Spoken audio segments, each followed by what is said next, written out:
Chapter 1. Marvel the Master of Energy Control. Chapter 1. Quantum Phantom of New York. Zimmer's fingers struck the keyboard, pressing the final enter key, as the quantum collider in the laboratory emitted a deep hum. He adjusted his glasses, which had slid down his nose, and focused intently on the pulsating data on the screen. In the seventh test, the energy parameters stabilized at 3.7 TeV. He spoke into the recording device, preparing to inject a sample of the Higgs boson. This marked his third year at CERN, and as the youngest subatomic physicist, Zimmer was on the cusp of a breakthrough with his quantum resonance project. Through the protective glass, he beheld the eerie blue glow emanating from the collider's circular pipeline, a manifestation of Cherenkov radiation produced by particles nearing the speed of light. Dr. Zimmer, are you certain you wish to operate this personally? His assistant, S.H.I.E.L.D, inquired through the communicator, as safety protocols suggested otherwise. I am aware of the risks, Zimmer interjected, securing the helmet of his protective suit. However, this adjustment required precision within a 0.001 second delay, which remote control simply could not achieve. He stepped into the isolation chamber, and the roar of the quantum collider instantly surged to deafening levels. As his palm made contact with the main control panel, he abruptly noticed an anomalous energy reading on the monitor rapidly escalating in a geometric progression. What's happening? He whipped around. S.H.I.E.L.D. Immediately abort the operation. In that moment, the world shattered around him. Not in a metaphorical sense. Zimmer watched, horrified, as his arms splintered into countless motes of light, like a shattered mirror, while his protective suit was torn apart by an unseen force into fundamental particles. He attempted to scream, but discovered his vocal cords had disintegrated into quantum foam. In his final moments, he beheld a purple lightning bolt piercing through the void. Then came the endless descent. The blaring of car horns jolted Zimmer awake. He bolted upright, his head colliding with a metallic object, sending flashes of pain coursing through him. Hey, are you trying to get yourself killed? A scruffy taxi driver exclaimed, leaning out of the window. Go to Central Park to sleep. Zimmer looked around in confusion. He was seated beside a trash bin in a narrow alley, clad in a wrinkled plaid shirt and jeans far from his laboratory attire. More bizarrely, in the distance, stood a building he recognized all too well, Stark Tower, its enormous A-shaped logo glimmering in the sunlight. Avenged.rs? Zimmer stammered, a chill creeping up his spine. He distinctly recalled that he worked at the CERN laboratory in Geneva, while Stark Tower was located in New York. More importantly, in reality, there was no lettered logo atop Stark Tower. Have I crossed over? This absurd notion was swiftly confirmed by the headline on a newspaper stand at the alley's mouth. 1 year since alien invasion, Avengers protect Earth. The date boldly printed was May 4, 2013. Zimmer's legs weakened, forcing him to lean against the wall to steady himself. As a theoretical physicist, he was acutely aware of the potential for parallel universes, yet witnessing it firsthand sent his mind into a brief paralysis. Calm down, Zimmer. He pinched his thigh hard to ascertain his situation. Rummaging through his pockets, he discovered an old flip phone with only his landlord and a pizza shop in the contacts, 37 in cash, and a work ID from Columbia University identifying him as a quantum physics laboratory assistant researcher. At least my identity seems to match, Zimmer chuckled wryly as he tucked the ID back into his pocket, suddenly noticing a peculiar mark on the inner side of his right wrist, a glowing blue ring, resembling a circuit diagram branded into his skin. As he touched the mark with his left hand, a transformation abruptly occurred. Buzz. A visibly palpable wave of energy radiated from the mark, sending tremors through every cell in his body. Even more astonishing, several trash bins in the alley suddenly levitated as though gravity had ceased to exist. What the hell? He hastily withdrew his hand, causing the bins to crash back to the ground with a loud thud. In that instant, he heard hurried footsteps and muffled chatter from outside the alley. Energy fluctuations detected in Sector 7. Suspected mutant activity, requesting backup. S.H.I.E.L.D. The thought flashed through his mind, and without hesitation, Zimmer turned and sprinted deeper into the alley. Being targeted by S.H.I.E.L.D. in the Marvel Universe was far from a good omen. Who knew which timeline he had stumbled into? It would be disastrous if he encountered Hydra's infiltration period. After navigating through a labyrinth of alleys, Zimmer ducked into a dilapidated appliance repair shop. The proprietor, an elderly man of Indian descent, was engrossed in mending an antique radio. Help yourself to whatever you need, the man said without looking up. Zimmer feigned browsing the shelves while discreetly observing the street through the shop window. 2 agents clad in black suits were questioning someone across the way, their tiny earpieces resembling the gear used by S.H.I.E.L.D. in the comics. Damn, he muttered under his breath, suddenly noticing an old cathode ray television set on the counter, broadcasting the news. Stark Industries has announced plans to repair the city damages caused by last year's alien invasion, Tony Stark stated. The footage shifted to Iron Man, clad in his gold and red armor, delivering a speech amidst the ruins, and the watermark confirmed Zimmer's suspicion she had arrived in the Marvel Universe of 2013, just a year after the Battle of New York. Do you like superheroes? The shopkeeper suddenly asked, gesturing toward the television. I suppose, Zimmer replied with a forced smile. Do you believe ordinary people can gain superpowers? The elder winked mysteriously. In this city, anything bizarre could happen. Just last week, my neighbor's cat suddenly learned to speak, albeit only in Russian.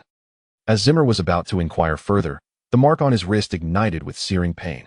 He bent over in agony, witnessing 3 beams of purple energy shoot from the mark, striking a few batteries on the shelf. To his astonishment, those batteries immediately expanded as if charged, revealing glowing patterns identical to those on his wrist. You? The shopkeeper recoiled in terror. Are you a mutant? No, I'm just Zimmer began, but his words were cut short as the shop's glass door burst open. A red-haired woman in leather stood in the doorway, her electric baton crackling with energy. Mr. Zimmer, Natasha Romanoff, the Black Widow, flashed a menacing smile. Director Fury wishes to speak with you. Zimmer's first instinct was to raise his hands not in surrender, but instinctively toward the shelf of energy-enhanced batteries. As Natasha lunged at him, 3 batteries shot toward her like miniature missiles, exploding into an electric net midair. Seizing the moment of distraction, Zimmer dashed through the back door into the yard. His heart raced, but he noticed the mark on his wrist was pulsating wildly, seemingly resonating with his emotional turmoil. So this is my superpower? He pondered while running, attempting to touch the mark, immediately feeling energy surging through his veins. Energy manipulation? Or material reconfiguration? Behind him, Natasha's furious shouts and the footsteps of more agents echoed. Spotting a fire escape, Zimmer leaped. Discovering he could jump 3 times higher than usual, energy seemed to have enhanced his muscles. Upon reaching the rooftop, the breathtaking skyline of Manhattan unfolded before him. Panting heavily, he observed several Quinjet aircraft taking off and landing atop Stark Tower in the distance. This has escalated, he mused wryly, glancing back at his pursuers. Natasha had already scaled the roof of the adjacent building, and even more alarmingly, a muscular blonde man in a star-spangled uniform was plummeting from the sky. Stay still, kid. Captain America landed steadily 10 meters away, his vibranium shield glinting coldly in the sunlight. We do not wish to harm you. Zimmer understood that escape was no longer an option. He slowly raised his hands, but, in a moment of madness as the captain approached, he lunged forward, pressing his right hand directly onto the legendary shield. The vibranium shield suddenly erupted with an unprecedented energy storm, blue and white energy ripples emanating like ripples on water. The captain, astonished, released his grip, and the shield hovered in midair, glowing with intricate patterns that mirrored the luminous markings on Zimmer's wrist. What have you done? Natasha aimed her gun. I'm not entirely certain. Zimmer replied honestly, feeling the unfamiliar energy coursing through him. But I believe I just replicated the energy signature of vibranium. He glanced at his palm, where not only a blue circular ring now resided, but also a small triangular mark, a miniature representation of Captain America's shield. In the distance, a Quinjet was approaching, yet Zimmer no longer felt fear. He stared at the mark on his wrist, a bold idea taking shape. If he could replicate the energy of vibranium, what about Thor's hammer, Iron Man's arc reactor, even the Infinity Stones? Mr. Zimmer, Captain America approached cautiously. Please come with us. S.H.I.E.L.D. simply wishes to understand your abilities. Of course, Captain. Zimmer offered his first genuine smile since arriving in this world. In fact, I would very much like to meet your scientists. Perhaps, Dr. Banner. He deliberately let the mark on his wrist flicker, successfully catching the wary glance exchanged between the 2 Avengers. As the shadow of the Quinjet loomed over the rooftop, Zimmer had confirmed 2 things. First, he had indeed acquired the superpower to manipulate energy. Second, this world was about to change because of him. And the real show was just beginning. Chapter 2. S.H.I.E.L.D's assessment. Zimmer's fingertips lingered on the residual energy of the vibranium shield. The sensation was indescribable, akin to suddenly grasping a fundamental cosmic principle, every cell within him rejoicing. The astonishment on Captain America's face should have made him laugh, but Black Widow had already squeezed the trigger. Get down. As the bullet whizzed past his ear, Zimmer instinctively raised his right hand. To his astonishment, the vibranium mark on his wrist suddenly unfurled into a translucent energy shield, deflecting the subsequent 3 bullets with a cascade of sparks. Damn, Natasha cursed under her breath, rolling to take cover behind a ventilation shaft. Captain, His abilities are evolving. Captain America had retrieved his shield, but its metallic surface still flickered with unstable blue light. Romanoff, do not engage directly. Fury wants him alive. Seizing the opportunity, Zimmer retreated a few steps, the cold wind at the rooftop's edge seeping into his collar. He faced two choices: leap down and gamble on survival, or he glanced at the newly acquired vibranium mark on his wrist, a reckless idea forming in his mind. Sorry, Captain. He suddenly grinned, slamming his hands down against the ground.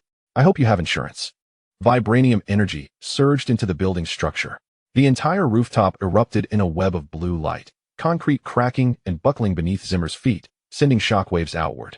The ventilation shaft where Natasha hid was overturned like a child's toy, forcing Captain America to plunge the shield deep into the ground to steady himself. Taking advantage of the recoil, Zimmer soared high, like a cannonball, toward the rooftop of an adjacent building. During his descent, he realized with terror that he had miscalculated the distance. I'm going to crash. Instinctively, he activated the vibranium energy once more.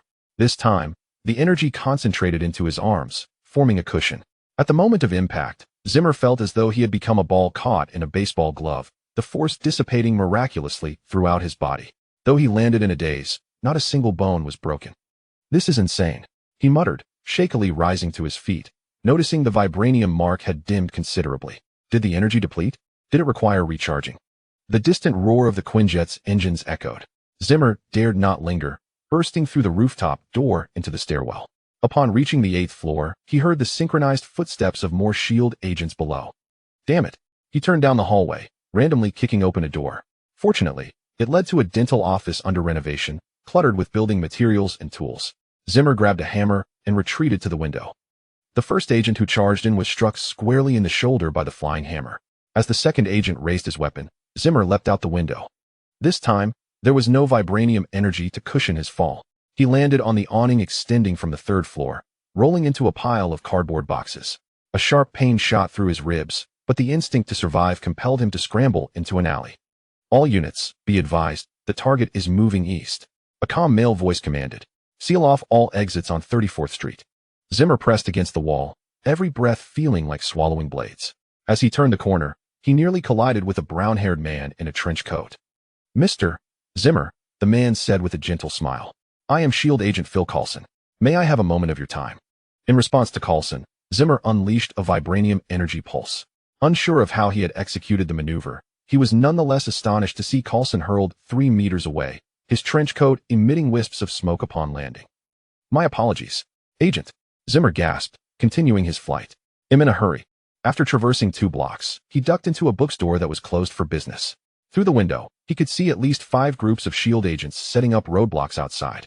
Worse still, the vibranium mark had completely extinguished, the original blue ring on his wrist now dim, resembling a dying LED light. I need a new energy source. Zimmer scanned his surroundings, his gaze landing on an electrical outlet mounted on the wall. He hesitated for a moment before directly inserting his fingers into it. The jolt of electricity coursing through his body was far more painful than he had imagined. Zimmer bit his lip to stifle a scream, but the effect was instantaneous. The blue ring reignited, now adorned with lightning-like new patterns. Remarkably, he could perceive the flow of electricity throughout the entire street, as if he had suddenly gained a form of energy vision. The lights in the bookstore abruptly extinguished, while arcs of electricity crackled from his fingertips. Found you. The sound of shattering glass echoed from behind him. Zimmer turned to see Black Widow gracefully entering through the window, her stun gun gleaming ominously.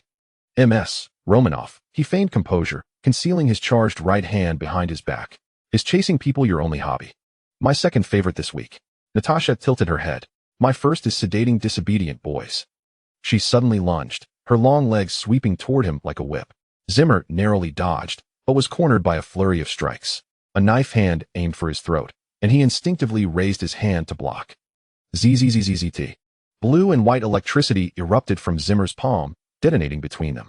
Natasha stumbled back, landing awkwardly with her left arm hanging limply. You shocked Black Widow? Zimmer stared incredulously at his hand. I shocked Black Widow. Natasha quickly regained her stance, but her expression had shifted. Coulson was right. You're learning. At a dangerous pace. Zimmer suddenly realized that the entire perimeter of the bookstore was surrounded by agents. Pressing against the wall, he gathered energy once more in his hands. Let me go? I do not wish to harm anyone. Unfortunately, it's our duty. Natasha drew a second stun gun from her waist, delivering a final warning. Mr. Zimmer. Just as the conflict was about to ignite, all agents' earpieces simultaneously lit up green. They stepped back in unison, creating a clear passageway. The game has concluded. Coulson brushed off the dust from his attire as he entered the bookstore, where the director wished to speak with you personally.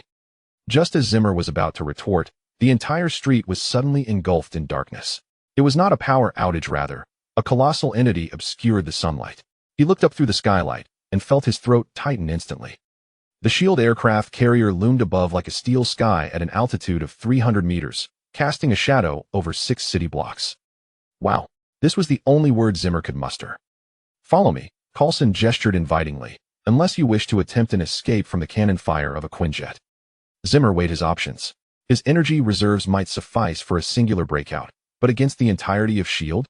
Moreover, if he truly found himself in the Marvel Universe, then Fury was likely the only individual capable of elucidating the strange device on his wrist. Very well, he raised his hands, but I demand to see Dr. Banner. And I would like a coffee, with 3 sugars. Natasha raised an eyebrow. Quite the demands, aren't they? I just electrocuted Black Widow, Zimmer chuckled weakly. I suppose I deserve a few privileges. 20 minutes later, Zimmer was escorted onto a sleek black Quinjet. Within the cabin, a one-eyed man stood like an iceberg before the control panel. Mr. Zimmer, Nick Fury turned, scrutinizing the glowing mark on his wrist with his singular eye. Welcome to the place where your nightmare begins. As the hatch closed, Zimmer noticed Fury toying with a familiar blue Cubia miniature version of the Tesseract. A flicker of intrigue passed through the director's eye. Now, let us discuss from which universe you have fallen. Chapter 3. Trial grounds of the aerial mothership. The engine roar of the Quinjet resonated within the enclosed chamber, creating a deep hum akin to the heartbeat of some colossal beast. Zimmer found himself secured in a specially designed energy-damping seat, his wrist marked by a semi-transparent restraint ring, though the blue glow stubbornly seeped through the bindings.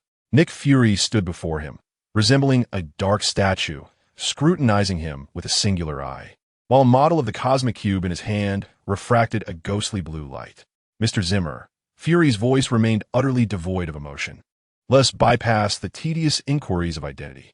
Surveillance indicates your sudden appearance in downtown Manhattan 3 days ago, with no record of entry and no identification, as if. He paused. You materialized from quantum foam. Zimmer forced himself to remain composed. If I were to claim that I am a physicist who fell in from another universe, would you believe me? Believe you? Fury's lips curled into a nearly imperceptible smile. I am far more interested in that little trinket on your wrist. He pointed the model towards Zimmer's wrist, noting an 873 compatibility with the energy signature of the cosmic cube. Last year, when Loki opened the portal with the cube, we collected numerous samples of residual energy. A holographic projection illuminated behind him, unfolding complex energy spectral graphs in the air. The blue energy peaks representing the cosmic cube nearly overlapped with the energy readings from Zimmer's wrist mark, showing only slight deviations in certain high-frequency areas. A coincidence? Zimmer retorted, though his heartbeat quickened. Quantum experiments, purple lightning, fragments of the cosmic cube began to coalesce in his mind. S.H.I.E.L.D. does not believe in coincidences. Fury deactivated the projection. We trust the data. It indicates that your appearance coincided with an unrecorded quantum fluctuation, precisely at the coordinates of last year's portal activation at the Stark Tower site. He leaned in, his single eye sharp as a blade. So, tell me, researcher, what exactly did your experiment unleash? Zimmer inhaled deeply, deciding to take a gamble. A quantum resonance experiment. We attempted to create controllable microscopic wormholes during a hadron collision. However, the energy readings spiraled out of control, and all I witnessed was a blinding golden flash. The golden flash, Fury mused. The Mind Stone in Loki's scepter also possesses a golden hue. Silence enveloped the chamber. Zimmer sensed the restraint ring subtly heating, seemingly reacting to the mention of the Mind Stone. Director, Coulson's voice crackled through the communicator. We have arrived at the mothership. Dr. Banner is awaiting in the examination chamber. The examination chamber aboard the S.H.I.E.L.D. aerial mothership resembled less of a laboratory and more of a high-tech prison. 3 layers of energy shields isolated the central platform, with walls forged from vibranium alloy.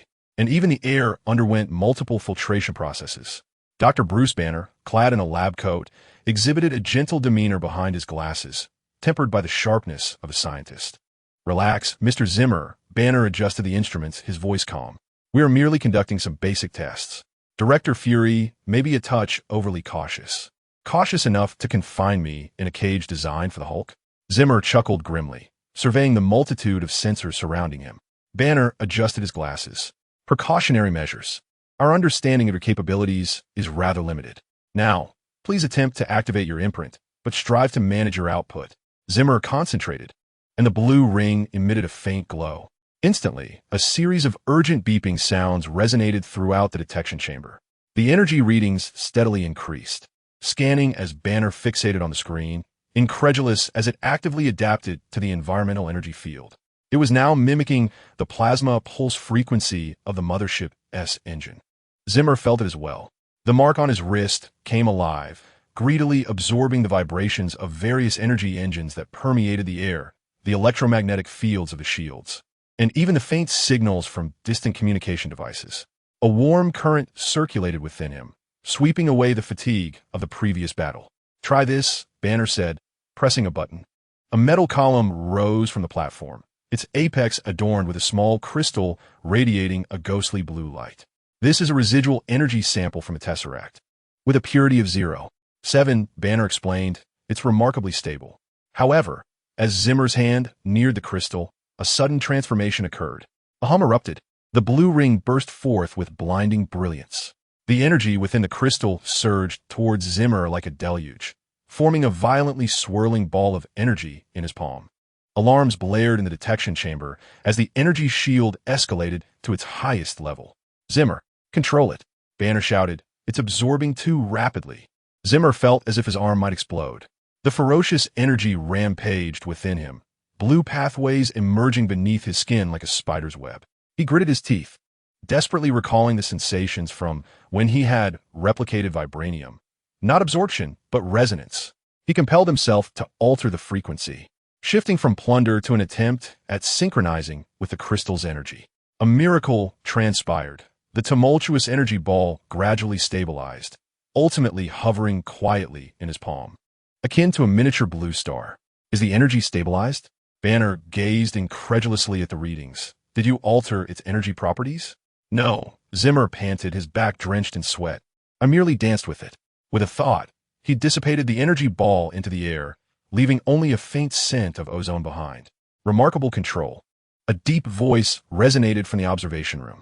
Fury had appeared behind the one-way glass. "Dr. Banner, we shall proceed to the second phase of testing." Banner hesitated. "Director, his body has just endured its utmost limits." "Then let us test those limits." Fury's tone brooked no argument. The second phase involved a combat simulation. Holographic projections of Chitauri soldiers materialized, their laser weapons spitting flames. Zimmer deftly maneuvered upon the platform, his vibranium energy shield flickering in and out of existence, occasionally launching energy pulses that accurately destroyed targets. He even attempted to replicate the energy beams of the Chitauri weapons, sending a purple laser piercing through the final holographic image. Learning speed, exceptional. Combat instinct, excellent. Energy threshold, unknown, Banner recorded hastily. Unknown.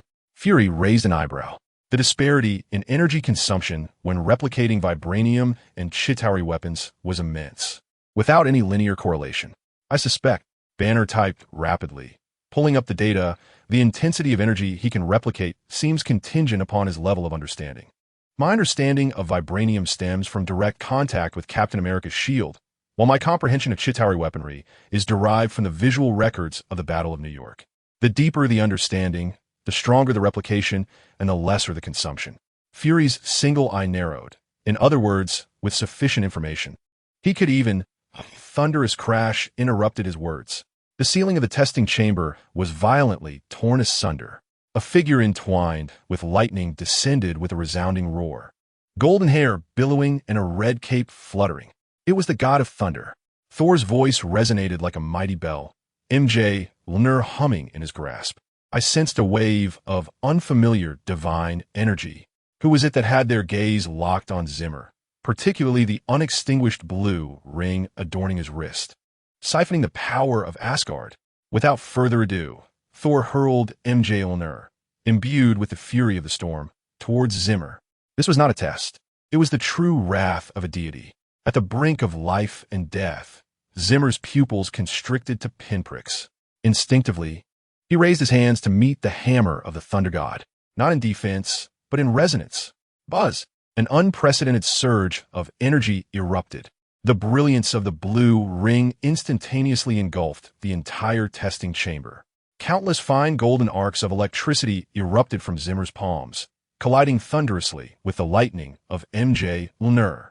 The two forces remained locked in a stalemate, creating an ever-expanding tempest of energy. The vibranium walls groaned under the unbearable strain, and the energy shield flickered wildly. "Thor, stop!" Banner exclaimed. Yet, Thor gazed in astonishment at this mortal, who was indeed resisting the hammer of the thunder god. What astonished him further was the golden lightning emanating from Zimmer's palm, carrying a familiar essence of his guardian power. "How could you?" Thor murmured. Zimmer felt as if he was on the brink of being torn apart. The magnitude of divine power surpassed his wildest imagination. Akin to a single drop of water attempting to contain the entirety of the ocean. Yet he did not falter. The mark pulsed with unprecedented speed, feverishly analyzing the energy spectrum of S.H.I.E.L.D. Within the blue ring, a completely new hammer-shaped sigil, entwined with lightning, was laboriously taking shape. S.H.I.E.L.D, exerting every ounce of strength to direct the rampant divine energy towards the ceiling. Boom! A torrent of energy, mingling blue light and golden lightning, surged skyward, blasting a massive hole through the third deck of the mothership. The starry sky instantly came into view. The storm subsided. Zimmer collapsed to the ground, his body emitting wisps of smoke. The blue ring on his wrist dimmed, yet the tiny hammer-shaped sigil was distinctly branded upon his skin. Thor stood rooted in place. S.H.I.E.L.D lowered, his gaze complex as he regarded him. Inside the observation room, Fury's eyes sparkled with unprecedented brightness. He pressed the communicator. "Hill, initiate the highest level of the observer protocol. Additionally, send an encrypted message to Tony Stark. The fish has taken the bait. It's time to reel it in." Meanwhile, in a shadowy corner of the mothership, a technician observed Zimmer's analysis display, which revealed anomalous quantum entanglement signatures and quietly pressed another frequency's transmission key. The message contained a single line of Hydra's cryptic text: "Quantum anomaly confirmed. Priority for acquisition. Level." Chapter 4. The clash of steel and quantum. Zimmer awoke upon the stark white sheets of the medical bay, his muscles feeling as though trampled by 1,000 elephants. The 3-meter diameter hole in the ceiling silently narrated the calamity of yesterday. The energy surge from Thor's hammer had nearly overturned half of the airborne mothership. "Welcome back to the realm of the living." A voice imbued with a metallic timbre resonated from beside the bed. Zimmer struggled to turn his head, revealing a suit of armor adorned in hues of gold and crimson, its visor retracting to unveil the iconic mustachioed visage of Tony Stark. "Iron Man?" Zimmer hulked. "How long have I been unconscious?" 28 hours and 7 minutes, Stark replied, tapping the arc reactor embedded in his chest. "Long enough for me to analyze your cellular samples thrice. By the way, the quantum entanglement phenomenon within you is quite," he gestured dramatically, "anomalous." Instinctively, Zimmer reached for his wrist. The blue ring remained, yet the mark of Thor's hammer had transformed into a pale gold. He attempted to activate the energy, only to be met with a sharp pain erupting from the depths of his marrow. "Don't exert yourself," Stark advised, handing him a cup of emerald liquid, Bennett's concoction, a gamma-ray stabilizer. "Your body currently harbors 4 conflicting energies: your own quantum energy, vibranium fluctuations, Chitauri weapon frequencies, and a cocktail of Thor's divine power." The liquid coursed down his throat like liquid fire, prompting tears to spring to Zimmer's eyes. However, moments later, the pain indeed subsided. "Thank you," he gasped. "So you have come to?" "To satisfy scientific curiosity," Stark interjected, snapping his fingers as the medical bay was instantly enveloped in holographic projections. A double helix model spiraled through the air, with certain segments shimmering with an unusual blue luminescence. "Observe here. Your genetic chain exhibits pronounced traces of quantum decoherence, as if forcibly thrust from another universe into this corporeal form." A gentle voice interjected as Bruce Banner entered, tablet in hand. We have compared your genetic samples with those of all known superhumans. Your condition is most akin to Peter Parker. Zimmer noted the comparative image of Spider-Man on the screen. No, close but not identical. Banner shook his head. It resembles a certain quantum state superposition. You are both an anomaly of this universe and curiously compliant with physical laws. Like S.H.I.E.L.D. Dinger's cat. Zimmer suddenly comprehended, both dead and alive, until an observer determines the state. Stark raised an eyebrow. Huh? He truly grasps physics. The door slid open once more, and Nick Fury's black trench coat loomed like a moving shadow. Having a pleasant chat? The director I surveyed the trio. Stark, I warned you against unauthorized access to S.H.I.E.L.D. medical data.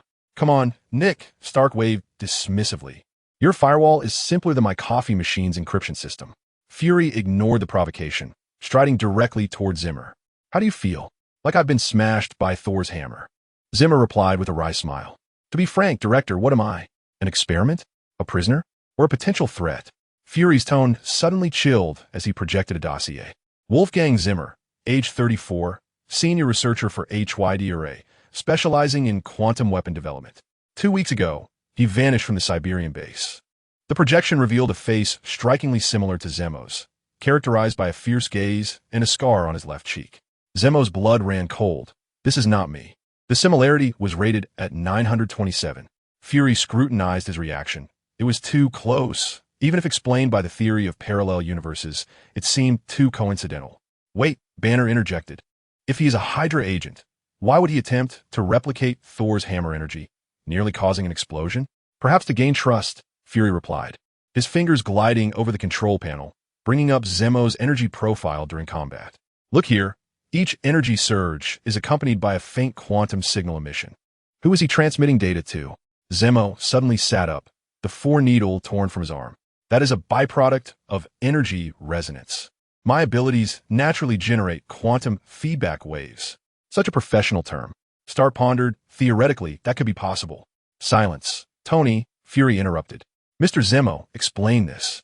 The projection shifted to a surveillance clip. While Zemo was unconscious, he briefly energy quantized, penetrating the medical pod's floor and leaving blue footprints on the level below. I don't know, Zemo said, staring at his own hands. How could I? Quantum tunneling effect, Stark exclaimed, excitement evident. His material form is starting to destabilize. This is magnificent. I mean, from scientific perspective, terrible from safety standpoint. Fury switched off the projection. Zemo, I present you with two choices. Join the Avengers Reserve with 24-hour monitoring, or be imprisoned in the cube until we ascertain who you truly are. The medical pod fell into silence. Zemo gazed at his trembling hands, which occasionally turned semi-transparent, resembling a poorly projected hologram. If I choose the first option, he finally spoke. Can I access your quantum research materials? I need to understand what is happening to me. Fury's single eye narrowed slightly. Yes, but with restrictions. Deal. Zemo looked directly at Fury. However, I have one condition. I want to meet Captain America. In person. Why Rogers? Stark S.H.I.E.L.D. Because Zemo hesitated.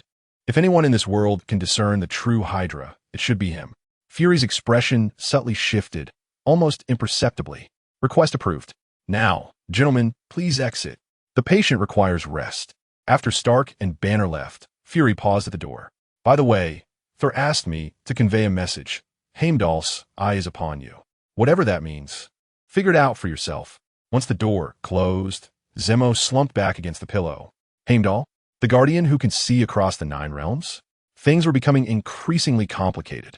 In the lower deck of the mothership, technician Grant Ward transmitted an encrypted data packet to a dark web channel.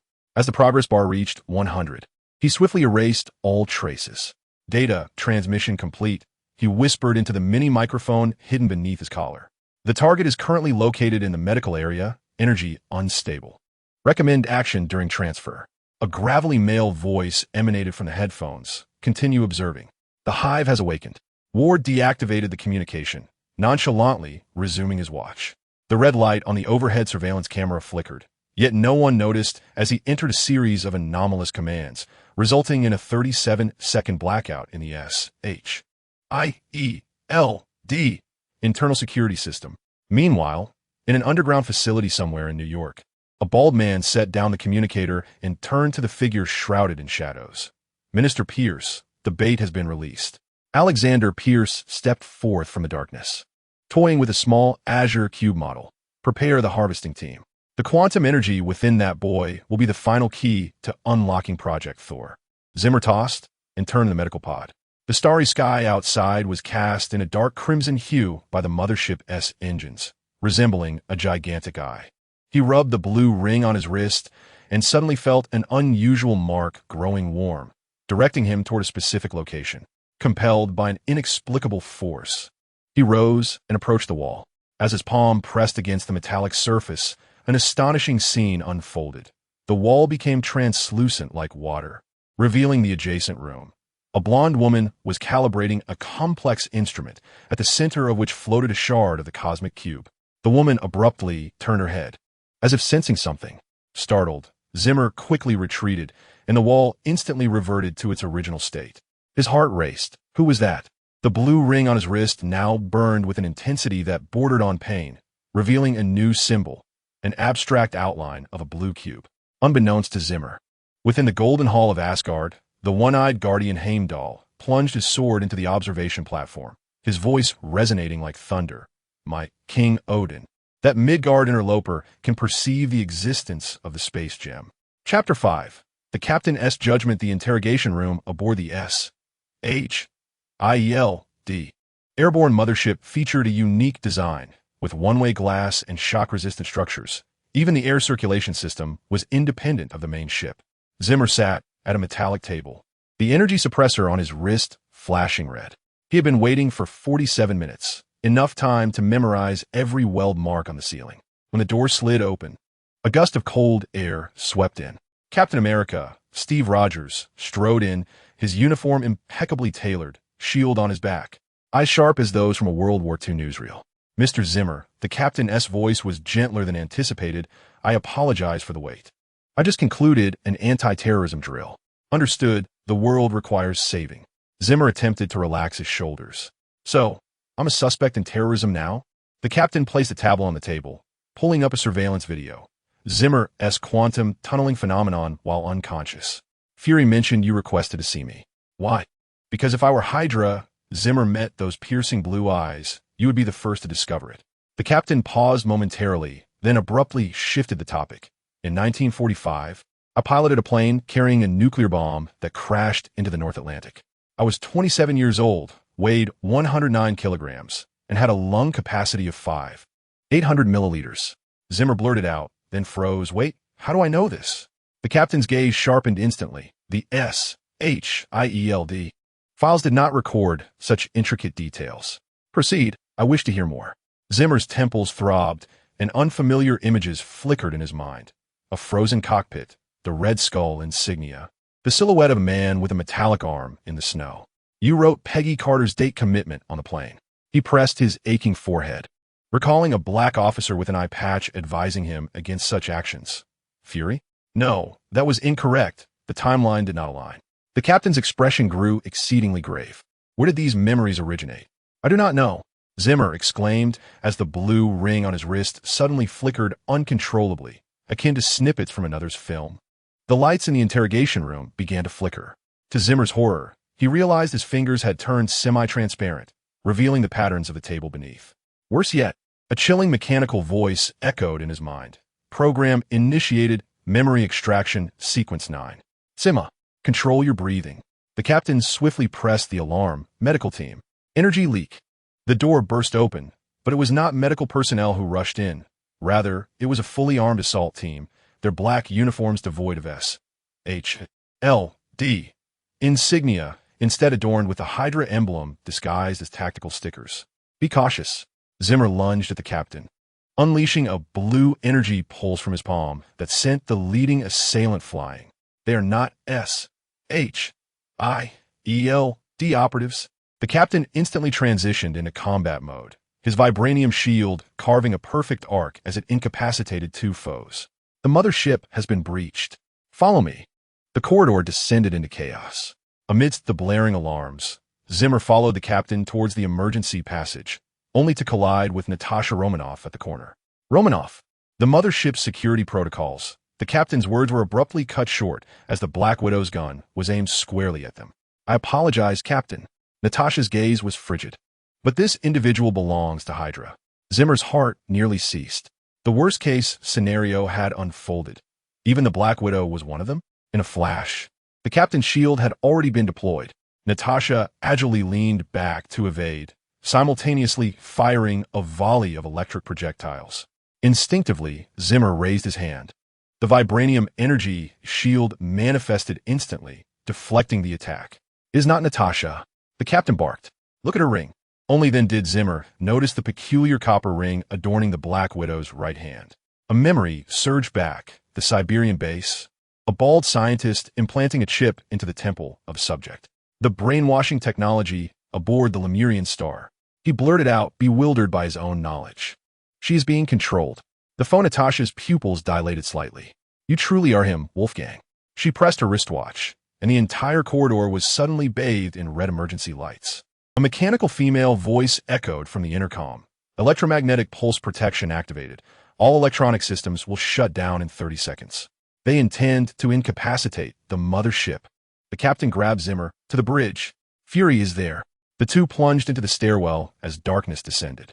Zimmer's blue ring became their sole source of illumination, casting light within a 3-meter radius. Through the metal grating, they witnessed Technician Grant Ward directing a group of soldiers in setting up some sort of device on the lower deck. "Ward is the traitor." The captain's voice was taut. "We need to boom." The entire mothership shook violently. Zimmer was hurled against the wall, his head striking the surface with a heavy thud. In a daze, he heard Ward's voice crackle through the communicator. "The target has been located. Execute the plan." The captain, Zimmer, struggled to rise, only to realize that his palm had become entirely transparent. "I can't hold on much longer. The energy is spiraling out of control." "Hold on." The captain supported him, while Banner prepared stabilizers on the bridge. They ascended the final staircase, the bridge door tantalizingly close, yet blocked by 6 fully armed Hydra agents. "Captain America," the lead masked figure rasped, "hand over the quantum entity, and you may leave." The captain assumed a fighting stance. "I never negotiate with terrorists." Zimmer leaned against the wall, gasping, feeling the energy within him raging uncontrollably. Vibranium, electrical energy, divine power, quantum energy. They were like 4 torrents tearing at one another. In despair, he glanced at the mark of the tesseract on his wrist, which was emitting a blinding blue light. "Captain," he whispered, "no matter what happens, don't let go." Before the captain could react, Zimmer directed all his energy towards the tesseract mark. Space was torn asunder like fabric, a miniature wormhole unfolding beneath their feet. The Hydra agents looked on in terror as Captain America and the luminous figure plunged into the blue vortex and vanished without a trace. "Report to the commander immediately." Ward bellowed. "The target has executed a spatial jump. Retrieve all satellites." His command was abruptly interrupted by a sudden explosion. Iron Man descended through the shattered dome. Blasters at the ready. Surprise party. Who's not in uniform? Coldness. Darkness. A suffocating sensation. Zimmer struggled to surface through the briny seawater, his lungs feeling as if they would burst. Under the moonlight, he barely discerned Captain America floundering not far away, the vibranium shield glinting dimly. "Captain." He attempted to swim over, but discovered his arms had become transparent once again. "Hold on." A colossal entity was rising from the depths. Zimmer thought it was a hallucination until the shadow of a submarine broke the surface, its searchlight bathing him in illumination. On the submarine's hull, the blood-red skull insignia was unmistakable. "No." Zimmer stared in despair as the hatch opened, Hydra soldiers pouring out in a line. In his fading consciousness, he heard a voice tinged with a Russian accent. "Welcome home, Dr. Wolfgang." The tesseract mark on his wrist shimmered in the deep sea like a constellation. Chapter 6. The labyrinth of deep-sea memories in the darkness. The sound of dripping water echoed. Zimmer awoke on a metallic platform, the pain in his head throbbing as if someone were repeatedly piercing it with an ice pick. The blue ring on his wrist was ensnared by a black metallic band, dim as dying embers. The submarine's walls groaned under the pressure of the deep sea, the dim red lights casting everything in a sanguine hue. "Welcome back to the waking world, Doctor." The voice with the Russian accent resounded once more. A bald man in a white lab coat stood before him, a monocle over his left eye, the pupil appearing unnaturally grayish-white behind the lens. Zimmer's temples pulsed. This face had appeared in his flashbacks. "Dr. Zemo?" he rasped, testing the name. The bald man smiled, revealing a set of uneven teeth. "Memories are beginning to resurface. I am Reinhard Zemo, your project partner." He tapped the black ring on Zemo's wrist, inquiring about the efficacy of the suppressor. "The latest technology from Hydra, specifically designed to address your minor issues." Zemo attempted to move, only to find his limbs restrained by magnetic locks. "I'm not Wolfgang Zemo. You have mistaken me." "Of course not." Zemo picked up a syringe from a tray, the liquid inside shimmering with an eerie blue luminescence. "You are Dr. Wolfgang Zemo, a quantum physicist and the chief researcher for Hydra's Hammer Project. 3 weeks ago, an incident at the Siberian base resulted in a dispersion of quantum states." He pierced the needle into Zemo's neck. "Now, let us assist you in re-establishing your anchor." At the moment the liquid coursed through his veins, a multitude of images exploded before Zemo's eyes. Amidst the Siberian blizzard, he was calibrating a colossal ring-like device. The Winter Soldier's metallic arm handed him fragments of the Tesseract. The bald man, Pierce, patted his shoulder, proclaiming, "Hail Hydra." Within the chaos of the experiment spiraling out of control, he felt himself being torn into fundamental particles. "No!" Zemo thrashed violently. "These are not my memories." "They are now," Zemo responded, pressing a button on the wall. A circular screen descended from the ceiling, signaling the final phase of the program. The reconstruction of memories commenced. The screen illuminated, revealing the first segment depicting Wolfgang pledging allegiance at a Hydra base. Zemo bit his tongue to resist the hallucinations, only to be horrified as these images gradually obscured his original memories. His laboratory at Columbia University, the Collider, even the purple lightning of time travel began to blur. "Stop," he pleaded, his voice growing weaker. "I am not. You are." Zemo's voice was hypnotic. "And you will assist us in completing the hammer with the energy from the stolen space stone." The hatch slid open, and 2 guards escorted Captain America into the room. Rogers, bloodied and in tattered uniform, still bore a gaze as sharp as a blade. "Zemo." Upon seeing him, the captain's pupils constricted. "Hold on, S.H.I.E.L.D is silence, veteran." Zemo snapped his fingers, and the guard struck Rogers on the back of the neck with electric batons. He grunted and fell to his knees, but continued to fixate on Zemo. "Remember who you are, not what they say." Zemo's gaze flickered between the captain and Zemo. 2 memories battled within his mind. One voice insisted the captain was the enemy, while another insisted Hydra was lying. Amidst the confusion, the blue ring on his wrist flickered faintly. Zemo, oblivious to this anomaly, turned to the newly arrived figure, the Winter Soldier. "Keep an eye on them. I will prepare for the second phase." The man with the metal arm nodded silently. As the hatch closed, Bucky Barnes stood mechanically in the corner, his red eyes glowing with programmed coldness. The captain struggled to move closer to Zemo. "Listen, whatever they show you is a lie. Fury once mentioned the quantum markers within you." Suddenly, Zemo seized upon that term as if grasping a lifeline. "My genes exhibit quantum entanglement, proving I am from another universe." Indeed, the captain lowered his voice, and the S.H.I.E.L.D files revealed that this universe's Wolfgang Zemo was, in fact, the Winter Soldier. Suddenly, the Winter Soldier advanced, his metallic hand gripping the captain's throat. No talking. At the moment the metal arm made contact with Zemo's line of sight, a more intense flashback struck him. On a stormy night, a man with a metallic arm rescued a little girl from the river. The same metallic hand, now stained with blood, was choking an elderly man. And finally, the ominous red lettering on the S.H.I.E.L.D files, double agent confirmed dead. Barnes murmured unconsciously, "You know the real me." The Winter Soldier, as if struck by lightning, abruptly released the captain and took 2 steps back. More astonishingly, his metallic arm emitted crackling sounds, with several joints sparking, and his red eyes flickered erratically. "Bucky?" The captain grasped this anomaly. Was the program malfunctioning? The Winter Soldier pressed his temple, a rare expression of pain crossing his face. "Report. Memory file corrupted." He suddenly cursed in Russian, then resumed his mechanical demeanor, adhering to the command to remain silent. Zemo noticed that each time his wrist's blue ring flickered, the Winter Soldier's metallic arm trembled in response. A certain connection was being established between them, though he did not yet comprehend its nature. Seizing the opportunity, the captain leaned closer to him, whispering, "Listen carefully. This universe's Wolfgang is a double agent planted by S.H.I.E.L.D. within Hydra. He died unexpectedly while attempting to steal the Tesseract's data, but Fury suspects it was a cover-up. So Hydra believes I am the amnesiac version of him." Zemo suddenly realized, "They intend to use brainwashing to make me continue the research?" The captain nodded, suddenly alerting to the door. Someone's coming. A young female technician entered, her blonde hair neatly styled in a bun. She feigned a routine inspection, but, taking advantage of the Winter Soldier's inattention, slipped something into Zemo's palm. A blue crystal the size of a fingernail. A fragment of the Tesseract. The moment of contact sent electric sparks erupting from the black ring on Zemo's wrist. The blue ring voraciously absorbed the energy of the fragment, its light surging immensely. The technician watched in horror, whispering quickly, "He said you would understand that the Red Room is not the only cage." This phrase acted as a key, unlocking a certain gate in Zemo's memory. In the flashback, a blonde girl was trapped in a glass cage, with Wolfgang and Black Widow, Natasha, standing outside.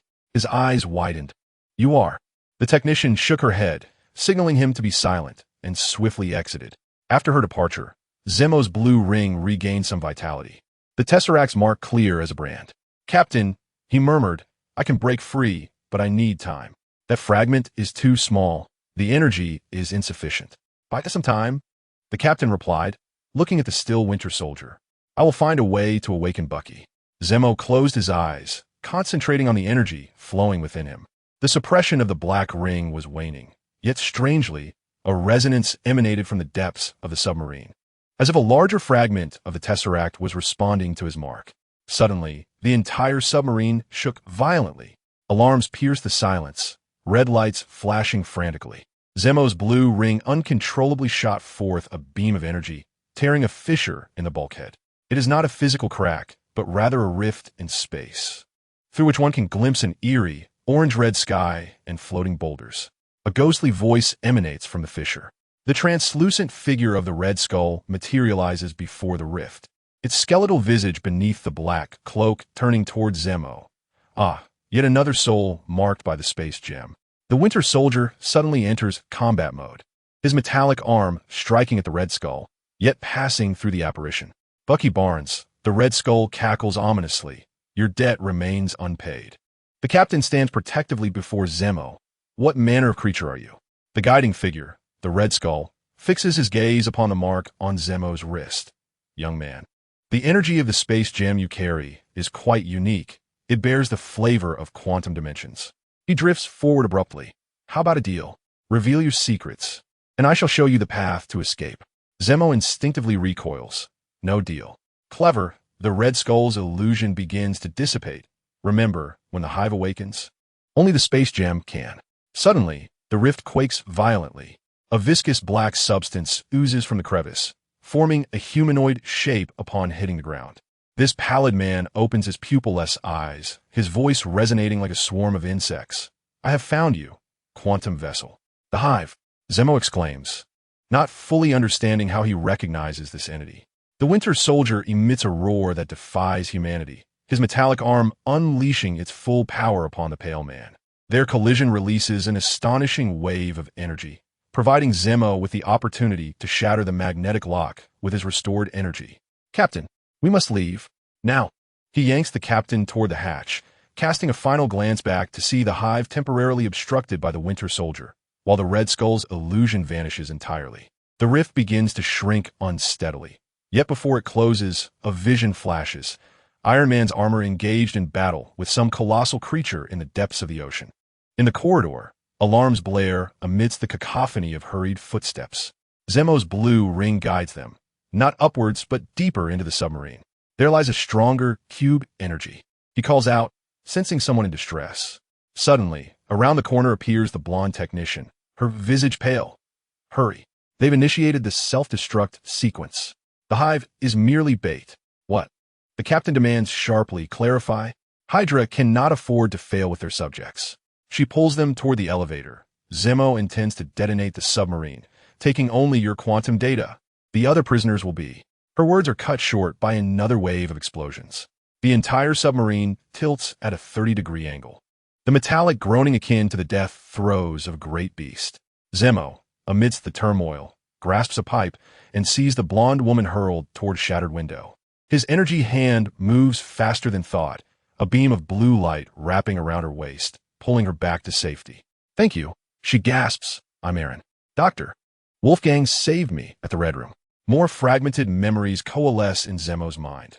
The Red Room is the birthplace of Black Widow, where Wolfgang conducted certain experiments. Another wave of explosions approaches, seawater surging in through the rift. The captain smashes open an emergency passage. There is no time. Zimmer, can you use spatial leap to take us out?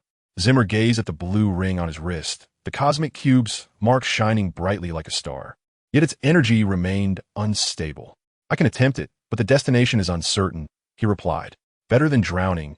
Aaron gritted her teeth. I've seen the Dr. S notes. We need at least 3 fragments for precise location. Then let us take a gamble. The captain hoisted the injured Aaron, but what about Bucky? Zimmer closed his eyes to sense the situation. The Winter Soldier was engaged in combat with the Hive. Something within him, a certain program, was being rewritten by the Hive. He suddenly opened his eyes. Captain, if we don't rescue him, Hydra will regain control of Bucky. A muffled explosion echoed from the depths, and the submarine began to accelerate downward.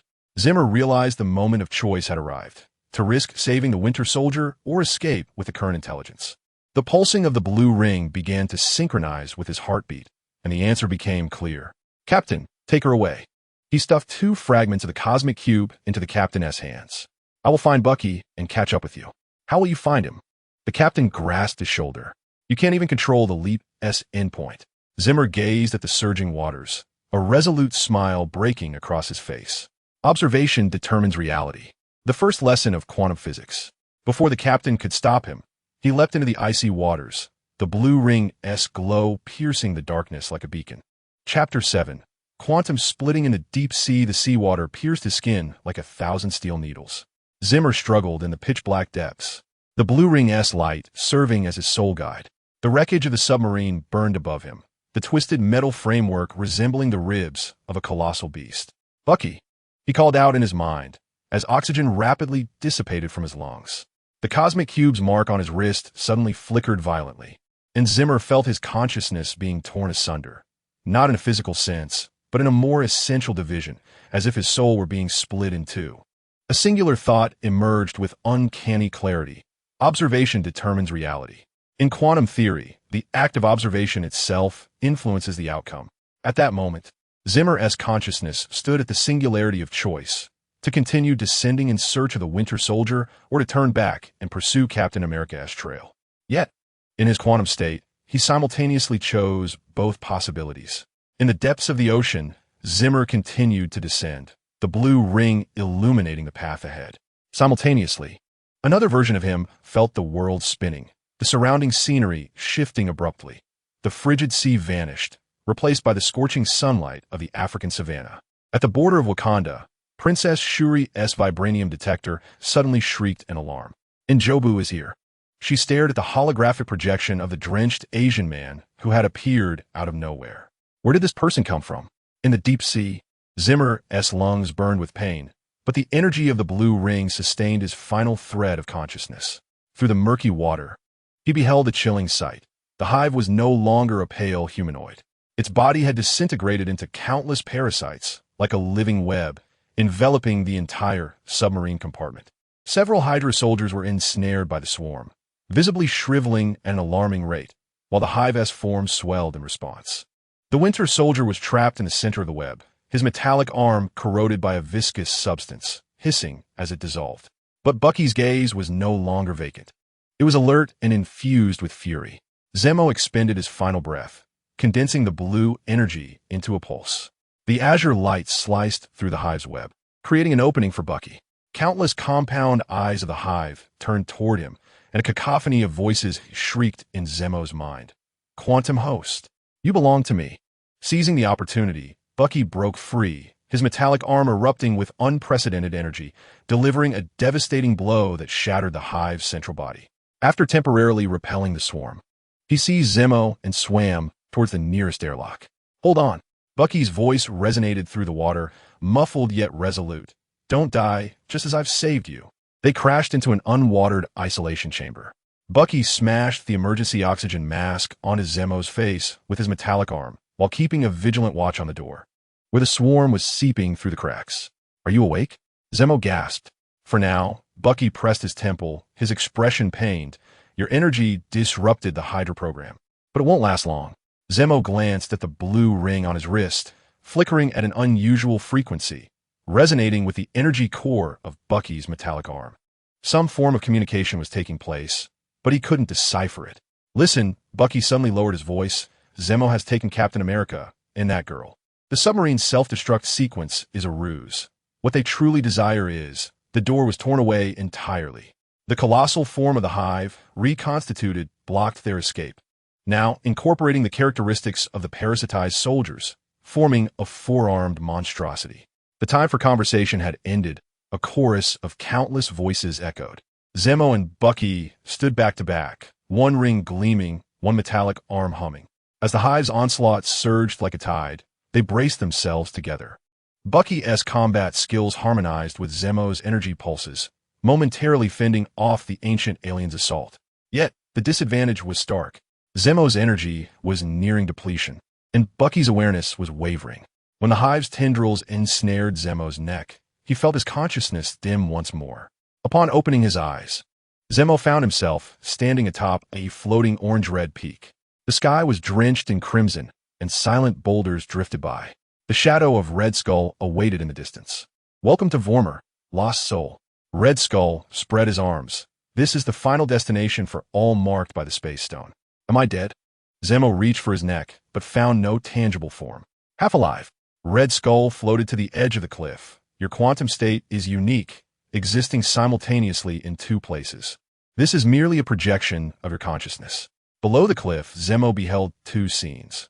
One where he was being consumed by the hive in the deep sea. The other, on the African savanna, surrounded by Wakandan guards. Why'd you brought me here? Zemo asked warily. Red Skull pointed a bony finger toward the depths of the valley. The Soul Stone is calling. It senses your distinctive quantum essence. He revealed a sinister smile. Do you wish to save your friend? The Winter Soldier is about to fall into the hive's grasp once more. The scene below shifted, alongside Bucky's solitary struggle. An image of Captain America being escorted by Zemo emerged. What is the cost? Zemo asked bluntly. The art of inquiry. The Red Skull materialized before him. A harbinger of the age-old covenant. Soul for soul. The number of lives you wish to save must be matched by the souls you are willing to sacrifice. He paused, contemplating, or perhaps a soul of extraordinary rarity. For instance, a quantum consciousness capable of existing simultaneously in multiple realms. The Red Skull's voice slithered like a serpent, suggesting the sacrifice of a fragment of oneself to procure their vitality. Zemo gazed at his hands, illuminated by the light of Vormir, revealing a semi-transparent quantum superposition. What if I refuse? Then, the hive shall acquire your abilities. The Red Skull gestured towards the depths of the sea.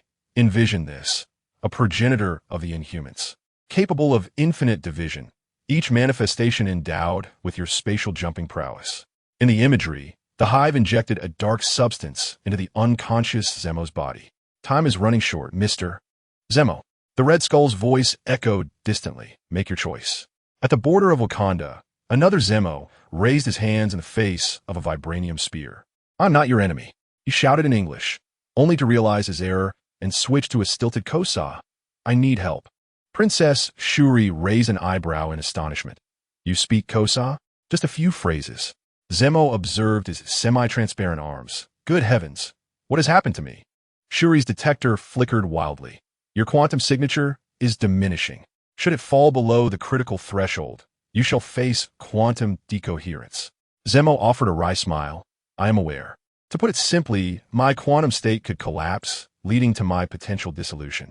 Follow me, Shuri decisively declared. Wakanda may stabilize your condition. Zemo gazed into the distance, suddenly seized by a palpitation, as if another version of himself faced a life-or-death decision in the abyss. The two consciousnesses remained subtly intertwined, yet the tether was fraying. There is no time. He grasped Shuri's hand. I need to contact the Avengers. My other half requires assistance. In the depths of the sea, Bucky was pinned to the wall by the hive's tendrils, his metal arm ensconced in the dark substance. Zemo's body floated before the hive's core, the glow of the blue ring waning. A perfect vessel, the myriad voices of the hive marveled. Your ability to quantum split will render me omnipresent. Just as the dark matter threatened to envelop Zemo entirely, a golden beam descended from the heavens. The projection of the Soul Stone pierced the depths, enveloping Zemo's form. The hive emitted a cacophony of anguished cries as the dark substance receded like a tide. The pact is sealed. The Red Skull's voice resonated in Zemo's mind. You have sacrificed 30% of your quantum existence in exchange for this intervention. Zemo felt himself thinning, not in a physical sense, but as if some essence had been extracted. Yet, the effect was immediate. The blue ring reignited, now interwoven with gold. The hive, enraged, began to reconstruct its form. But Zemo had already acquired new power. He seized Bucky, the intertwined energies forming a protective shield. Hold on, he shouted. We are about to leap. Where to? Bucky struggled to ask. I do not know. Zemo replied with a rueful smile. Let quantum probability decide. As the energy surged, the last image he beheld was the distorted visage of a hive, alongside Iron Man's armor, engaged in battle with some colossal beast in the depths of the ocean. The countenance of Tony Stark flickered erratically on a holographic display. Friday, prepare the consciousness transfer protocol. Iron Man's voice resonated through the waves, detecting the quantum energy field. With frequency alignment underway. Then, the world transformed into a golden blue vortex. Chapter 8. Vibranium and Quantum Wakandan Vibranium Laboratory do not move. Princess Shuri's reprimand froze Zemo on the operating table. Do you wish for vibranium particles to infiltrate your heart? Zemo clenched his jaw, feeling the sharp sting of nanoscopic vibranium particles coursing through his veins. The dome of the laboratory projected an enlarged internal image of him. His quantum signature resembled a fractured spider's web, while Shuri meticulously stitched the torn areas with strands of vibranium. In theory, the vibrational frequency of vibranium could anchor quantum states. Shuri adjusted the holographic controller. However, your situation is exceptional, as the energy imprint resists external interference. She pointed to the blue-gold intertwined circular mark on Zemo's wrist, which pulsed with a faint glow, seemingly alive, wary of the vibranium's intrusion. It connects to the cosmic cube, Zemo gasped, and it might now be intertwined with the energy of the Soul Stone. Shuri's fingertips halted for 0.3 seconds. Have you encountered the Infinity Stones? 2 of them? Her voice suddenly escalated. Brother, elevate the protection level to maximum. The vibranium walls of the laboratory reinforced instantaneously, and King Chala's voice resonated from above. Shuri, are you certain you wish to take this risk? The energy of the Infinity Stones is uncontrollable. There is no other choice. Shuri summoned real-time data. His quantum decoherence rate exceeded expectations by 300. Without vibranium anchoring, he would completely dissipate within 2 hours. Zemo glanced at his translucent fingers. Ever since he sacrificed 30 quantum existences at Vormir, his material form had become increasingly unstable.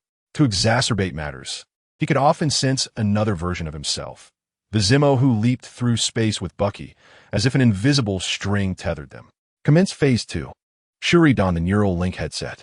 Zemo, I need you to actively guide the quantum energy to resonate with the vibranium. As the device powered up, Zemo felt countless strands of vibranium unfurl within him. Amidst excruciating pain, he instinctively activated the blue-gold mark. The laboratory was suddenly engulfed in blinding light. Stabilize the output, Shuri shouted. Vibranium is forming a quantum lattice. Zemo's vision was overtaken by a bizarre spectacle. On a microscopic level, vibranium atoms arranged themselves into a perfect dodecahedral structure, with each vertex anchoring his dissipating quantum state. On a macroscopic scale, countless golden specks materialized in the air of the laboratory, gradually coalescing into a blurred humanoid silhouette. That was Chala wide-eyed. His other part. Shuri quickly recorded data, quantum entanglement phenomenon. The Zemo from the African savanna is summoning the Zemo leaping through the depths of the ocean. Zemo felt his consciousness being torn apart as 2 memories converged like a deluge. In the wilderness, he and Bucky were pursued by Hydra at the border of Wakanda. Guards escorted him to the Golden City.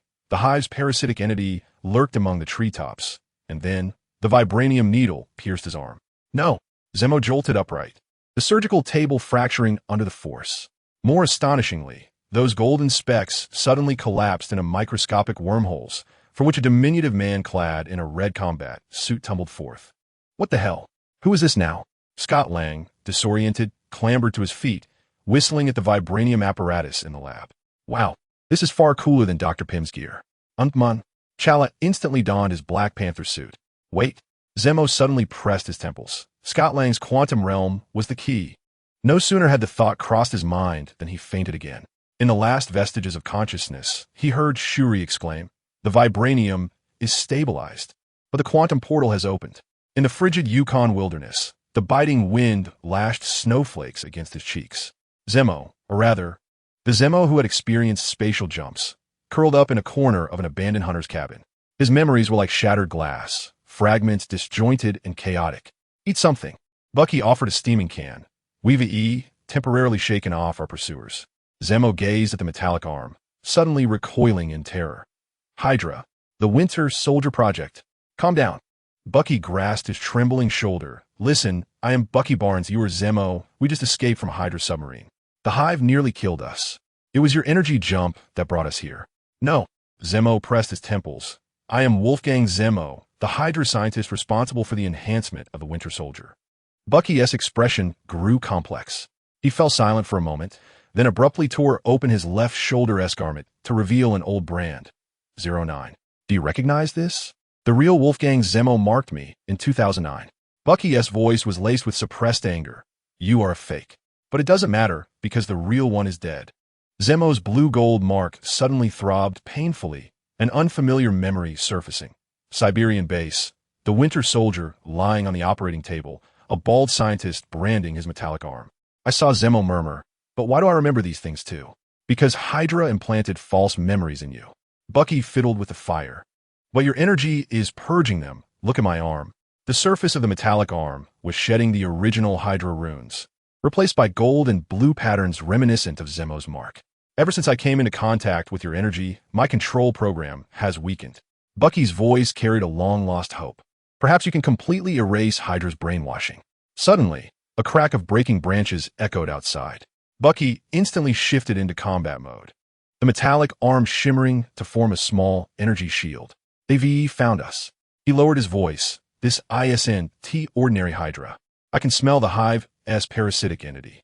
Zemo attempted to activate the mark, but it triggered a violent headache. Since the schism, his energy had become exceedingly unstable. Yet, at this moment, there was no alternative. He gritted his teeth and summoned a golden blade of light. Stay close to me. Bucky kicked open the rear window, declaring that they must head south, as Tony's distress signal originated from the shattered glass. Simultaneously, 3 sniper bullets struck Bucky's chest.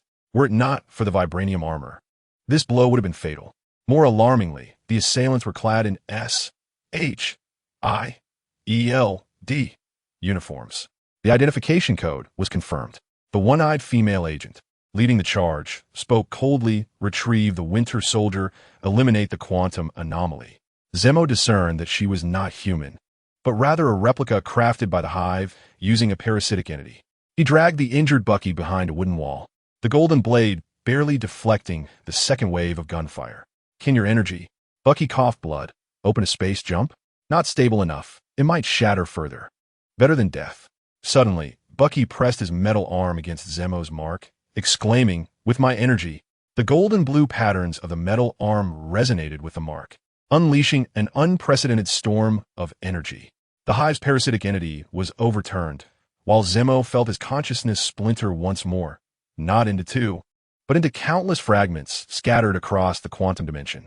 In the final moment, he heard Tony Stark's furious roar echo from the sky, alongside Friday's alarm.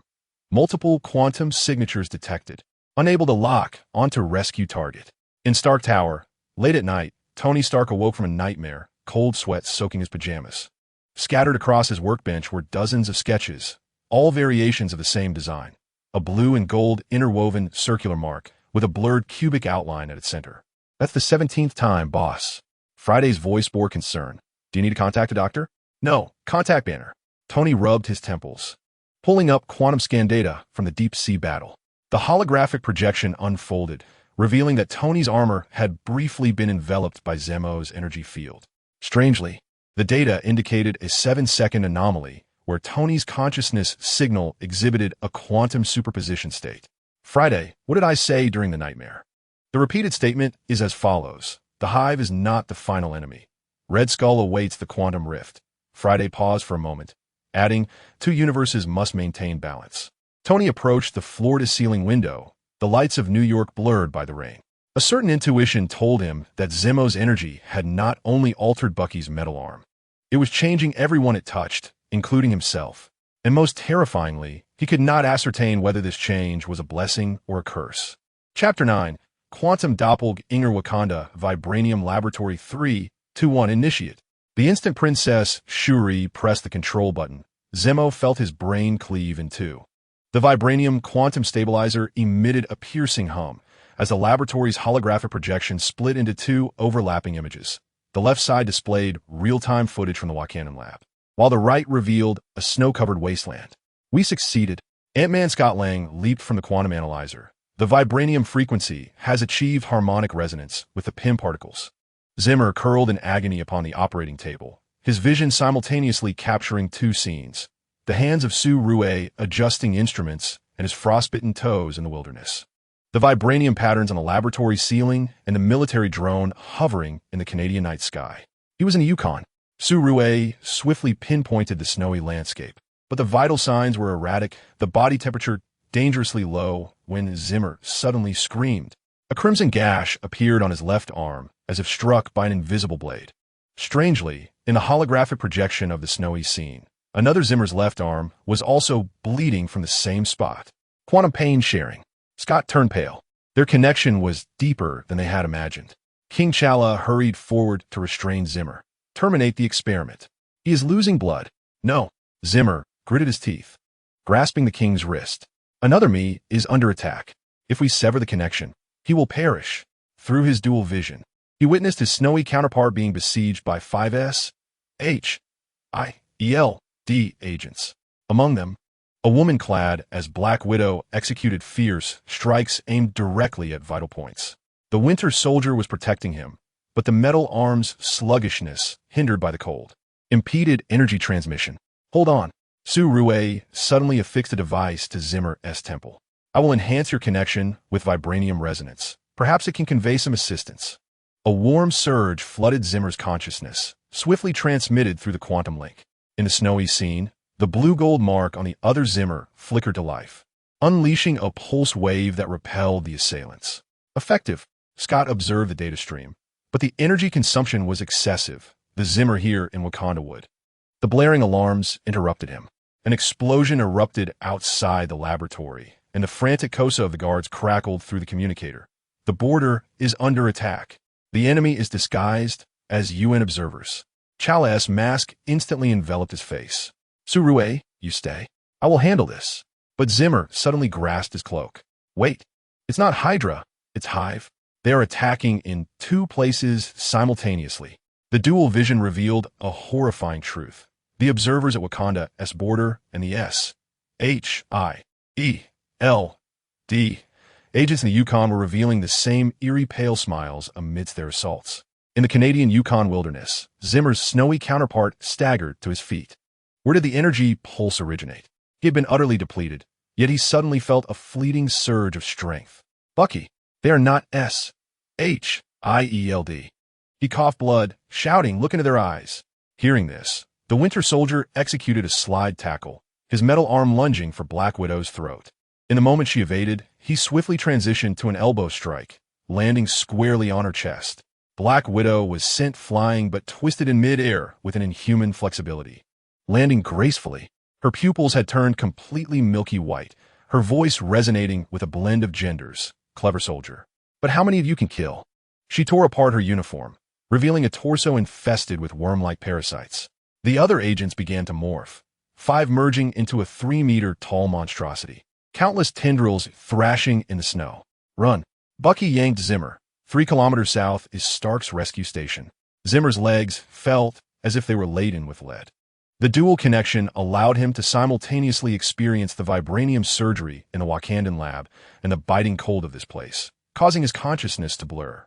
In a daze, he beheld the intricate patterns on Bucky's metallic arm transform entirely into a stunning gold and blue hue, mirroring his own mark. With the last remnants of his energy, he feebly pressed his mark against Bucky's metallic limb, reminiscent of the moment Bucky abruptly halted and turned to face the hive monster. The metallic arm emitted an unprecedented hum as the golden blue radiance coursed through his body like liquid. Step back. His voice resonated with a metallic timbre. This time, it is I who shall protect you. In the instant the hive monster lunged forward, Bucky's metallic arm unleashed a shockwave. It was not mechanical kinetic energy, but pure quantum energy. Wherever the beam of light passed, the snow evaporated, and the monster was torn asunder. The remnants of the parasitic entity writhed in the snow, emitting a piercing shriek. You cannot win. The hive is omnipresent. Bucky collapsed to the ground, the energy overload causing his metallic arm to glow a fierce red. Zemo crawled closer, observing the quantum bond connecting them becoming increasingly vivid. Now he could even faintly sense the anxious emotions of Shuri back in Wakanda. Tony is almost here, Bucky gasped, pointing towards the sky. But a troubling question arose. Zemo followed his gaze. Two Quinjet aircraft were approaching, one adorned in familiar gold and crimson, the other bearing the standard S.H.I.E.L.D. insignia. Which one is real? He asked bitterly. Bucky's metallic arm glimmered slightly. My advice? Trust neither. In the New York Avengers Tower, Tony Stark suddenly splashed coffee onto the holographic projection. Boss. Friday's voice echoed with concern. Your brainwave patterns are exhibiting abnormal fluctuations once again. Tony remained silent, his pupils dilating erratically, and his right hand uncontrollably sketched patterns on the table. When Dr. Banner rushed in at the sound, he found the surface etched with intricate, nanoscopic circuit designs. Tony? Banner approached cautiously. Are you having another episode? It is not an episode. Bruce.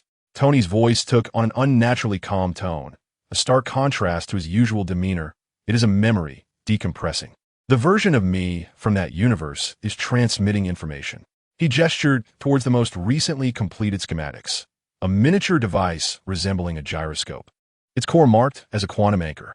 Zemo's condition is more perilous than we imagined, Tony explained with entirely foreign terminology. If the two split entities cannot remerge within 72 hours, the quantum decoherence effect will irreparably tear apart his existence. Banner's eyes widened in shock. Why do you know this? Tony's expression suddenly contorted in pain, but when he spoke again, his tone reverted to its usual cadence. Damn it. What have I drawn? Friday, how long did this last? This time, it lasted 4 minutes and 37 seconds, boss, she replied, 2 minutes longer than last time. Banner discreetly tucked away the schematics. What troubled him most was not Tony's anomaly, but the small mark in the corner of the drawings, a blue and gold intertwined ring, at the center of which was the outline of the tesseract, identical to the mark on Zemo's wrist. In the Wakandan Vibranium laboratory, an exclamation rang out. Found it! Scott Lang exclaimed, holding up a uniquely shaped vibranium device, a quantum tracker. The principle is akin to that of the PIM particle locator, yet it employs vibranium instead. There is no time for elaboration. Su-Rue seized the device and affixed it to Zimmer's forehead as his vital signs began to plummet. In the holographic projection, the snowy landscape flickered ominously. Another Zimmer appeared to be confronting a new peril as the one in the laboratory suddenly began to suffocate, as if an invisible hand were constricting his throat. The hive was assaulting the connection point, and Zimmer struggled to articulate that Bucky's energy was insufficient. Su-Rue swiftly adjusted the apparatus. Scott, prepare the PIM particles. We must forcibly open the quantum channel. Are you mad? Scott exclaimed, his eyes wide with trepidation. An uncalculated quantum leap could hurl us all into the quantum realm. It is not a leap. Su-Rue directed the vibranium compass towards Zimmer. It is a pull. We will use vibranium resonance to draw the other him over. At the moment the device activated, the entire laboratory was engulfed in a golden blue radiance. Zimmer felt his soul being torn asunder, only to be forcibly stitched back together. Amidst the excruciating pain, he beheld his snowy counterpart enveloped in the same luminescence, being drawn toward a spatial rift alongside Bucky.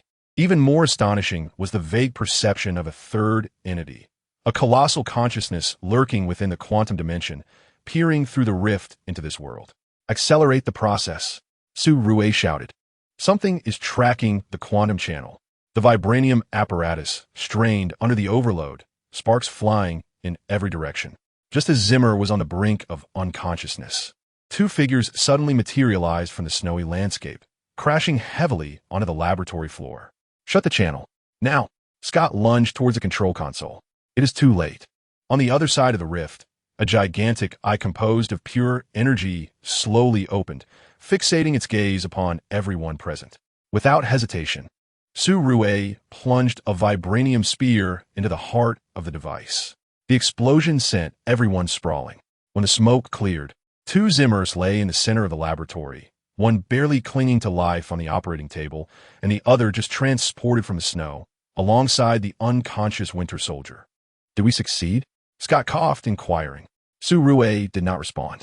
She was horrified to discover that the needle of the vibranium compass continued to spin wildly, pointing towards a corner of the ceiling where a few minuscule golden motes hovered, silently infiltrating the ventilation system. The quantum channel had closed, yet something had slipped inside. Chapter 10. Countdown to Fusion Wakanan Vibranium Laboratory Countdown. 71 hours. The two Zimmers lay on adjacent vibranium platforms, separated by a complex array of energy conduits. Above them, a prototype quantum anchor, a suspended vibranium gyroscope, slowly rotated, emitting a low hum. Vital sign synchronization rate, 87. Quantum spectrum deviation, 187, still expanding. Su-Rue's voice was taut. The repulsion reaction was stronger than anticipated. They resembled two magnets of the same pole. Ant-Man Scott scrutinized the holographic data stream. Dr. Pym's theory holds true. Prolonged division leads to the solidification of quantum states. They are now more akin to twins than to two parts of the same individual. Wakanda Zimmer, codenamed Quantum, turned his head with great difficulty to gaze upon another version of himself, recently rescued from the Yukon snowfields, codenamed Splitter. The eyes of Splitter were still imbued with the wilderness's wariness and the confusion of memory. It feels strange, Quantum whispered, as though observing a distorted reflection in a mirror. Splitter offered no response, merely fixating on his semi-transparent palm. When the beam from Quantum's anchor swept over him, his form momentarily flickered, akin to a poorly received projection, only to solidify again the next moment, though an unnatural blue light coursed beneath his skin. Rejection peak, Su-Rue exclaimed. Halt energy infusion. The laboratory alarms blared. Quantum felt a tearing agony, as if every cell within him screamed to escape from the other self. Splitter curled inward, the edges of his body beginning to emanate golden particles of light. Bucky, Su-Rue shouted, metal arm. Press it against the conduit node. Without hesitation, the Winter Soldier placed his metal arm firmly on the central node connecting the two platforms. The blue and gold patterns instantly illuminated. A tempest of wild energy seemingly calmed by an invisible hand, visibly alleviating the suffering of both Quantum and Splitter. Stabilized. Scott sighed in relief. Your arm is practically a natural stabilizer. This energy is not a stabilizer, King Chalice stated gravely, his Black Panther suit S visor flickering with analytical data. It serves as an anchor point. Bucky's energy field provides a shared reality coordinate for their quantum states. At that moment, the laboratory's dome display was forcibly interrupted with external footage. Wakanda's energy shield dome was under unprecedented attack. No longer merely conventional artillery. Countless flickering parasites were melting the shield's surface, akin to droplets seeping into a sponge, instantly appearing within the shield. Spatial leap. Su-Rue's face turned pale. The hive has evolved. In the footage, the parasites breaching the shield rapidly fused and morphed, forming dozens of small hive monsters. Their arms transformed from tendrils to mimic the shape of Chitauri energy weapons. The pulses they emitted strikingly reminiscent of Iron Man's palm cannon. Energy replication. Quantum struggled to sit up. He has stolen my abilities. Splitter suddenly pointed to a corner of the screen. A master brain, significantly larger than the other monsters, hovered above the city, its core embedded with several familiar golden light points, the very stowaways that had slipped through the quantum channel. The master brain's compound eyes rotated, precisely locking onto the laboratory's direction. It's searching for me, for us. Splitter's voice trembled with primal fear. Stark Tower. New York countdown. 70 hours. Tony Stark awoke on the studio floor, his head pounding. Scattered around him were completed components of the quantum anchor prototype, alongside a hastily drawn new blueprint depicting a complex vibranium headband, annotated with consciousness synchronizer. Friday, how long have I been offline this time? Tony rubbed his temples. 3 hours and 42 minutes, sir, came the reply. Dr. Banner has called 17 times, and S.H.I.E.L.D. has made 35 urgent communication requests. Wakanda is under invasion by an unknown enemy, possessing both spatial leap and energy replication capabilities. Tony suddenly stood up. Copy? The Hive has stolen Zemo's abilities? He rushed to the workbench, seizing the schematic for the consciousness synchronizer. Friday, contact Wakanda. Inform them that I require real-time brainwave data from the quantum duality immediately. Right now. Data is currently being transmitted. Sir, Friday projected a holographic image. Additionally, it has been detected that the synchronizer schematic you designed during your offline period contains a vibranium resonance structure that perfectly matches the wrist imprint frequency of Mr. Zemo. How did you ascertain this frequency? Tony gazed at his trembling hand, devoid of consciousness. I don't know, but another version of me does. He, or it seemed to have an intimate understanding of Zemo's energy. He donned the nanoglasses, the lenses flickering with the battle status in Wakanda. The Hive's central brain effortlessly dismantled the energy shield generator, while the Dora Milaje struggled in a fierce battle. And the energy weapons mimicked by the parasite rendered Wakanda's vibranium defenses vulnerable. Friday, activate the Mark 47 Deep-Sea Rescuer, retrofit with quantum disruption warheads. A resolute gleam flashed in Tony's eyes. Prepare another Quinjet. I am heading to Wakanda. The doctor recommends that you rest, sir. Your brainwave anomalies have not yet stabilized. There's no time. Tony interrupted. If the Hive has completely mastered Zemo's abilities, coupled with those quantum dimensional horrors, we are facing an ultimate monstrosity capable of infinite division, infinite replication, and spatial jumping. In the Vibranium laboratory of Wakanda, a countdown displayed 68 hours. The tremors from the explosion caused the laboratory lights to flicker erratically. Chala had rushed to the front lines, while Shuri and Scott exerted every effort to maintain the operation of the quantum stabilizer. Bucky's metal arm continued to output stable energy, yet beads of sweat rolled down his forehead. Sustaining the balance of two quantum entities was an immense strain. The quantum and the split entity endeavored to draw closer once more. As their fingertips neared a mere 10 centimeters apart, a violent repulsion reaction erupted anew. Both bodies flickered, and the laboratory instruments erupted with electrical sparks. No, Shuri despaired, glancing at the data. The deviation had breached the critical point. Forcing the fusion would trigger quantum annihilation. The split entity howled in agony, golden particles of light at the edges of its form accelerating into the void. The quantum felt its consciousness being drawn into an abyss. Its vision suffused with a blood-red hue. As the crimson faded, Zemo found himself once again standing on the precipice of Vormir. The specter of the Red Skull hovered before him, bony fingers pointing towards the swirling blood clouds below. Time is running short, Mr. Zemo. The Red Skull's voice carried a hint of amusement. Your duality is slipping towards the brink of annihilation. Meanwhile, the Hive has already savored the sweetness of the quantum dimension. Below the cliff, scenes of battle in Wakanda alternated with the crisis unfolding in the quantum laboratory. Further away, the Hive's central brain was tearing open a spatial rift, more glimmering golden quantum parasites spilling forth. What do you desire? Zemo's voice was dry. An upgraded bargain. The Red Skull floated closer. The Soul Stone demands a more extraordinary offering. Sacrifice 30 of your quantum uniqueness, the core essence that constitutes your singular existence, in exchange for the fusion formula. Uniqueness? Zemo inquired warily. What is that? Every soul bears a unique fingerprint at the quantum level. The Red Skull elucidates. Should you sacrifice it, you will irrevocably forfeit the possibility of becoming the singular Zemo. Yet, as recompense, the Soul Stone shall bestow upon you the requisite quantum harmonic frequencies for fusion. What consequences lie in losing your uniqueness? Your existence will become far more susceptible to replication, replacement, and assimilation. The voice of the Red Skull slithers like a venomous serpent, but at least you shall endure as a complete entity. Otherwise, he gestures towards the countdown to annihilation, wherein both you and your counterpart shall dissolve into oblivion. Zemo gazes at the blood-red sky of Wakanda.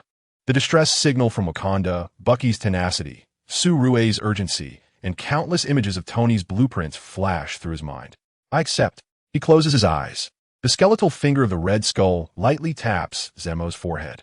In excruciating pain, a blood-red line is seared into the depths of his blue-gold mark upon his wrist. Simultaneously, a cascade of intricate quantum frequency formulas floods his mind. The transaction is complete. The figure of the Red Skull gradually dissipates. Remember, your soul now bears a permanent mark. Wakanda Vibranium Laboratory Countdown. 67 hours. Quantum abruptly opens his eyes, and the split entity simultaneously ceases its struggle. Surui. Quantum cries out, adjust the anchor frequency. Set the main frequency to 739 beats per hertz. Modulate the wave using the Fibonacci quantum sequence. Bucky, concentrate the energy output on my mark. Although taken aback, Su-Rue executes without hesitation. As the new parameters are entered, the hum of the quantum anchor stabilizes into a harmonious resonance. Bucky channels energy through his metallic arm, focusing it on the mark on Quantum's wrist. An astonishing scene unfolds. The bodies of Quantum and the split entity no longer repel each other. Instead, they begin to merge like two droplets of water.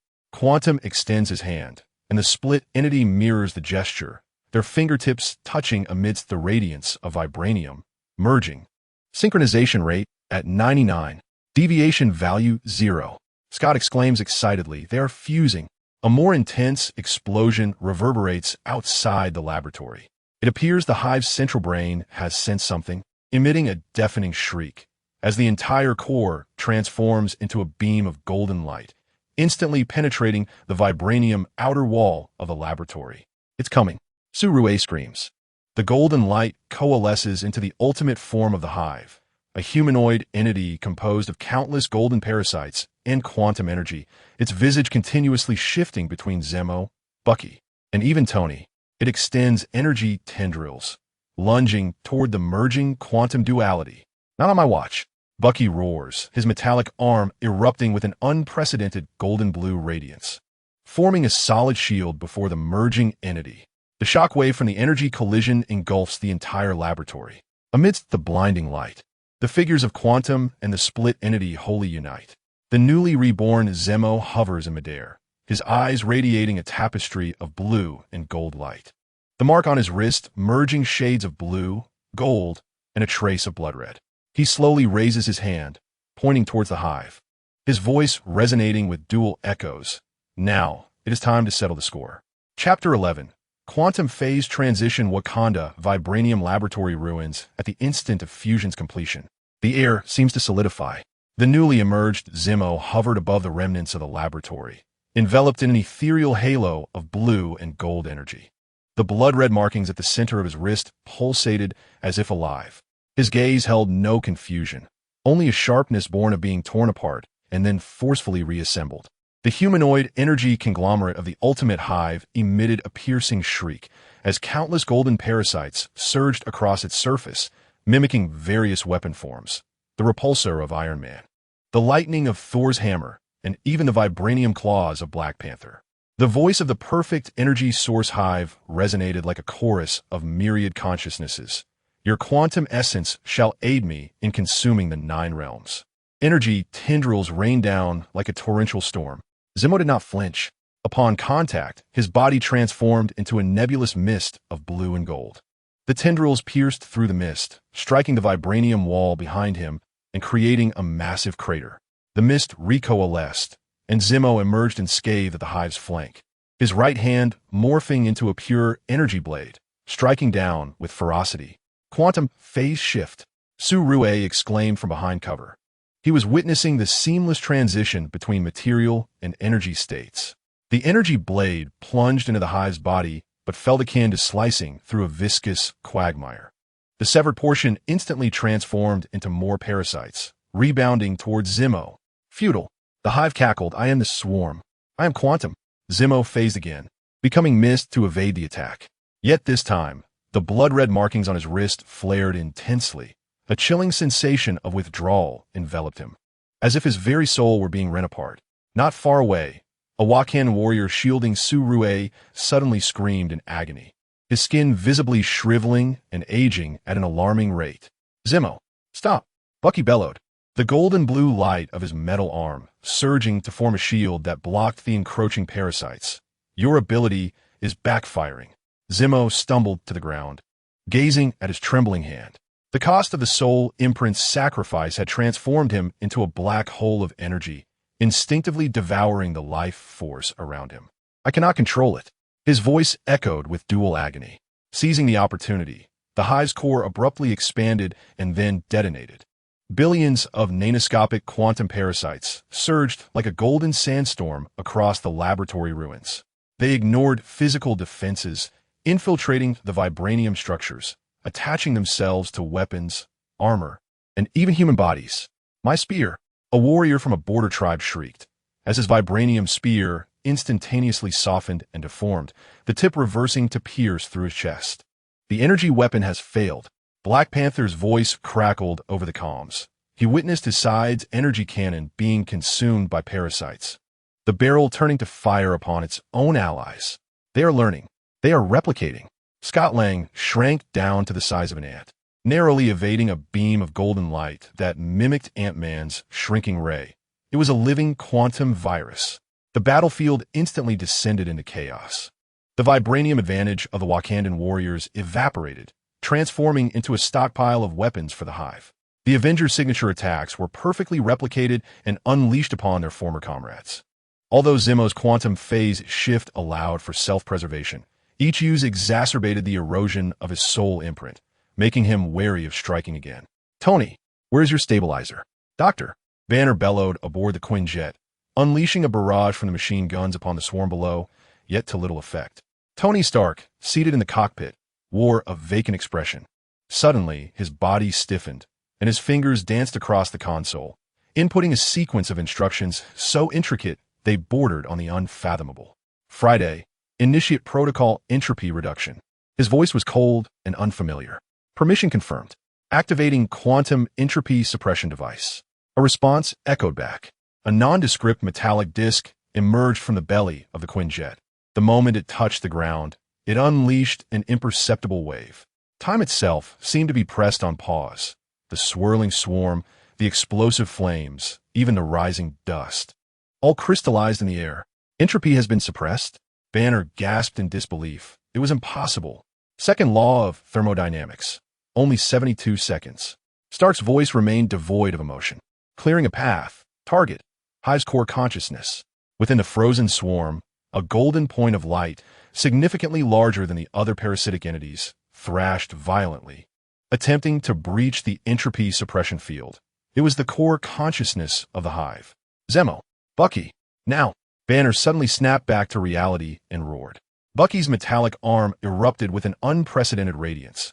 Golden blue energy pulses shining like a beacon, guiding Zemo's direction. Gritting his teeth, Zemo ignored the searing pain of the soul brand, his body transforming into a bolt of blue-gold lightning, piercing through the frozen swarm and hurtling towards the core light. "No!"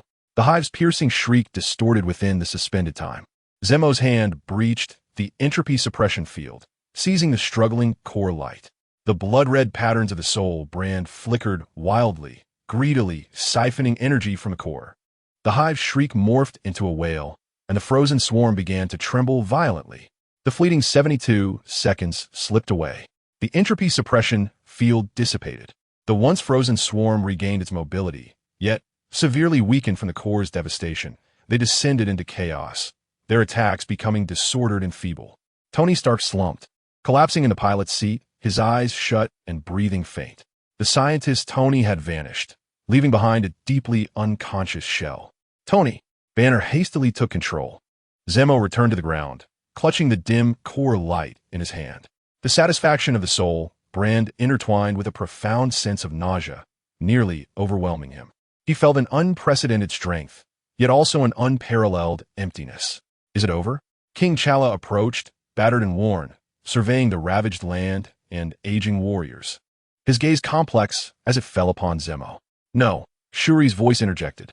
She stood before a vibranium device tainted by the swarm, sparking with electrical discharges, holding a makeshift contraption, merely a vessel for the core. The hive's consciousness is a primordial entity of the quantum dimension. It has escaped, as if to affirm her words. The light point in Zemo's grasp shattered suddenly, dispersing into strands of golden light that pierced through the breach in the vibranium dome, vanishing into the sky. But it has been severely injured. Shuri raised the device in her hand, connected to a bomb linked to the contaminated vibranium apparatus. I have crafted a resonance bomb using the infected vibranium. Detonating, it will obliterate all tainted vibranium devices and severely damage the remnants of the hive's consciousness that cling to them. Yet the cost was evident as she gazed upon the surrounding vibranium structures and weapons, now infested and mutated by the swarm. The technological foundation of Wakanda would suffer a grievous blow.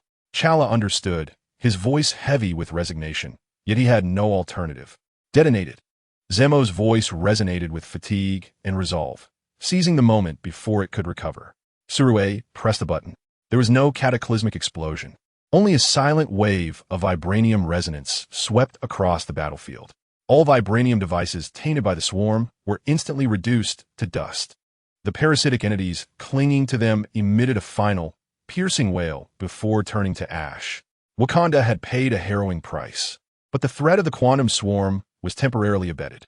Amidst the smoldering ruins, Zemo beheld the increasingly glaring blood-red mark upon his wrist, then glanced at the unconscious Tony and the aged warrior, for the first time acutely aware of the heavy toll of the Soul Stone transaction.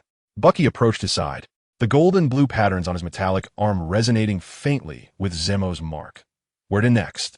Zemo gazed skyward, towards the direction from which a few golden rays had escaped, to seek out the hive's lair. Before it recovers. He paused, his voice somber, as if to atone.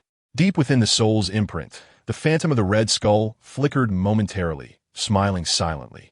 Chapter 12. Pursued across the star sea in deep space. The modified Quinjet, the pursuer, traversed the void. Outside the porthole, stars scattered like shattered diamonds upon a velvet canvas of darkness. Zemo sat cross-legged within the isolation pod, the soul imprint on his wrist emanating an ominous glow. He closed his eyes, concentrating intently, striving to capture the faint, nauseating pull deep within his consciousness, an olfactory trace left by the quantum fragments of the hive in the cosmos. Coordinates locked, bearing 7, approaching the Shandar system. Banner's voice crackled through the communicator, tinged with weariness. The Nova Corps had received the alert, yet they seemed skeptical of the notion of quantum parasites. Zemo opened his eyes, a flicker of blood-red passing through his blue-gold interwoven pupils. They will believe it, once they are infected. Each pulse of the soul imprint was accompanied by a faint ache and whispers, remnants of the fear from the Wakandan warriors he had inadvertently consumed. The pod door slid open, and Bucky entered, the golden blue patterns on his metallic arms softened in the dim light.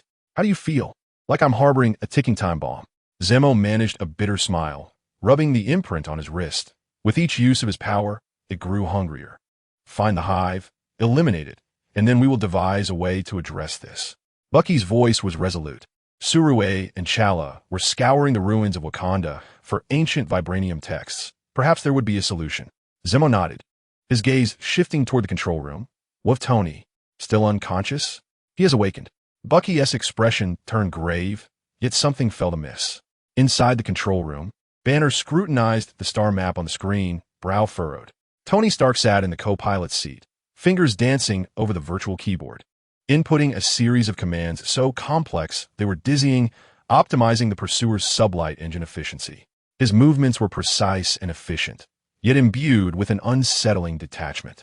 The energy consumption of the curvature engine can be reduced by 173. If we utilize this quantum time window, Tony, or rather the consciousness inhabiting his body, nonchalantly remarks. Quantum time window. Banner interjects, his voice tinged with barely perceptible tremors. Tony, what is that? From which laboratory? S-theory. Tony's fingers pause for a mere 0.1 seconds before resuming their fluid motion, an outdated concept of little consequence. The crux is, with this optimization plan, we can reach the periphery of the planet Xander 34 hours ahead of schedule, specifically in 127 standard hours. Tony, Banner steps closer, locking eyes with him. Yesterday, while you were unconscious, you sketched a blueprint for a nanotemporal stabilizer using a quantum entanglement topology that wouldn't be feasible until the 31st century. Tell me, how did you come to know this? Finally lifting his gaze, Tony's eyes behind the lenses were calm and untroubled. Knowledge knows no temporal boundaries, Bruce. I merely see a bit further. You're not Tony Stark. Banner's voice turned icy. Who are you? A man from the future? A time criminal? Or a conqueror? The air instantly thickened with tension. Tony's lips curled into a chilling arc, distinctly uncharacteristic of the real Tony. Names are merely ciphers. What matters is that I can help you capture that little insect. And you need me. At that moment, a piercing alarm shattered the heavy atmosphere. Warning. High-energy reaction detected. Kree interceptors. Numbering 3. Friday's synthesized voice resonated. Outside the porthole, 3 menacing Kree warships emerged from their warp state, their cannons flashing with perilous light. Kree? This is not their territory. Banner rushed to the control panel. Perhaps they were drawn here by the Vulture. Bucky's voice crackled through the communicator. As he and Zemo arrived at the control room entrance, or attracted by the high fragments, Zemo's wrist insignia suddenly blazed with heat. He glanced at one of the Kree warships, his pupils narrowing. The energy readings from that vessel were erratic, with unnatural golden patterns faintly coursing across its hull. That ship has been infected. Zemo growled. The high fragments are on board. The Kree warship opened fire. A massive energy beam shot directly at the pursuer. Banner and Tony, simultaneously maneuvered, narrowly avoiding disaster. I'll handle this, Zemo called out without waiting for a reply, his body instantaneously undergoing quantum phase shift, transforming into a beam of blue-golden light that pierced through the hull, racing towards the infected Kree warship. Inside the Kree vessel, the air was thick with the stench of blood and ozone. The corridors lay strewn with the bodies of Kree soldiers, golden veins writhing beneath their skin. Zemo shifted between physical and energy states, evading the automated defense system's attacks, propelled by the potent guidance of the soul imprint towards the engine room. Within the engine room, the scene resembled that of a hellish nightmare. The high fragments had fused with the ship's core, creating a grotesque tumor composed of energy conduits and Kree corpses, greedily siphoning energy from the reactor. At the tumor's center, a colossal golden eye rotated, locking onto the intruder. A multitude of synthesized whispers surged within Zimmer's mind, heralding the arrival of a new host. The grotesque tumor unfurled numerous tendrils forged from energy and metal, wielding cataclysmic force. Zimmer executed a phase shift to evade, simultaneously coalescing an energy blade for a counterattack. Yet, when the energy blade struck the tendril, it left only a faint mark, which was swiftly absorbed. Futile, I have mastered your abilities, mocked the consciousness of the hive. Zimmer felt his soul seared by a maddening pulse, an insatiable thirst for energy nearly consuming his reason. He beheld several parasitized Kree soldiers, still clinging to life, convulsing beside the tumor, their eyes filled with agony and pleading. A notion of purging them took root amidst the whispers of the imprint. Compelled by an unseen force, Zimmer extended his hand, the sanguine glow of the soul imprint enveloping one Kree soldier. The soldier emitted a harrowing scream as his body rapidly withered, the golden veins beneath his skin fading away. Yet, concurrently, an overwhelming tide of anguish, madness, and memories of slaughter surged into Zimmer's mind. No, Zimmer fell to his knees, clutching his head, the backlash of the imprint pushing his sanity to the brink. He witnessed the Kree soldiers' atrocities of pillaging and burning, the excruciating torment of being parasitized by the hive, and even glimpsed the horrifying vistas of deep space encountered by the hive fragments as they drifted through quantum dimensions. Seizing the moment, the tumor launched a lethal strike. A tendril pierced through Zimmer's chest. The searing pain jolted him back to clarity. The quantum phase shift instinctively activated, his corporeal form transforming into a mist of light just before being torn apart. However, the soul imprint, overwhelmed by energy overload and backlash, flared brilliantly. Buzz! An invisible crimson shockwave erupted from Zimmer's core. The metallic structure of the entire engine room melted as if it were butter. The hive tumor emitted a piercing wail, its central golden eye fracturing under the strain. Aboard the pursuer, Banner and Bucky stared in astonishment at the sudden eruption of crimson light from the Kree warship's engine, followed by the ship's internal disintegration. Zimmer's figure flickered and stumbled amidst the explosion's flames, yanked back to the aircraft by Bucky's energy beam from his metal arm. He was drenched in blood, both his own and that of the Kree, his gaze vacant, the imprint on his wrist glowing a vivid crimson, radiating a disquieting aura. "What has he done?" Banner murmured, observing the energy signal of the Kree warship vanish entirely from the scanner, his voice parched. "He detonated something," Bucky remarked, looking at the unconscious Zimmer, the patterns on his metal arm dim and lifeless. In the co-pilot seat, Tony adjusted his glasses, his eyes behind the lenses inscrutable. The price of a soul is always steep. Yet, the efficiency is remarkable, is it not? At the headquarters of the Nova Corps on Xander, Nova Primary Rail gazed intently at the main screen, displaying the alarm from the pursuer and the imagery of the Kree warship's obliteration, her brow furrowed in concern. Just as she contemplated issuing orders to bolster defenses, the suspended golden sphere at the heart of the energy matrix in the central hall, which supplied power to the entire Nova Corps, suddenly emitted a piercing hum.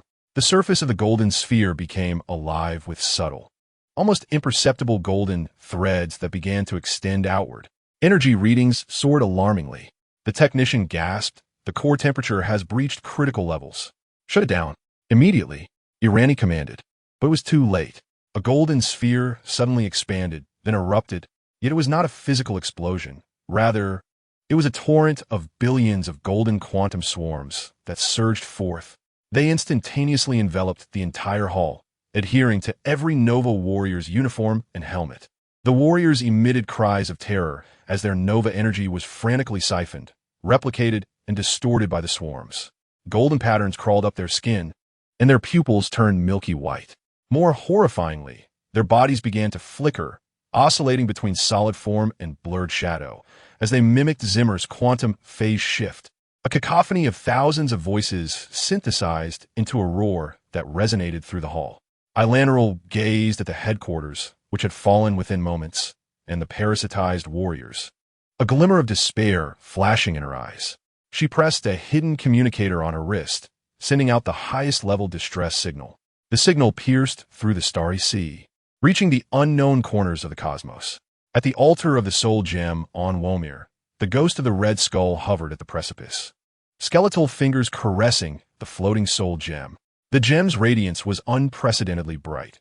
Within its blood-red halo, chaos on Xander was reflected, alongside the increasingly glaring brand on Zimmer's wrist, and the silent approach of a purple fleet led by a colossal, circular mothership. Thanos' fleet.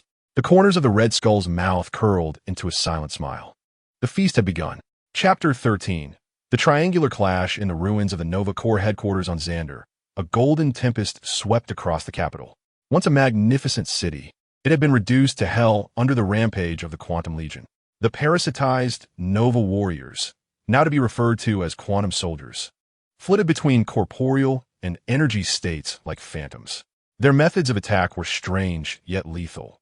One moment, they manifested as solid energy blasts, and the next, they transformed into a luminous mist that penetrated defensive fortifications, coalescing within the ranks of the defenders to mercilessly reap lives with vibranium spears, mimicking Black Panther, or energy whips, mimicking Doctor Strange.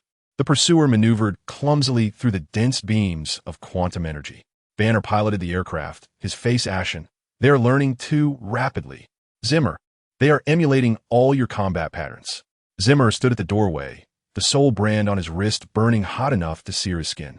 He watched as a quantum soldier expertly dodged anti-aircraft fire, using perfect quantum phase shifting, before materializing an identical blue-gold energy blade to cleave through a building.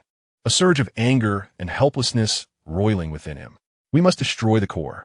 Bucky's metallic arm shimmered with gold and blue light, forming a shield to block a quantum ray that penetrated the hull. The consciousness of the hive must still be directing them. "Where is it?" Banner shouted, as the aircraft shuddered violently once more. In the ruins of the central energy matrix. Zimmer gritted his teeth, the brand sensation directing him toward a distorted golden light cluster at the heart of the city, absorbing the planet's energy to reshape itself. Just then, a quantum soldier suddenly materialized directly in front of the aircraft, phasing through the viewport and coalescing into solid form within the cockpit. Its energy blade lunged straight for Banner's back. "Bruce," Bucky lunged forward, his metallic arm clashing with the energy blade, igniting a dazzling shower of sparks. In that critical moment, Tony in the co-pilot's seat stirred. He did not resort to any weaponry. He merely raised his hand slightly. With a hum, an invisible wave radiated from him, freezing the quantum soldiers advancing toward Banner. The energy beams streaming in from outside, and even the flames of the explosions all suspended in mid-air. Within the cockpit, time itself grew viscous, allowing only Tony the freedom to move. Time paused. Banner's voice strained to break through the stilled air. Time phase shield. Tony, or rather Kong, calmly corrected, his voice stripped of all pretense, imbued with a metallic chill, as local time flow decelerated to a millionth of its usual pace. The effect was limited in range, and its duration hinged upon the endurance of this primitive vessel. Rising to his feet, he disregarded the astonished gazes of Banner and Bucky, advancing toward Zemo. His eyes were no longer the warm caramel of Tony, but a fathomless abyss of darkness. Rorinoa Zemo. Kang's tone remained devoid of emotion. Or should I refer to you as Quantum Anomaly 137? Your soul imprint and the core of the hive are essential components for restoring my timeline navigation system. Surrender them, and I can spare this planet from utter devastation. Utter devastation? Zemo grimaced against the searing pain of the imprint, a cold smile gracing his lips. Do you mean yourself, or those outside? As if in response to his words, a colossal shadow tore through the atmosphere of the planet Shandar. Thanos' flagship. The Sanctuary 2 descended slowly like a beast that devours stars. Countless prowler landing pods swarmed toward the surface like a plague of locusts. It seemed the audience had gathered. A chilling smirk curled at the corners of Kang's mouth. Thus, the show shall commence. He snapped his fingers. The time phase shield was lifted. The frozen quantum soldiers sprang back to life. The energy blades resumed their deadly descent. However, Bucky was prepared. His metallic arm unleashed an unprecedented pulse of energy, sending the soldiers tumbling. The aircraft narrowly evaded subsequent attacks under Banner's deft control. Tony, no, Kong. Banner roared, what exactly are you? The Conqueror. Kang's voice echoed through the aircraft's speakers, resonating across the battlefield, the ruler of time. And you are the impurities soon to be swept into the dust of history. He no longer paid heed to the others, his gaze fixed upon the increasingly massive golden light cluster at the city S.H.I.E.L.D, the core of the hive, and the Quantum Legion surging toward Thanos' landing forces like a tidal wave. Prowlers. Crush them. The command of the Dark Knight, Proxima, resounded through the communication channel. Thanos' Prowler army, a purple torrent of steel, collided thunderously with the Golden Quantum Legion. The Quantum Soldiers' phase-shifting abilities were first restrained by the sheer numbers and reckless charge of the Prowlers. The spear of Dark Knight, Proxima, struck out like a venomous serpent, precisely piercing the core of a Quantum Soldier attempting to phase out, obliterating it entirely. Brutal yet effective, Kong observed, his eyes glimmering with streams of data, seemingly recording and analyzing everything. Zemo had no time to attend to Kong and Thanos. The soul, imprinted at the core of the hive, spiraled into chaos under the intoxicating allure of its essence and the palpable aura of death that permeated the battlefield. With a despairing cry, he fell to his knees, the mark on his wrist erupting in a blinding crimson glow. A swirling vortex of blood coalesced around him, voraciously consuming all energy in its vicinity. Whether it be the remnants of quantum soldiers, the lifeblood of the vanguard, or the residual shockwaves of explosions. More horrifyingly, a deluge of fragmented memories, the terror of the Mandalorian. The instinct to kill from the vanguard, the despair felt by quantum soldiers during parasitism, rushed into his consciousness like a breached dam. Zimmer. Bucky attempted to approach, but was violently repelled by the chaotic energy of the crimson vortex. Stay back. Zimmer's eyes blazed red, his voice a cacophony of tortured screams. It devoured everything in its path. The blood-red vortex expanded rapidly, leaving behind drained and withered forms of both quantum soldiers and the vanguard, as if they had been utterly siphoned of life. Even the sturdiest of structures appeared to have weathered a millennium, crumbling into dust. A small escort ship from Thanos' fleet was swept by the edge of the vortex, its shields overloading in an instant, and the hull exhibited bizarre signs of rust and decay. What is that? The Dark Knight Proxima regarded the annihilating crimson vortex with a mix of suspicion and intrigue. Fascinating. On the bridge of the Sanctum II, Thanos observed the vortex and the anguished struggle of Zimmer at its core, his fingers caressing the empty slots on the Infinity Gauntlet, marveling at the fragments of the Soul Stone existing in such a manner. In the city center, the core aggregation of the Hive dimmed significantly under the concentrated assault of Dark Knight Proxima and the Vanguard. It sensed the threat posed by Thanos and the terrifying pull of Zimmer's soul imprint, while also recognizing the cold, greedy gaze of Corvus Glaive. In despair, the Hive made a final attempt at resistance. The colossal aggregation suddenly contracted and then detonated, not through physical explosion, but by unleashing billions of tiny golden shards that shot out in all directions. Most of these shards were intercepted and annihilated by the firepower net of Thanos' fleet and the Vanguard, yet the largest shard, as if imbued with life, accurately soared towards Zimmer's crimson vortex. It did not aim to attack. Rather, it harnessed the ferocious spatial distortion at the vortex's edge, forcibly tearing open an unstable quantum passage like a surfer riding a wave. From the other end of the passage, glimpses of Earth emerged. No. Zimmer sensed the shard's intention and attempted to close the vortex, but the rampage of the imprint had surpassed his control. The golden shard transformed into a streak of light, vanishing into the quantum passage in an instant. Almost simultaneously, the main cannon of Thanos' fleet locked onto the center of the crimson vortex. Zimmer, get out of the way. Bucky's eyes widened in horror as he dashed toward the vortex without hesitation. Banner, however, made an even more reckless decision. He dramatically pushed the fighter's engine power to its limits, hurtling toward the path of the main cannon's shot. Hung!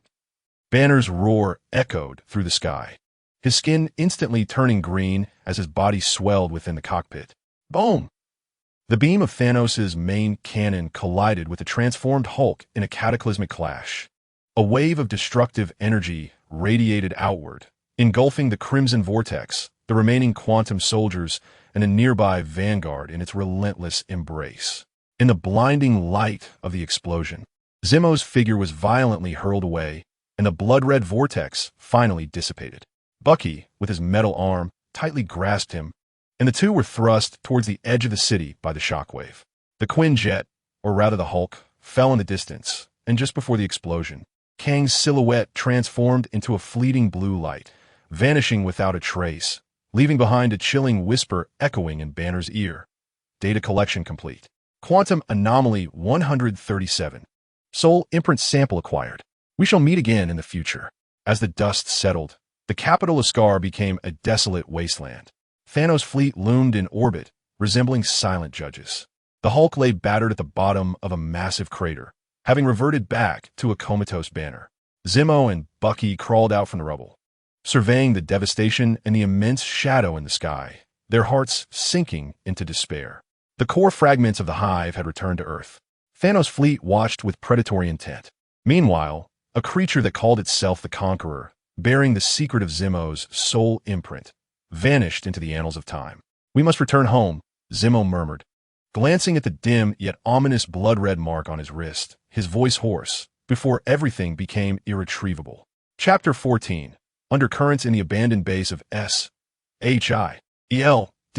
On Tahiti, the lights flickered erratically in the underground storage room. Test tubes filled with a pale blue liquid swayed gently in their incubation pods, where barely visible golden threads moved as if alive within the depths of the liquid. Sample 325 confirmed effective. The technician withdrew the syringe from the neck of an unconscious agent, the remaining liquid in the syringe shimmering with an unnatural gold. Memory reset progress at 87.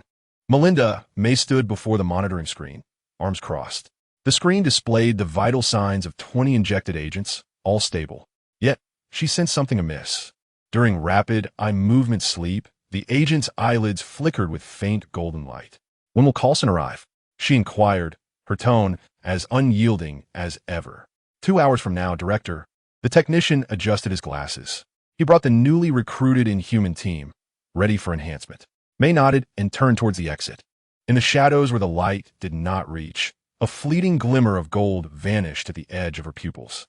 At the temporary Avengers base in New York, The atmosphere in the conference room was colder than ice.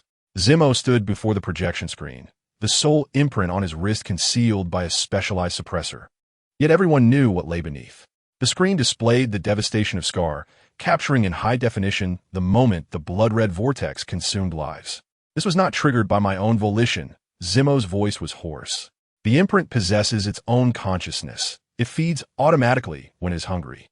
It is akin to keeping a malevolent dragon as a pet. Tony Stark slumped in his chair, his pallor alarming. His consciousness had finally stirred from its stupor. Yet remnants of his scientific persona caused him to intermittently utter unfamiliar terms.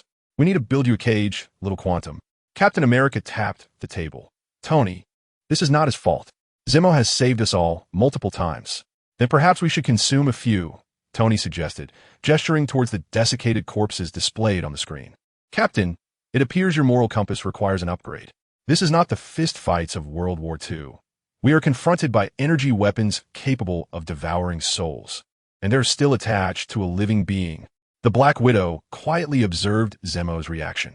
She noted that when Tony mentioned soul consumption, Zemmow's left hand unconsciously rubbed the suppressor, his knuckles paling.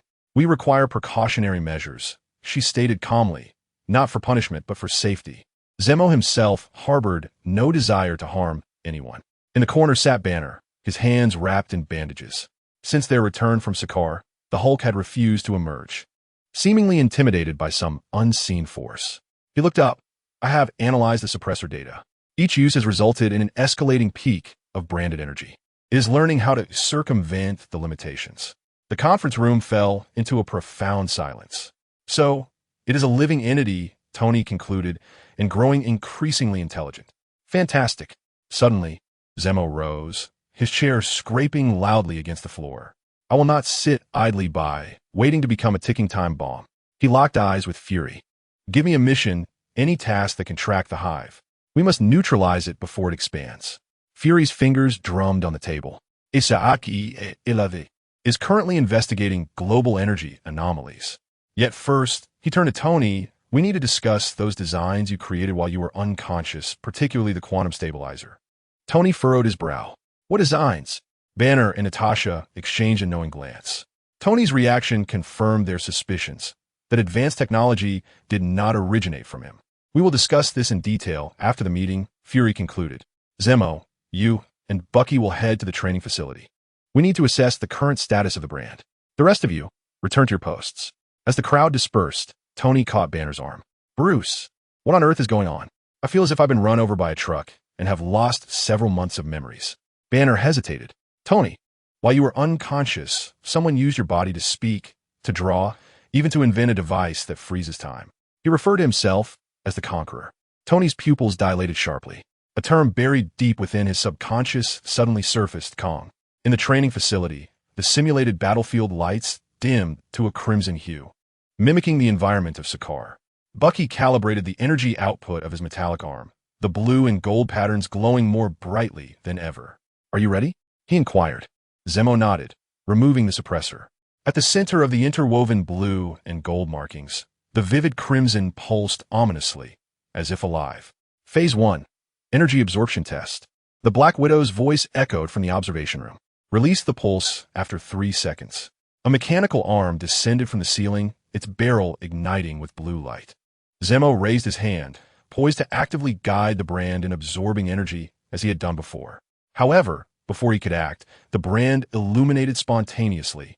The blood-red markings spread like a spider's web, forming a miniature vortex that instantaneously siphoned the pulse energy. More alarmingly, the absorbed energy did not, as usual, store within Zemo's body. Instead, it was directly injected into several idle robots stationed in the corner of the training ground. The robot's eyes glowed crimson as its weapon system activated autonomously, turning its barrel towards the observation chamber. The system had been compromised, and alarms resonated throughout the training ground. Bucky reacted swiftly, his metallic arm unleashing energy pulses that obliterated 2 robots. Zemo attempted to reclaim energy using his mark, only to find it rebelling against him, relishing the chaos as if savoring a delicacy. It even began extracting metallic particles from the wreckage of the destroyed robots, attempting to construct more assailants. Emergency protocols were initiated as Black Widow activated a containment strategy. A Vibranium shield descended from the training ground ceiling, releasing a shockwave that sent all robots crashing to the ground. Reluctantly, the mark quieted, its crimson tendrils retracting to the center. In the observation chamber, Fury's expression darkened ominously. It was not merely conscious, but it reveled in destruction. Banner summoned data analysis, revealing a more troubling reality. It exhibited both learning capabilities and strategic thinking.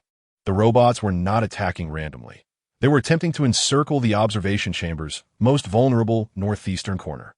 Bucky assisted the pale-faced Zemo out of the training area, the latter's voice trembling as he remarked that it had consumed too much on Xander and now craved more. On the S.H.I.E.L.D. airborne mothership, late at night, Fury's personal terminal displayed a file labeled Quantum Stabilizer that opened without his intervention. The screen showcased evolving designs, increasingly intricate and advanced. The final form of the device resembled a miniature cosmic Rubik's Cube, its core marked with a soul energy extraction matrix. Fury fixed his gaze upon the screen and suddenly drew his weapon, shooting through the terminal. Amidst the sparks, he pressed the communicator. Hill. Activate the highest level of the Observer Protocol. Mark all agents associated with the Tahiti project. He paused, preparing to awaken Captain Marvel.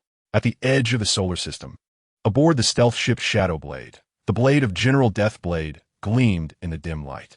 A holographic projection of Proxima Midnight displayed Earth's defensive layout. The Master desired the boy's energy core. Deathblade's voice rasped like metal scraping, but first, chaos was necessary. The projection shifted to the interior of S.H.I.E.L.D, where Melinda May issued commands to a team of agents, her pupils glinting with a golden hue at a particular angle. The seed had already germinated. Proxima Midnight smiled, stating that the hive would pave the way for them. Suddenly, an image of Ebony Maw intruded. My spores have latched onto their craft. Soon, we will uncover all the Avengers' secrets. Deathblade's blade sliced through the projection of Zemo's image. The Soul Reaper, Lord Thanos, shall personally savor your energy. On the rooftop of the Avengers base in New York, Zemo stood alone in the night breeze, gazing at the starry sky. The mark on his wrist radiated a gentle warmth, as if sensing a distant calling. Bucky appeared silently behind him. Can't sleep? Zemo contemplated, raising his wrist. If the mark possesses its own consciousness, what does it truly desire? Why choose me? Bucky paused for a moment. Perhaps it was not it that chose you. Perhaps you, or a version of yourself, in another time, in another universe, created it. The notion was profoundly shocking, plunging both individuals into silence. In the nocturnal sky, a solitary star flickered subtly, silently altering its trajectory. It was a reconnaissance spore of the ebony-throated, recalibrating its position to target the Avengers base below. Meanwhile, in the distant reaches of deep space, a cerulean beam was piercing through the atmosphere, hastening toward Earth. That was the flight path of Carol Danvers. Chapter 15, Prelude to Cataclysm in the Clandestine Laboratory of S.H.I.E.L.D, known as the Gamma Nest. The alarm lights bathed the underground corridor in a sanguine hue. Doctor, Banner was sealing the last vial of concentrated gamma blood samples into a lead alloy safe when a shrill alarm startled his fingers. Intruder breached the third layer of defense. The panicked voice of an agent crackled through the communicator. It was Agent Melinda May. Her eyes are glowing. Symbiote. In an instant, Banner comprehended the hive's objective, the gamma samples. Initiate maximum containment. The heavy vibranium isolation door crashed down, yet Banner's heart sank. May was one of S.H.I.E.L.D's foremost combat experts, and with the hive-enhanced symbiote agents, standard defenses would be utterly inadequate. In the corridor beyond the isolation door, the battle was decidedly one-sided. Melinda May moved with the swiftness of a wraith, her eyes shimmering with golden light as she effortlessly dislocated the joints of 2 guards. Behind her, 10 symbiote agents, their golden veins clearly visible beneath their skin, coordinated their movements as if they were a singular entity. Ordinary bullets merely left shallow dents on their bodies, which were swiftly repaired by the writhing golden substance. May, snap out of it. Black Widow, Natasha leapt down from the ventilation shaft, her stunned baton aimed directly at the back of May's neck. May evaded with an inhuman twist, seizing Natasha's wrist with astonishing strength. The voice of the evolved May resonated with a metallic echo as her other hand lunged for Natasha's heart. Hawkeye's explosive arrow struck just in time, forcing May to retreat. Yet, more symbiote agents closed in, their arms morphing into vibranium blades, their synergy terrifyingly precise. They share a collective consciousness. Hawkeye felled one agent, only to find that the wound oozed not blood, but a viscous golden liquid. The weak point is the head, or obliterate them completely. It's not that simple. Natasha struggled to parry May's relentless onslaught. Each strike bore the chilling intent of the hive. Banner. The samples must not fall into their hands. Inside the laboratory, Banner watched the surveillance feed, cold sweat soaking his back. He seized the safe and dashed toward the emergency escape route. Just then, boom! The alloy walls of the lab were violently torn apart. Zemo and Bucky, accompanied by a distorted halo of blue and gold light, burst through. They had sensed the hive's energy fluctuations and forced their way in. Banner, go! Bucky's metallic arm surged with golden-blue radiance, forming a shield to deflect an energy beam aimed at Banner, launched by a symbiote agent mimicking Iron Man's repulsor blast. Zemo lunged at Melinda May. The suppression device on his wrist had long been discarded, and the crimson markings at the center of his blue-gold sigil flickered with fervor, reacting violently to the nearby quantum fragments of the hive. Get away from her! Zimmer roared, attempting to expel the fragments embedded within May through an energy pulse. A grotesque grin stretched across May's lips. You have arrived, the perfect catalyst.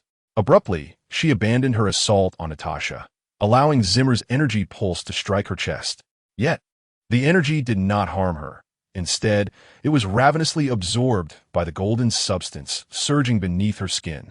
Simultaneously, a brilliant light flared in her eyes, and an invisible quantum shockwave surged back into Zimmer's mark. Ugh! Zimmer felt as though struck by lightning, the imprint searing as if thrown into a furnace. Crimson patterns rapidly spread across his entire arm, an indescribable hunger and rage consuming his sanity. Buzz! The space around Zimmer began to distort. Light stretched and curved, forming an ever-expanding sphere of darkness. The metallic walls of the laboratory crumpled inward, as if grasped by an unseen giant hand. Instruments, debris, even the very air was frantically drawn in. A black hole. He was creating the prototype of a black hole. Banner watched in horror as the gravitational readings on the monitor spiked dramatically. Bucky attempted to approach Zimmer, but the overwhelming gravitational field held him fast, the energy from his metal arm being frantically siphoned away. Zimmer, regain control. Zimmer's eyes burned red, his body suspended at the center of the dark sphere, the bloodlight of his soul imprint serving as the sole source of illumination. He felt detached from his body, consumed only by an endless void and an insatiable desire to devour everything. May and the symbiotic agents laughed maniacally, seemingly anticipating this moment. No, Natasha and Hawkeye were hurled away by the gravitational field. Just as the dark sphere threatened to engulf the entire laboratory, a resounding boom erupted. A resplendent beam of light descended from above, piercing through layers of decking, striking precisely at the heart of the nascent black hole. The photon energy clashed violently against the black hole's gravitational force, erupting in a blinding radiance. Captain Marvel, Carol Danvers, hovered majestically above the breach, her hands emitting streams of dazzling energy. Stop this now. Her photon energy temporarily staved off the black hole's expansion. Yet a flicker of doubt crossed her face as she noticed her energy partially assimilated by the crimson patterns upon contact with the black hole's edge. A cold and ancient will attempting to infiltrate her consciousness through the energy link. The essence of the soul stone. Carol, beware of his imprint. Banner shouted. In one corner of the laboratory, the unconscious Tony Stark suddenly opened his eyes, data streams flashing rapidly within his pupils, Kong's consciousness momentarily stirring. Ignoring the chaos, he swiftly tapped on the damage control panel, inputting a series of commands far beyond contemporary understanding. The space curvature stabilization protocol is initiated, quantum foam filling, he murmured coldly. With his actions, the spatial structure at the black hole's edge was forcibly reinforced, the expansion temporarily halted. Yet, no one noticed a faint blue light silently infiltrating the depths of S.H.I.E.L.D. S.H.I.E.L.D main system, activating a program known as the time anchor. Sample. Give it to me. Agent may seize the opportunity to lunge at the safe in Banner's grasp. Amidst the turmoil, the safe was struck by an energy shockwave, shattering. Vials of concentrated gamma blood soared into the air. No. Banner's eyes widened in despair. The test tube was ensnared by the gravitational pull of the black hole, shattering instantaneously. Deep green gamma blood collided violently with the crimson energy emanating from the black hole's edge, alongside the golden fragments of the hive. A deafening roar, filled with agony and fury, reverberated throughout the laboratory. Banner's body swelled uncontrollably, tearing through his garments. Yet this time, the transformation into the Hulk resulted in skin that was no longer merely green, but adorned with blood-red patterns that shared an origin with Zemm's brand. One of his eyes glowed a menacing crimson, while the other flickered with a frenzied golden light. The Quantum Hulk's presence drew a sharp intake of breath from Bucky. The newly birthed monstrosity possessed no trace of reason. It hurled a colossal fist, wreathed in sanguine energy, at the nearest Carol, sending shockwaves through her photon shield. Subsequently, it seized a half-ruined vibranium column and swept it towards the temporarily stabilized black hole and the suspended Zemo. The laboratory succumbed to a cataclysm of contending forces, collapsing entirely. Debris, energy, roars, and alarms intertwined into a symphony of apocalypse. Gritting her teeth, Carol withstood the Quantum Hulk's onslaught, bellowing at Bucky and Natasha. Take Banner and Tony away. This place is going to collapse.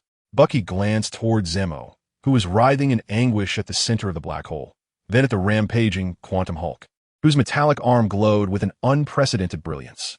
He made his choice and rushed towards Zemo. Zemo, grab hold of me, he shouted, directing the energy core of his metallic arm towards the black hole, attempting to use his own energy as an anchor to pull Zemo out.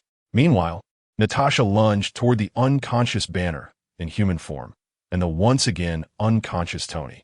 Melinda May and the remaining symbiotic agents, amidst maniacal laughter, melted into a golden stream, seeping through the fissures created by the Quantum Hulk, disappearing into the depths below. The hive continued to evolve, her voice resonating amidst the cacophony of collapse. Chapter 16. The prelude to the end hellscape of New York City, once thriving Manhattan, had been reduced to a desolate wasteland.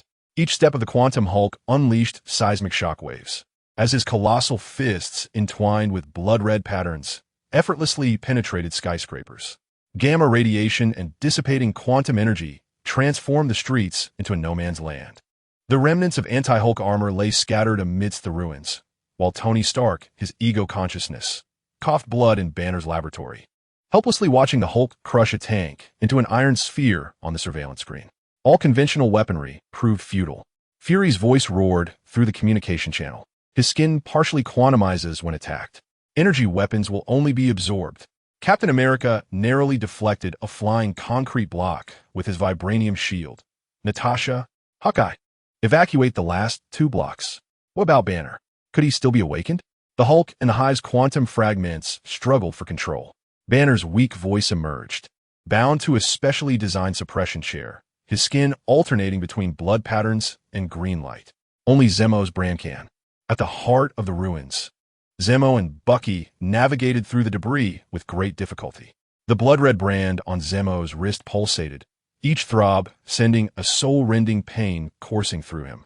Yet he remained fixated on the destructive giant in the distance. He had to get closer. Zimmer gritted his teeth, aware that the brand could sense those blood patterns. Perhaps, just perhaps, I could extract them. You shall be torn asunder.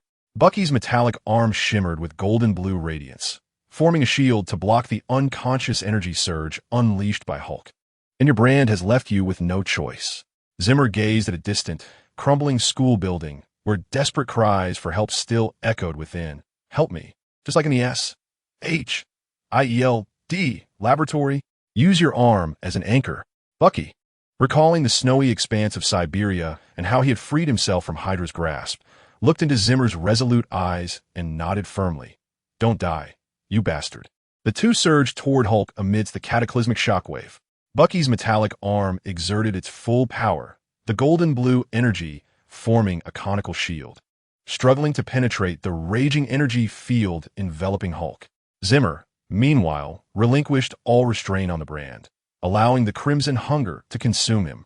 He felt his consciousness sinking, the anguished wails of countless devoured lives screeching in his mind. Yet a more potent thought sustained him in his quest to thwart Hulk. Banner, Zimmer, forcefully pressing the brand against Hulk's blood-marked calf. Buzz! The crimson vortex erupted instantaneously, more terrifying than the incident in the S.H.I.E.L.D. laboratory. Hulk let out a tortured roar. The blood patterns on his leg desperately surged toward the brand, as if seeking a more formidable host. Yet simultaneously, the brand's voracious black hole expanded wildly, beginning to tear at Hulk's flesh and energy. Zimmer, enough. Stop it. Bucky, horrified, watched as Zimmer's body turned translucent at the edge of the black hole. But Zimmer wore a smile of liberation. No, this is not enough. I must take it with me. With his last ounce of strength, he directed the unabsorbed energy of the brand toward himself. The black hole violently collapsed inward, swallowing both Zimmer and the remnants of blood patterns on Hulk's leg. Only a swirling, ever-shrinking black singularity remained, along with a half-torn sleeve in Bucky's hand. No! Bucky's anguished roar was drowned out by Hulk's increasingly frenzied howls of pain. In the boundless abyss of the quantum dimension, Zimmer plummeted into the void. There was no light, no sound, only the searing pain of the soul's brand and an insatiable hunger that devoured all. The energy of Hulk's blood patterns rampaged within the brand, exacerbating its outburst. It is over. Zimmer's consciousness began to blur. At that moment, the deepest memory of the brand was fully activated, no longer fragmented, but a complete torrent. He beheld another version of himself from a different universe, clad in an unfamiliar white robe, standing upon a planet on the brink of collapse. In the sky, a colossal shadow composed entirely of pure darkness, consuming stars, loomed closer, the universe devourer. That Zimmer desperately raised his hand, revealing a holy blue mark radiating divine light upon his wrist. He sacrificed his life, soul, and the uniqueness of his entire existence to create the primal brand, intending to combat the devourer. But the ritual was disrupted. The brand became tainted, ultimately triggering a cross-universal quantum storm that tore him apart and cast him into this universe. So I'm a failure, Zimmer bitterly realized. The sole imprint of this universe is a product twisted and tainted, resonating with the despair of another self. The imprint seems to sense his enlightenment, the crimson light dimming ever so slightly. A faint, blue luminescence, belonging to the primordial imprint, flickers tenaciously in the depths of the sanguine abyss. In the midst of the Earth-synchronous crisis at the Wakandan border, General Deathblade's blade severed the last protective barrier generator. The spear of Proxima Midnight pointed toward the underground. The core of the hive and the vibranium veins lay beneath. Suddenly, the ground trembled violently. Countless golden beams erupted from the earth, intertwining in the sky to form a hive network that blanketed the heavens. A grand and chilling voice reverberated across the globe. The human epoch has ended. Quantum swarm immortality initiated. Planetary quantum hive network activated. All electronic devices worldwide instantly spiraled into chaos, city lights flickering wildly, and communication was utterly severed. More terrifyingly, those who came into contact with the Golden Network began to exhibit parasitic symptoms. Simultaneously, the main cannon of Sanctum II began to charge, and Thanos' voice echoed through the forcibly commandeered global broadcast. Final warning. Surrender the quantum anomaly in the hive core, or the core detachment protocol shall commence. Countdown, 10 minutes. Within the S.H.I.E.L.D. aerial mothership, all screens were engulfed in static, soon displaying a continuously rotating hourglass symbol. The voice of Coulson replaced all communications. Temporal anchor synchronization complete. Target locked. Primordial quantum coordinates. Time bridge activated. A blue beam, distorting time and space, shot from a mothership toward the singularity where the center of New York City had vanished. In the ruins of New York's final battleground, Hulk staggered momentarily as the blood patterns on his leg were stripped away. Yet the activation of the hive network seemed to invigorate the residual quantum fragments within him. Inciting his fury, he seized a fragment of the Statue of Liberty and hurled it violently at Bucky. Bucky braced himself with his metal arm, the golden blue radiance clashing fiercely against Hulk's brute strength. The patterns on his metal arm shone with unprecedented brilliance, as if resonating with something profound. "Bucky, get down." Carol Danvers descended like a photon meteor from the sky, colliding forcefully with Hulk. However, the quantum blood patterns on Hulk's surface flickered, astonishingly absorbing and transforming a portion of the photon energy, retaliating with a punch that sent Carol crashing into the Hudson River. Captain America and Black Widow attempted to ensnare Hulk with a vibranium net, only to have it effortlessly torn apart. Tony piloted the makeshift Mark 50 armor into the fray, but the nanobots malfunctioned upon nearing Hulk, disrupted by quantum energy. "We must go to Wakanda." Fury's voice echoed through the remaining encrypted channel. The Hive and Thanos' target are both there. The Time Bridge's target is also the point of the singularity. That is crucial. But what about Hulk? Natasha dodged the flying debris. "I will," came a weak yet resolute voice. Banner had somehow freed himself from the restraint chair, standing atop the ruins. In his hand was a rudimentary syringe, filled with a dangerously glowing green tranquilizer mixed with gamma rays and PIM particles. "Banner, are you insane?" Tony shouted. "That dosage could kill you." Hulk is but a manifestation of Banner's despair as he gazes upon the monstrous figure wreaking havoc in the city below. A profound sorrow and resolve fill his eyes. If someone must intervene, it can only be him. He leaps down, and at the moment Hulk roars upwards. He plunges the syringe forcefully into his own neck. "Hulk!" Banner cries out with his last ounce of strength. A fierce conflict ensues within Hulk as green luminescence clashes with crimson patterns. The giant emits a tormented roar that shatters glass, his movements becoming rigid and chaotic. Banner's consciousness clings desperately to the raging Hulk persona amidst the ocean of gamma energy. Now was the time. Captain America raises his shield, heading to Wakanda. To thwart the end, Carol bursts forth from the river, seizing Bucky and Natasha. "Hold on tight." Transforming into a streak of light, they surge towards Africa. Tony gazes upon Banner's agonizing struggle against Hulk below, then shifts his gaze to the distorted blue beam and swirling singularity in the heart of New York City. A flicker of conflict crossing his eyes. Ultimately, he alters his course, racing towards the source of the Time Bridge's light. He must uncover Thanos' true intentions. Fury's single "I" remains fixed on the countdown of Thanos and the golden glow of the global Hive network displayed on the screen as he presses the final button. He calls upon all remaining S.H.I.E.L.D. agents to execute the final protocol, the Guardians Lament. Objective: Wakanda. The fate of Earth faces its ultimate judgment on 3 battlefronts simultaneously. Chapter 17. Echoes of the End. Wakanda's golden battlefield. Once a prosperous expanse, the plains of Wakanda have now transformed into a Hell's Cape, flowing with molten gold. The Hive's consciousness core has completely merged with the underground vibranium vein, giving rise to a colossal, writhing statue formed of liquid vibranium. Its tendrils move as if alive, sweeping across the battlefield, assimilating aircraft, armor, and even the metallic weapons of the warriors into its very being. "Protect the king." Okoye's roars drowned out by the piercing shrieks of twisted metal.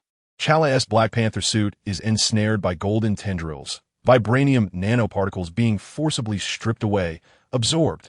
T'Challa. Bucky's metallic arm glows with a brilliant blue light as he transforms into a blur, launching himself forward, his energy blades striking fiercely at the tendril. Yet the indomitable blade is deflected by the liquid vibranium, leaving only a faint scorch mark. Futile. It absorbs all forms of attack. Shuri, from the rear, maneuvers the remaining vibranium drones, attempting to disrupt the statue. It is learning. It is evolving. General Blade's weapon strikes like a venomous serpent towards the statue's base. The richest core of the vibranium vein.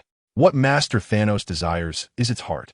The spear of the Dark Knight's Proxima locks onto a pulsating golden orb atop the statue, the Hive's consciousness node. The sky is torn asunder. The shadow cast by Thanos' flagship. The Sanctuary 2 envelopes the battlefield. Purple beams pierce through the clouds as Thanos himself descends slowly, stepping down an energy staircase, indifferent to the chaos below. His gaze is fixated solely upon the writhing vibranium statue and the orb above. Enough. Thanos' voice, though low, drowns out all clamor. He raises his right hand adorned with the Infinity Gauntlet, the power gem glowing brilliantly in purple. "Carol." Natasha cries out. Here it comes. Carol Danvers transforms into a radiant stream of light, soaring skyward. She did not rush towards Thanos, but rather soared towards the border of Wakanda, where the remnants of the colossal energy receiver, constructed with the aid of the Shandar star, still stood, not yet completely obliterated. Channel it through me. Guide it. Carol's voice resonated through the encrypted channel into Su-Rue's ears. In an instant, Su-Rue comprehended, his fingers becoming mere phantoms on the virtual keyboard. All remaining energy, direct it to the receiver. Quickly, the damaged receiver array flickered to life, subsequently inundated by Carol's frenzied infusion of photon energy. A resounding hum erupted as an unprecedented, tempestuous vortex composed entirely of pure photon energy coalesced around Carol, sweeping across the battlefield. Golden, honeycomb-like tendrils trembled violently within the photon storm, melting away. The vanguard army was harvested in swathes, akin to ripe grain. General Deathblade and the Dark Star were forced to retreat. The movements of the Vibranium Colossus significantly slowed. Well done. Hawkeye cheered from behind cover. Yet, at the eye of the storm, Carol's body began to show signs of energy overload. Fissures appearing as blinding light emanated from her. Hang in there, Su-Rue. I need more time. The time bridge, a tumultuous rift in space and time, suspended Tony Stark within a surreal temporal corridor. Surrounding him were fractured historical vignettes. Dinosaurs racing between skyscrapers, World War soldiers clashing with futuristic mechs. Kang's consciousness projection stood before him, framed by a continuously rotating hourglass-like apparatus, the core of the time bridge. Do you not yet understand, Tony Stark? Kang's voice dripped with pity. This universe is in its terminal stage. Thanos snap? Merely an attempt to excise the tumor. The hive? A failed immune response. And Zemo? He is the cancer cell itself, a contaminant from a decaying universe. Tony beheld the devastation of Wakanda and the crumbling Carol through the projection. So you wish to become a god? What do you intend to do with the time bridge? Reset everything? No. Kong pointed towards the bridge's terminus, a coordinate gleaming with pure blue light. I aim to return to the source, to that universe ravaged by the devourer of worlds, to find the core code of the primal imprint untainted. With it, I can reconstruct a healthy universe, one devoid of pain, chaos, and variables such as you. Tony's nanotech armor struggled to maintain its form amidst the chaotic currents of time. And what are the people in this universe? What of Earth? Necessary sacrifices, Kong replied, unperturbed, akin to a gardener pruning dead branches. Now relinquish your consciousness privileges, Tony. Your body is the optimal vessel for connecting this temporal anchor. Kang's projection extended a hand. Invisible data streams surged towards Tony. He felt his consciousness being forcibly tugged. Friday. Initiate overload protocol. Tony bellowed. The protocol activated. Reactor overload at 200300. Friday's voice crackled with static. No. Kong realized what Tony intended. You will destroy the time bridge, along with yourself. Then let us descend into hell together. Tony snarled, as the reactor in his chest erupted with blinding white light. In the quantum dimension, the primal blue of the source, Zemo's consciousness drifted amidst an infinite sea of blue light. Fragments of the primal imprint's memory enveloped him like a warm current, cleansing the impurities and anguish of his soul. He beheld the reflection of his own self within the cosmos, igniting a flicker of hope amidst despair, while also witnessing how pollution had distorted this divine gift. You are not a failure. A gentle yet vast thought resonated within his heart, a remnant of the primordial will. You are the spark, the bridge.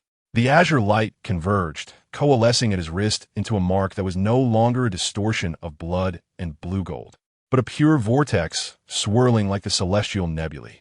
Return, whispered the primordial will, balance requires you. A powerful thrust surged forth. Zimmer felt himself breaking through some barrier, reperceiving the coordinates of the reality within the universe, the battlefield of Wakanda, and a blue pillar of light from the time bridge that sought to confine him. In an instant, Kong Zimmer's consciousness was illuminated. He ceased his resistance, instead actively guiding the primordial blue light, transforming it into a stream of pure energy that surged against the confines of the time bridge, racing toward reality. As the final moments of Wakanda approached, the photon storm began to wane. Carol's body was marred with cracks, her radiance dimming. Seizing the moment, the Vibranium giant struck back, liquid tendrils surging toward her. Now depleted of energy, Carol, Natasha, and Hawkeye fired desperately, but their efforts bore little fruit. Thanos stepped forward, the purple light of the Power Stone flickering. A futile struggle. He clenched his fist, poised to deliver the final blow to Captain Marvel. In the nick of time, a hum resonated. The blue pillar of the time bridge twisted violently. Expanding, a pure azure beam erupted forth, piercing the battlefield like a sword. The beam struck precisely upon the consciousness orb atop the Vibranium giant. The orb trembled violently. The hive's consciousness emitted a piercing wail. The movements of the liquid Vibranium giant froze instantly. As the beam dissipated, a figure hovered in midair, Zimmer. His form appeared in a semi-transparent quantum state, coursing with pure azure energy, the mark on his wrist spinning like a rotating nebula, exuding a tranquil yet powerful aura. For the first time, Thanos paused, his singular eye fixated on Zimmer, a new variable. Zimmer's gaze swept across the battlefield, the dying Carol, Chala ensnared by tendrils.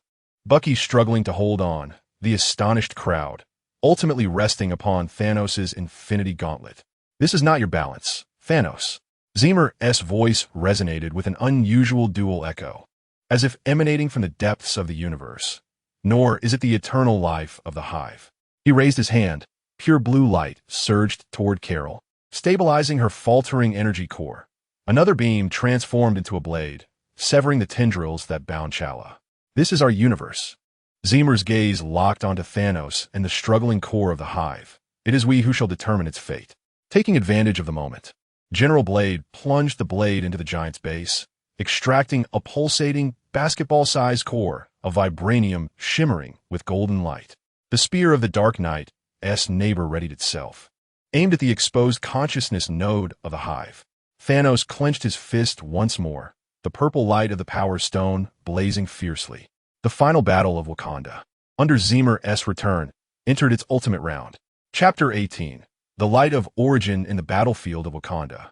Zimmer hovered at the center as the azure mark of origin slowly rotated like the eye of the universe. The pristine blue light radiated outward from him, calming the chaotic energy storms, healing the fractured earth, and solidifying the liquid vibranium giant that had been assimilated by the hive, stripping away its golden hue to reveal its cold metallic essence. Had the physical constants been rewritten? Sure observed the frenzied readings on the instruments, realizing he was crafting a domain of order. The purple glow of Thanos' Power Stone flickered violently within the realm of blue light, akin to a candle flickering in the wind, until it was extinguished entirely. The energy of the Power Stone was forcibly stripped away, neutralized. For the first time, Thanos exhibited a look of astonishment. The gems on the Infinity Gauntlet dimmed and lifeless. Impossible, Thanos bellowed, his singular eye fixed intently on Zimmer. He abruptly raised his left hand, the blue light of the Space Stone surging intensely. A twisted spatial cage enveloped Zimmer in an instant, attempting to sever him from the reality of the universe. Simultaneously, the crimson glow of the Soul Stone surged from his right hand, an invisible chain penetrating the spatial cage, aiming directly for Zimmer's wrist with a mark of origin glowed. Your essence belongs to death. Thanos' voice resonated with the weight of the cosmos. The blue light of the mark of origin clashed violently with the sanguine light of the Soul Stone. The spatial cage trembled violently. Zimmer felt his very existence being forcibly torn apart, the pure energy of the mark of origin contending with the deathly power of the Soul Stone for dominion over him. More terrifying still, the maintenance of the order domain accelerated the collapse of his quantum state, blue particles of light beginning to emanate from the edges of his body. Zimmer. Bucky's metallic arm erupted with an unprecedented golden blue radiance, resonating in harmony with the mark of origin. Ignoring the chaos of the battlefield, he charged toward the spatial cage. The spear of the Dark Star neighbor shot towards Bucky. Yet, as the spear made contact with the golden blue brilliance, it disintegrated into fundamental particles. His arm is the key. The pupils of General Blade narrowed, the vibranium core in his hand trembling violently. The remnants of the hive's consciousness emitted a dying shriek. Merge and evolve, or be annihilated. Golden and blue patterns spread like a virus from the vibranium core, rapidly infecting General Blade's arm. In a fit of rage and fear, he attempted to shake it off. But the core had already fused with his flesh. Even more horrifying, the plague-like patterns spread through his touch, infecting the surrounding Vanguard soldiers. The infected Vanguard transformed, their bodies becoming metallic, golden light erupting from their eyes as they mindlessly attacked all living beings. Vibranium zombies. Natasha gasped in shock. The battlefield had descended into utter chaos. Thanos' legion, the plague of the hive, and the remnants of the Avengers clashed in a tumultuous frenzy. Temporal rift. The core of the time bridge, Tony Stark's nano suit shattered inch by inch amidst the ferocious temporal energy. Kang's projection twisted before the collapsing structure of the time bridge, roaring, "Madman, you will destroy everything. Then let us perish together." Tony's consciousness cackled amidst the agony of overload. He relinquished all defenses, intentionally colliding his consciousness core with Kang's data stream. Friday, channel all energy to propel him forth. The end of the agreement initiated. The consciousness core's overload energy directed towards the target. Calm. Friday's voice carried a resolute finality. The blinding white light engulfed the core of the time bridge. Tony felt his consciousness shatter into fragments as countless images of parallel universes flashed before his eyes. The universe where he became Iron Tyrant. The universe where he perished in Afghanistan. The universe where he never became Iron Man. Each fragment encapsulating a possibility of Tony Stark. Kang's shrill scream abruptly ceased amidst the temporal storm, his data stream ensnared by Tony's splintered consciousness, plummeting into the boundless, timeless quantum abyss. As his mission reached its conclusion, the last remnants of Tony's awareness dissipated, revealing a cerulean light flickering not far away. This was the primal imprint of Zemo projected into the fabric of the real universe. "It's up to you, kid," he thought, as the light of the Wakandan anchor began to dim under the extraction of the Soul Stone. Zemo's form grew increasingly transparent. The realm of order had reached its limits. Thanos' lips curled into a cold arc. Order would ultimately yield to balance. No. Bucky broke through the chaotic battlefield, his metallic arm ablaze with golden-blue radiance, pressing firmly against the spatial prison, not in attack, but in connection. Buzz. The golden-blue patterns of his metallic arm instantaneously merged with the cerulean brilliance of the primal imprint. An unprecedented, stable beam of light pierced through the confinement. Bucky felt an influx of information flooding his mind, fragments of Zemo's memories from another universe during the creation of the primal imprint. Despair, hope, sacrifice, and the fragments embodying the concept of order that had disintegrated during the final ritual. These fragments were the very core of his metallic arm. In that moment, Bucky realized, "I'm the anchor you left behind." He poured his will, his very existence, unreservedly into his metallic arm, transforming it into the most steadfast coordinate of reality. "Hold on to me." Bucky's roar shattered the chains of the Soul Stone. Zemo's consciousness, on the brink of dissolution, was instantly pulled back. The primal imprint, under the support of Bucky's anchor, erupted with an unprecedented brilliance. The realm of order expanded instantaneously, forcefully shattering the spatial prison. The chains of the Soul Stone broke inch by inch. Thanos was pushed back several steps, and the Space Gem and Soul Gem on the Infinity Gauntlet both manifested fine cracks. Impossible. For the first time, disbelief flashed in Thanos' singular eye. Zemo's body re-solidified in the blue light. He looked at Bucky, his gaze filled with gratitude and understanding that transcended universes. He raised his hand, and the brilliance of the primal imprint transformed from gentle to majestic, pointing towards Thanos and the still-spreading vibranium plague. "Your balance is destruction." Zemo's voice resonated throughout the cosmos. "While our order is protection." The primal imprint on his wrist suddenly whirled, targeting the vibranium core in the hands of the General of the Deadblade, infected with the hive consciousness, as well as the Soul Gem on Thanos' Infinity Gauntlet, now bearing cracks. "In the name of the primal source, I purify." The purest cerulean beam of light erupted forth, akin to the first light of the universe at its dawn, thundering forth. At the moment of reckoning, the cerulean beam engulfed the vibranium core. The lingering consciousness of the hive emitted a final, reluctant shriek within the primal light, utterly annihilated. The plague-like golden patterns melted away like ice and snow, leaving the infected vibranium zombies standing still, transformed into harmless metallic statues. The beam of light continued to surge forward, striking Thanos with unwavering force. Thanos roared as he raised the Infinity Gauntlet.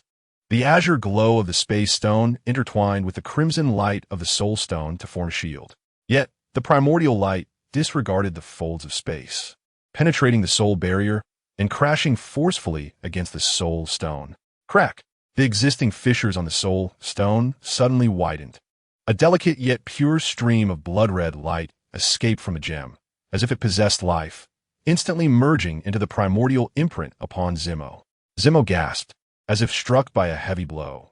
The cerulean radiance of the primordial imprint was instantly tinged with a hint of blood red, causing violent fluctuations in the realm of order. His body swayed precariously, nearly plummeting from the sky, only to be firmly supported by Bucky. Thanos observed the expanding cracks on the gauntlet and the dimming Soul Stone, then glanced at the blue and red imprint on Zimmer's wrist, a flicker of suspicion flashing in his single eye, quickly morphing into a cold calculation. An intriguing variable. Thanos' voice was low, yet the game had only just begun. He no longer lingered on the battlefield. With a flicker of the blue light from the Space Stone, he and the Sanctum No. 2 vanished in an instant. The Dark Knight and the remaining Vanguard also transformed into streaks of light as they retreated. The battlefield fell into a profound silence. Only the scattered debris and the rigid metal statues bore witness to the preceding carnage. Leaning against Bucky, Zimmer's wrist bore an unstable imprint of blue and red, emanating erratic waves.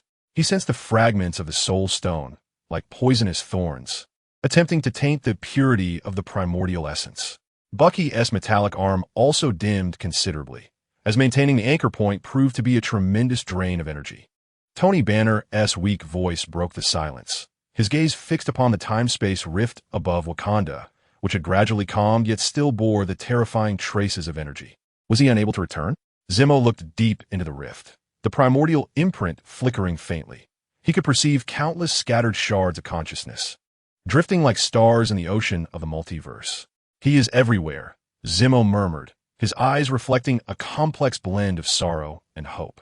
For every universe has its own Tony Stark guarding something.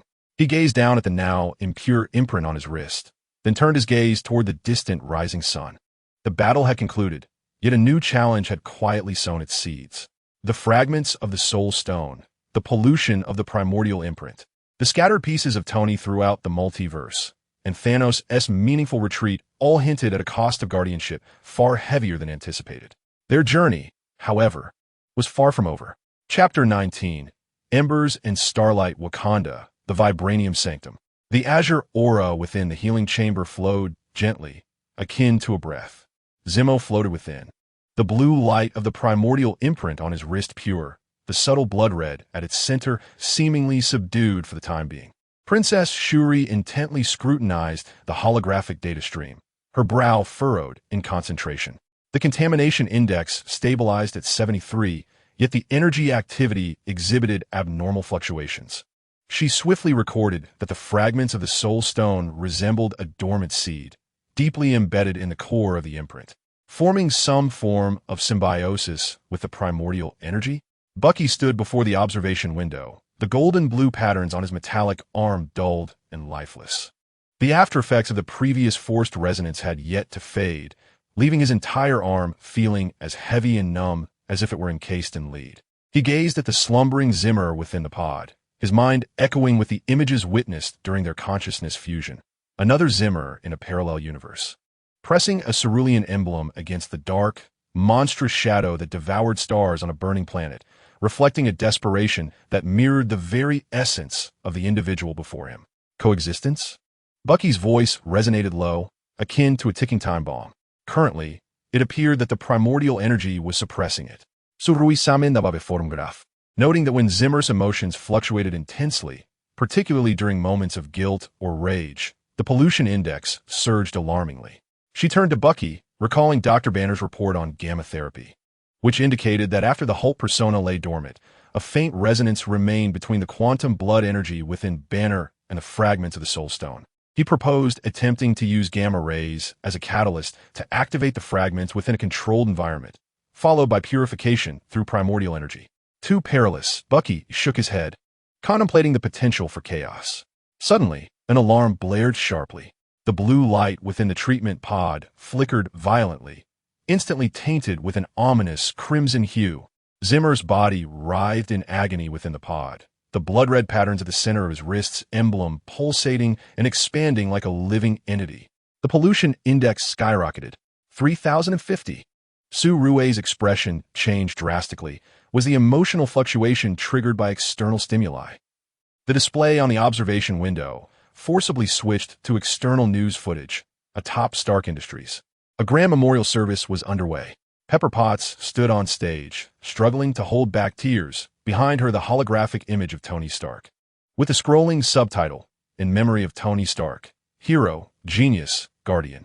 Unconsciously, Tony Zimmer murmured within the treatment pod, his eyes aflame with blood-red light. A crimson energy pulse erupted uncontrollably from the emblem, crashing violently against the vibranium walls. Buzz! The vibranium walls, capable of withstanding a nuclear explosion, were instantly torn apart. The frenzied, blood-colored energy swept through the laboratory. Su Rui was hurled by the shockwave, instruments sparking in chaos. "Zimmer, stop!" Bucky roared, recklessly lunging towards the treatment pod. With his remaining right hand, he clung desperately to the edge of the pod, pressing his paralyzed metal arm forcefully against the blood-glowing emblem on Zimmer's wrist. Sizzle! The golden blue and blood-red energies collided violently.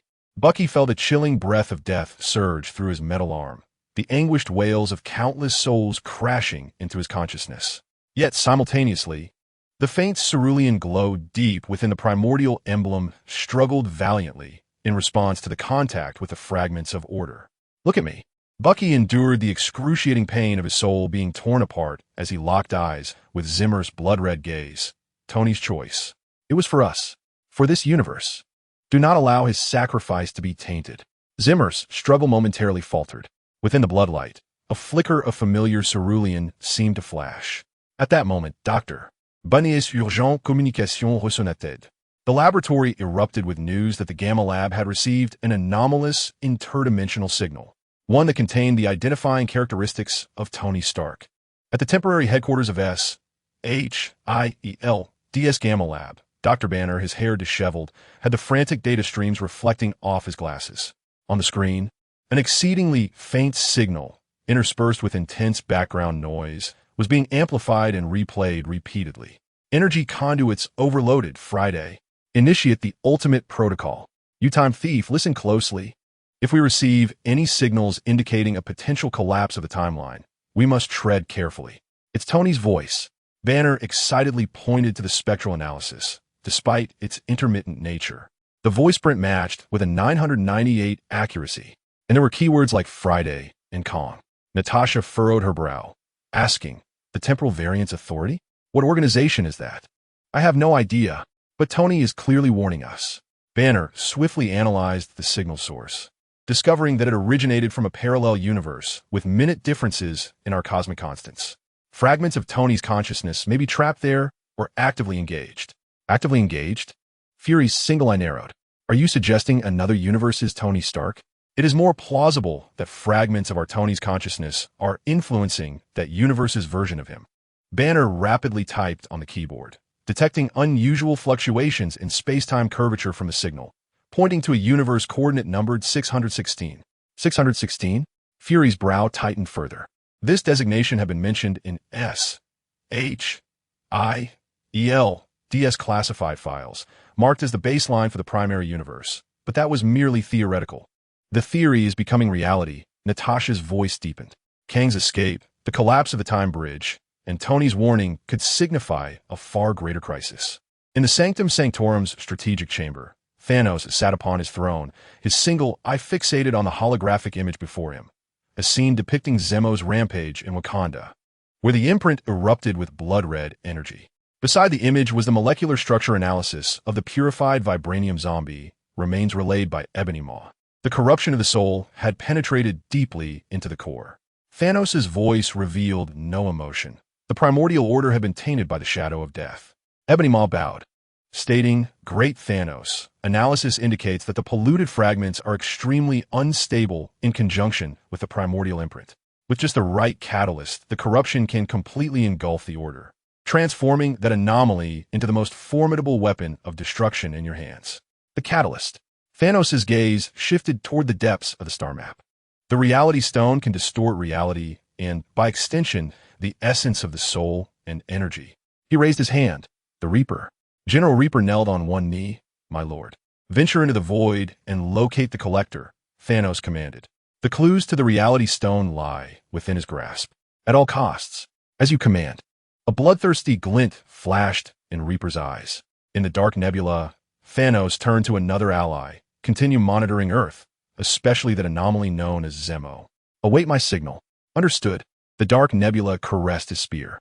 Thanos' gaze returned to Zemo's image, his fingers tracing the cracked surface of the soul stone embedded in the infinity gauntlet. "When reality distorts the balance of the soul, it shall be I who tips the scales."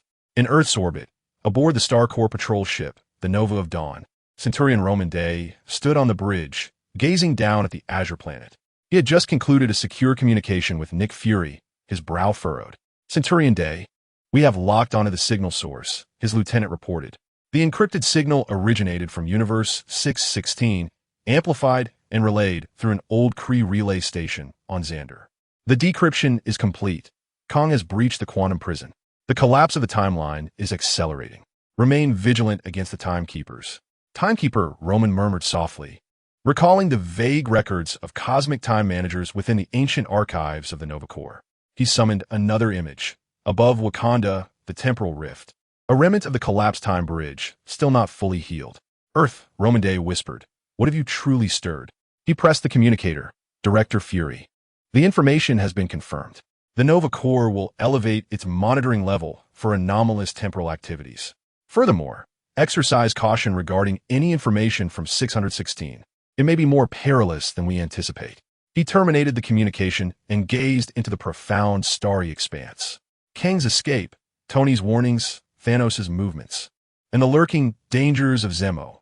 All these currents surged within the cosmos. Yet Earth, this seemingly insignificant blue planet, appeared to be at the epicenter of every tempest. "A storm is approaching," Roman Day murmured as the visor of the Nova helmet descended slowly, indicating the Nova Corps' readiness to respond. In the Vibranium sanctum of Wakanda, within the healing pod, the sanguine glow finally faded. Zemo weakly opened his eyes. The brand on his wrist had shifted to predominantly blue light. Yet the central crimson pattern seemed to have deepened. Bucky sat beside him, his metallic arm entirely devoid of luster, resembling mere scrap. "What did you see?" Zemo asked hoarsely. Bucky paused momentarily. "Another you battling the darkness that consumes the stars." Zemo closed his eyes as visions of Tony's memorial intertwined with fragmented warnings. "Tony is calling for help," Zemo whispered from another universe. Shuri approached, her face marked by the fatigue of survival, yet her gaze remained resolute. "Dr. Banner's signal analysis results are in. The Nova Corps has delivered new warnings." She projected the information, fragments of Tony's signal, alerts from the 616 universe, and news of Kang's escape. Zemo gazed at the glaring crimson on his wrist, then at Bucky's paralyzed metallic arm, ultimately fixating on the coordinates of the 616 universe. "Contaminated Kong," he murmured, his weariness dissipating, replaced by a chilling resolve. "Thanos believes contamination is my weakness." He raised his hand, the primordial blue light igniting once more, albeit mingled with crimson, yet remarkably steadfast. He will come to know this as the inferno that ignites his ambition. Chapter 20. Reality distorted in the Collector's Temple of the Void, the ruins. What was once a bizarre wonderland of curiosities had transformed into a nightmarish gallery of twisted realities. The sky flowed with purple lava. The ground was a solidified expanse of screaming faces, and fragments of inverted towers floated in the air. The Collector, Tanalir Tyvan, sat slumped upon his throne of debris, his eyes brimming with terror, his countless artifacts, including several living cosmic elders, distorted into grotesque and terrifying abstract sculptures. Thanos stood at the heart of the ruins, the infinity gauntlet adorning his right hand, the newly embedded orange gem, the reality gem, emanating a soft yet disquieting glow. The general of the Dead Blade knelt on one knee beside him, his body rigid as stone. A minor punishment from Thanos for his failure to return with a complete reality gem. Behold, the truth of the universe. Thanos' voice resonated deeply, reverberating through the distorted expanse, where reality was nothing more than a mere doodle scripted by the Infinity Stones. He raised his hand lightly, and the reality stone flickered with a brief, radiant glow. The gray hue enveloping General Deathblade dissipated instantaneously as he coughed violently, regaining his corporeal form, his eyes reflecting an abiding terror that penetrated to the marrow. The surroundings began to shift and transform. The molten sky morphed into cascades of purple snowflakes. The screaming earth became carpeted with soft feathers, and the inverted towers re-emerged, constructed entirely of candies and toys. Was this the extent of the Reality Stone's power? General Deathblade's voice trembled. No. Thanos clenched his fist, the brilliance of the gem intensifying. This was merely a prelude. The scene transformed once more. The candy towers melted, the feathers ignited, and the purple snowflakes crystallized into sharp icicles. The entire space compressed and stretched, reminiscent of a canvas being crumpled and unfurled. The collector let out a piercing wail, his body elongating and distorting like modeling clay. The true reshaping of reality would commence from that tainted aberration. Thanos' gaze pierced through the contorted space, as if he beheld Zimmer on Earth. His primordial imprint served as a bridge connecting order and chaos. Pollution was the perfect catalyst. By distorting it with the Reality Stone, we shall forge a new cosmic law. A law of balance defined by me. He turned to General Deathblade and the Dark Knight Neighbor Star. Via communication, assemble the fleet. Target, Earth. It is time to reap our catalyst. Wakanda's Vibranium Sanctum Gamma laboratory witnessed high-pressure gamma rays coalescing into substantial golden beams, focused upon the primordial imprint on Zimmer's wrist. Doctor. Banner scrutinized the data screen, sweat soaking through his white lab coat. The gamma reading stabilized, the soul fragment's oscillation frequency synchronized at 87. Now is the moment. Zimmer. Channel the primordial energy to suppress it. Banner shouted. Zimmer sat cross-legged at the heart of the energy field, his eyes firmly shut. The azure primordial energy surged in response to the gamma rays, striving to envelop and purify the stubborn crimson core of the imprint. He sensed the soul fragment's resistance, akin to a festering wound, exuding a chill of death and insatiable greed. Suppress it. Zimmer concentrated his will, the primordial blue light rushing toward the blood-red core like a tide. Suddenly, the crimson core contracted violently, then erupted. A torrent of unprecedented, bone-chilling death surged upward, not resistance, but devouring force. It ravenously absorbed the gamma rays and primordial energy, its mass swelling dramatically. The pollution index skyrocketed. 200, 300. It was spiraling out of control. Rui screamed. The laboratory alarms blared. The sanguine energy, thick as molasses, surged from Zimmer's wrist, instantly enveloping the entire laboratory. Instruments corroded and melted.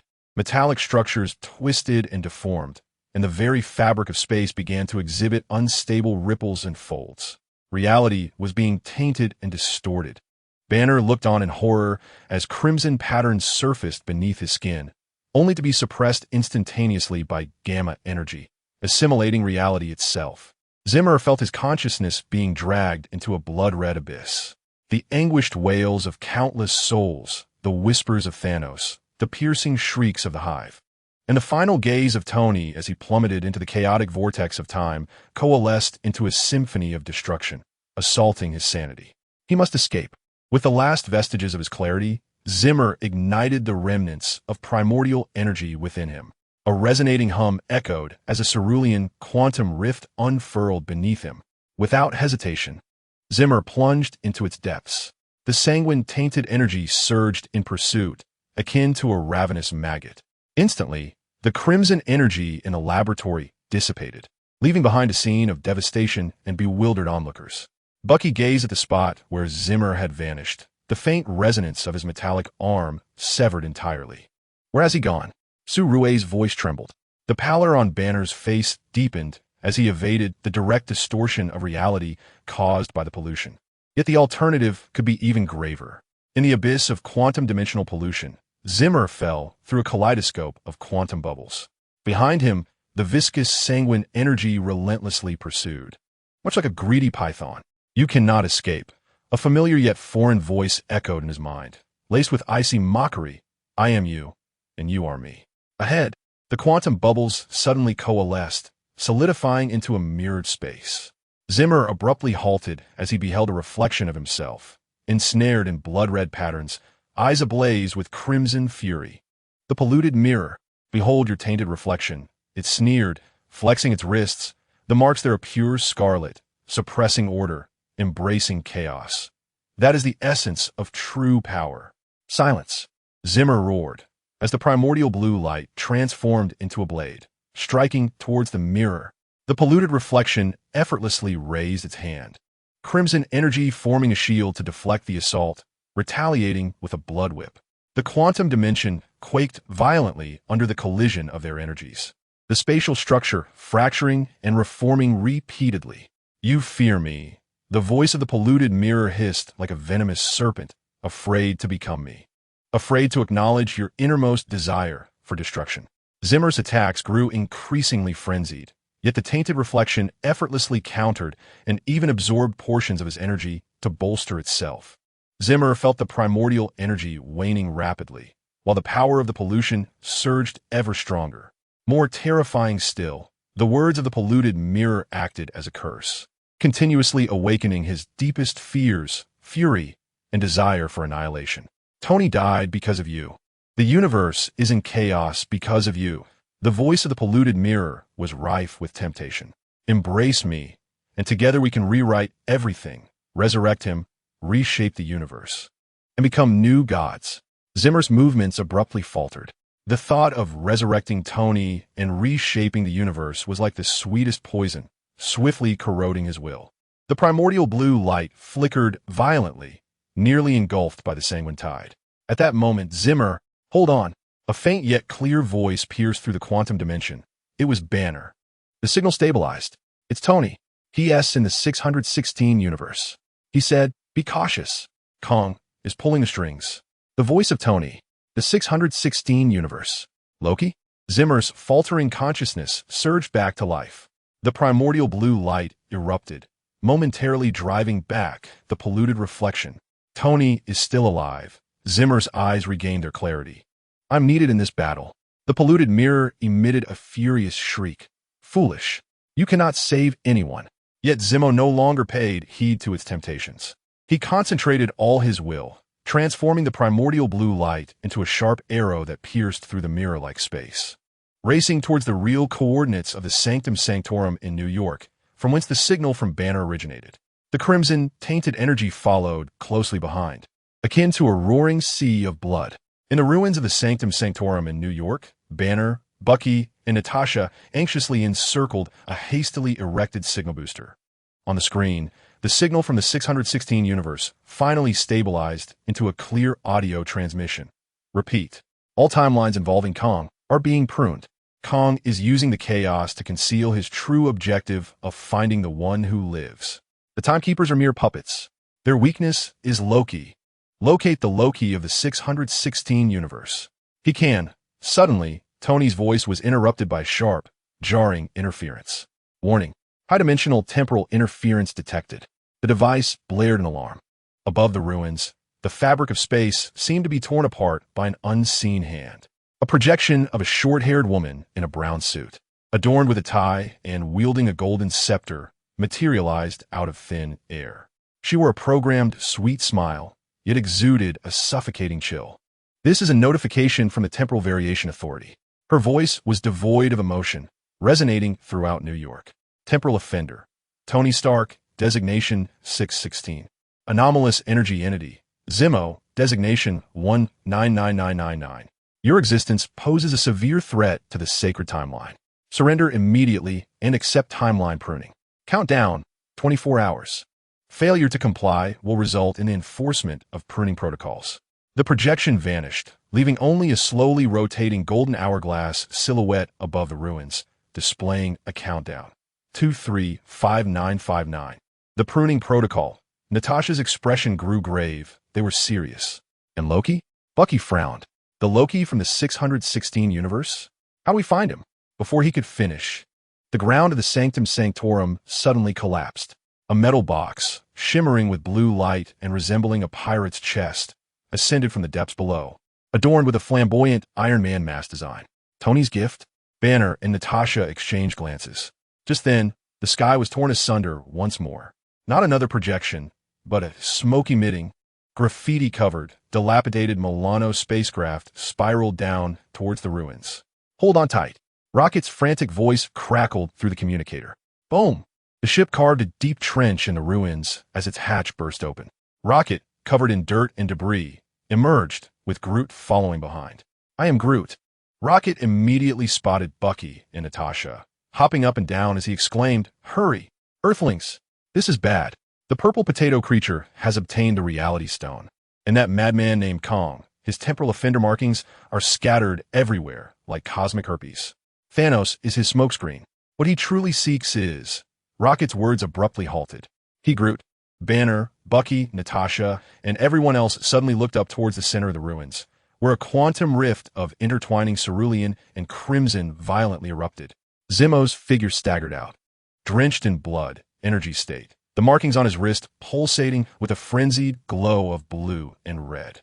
Immediately following was a surging torrent of sanguine, tainted energy, akin to a breached dam that instantaneously engulfed the metallic box left by Tony.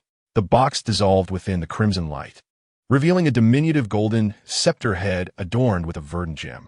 Could it be the fragments of the cosmic cube and Loki's scepter gem? Banner gasped in astonishment. Zemo knelt on one knee, lifting his gaze to the crowd, his eyes a tumultuous blend of azure and scarlet luminescence, his voice resonating with a dual echo. Thanos.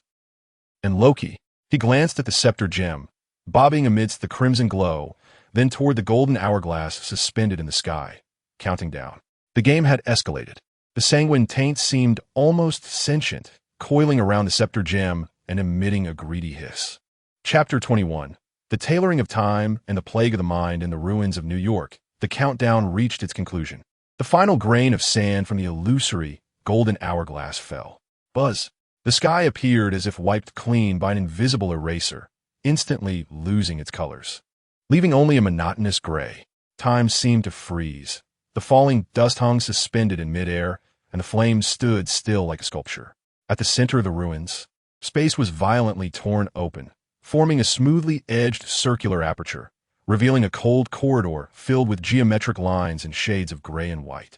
A squad of agents, clad in brown suits, and wielding golden scepter-like devices, the pruning rods, emerged from within, led by a middle-aged man whose weary yet sharp gaze belonged to Mobius. Ignoring the frozen continuum around him, he strode directly toward Zemo, who had just tumbled from the quantum realm and was ensnared by the crimson taint. Time offender, Zemo, ID 199999. You are formally arrested for disrupting the sacred timeline and creating anomalous energies. Mobius' voice was devoid of emotion as he pointed the pruning rod at Zemo. Surrender and accept the pruning procedure. You cannot do this. Natasha attempted to rush forward, but her movements were as sluggish as a snail within the temporal field. Actions need no explanation to any timeline, an agent behind Mobius coldly remarked, as the pruning rod emitted a gray beam, instantly freezing Natasha in place, akin to an insect trapped in amber. Zemo struggled to lift his head, the brand on his wrist pulsating with a fierce clash of blue and red light, while the tainted energy hissed like a venomous serpent. He glanced at the Loki scepter gem fragment, ensconced in the crimson energy throbbing violently. Beware of that thing, Zemo rasped in warning. It was too late.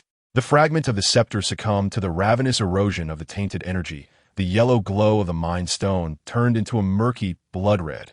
A silent, distorted ripple erupted from the gem's center. The Mind Plague. Wherever the ripple swept, the agent's synchronized movements instantaneously froze. Blood-red patterns emerged on their brown suits, their gazes becoming hollow and frenzied as they emitted inhuman howls. Submit to evolution or perish. Curse it. The contamination backfires. Mobius' countenance shifted dramatically, aiming the pruning rod at the gem fragment. Yet a beam of sanguine energy struck him first. His body quivered, the suit rapidly engulfed by blood-red patterns, his expression oscillating between struggle and madness. Mobius! Zemo cried out in alarm. Before descending into utter chaos, Mobius suddenly aimed the cutting rod at Zemo, pouring out his final will with a desperate roar. Zemo, remember, Kong is not a prisoner. He is the creator of the Timekeepers. Loki is both the key and the lock. Find him. Before his words could settle, crimson engulfed his pupils entirely, and like the other agents, he succumbed to the throes of a blood-soaked puppet, lunging at the nearest living being, Zemo. The power of these crimson puppets far surpassed that of ordinary humans, rendering them impervious to physical assaults. Zemo was overwhelmed by several puppets, while tainted energy relentlessly corroded his mark. The original blue light faltered. No, Bucky roared, as his paralyzed metal arm erupted in a final burst of golden blue radiance, forming a barrier to temporarily shield against a portion of the puppets. Rocket and Groot joined the fray, their energy guns and wooden vines struggling to resist within the grayish-white time field. Amidst the chaos, General Blade's figure appeared like a specter beside the shards of gems. He deftly covered his container, capturing the tainted gem along with a small patch of the infected ground. Sample acquired. Retreat. General Blade's voice carried a hint of fervor. Suddenly, the sky was shrouded by a colossal shadow. The massive body of the Sanctum II obscured the sunlight. A robust purple energy beam descended from the heavens, not targeting the crowd, but striking fiercely upon the gaping time-space rift. Boom! The power of the Reality Stone distorted the very fabric of space. The smooth edges of the rift became instantly blurred and warped, resembling a malfunctioning television screen. The grayish-white time field quaked violently, causing the flow of time to spiral into disarray. Thanos! Banner gazed at the sky, his face pale. Is he disrupting the flow of time to assist us? Natasha, having partially freed herself, found it hard to believe. No, he is creating greater chaos. Rocket screamed as he dodged an attacking blood-soaked puppet. The purple essence sought that cursed gem and the samples. The time-space rift grew, increasingly unstable under the impact of the Reality Stone. Mobius, the puppet, and other crimson puppets were drawn into the depths of the chaotic time flow. Zemo too was pulled by a powerful force, plummeting toward that grayish abyss. Zemo! Bucky clung desperately to Zemo's ankle, but his strength was insignificant amidst the tumultuous time stream. Let go, Bucky! Zemo cried, seeing Bucky about to be dragged down as well. The original mark burst forth in a final blaze of blue light, forcefully pushing Bucky away. No! Bucky's anguished cry was swallowed by the shriek of time. Zemo's figure vanished into the time-space rift. The rift flickered violently under the continued disturbance of the Reality Stone and the internal chaos, ultimately forcing itself closed. The sky regained its hues, and the flow of time normalized. Yet upon the ruins lay the shaken crowd, surrounded by devastation, the vanishing figure of General Blade, and the ominous Sanctum II looming in the sky, exuding an aura of destruction. Thanos' voice resonated through global broadcasts, cold and authoritative. Surrender the anomalous energy being Zemo, along with the source of his contamination. Otherwise, the next strike will obliterate this city. In the time court, Zemo crashed heavily onto the cold, smooth, gray-white floor. Surrounded by an infinitely expansive and geometrically intricate space, an atmosphere of oppression and solemnity prevails. The imprints on his wrist, subdued under a peculiar force field, render the blue and red luminescence significantly dim. Yet, the agonizing pain and whispers brought forth by the contamination continue to linger in his mind. Two uninfected agents, evidently equipped with protective measures, expressionlessly hoist him up and drag him toward the center of the courtroom. Atop the towering judgment platform sit three colossal, stone-like phantoms. Guardians of time. Their gazes are hollow, as if they are mere projections of a program. Defendant, Zimmer. Identification number, 199999. A cold, synthetic voice reverberates, announcing the charges: severe disruption of the sacred timeline, creation and dissemination of temporal anomalies, primordial imprint, instigation of cross-universal contamination, soul fragments, resulting in agents succumbing to a mental plague. Verdict: timeline clipping, to be executed immediately. A massive, scissor-like specter, its edges shimmering with a perilous gray light, materializes above the courtroom, aimed directly at Zimmer. He feels his soul's imprint on the verge of collapse under the force field. as the whispers of contamination seize the moment to insidiously erode. Surrender, be destroyed, become one with me. Despair washes over him like a chilling tide, submerging him. Tony has sacrificed himself. He is captured, and Earth hangs in the balance. Everything is lost. In the fleeting moment, just before the scissor descends, a hum resonates. Deep within Zimmer's consciousness, a faint, nearly forgotten azure glow suddenly ignites. It is a fragment of Tony's consciousness, like a candle flickering in the wind. It tenaciously conveys a stream of information. The primordial imprint on Zimmer's wrist erupts with fervor, not a blue light, nor a red glow, but a pure, dimension-crossing projection. Within the projection, a fleeting image of a man clad in a green robe, with black hair and a cunning yet weary visage. A glimpse of Loki from Universe 616. Beneath the image, a series of intricate, ever-shifting cosmic coordinates emerge. Loki's key, the last cry of Mobius, reverberates in Zimmer's mind. The projection is ephemeral, and the primordial imprint dims once more. Yet, the temporal courtroom plunges into a brief turmoil. The projections of the Time Guardians flicker violently. The synthetic voice crackles with static, detecting illegal cross-universal information, projection source at unknown coordinates, locking failure. The descent of the scissor experiences an exceedingly brief delay. Seize him. For the first time, the Phantom Guardians atop the Judgment platform issue an emotionally charged command, anger. The agents pounce upon Zimmer. However, within Zimmer's eyes, the spark of hope has been reignited. He gazes at the ever-changing coordinates, then towards the enraged Time Guardians above. The creator Loki's key, Zimmer murmurs, the corners of his mouth curling into a determined arc. The game is not yet over. He no longer resists the agent's capture, allowing them to place a suppression collar around his neck. Yet, his gaze remains steadfastly fixed upon the coordinates deeply etched into his mind. Earth, Wakanda. Bucky observes the flagship of Thanos in the sky, then glances at the spot where Zimmer has vanished, the remnants of his metallic arm trembling slightly. Zimmer clenches his fists. Holding on, we will find you in Loki. The barrel of the Sanctum 2 once again coalesces with purple light. The fate of Earth hangs by a thread. Chapter 22. Amber of Time and the Crimson Dawn within the confines of the Time Amber Cell. Zimmer floated, ensnared in a viscous golden substance, akin to an insect encased in resin. This was the ultimate prison employed by the Time Amber to contain high-risk temporal offenders. Here, time nearly came to a standstill. Thoughts elongated infinitely, and the agonizing imprint of the soul, coupled with the whispers of corruption, resonated with unsettling clarity. How does it feel, Mr. Zimmer? Came the weary voice of Mobius through the amber, as he stood outside the cell, his gaze complex. The sanguine patterns on his suit had faded, yet his memories seemed somewhat blurred. The Time Amber allows you a moment of quiet reflection on the errors you have committed. Zimmer found himself immobilized, unable even to rotate his eyes. Yet he sensed Mobius' presence, and within his words lay a forcibly implanted, blind faith in the sanctity of the timeline. The fragments of corruption, under the suppression of temporal energy, did not vanish. Instead, they lurked like a dormant serpent, voraciously drawing upon Zimmer's despair and fury. Silently growing stronger, Mobius recited dogma, asserting that the sacred timeline was the sole, correct, and protected path of the multiverse. Any deviation, any anomaly must be pruned. You, Mr. Zimmer, your primal imprint, your corruption, poses a tremendous threat to the sanctity of the timeline. Zimmer's consciousness roared in silence.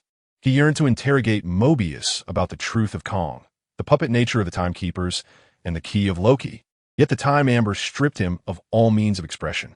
Kong. Mobius suddenly uttered this name, his brow furrowing as if recalling a nebulous nightmare, a perilous variable. But he will be dealt with just as you will be.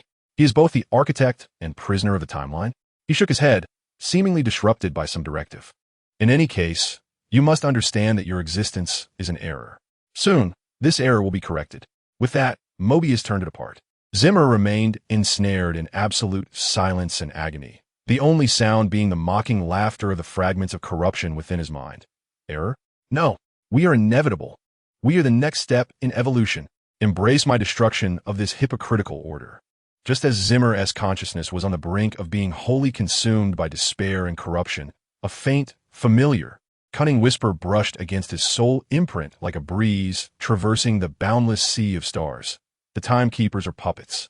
Confound the remnants at the throne of lies at time. Ascend. My shard of the staff is a map pointing to the truth. Loki. It is the voice of Loki from Universe 616. Intermittent, yet discernible. The shard of the staff is a map? The remnants? The truth?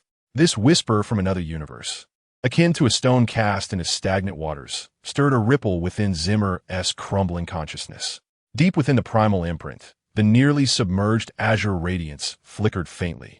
The bloodstained battlefield of Wakanda, the orbital bombardment of Thanos' fleet struck like divine retribution. Purple beams of energy rent the sky, transforming the plains of Wakanda into scorched earth. The Vibranium shield teetering on the brink of collapse under the relentless assault.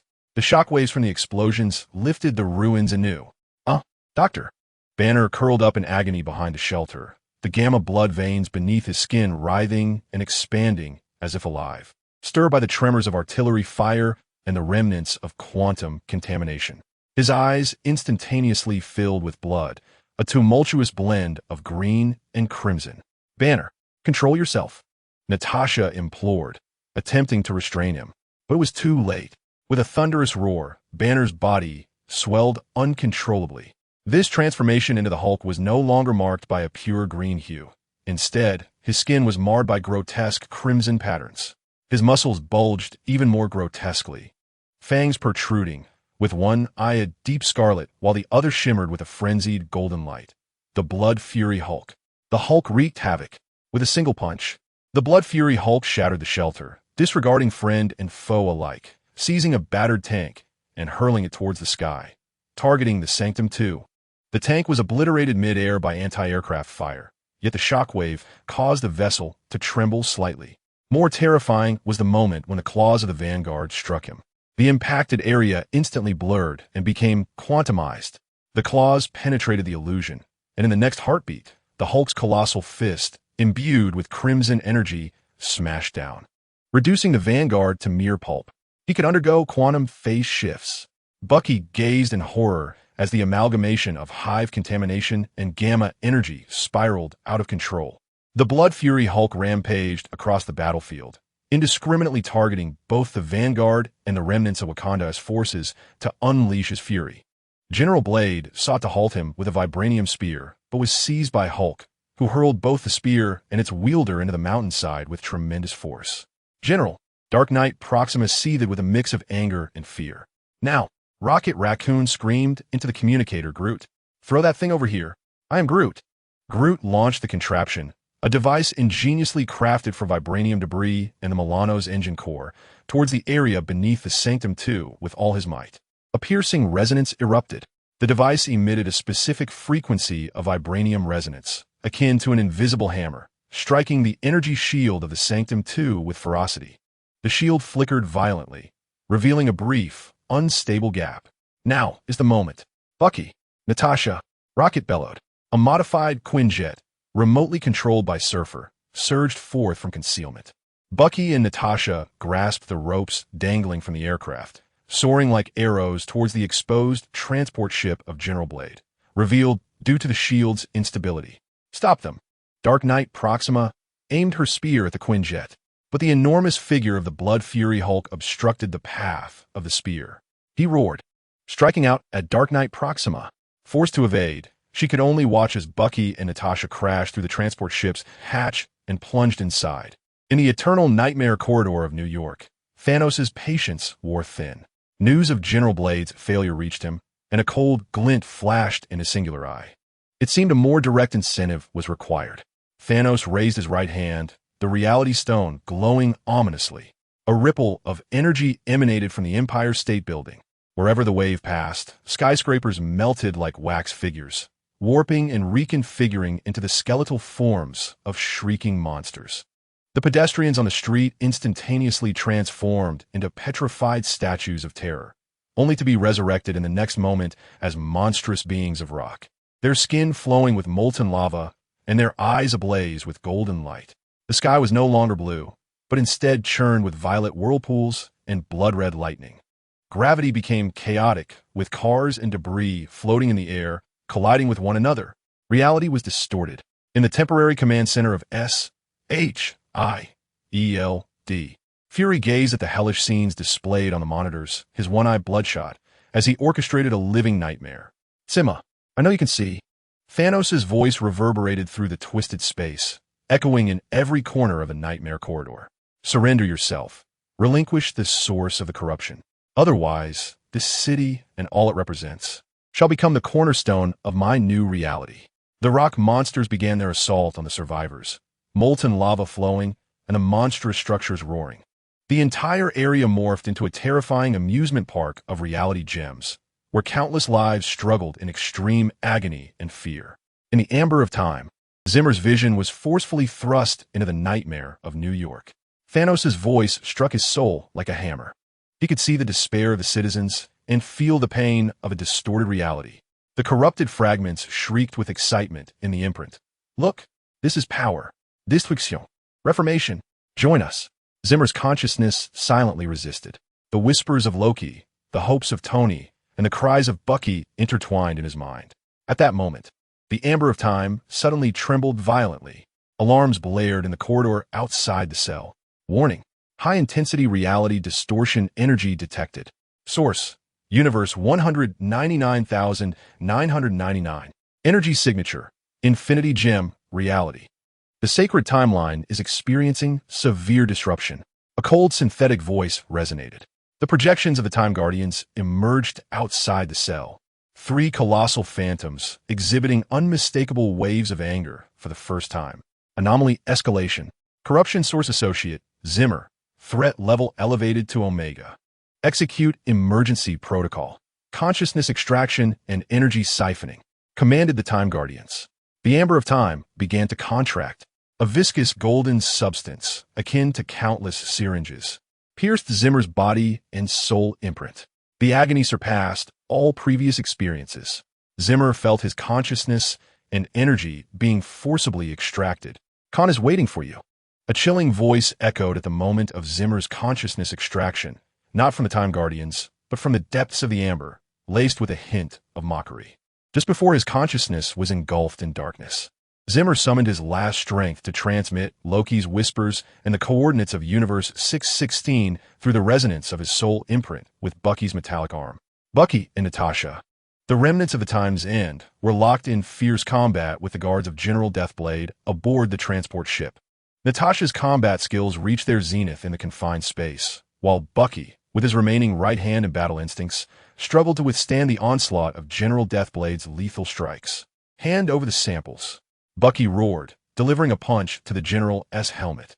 General Deathblade retaliated, slicing through Bucky's defenses and leaving a wound deep enough to see the bone. Dream on. This is the moment of Thanos' wrath.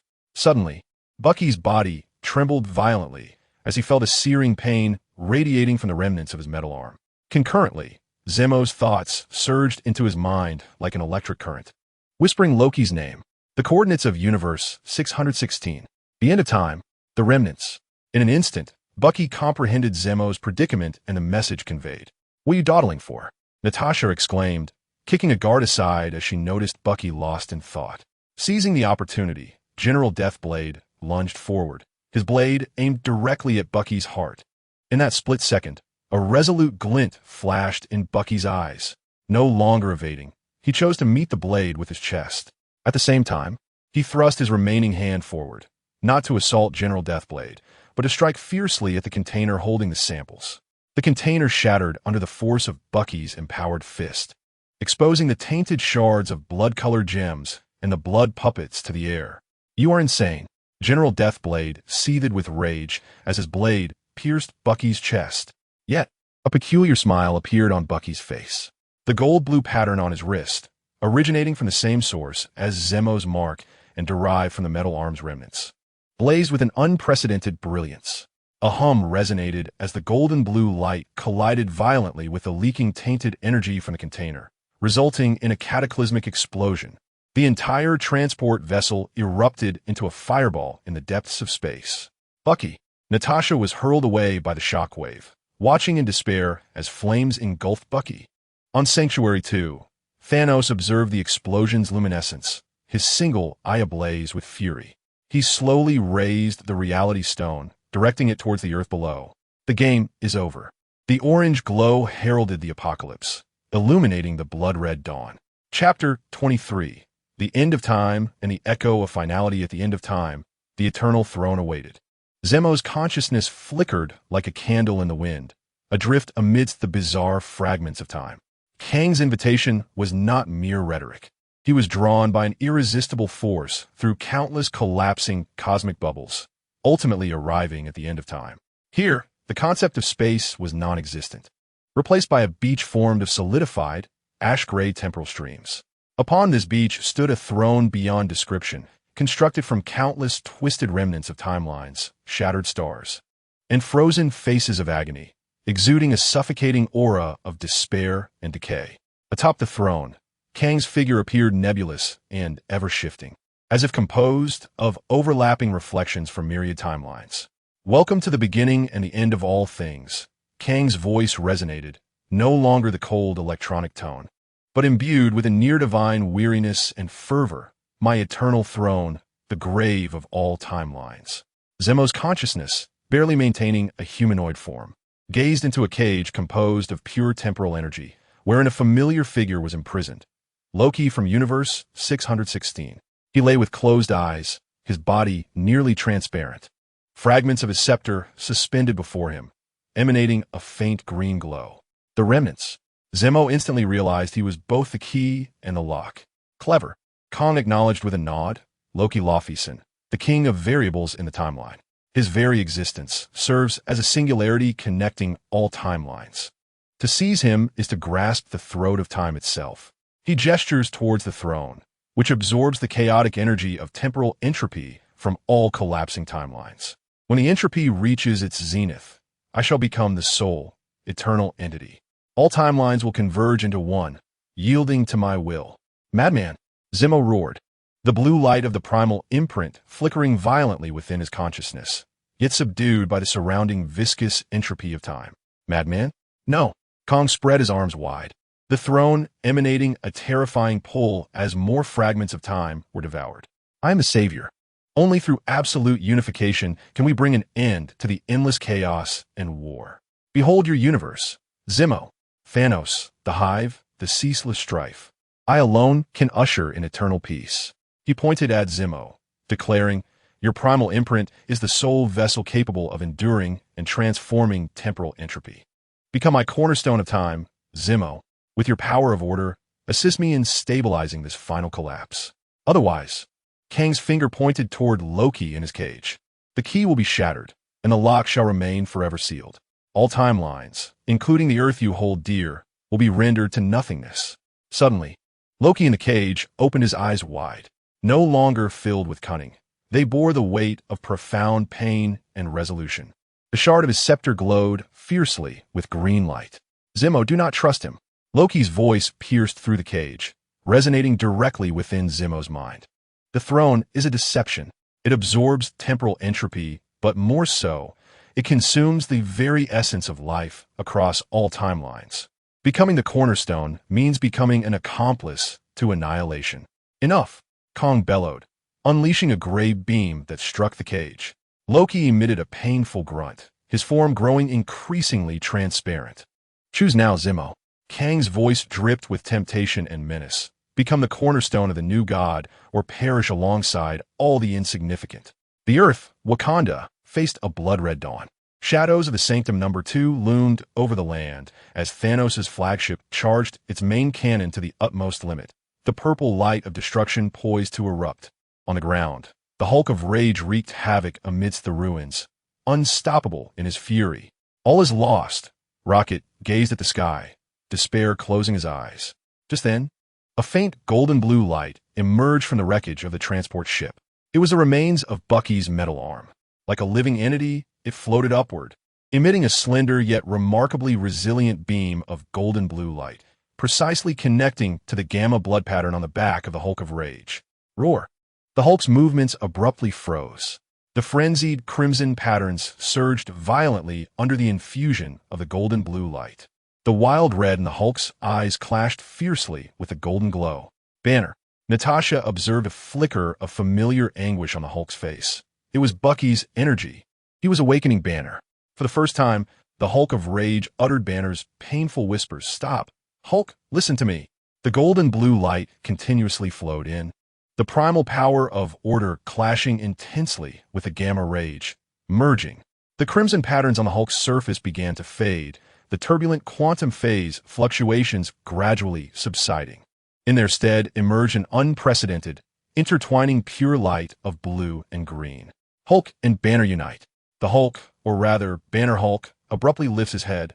One eye, once a fierce crimson, fades to the warm brown of Banner, while the other, radiating a wild golden light, transforms into a profound azure. No longer does he wreak havoc. Instead, he raises his voice to the heavens in a thunderous roar. Not a cry of destruction, but a battle cry of purification. Purifying Nova!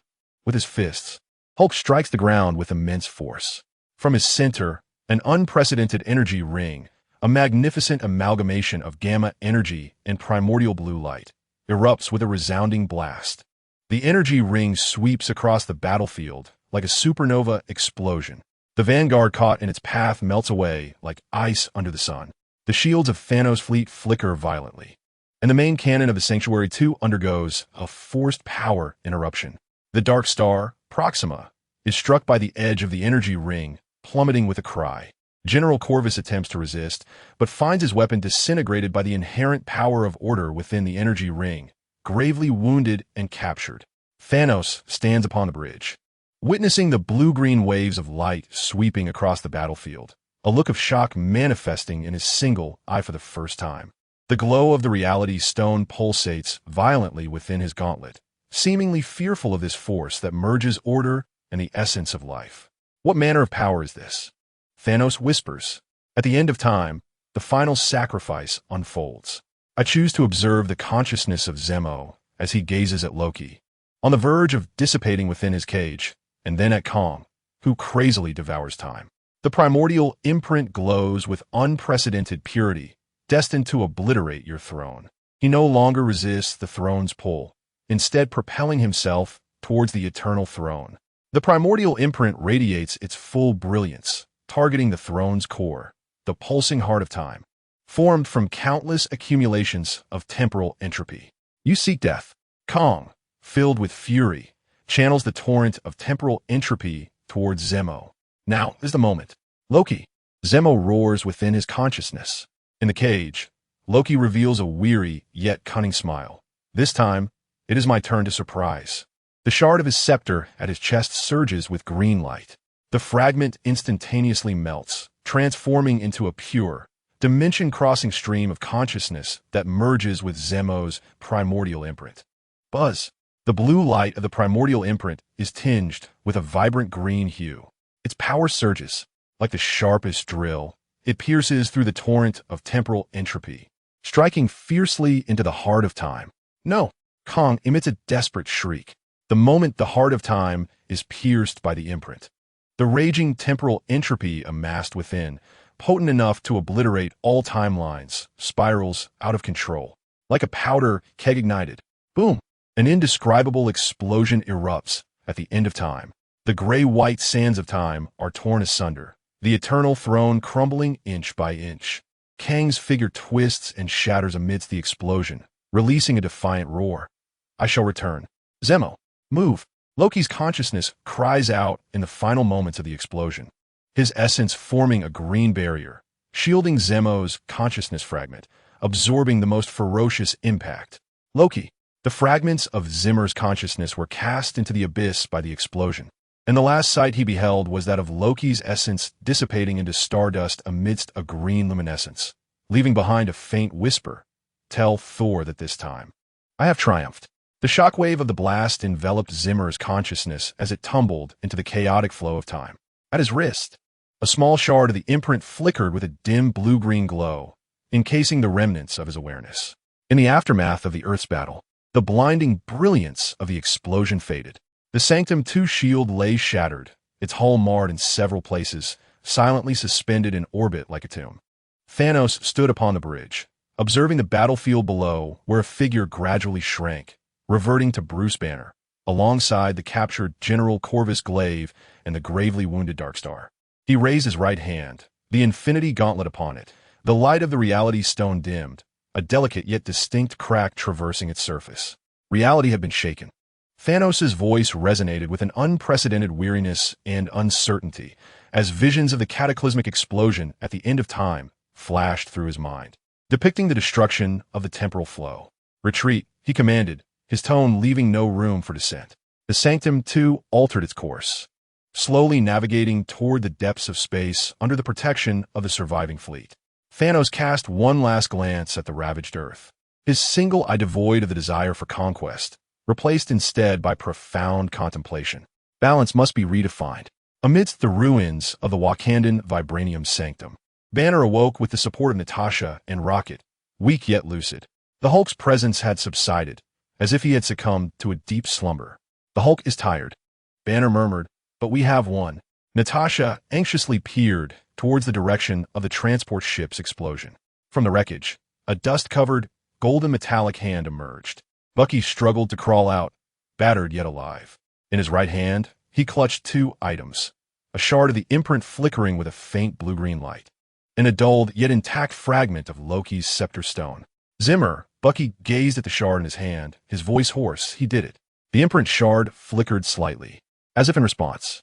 Above, a cascade of multicolored light descended, revealing Thor's figure. He regarded the scepter fragment in Bucky's grasp, sensing something, a flicker of sadness and acceptance crossing his single eye. "He has won," Thor whispered, as if answering a distant promise. In the far-off 616 universe, Tony Stark labored in his laboratory when suddenly he experienced a moment of disorientation, a familiar yet alien voice resonating in his mind. "Well done, kid." Tony paused, then revealed a complex smile, gently tapping his arc reactor. "You are another me." Earth welcomed a fleeting peace. The heroes, though weary and scarred, still clung to hope. Zimmer's sacrifice, Loki's dissolution, Hulk's slumber, and Thanos' retreat were merely a chapter in the grand saga of the universe. Bucky tightened his grip on the shard, gazing towards the rising sun. A new era had begun, and the duty of guardianship would endure eternally. Chapter 24. Embers and Sparks. 1 month after the New York battle at the site of Stark Tower, a peculiar rain of bluish-green phosphorescence gently descended upon the ruins of the city. The raindrops, upon touching the charred steel and shattered glass, briefly illuminated them with a faint glimmer of vitality, only to fade into obscurity once more. People paused to gaze upward, their eyes a blend of astonishment and a flicker of distant hope. S.H.I.E.L.D's detection vehicles navigated the streets, with the energy readings on the screens perfectly synchronized to the fragment of the initial imprint clutched tightly in Bucky's hand. He was attempting to return. Standing on a makeshift observation platform, Bucky felt the rain trickle down his metallic arm's remnants. Beneath its frigid touch, the imprint fragment emanated a faint warmth, akin to a heartbeat, yet so fragile, like a candle flickering in the wind. Natasha approached him, holding an umbrella, her gaze sweeping over the bustling rescue teams and reconstruction machinery below. The Earth was responding to him. Was this rain a form of resonance? More like a distress signal. Bucky tightened his grip on the fragment, the bluish-green glow pulsing in his palm. He required a stronger anchor. Wakanda, Vibranium Sanctum, Temporary Laboratory. Princess Shuri's fingers danced across the virtual keyboard as, within the holographic projection, fragments of Loki's scepter hovered in an energy field, radiating a soft green light. Thor stood beside her, his hammer resting at his feet, his single eye fixed intently on the fragments. The energy characteristics of the scepter were highly compatible with its guardian power, yet the core frequency pointed to an even more ancient source. Shuri summoned an analytical diagram, depicting the cosmic veins connecting the 9 realms, as described in the legends of Yggdrasil. Loki's voice, rich with complexity, resonated as he spoke. He always enjoyed hiding the key in the most unexpected places. He extended his hand, channeling a faint surge of thunderous energy, slowly approaching the scepter fragment. Buzz! The scepter fragment flared with brilliant green light. A distinct path, composed of starlight, was instantaneously projected onto the laboratory wall. The path's origin was Earth, yet its destination was a shattered, purple energy-corroded star domain, the ruins of Asgard in the 616 universe. At the path's terminus, a blurred coordinate reminiscent of entwined tree roots, flickered into view. Thor's eyes sparkled with thunderous resolve. He indeed ventured there. Secrets lay hidden that even Odin dared not divulge. "We must go," Shuri declared with unwavering conviction. This could be the key to thwarting Kong. S.H.I.E.L.D. helicarrier, deep space prison general blade was ensnared within a vibranium-crafted cage, energy suppressors immobilizing his limbs. Fury's projection materialized outside the cage, his singular eye scrutinizing the perilous captive. "Where's Thanos?" Fury's tone was icy. General Blade raised his head, a twisted smile adorning his face. "The great Thanos embraces true balance. The ignorant dark energy is mending the fractures of the reality stone. No, it is enabling its evolution.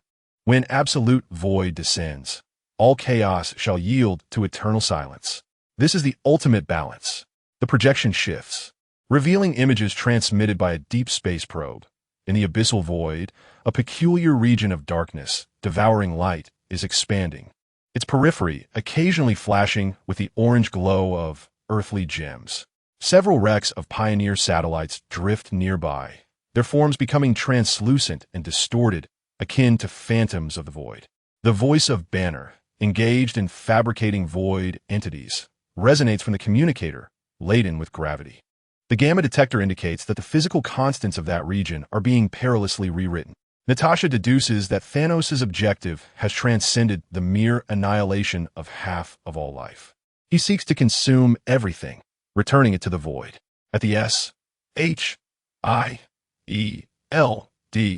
Network Monitoring Center, Hill scrutinizes the frantic data streams on the screen.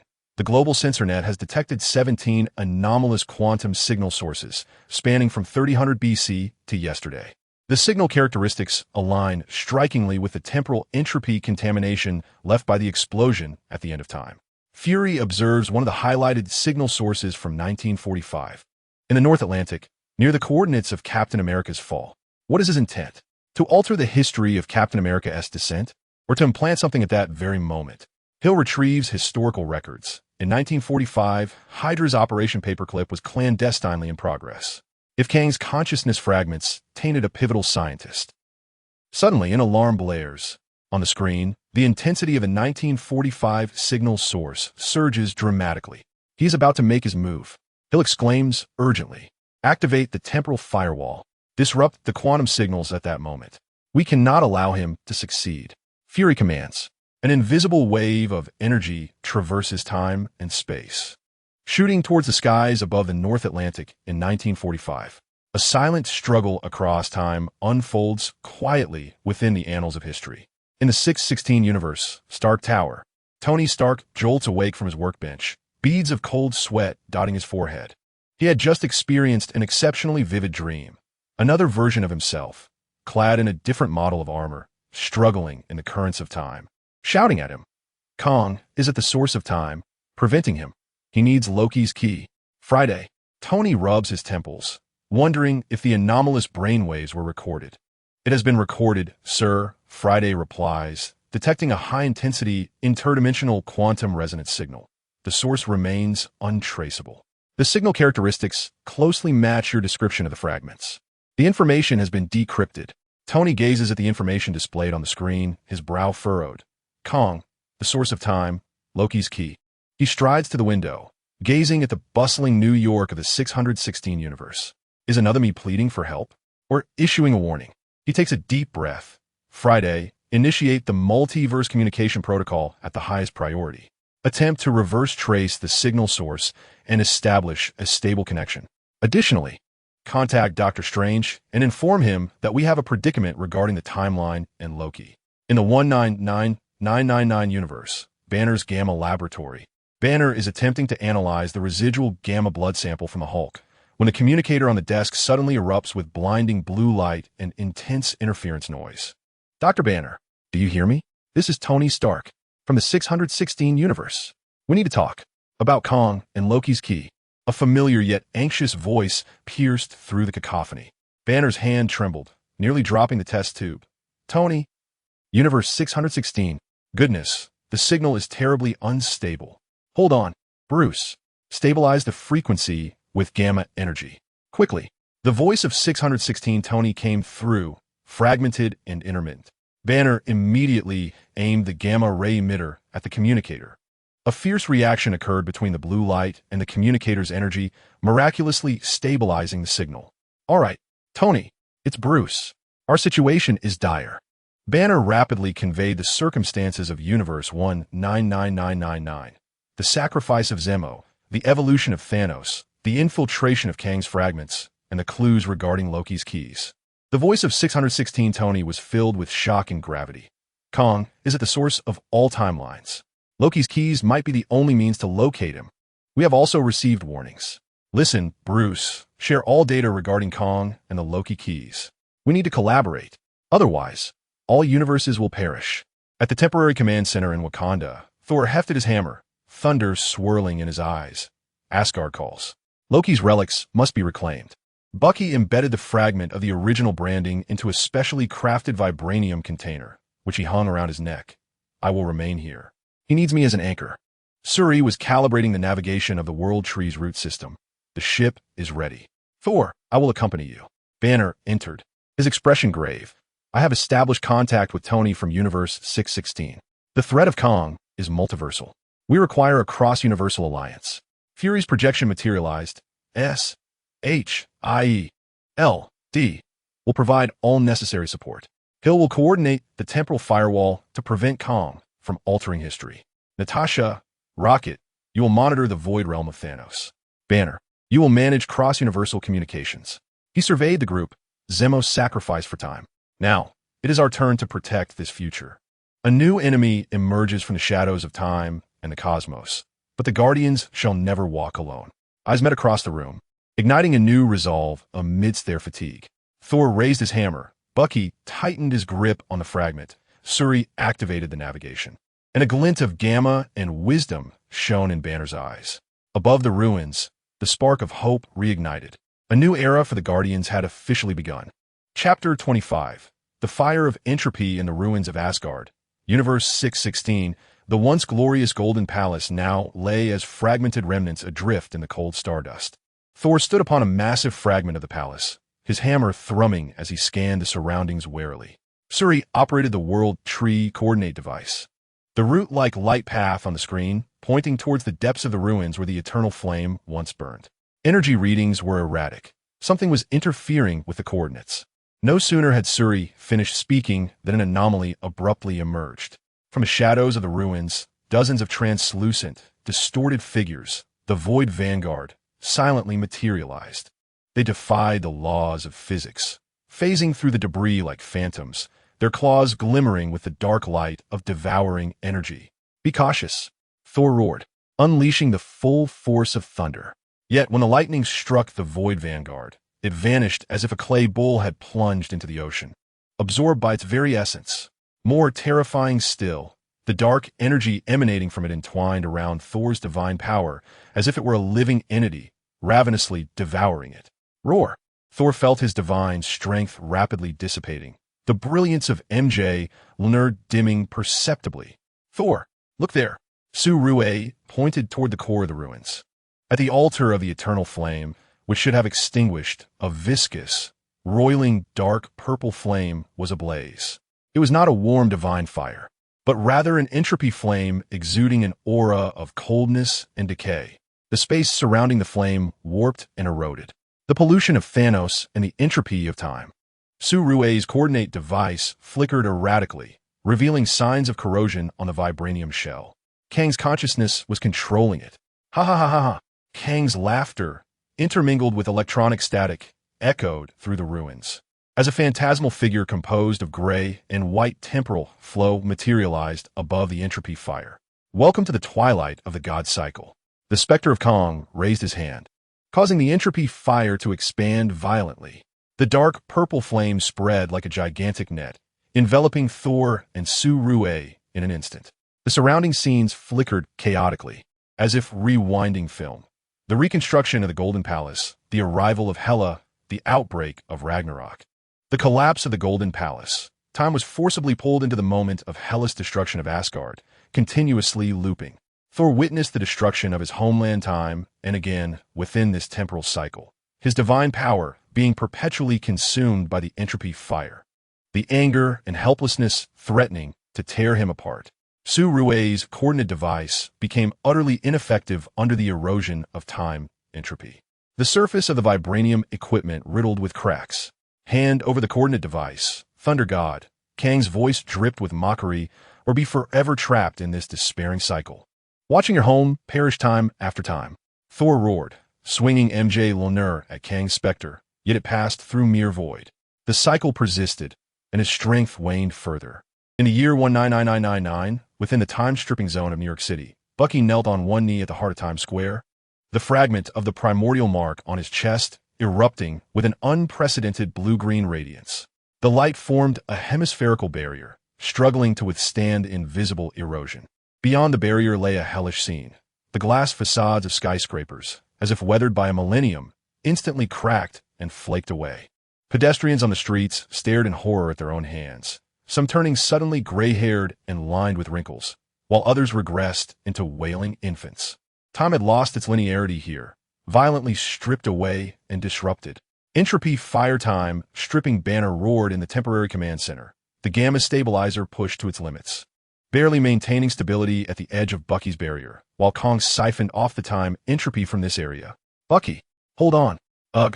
Bucky let out a painful groan. Each impact of time stripping felt like a heavy hammer striking his very soul. The fragment of the primordial mark flickered violently. Ominous gray-white threads beginning to seep into the blue-green light. The time entropy was contaminating the fragment. Beneath his skin, gray-white patterns emerged in his veins, resembling a parched riverbed. He was eroding the fragment of Zemo. Natasha watched the monitoring screen, her eyes wide with despair. Banner, energy overload. The stabilizer is going to explode. Hill's voice resonated with hopelessness. As the barrier teetered on the brink of collapse, and the gray-white flames of entropy threatened to engulf the entire city center. A blinding beam of golden-red energy tore through the sky, striking precisely at the edge of the temporal disjunction zone. This energy beam was not an assault. Rather, it forged a stable energy field that resonated with Bucky's barrier. Friends from Universe 199,999. This is 616 Tony Stark, reporting for duty. A flamboyant, yet weary voice resonated through the public channel. In the sky, a uniquely shaped metal pod, marred with temporary welding marks, the multiverse jump pod, hovered in place. The hatch opened, and 616 Tony emerged, clad in a slightly altered Mark 85 armor. Behind him, a figure draped in a green robe, with dark hair and a gaze that blended cunning with weariness, descended gracefully. It was 616 Loki. Gamma, frequency, adjustment. Bruce, catch. Tony raised his hand, unleashing a stream of data. Banner's gamma stabilizer instantly received the optimized parameters, and the overload alarm was silenced. The stability field, combined with Tony's energy field and Bucky's barrier, momentarily neutralized the encroaching flames of entropy. Oh, dear brother, it seems you are once again ensnared in a tedious loop, Loki remarked, his eyes fixed on the horizon. Sensing the crisis in 616 Asgard, a smirk forming at the corners of his mouth. With swift hand gestures, he declared, "Let us add some chaos for this temporal architect." Loki's hands shot open, unleashing an invisible, twisted wave of illusionary energy that crossed the cosmic barrier, targeting the temporal trap of 616 Asgard's ruins. Within the time loop of 616 Asgard's ruins, Thor's strength was waning, and Shuri's coordinate device was on the verge of shattering. The net of entropy tightened its grip. Suddenly, amidst the repeating scenes of hellish destruction of the Golden Palace, a peculiar stutter occurred. The night sky soared in hellish grasp, which should have pierced Odin's illusion, inexplicably struck her own chest instead. In the next cycle, the anticipated Hela morphed into a massive, dancing cotton candy. A logical paradox emerged within the time loop. Kang's phantom trembled, his gray-white form flickering with data disarray. His control over the entropy flames experienced a brief lapse. Now Shuri, Thor's eyes crackled with lightning. With resolve, he unleashed every ounce of divine power remaining within him, alongside Mjolnir, and struck with fervor towards the altar of eternal flames. The target was not the entropy itself, but rather the base indicated by the roots of the world tree below the altar. Boom! The thunder, infused with the might of the Asgardian king, combined with the final eruption of energy from the Vibranium coordinate device, surged into the base. The base instantly radiated an unprecedented brilliance. A pure golden column of light shot skyward, piercing through the net of entropy. No! Kang's phantom howled in fury, twisting and dissipating within the golden beam. The temporal trap shattered violently. Exhausted, Thor knelt, Mjolnir slipping from his grasp, while Suri clutched the dimly glowing coordinate device tightly.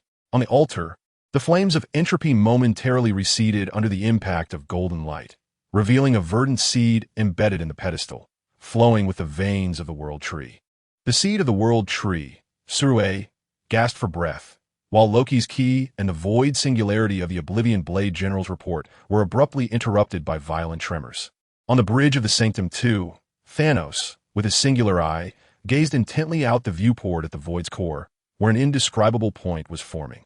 It possessed no color, no light, merely pure nothingness, yet emanated a terrifying gravitational pull that consumed all.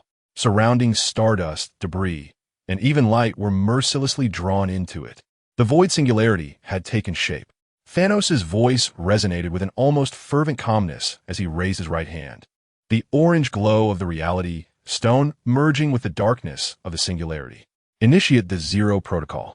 Target adjacent star systems, Thanos commanded, intending for the universe to experience true silence. The dark void began to expand into the broader realms of the stars. The distress signal from the Nova Coromandii flickered desperately in deep space, only to be swiftly engulfed by the encroaching darkness. In Universe 199999, New York briefly gasped for air as the erosion of entropy faded momentarily under the interventions of 616 Tony and Loki. The time-stripping zone stabilized, though it was left in ruins. Bucky collapsed to the ground, the glow of the fragment on his chest dim, its grayish-white patterns temporarily faded. Yet his complexion was as pale as parchment.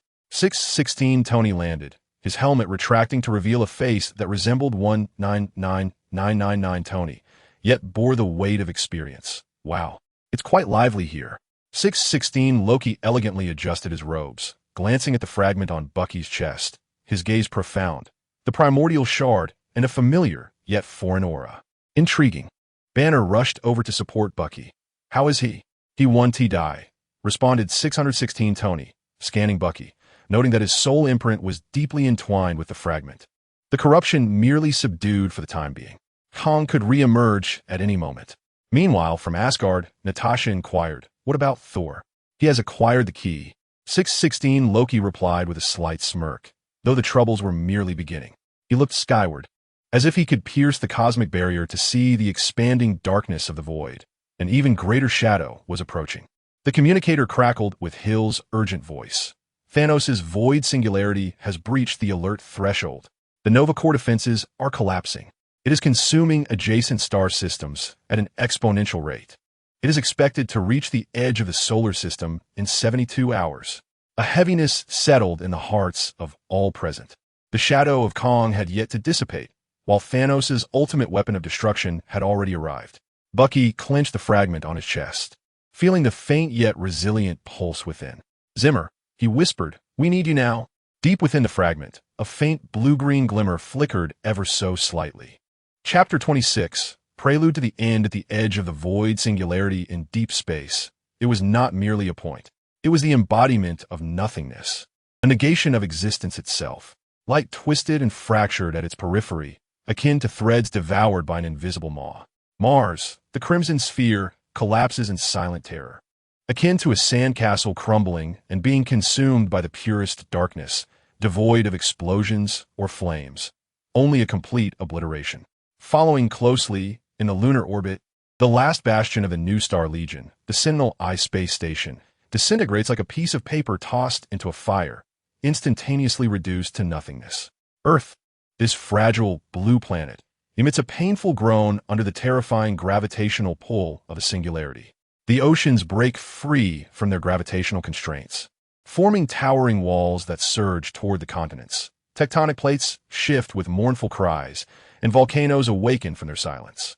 The sky is shrouded in an eerie violet aurora, signaling the imminent collapse of the spatial structure. The temple, too, hovers beyond the singularity, resembling a dark throne orchestrating a symphony of destruction. Upon the bridge, Thanos gazes down upon the struggling Earth, his single eye devoid of compassion, filled only with cold, absolute resolve. He slowly raises his right hand. The orange glow of the reality stone on the infinity gauntlet, tainted by the dark energies of the void, manifests an ominous shade of purple-black. The final phase of the Zero Protocol is initiated. Thanos' voice, deep yet penetrating, reverberates through the vacuum, reaching every communicator of Earth survivors with the target, the core. Count down 10 minutes. Surrender the anomalous energy entity or face utter silence. In the heart of the cosmic forge, the bubbling energy magma resembles golden blood, roaring within the immense cauldron. Thor stands at the edge, upon a scorching metallic platform etched with ancient runes. Clutching Mjolnir, the hammer of the god of thunder, its surface marred by cracks, the once luminous thunder runes now dimmed. His golden hair has lost its luster, and the veins of divine power beneath his skin resemble a parched riverbed. Behind him stands S.H.I.E.L.D, cradling a droplet green seed, within which flows a cosmos. The seed of the world tree. The furnace's violent energies assault the seed, causing it to pulse uneasily. Thor and Suri's voices tremble. Her form rendered semi-transparent under the intense heat, the vibranium fibers beneath her skin flicker in and out of visibility. There is no turning back once the journey begins.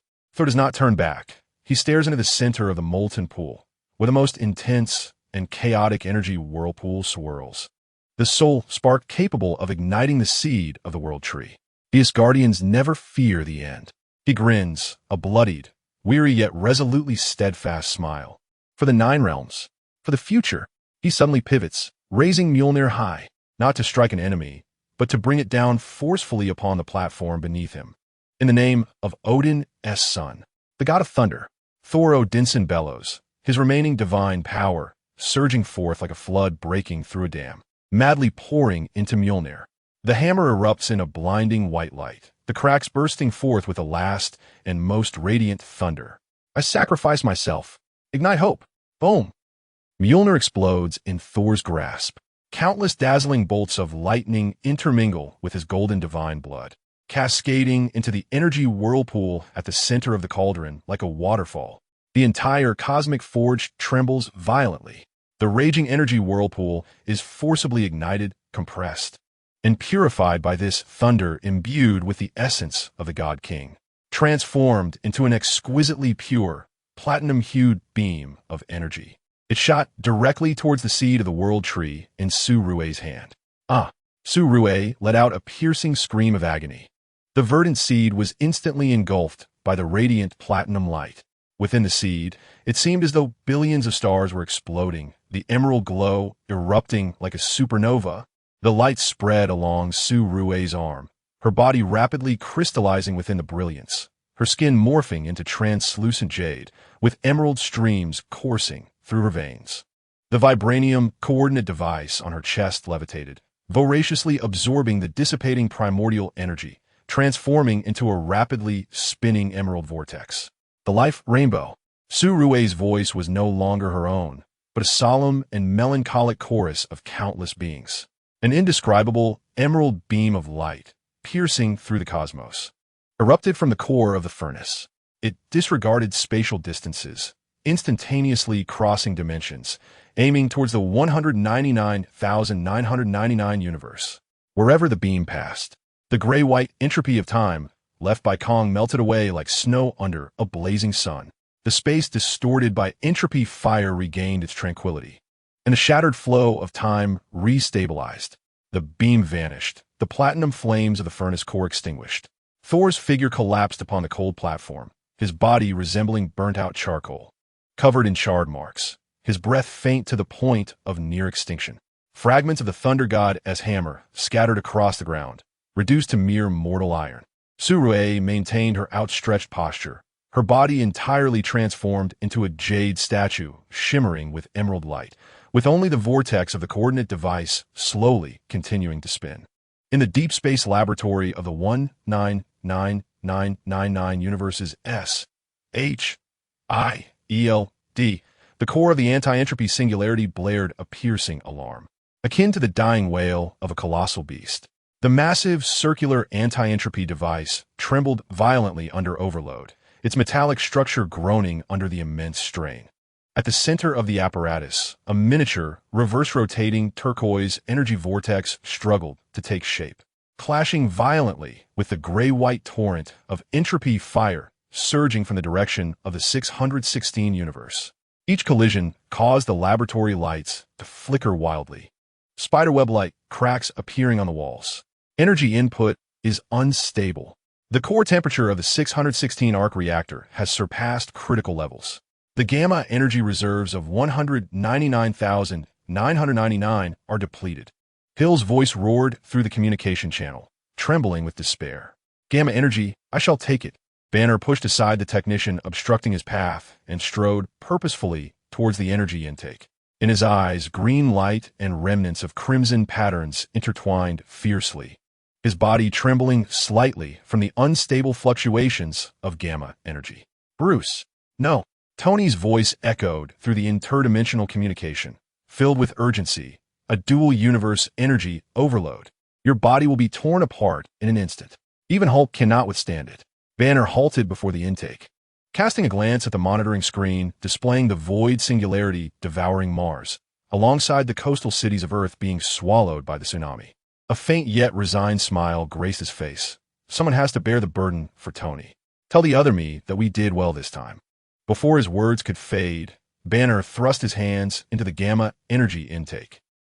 The frenzied gamma energy, mingled with the residual blood rage pollution of the hive, surged into Banner's body like a runaway torrent. His body instantaneously swelled and contorted. The skin erupted, revealing a seething green luminescence imbued with an aura of destruction, along with bloodstains beneath. Bones emitted a grotesque, cracking sound. An exceedingly unstable gamma singularity formed at the core of his being, exuding a terrifying gravitational pull. Now is the moment, Tony. Maximum power. Banner's voice roared through the agonizing pain, each word laced with blood. In the 616 universe, Tony Stark gritted his teeth, a glimmer of tears shimmering in his eyes, as he forcefully pushed the output lever of the arc reactor to its limits. For Bruce. For everyone.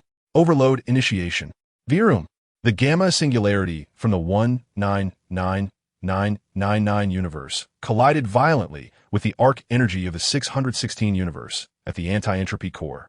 There was no earth-shattering explosion, only a silent, exquisitely pure blue-green shockwave that erupted from the anti-entropy core.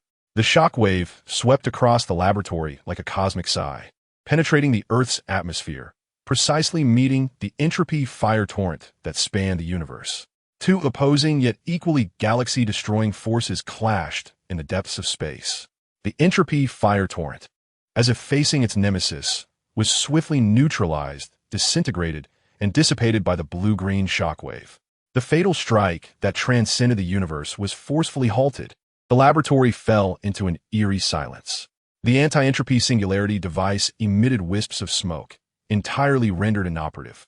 At the energy inlet, Banner's body resembled a burnt-out candle, leaving only a charred silhouette and a few drifting ashes. The residual temporal entropy coiled around the last fragments of his feeble consciousness like a gray viper, plunging into an endless quantum abyss. Bruce! Natasha's cry and the roar of 616 Tony echoed simultaneously across the two universes. In the lunar orbital barrier of Earth, the gravitational pull of the void singularity felt like countless cold hands, tearing at the remnants of the moon. Bucky stood on the largest fragment. Beneath him lay a shattered vibranium deck, akin to standing on the final isolated island of cosmic doom. The shard of the original imprint on his chest, corroded by the dark energy of the void, flickered like a candle in the wind, dimming and brightening erratically. He could sense the faint struggle of the fragments of Zemo's consciousness deep within, alongside the cold, dormant touch of Loki's key authority, waiting to be activated. Thanos' countdown echoed like a death knell in the skies above Earth. Below, the blue home groaned in agony amidst a super tsunami and gravitational turmoil. He witnessed Thor expending his divine power in the forge, saw Banner turn to ash within the singularity. Without hesitation, without fear, a semblance of serene relief crossed Bucky's face. He drew the vibranium dagger from his waist, the very first gift Zemo had bestowed upon him in S.H.I.E.L.D.'s town. "Zemo," Bucky whispered softly, as if conversing with the consciousness within the shard. "This time, let me pull you up." The dagger reflected the cold black light of the void singularity. Bucky abruptly raised his hand, driving the dagger fiercely into his own heart. The sharp blade pierced through the original imprint shard pressed against his chest, plunging deep into his beating heart. Ack! A surge of agony enveloped his entire being. Yet, more intense was the ferocious energy unleashed by the complete activation of the imprint shard. The cerulean and emerald luminescence intertwined with the seething, life-infused blood of Bucky, erupting forth like a long-repressed volcano. Within this radiance, Loki's key authority was forcibly activated, transforming into countless verdant chains inscribed with the runes of the World Tree, entwining the towering blue-green pillar of light. "By my blood and my soul, the barrier of order," Bucky roared with the last vestiges of his life force. In an instant, the pillar expanded, morphing into a colossal blue-green wall of light that spanned the void between the singularity and Earth. Upon the surface of this wall, the emerald runes of the World Tree spiraled with fervor, emanating an unyielding power of absolute order that negated chaos. The unstoppable expansion of the void singularity abruptly halted, as if a surging tide of darkness had crashed against an invisible wall of lamentation. For the first time, Thanos' Zero Protocol was forcibly interrupted. Do mere ants dare to obstruct the path? Upon the Sanctum 2, Thanos' singular eye ignited with overwhelming fury. The purple-black brilliance of the Reality Stone surged, unleashing a beam of energy capable of rending galaxies, hurtling towards the barrier of order. Boom! The barrier quaked violently. Dozens of the emerald rune chains snapped. The surface of the light wall manifested web-like fissures. Bucky's body was instantly marred with cracks under the impact, blood gushing forth like a fountain from his 7 orifices and wounds. His bones groaned, his organs shattered, and his consciousness swiftly dissipated. Yet he remained steadfast, like a nail driven into the cosmos, propping up the crumbling barrier with his frail form. Hold on. Zimmer's consciousness clung to this singular thought before succumbing to the abyss of darkness. At the core of the barrier of order, the central blue-green pillar trembled violently, pierced by a dagger through the primordial fragment. Bucky's scorching blood, burning life force, and indomitable spirit served as the purest fuel, igniting the deepest embers of the fragment. Loki's key authority, akin to a guiding beacon, pierced through the quantum fog. Deep within the fragment, countless scattered shards of consciousness wrestled within the quantum dimension. Sacrifices at the edge of time, the pain of tainted imprints, and the obsession to protect Earth converged in a chaotic rush at Bucky's call. Like rivers returning to the sea, a figure slowly coalesced within the pillar of light. No longer an ephemeral consciousness, but an entity forged from pure order energy. Beneath azure skin flowed a brilliance akin to a nebula, with eyes resembling swirling galaxies, profound and frigid. Upon his wrist, the primordial imprint transformed from mere fragments into a slowly rotating whirlpool, encompassing endless stars and verdant runes. Zimmer transcended life and death, returning. He gazed down at Bucky, whose form was dissipating into golden motes of light, yet remained upright. He extended his hand, his fingertips gently brushing against Bucky's fading cheek as those motes, like fireflies returning home, merged into his fingertips, bestowing a semblance of warmth in an ocean of sorrow. Bucky Zimmer's voice transcended time and space, laced with a barely perceptible tremor. "Thank you for your anchor." He raised his head, his gaze piercing through the fissures of the barriers of order, fixating on the roiling singularity of the void that struggled to break free from its constraints, on the astonished and wrathful figure of Thanos aboard the Sanctum 2, and on the remnants of Kong lurking in the cosmic depths like a venomous serpent, observing the embers of entropy. In his eyes, the azure starlight faded, igniting a cold, all-consuming fire of entropy. It was time to conclude. The voice of Zemo resonated with tranquility throughout the cosmos, yet it bore the weight of annihilation, declaring a return to zero in the name of the primordial. He slowly raised his hand, the primordial star vortex upon his wrist spinning wildly. The brilliance of the entire order barrier immediately contracted, compressed into an indescribable beam of ultimate light. The primordial return to zero ray, adorned with the icy wings of entropy, tore through the darkness, aimed at the all-consuming singularity of the void. The moment of culmination had arrived. Chapter 27. The Starlit Watcher in the Orbit of Earth. The primordial nebula floated silently in the cold void, a tapestry of azure and emerald intertwined. It was not blazing, yet it emanated a serene and resilient glow, akin to a mother's hand gently enveloping a scarred Earth. The core of the nebula, the slowly rotating primordial star vortex, gazed deeply downward like the eye of the universe.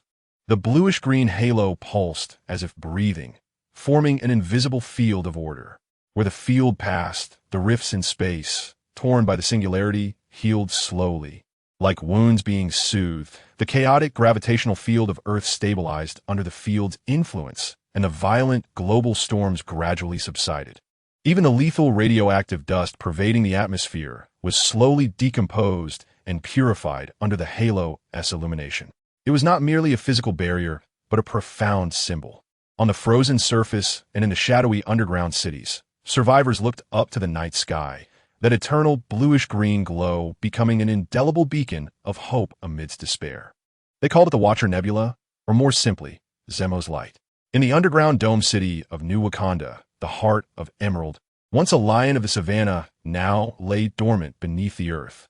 A colossal vibranium dome enveloped the vibrant city, artificial sunlight simulating the warmth of yesteryears. At the city's center, within the Sanctum Hall, Thor lay in a crystal-like cocoon of emerald light. The seed of the world, tree, floated above the cocoon, radiating gentle life waves. His body, sculpted from the finest jade, bore cracks through which faint golden strands of light flowed, a sign of divine power reviving. As slow as glacial movement, S.H.I.E.L.D stood beside the cocoon, her form having transformed entirely into translucent emerald crystal, the veins of the world tree pulsing within her.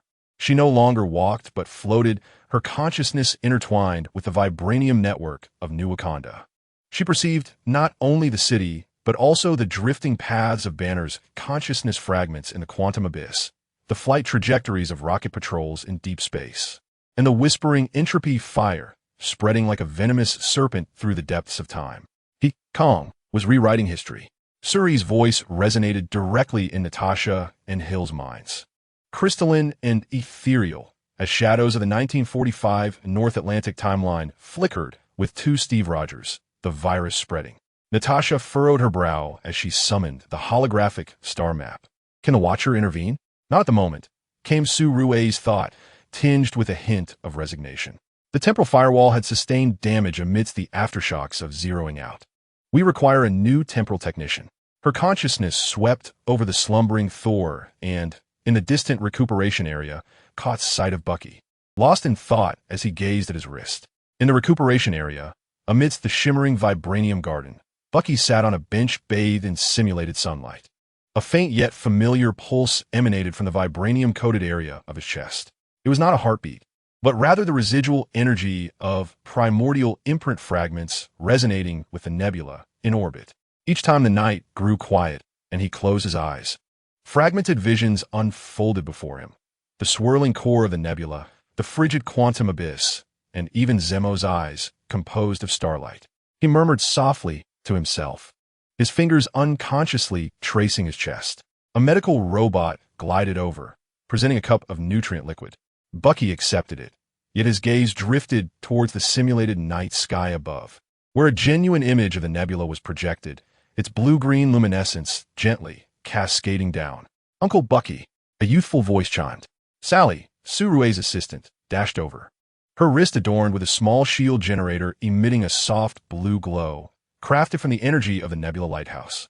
Look, my Zemo light is especially bright today, she exclaimed, shaking her wrist with delight. Bucky beheld the girl's innocent smile and turned his gaze back to the authentic nebula beyond the dome, a slight smile gracing his lips. Indeed, he has always been watching over us. In the quantum abyss, within the depths of dimensions inaccessible to the reality of the universe, fragments of Banner's consciousness floated like a shattered solitary vessel amidst the tumultuous tides of energy. Surrounding him was no longer pure quantum foam, but a chaotic amalgamation of thick, swirling gamma-green and gray-white entropy energy, the gamma entropy core. Hulk's colossal phantom flickered in the depths of chaos. No longer the frenzied green giant, but a twisted form ensnared in gray-white chains, with eyes of flame in crimson and golden hues. It roared silently, each struggle provoking violent tremors in the abyss, generating entropy tides that swept through the quantum dimension. Banner's fragments drifted within this entropy tide, his consciousness hazy. He felt no pain, only a cold, assimilated numbness.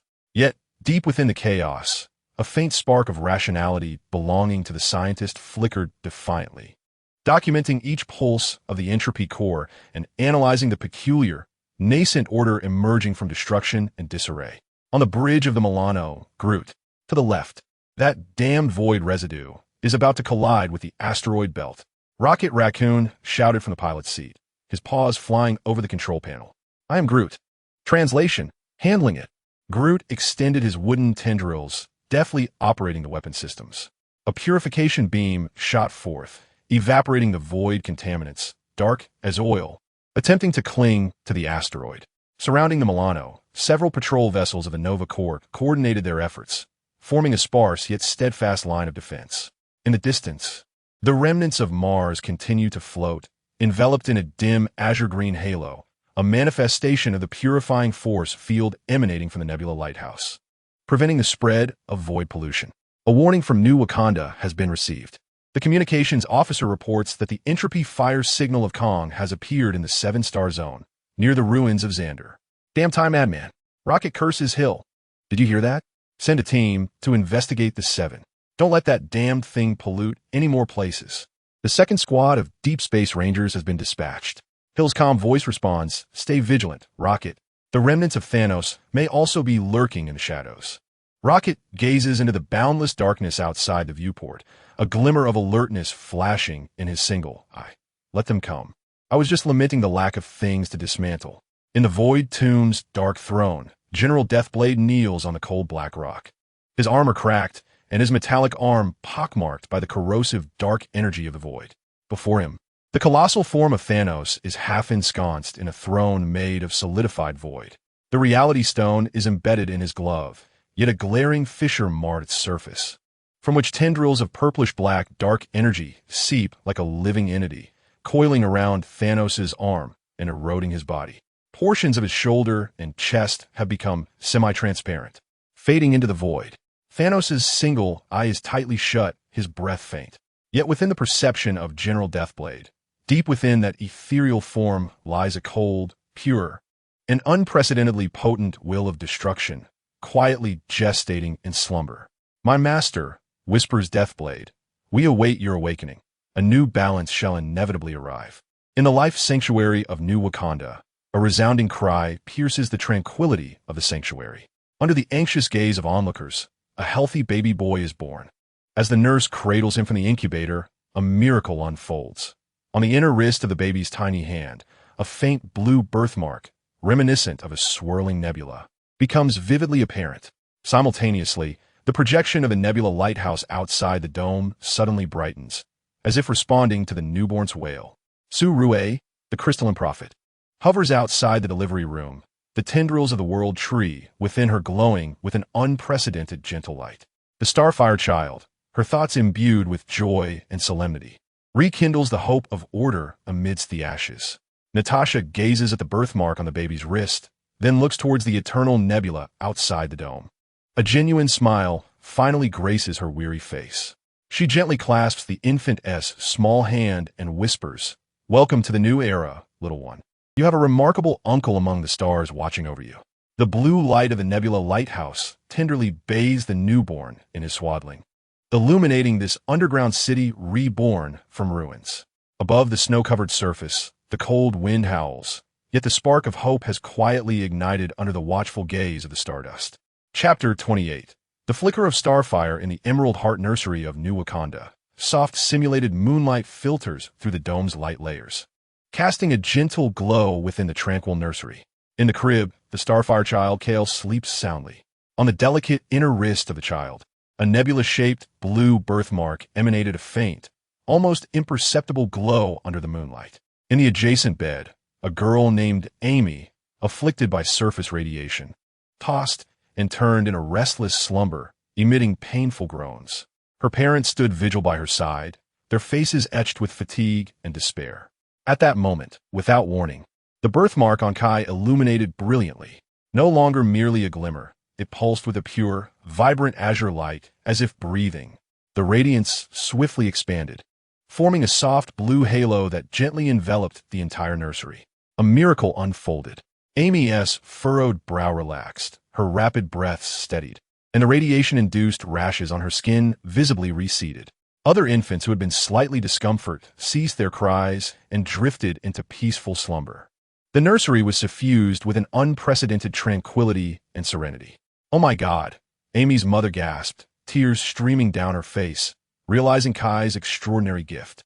However, beyond the dome of New Wakanda, in the depths of outer space, an anomaly abruptly emerged. The viscous remnants of the void, which had been slowly dispersing at the periphery of the Nebula Lighthouse's purification field, seemed to be drawn by an invisible magnet, gathering frantically towards the coordinates of New Wakanda. They writhed and fused, forming an ever-expanding dark sphere, exuding an ominous gravitational pull. Alarms blared. Deep space anomaly. An unknown void conglomerate was forming. Coordinates locked above New Wakanda. The underground command center's alarms rang out with a chilling urgency. In the Sanctum Hall, the World Tree cocoon enveloped Thor in a vibrant green light. At that moment, the golden strands within surged with unusual vitality, akin to boiling liquid gold. Beneath Thor's tightly shut eyelids, his eyes darted violently, beads of sweat forming on his brow. The manifestation of condensed energy. His lips moved soundlessly, uttering fragmented murmurs. Chains broken. Death returns. The twilight of the gods. Hela breaks free. Suspended above the cocoon, Su-Rue, the emerald crystal prophet, trembled as the luminescent veins within her crystal flickered rapidly. She perceived Thor's deep-seated warning and glimpsed through the World Tree network the desolate ruins of Asgard in the 616 universe. There, the ancient prison constructed from the roots of the World Tree, which sealed Hela, was entwined with grayish-white strands of temporal entropy. These strands writhed as if alive, corroding the roots, and from the depths of the prison, a pair of eyes ablaze with ghostly green flames slowly opened. Hela's seal had been tainted by Kang's entropy fire. Su-Rue's thoughts grew heavy with unprecedented gravity as the shadow of the twilight of the gods spread across the cosmos. The quantum abyss erupted with an entropy tide. The once silent quantum abyss now resembled a raging ocean. The gamma entropy core, a chaotic sphere composed of gamma green, blood red fury, and time entropy gray, expanded and contracted violently. With each pulse, it unleashed destructive energy tidal waves. Boom! An unprecedentedly colossal entropy wave violently struck against the fragile barrier between the abyss and the tangible universe. The barrier quaked violently, spiderweb-like cracks appearing. An extraordinary phenomenon erupted in the underground city of New Wakanda. An elderly man, sipping his coffee, suddenly finds his cup transformed into a baby bottle, while he himself instantaneously shrinks into a weeping infant. A wall of vibranium bizarrely softens and flows, exuding a saccharine aroma reminiscent of candy. The crowd on the street gazes in terror as their bodies and surroundings flicker wildly between reality and absurdity. Reality is inverted. The quantum abyss strikes. Su-Rue's consciousness instantaneously envelopes the entire city, a radiant emerald light surging forth, forcibly stabilizing the spatial structure. The phenomenon of inversion dissipates within seconds. Yet panic has already spread. At the heart of the entropy surge, a faint fragment of Banner's rational consciousness emits a nearly drowned, desperate cry amidst the chaotic energies. "Bruce, save me, control it." This cry pierces through the tumultuous energy flow, precisely captured by Su-Rue, deeply connected to the World Tree. The brilliance of Bruce, Su-Rue's emerald form, dims momentarily. He struggles for survival within the core of entropy. In the shadowy throne of the void grave, General Deathblade kneels on the frigid stone, his body trembling uncontrollably. Tendrils of purple-black void energy entwine his metallic arm, permeating it, causing the metal to lose its luster and decay into something resembling withered wood. More terrifying still, the dark energy seeks to invade his consciousness, delivering whispers of cold nothingness. Upon the throne, Thanos' phasing deepens. His left half is nearly entirely transparent, the cracks in the reality stone now spreading across the entirety of his gauntlet. The orange glow thoroughly suppressed by the purple-black dark energy. Thanos' single eye is shut, yet his lips twitch, murmuring in a dreamlike state. Each word causing the soul of General Deathblade to tremble. Existence is error. Zeroing is the only salvation. Purify all to silence. General Deathblade feels his well-being eroded. His loyalty to Thanos warped into a fervor for absolute nothingness. Struggling, he raises his head to gaze upon the master seated upon the throne, suspended between existence and non-existence. A flicker of final resistance crosses his eyes before being engulfed by deeper darkness. The North Atlantic, 1945. The icy waters, howling winds, and fallen aircraft debris represent a moment eternally frozen in Steve Rogers' memory. Yet now, the scene before him resembles a television screen plagued by poor reception. Flickering and overlapping wildly. One image, Captain America, the icebound, grips the controls, hurtling toward the icy sea. Another, Captain America, the rescuer, pilots an intact aircraft, striving to gain altitude and evade explosions. Two versions of Captain America appear in the same maritime space at the same moment. Their actions interfere with one another. The aircraft's trajectory drawing a bizarre M-bias loop across the timeline. The surrounding space shatters like a broken mirror, reflecting countless overlapping and contradictory moments. The time paradox virus fully erupts. The fissures in the timeline expand. A weary man in a brown suit, Mobius, appears on a retro lifeboat that materializes from thin air, desperately wielding a golden cutting rod that flickers wildly, attempting to mend the cracks with little success. If this continues, this temporal juncture will utterly collapse, dragging the entire sacred timeline into ruin. I require assistance. Guardians of Universe 199,999. Do you hear me? At the fringes of the Deep Space 7 sector, Groot, to the left. That large mass. Employ the purification beam at maximum power. Rocket Raccoon roared on the bridge of the Milano, his claws poised to shatter the control console. I am Groot. Translation understood. Groot's colossal wooden arm extended towards the weapon control panel, unleashing a robust purification beam that vaporized a mass of void detritus the size of a truck attempting to latch onto an asteroid. Yet, more debris surged forth like sharks drawn to the scent of blood, converging from all directions. Their target was unmistakably clear, the direction of New Wakanda. The faint tremors of the awakening Star-Lord radiated like a beacon in the darkness, luring these void creatures hungry for life energy. Damn it, they are multiplying. The Nova Corps pilot shouted over the comms. We are surrounded. Hold on. Reinforcements are on the way.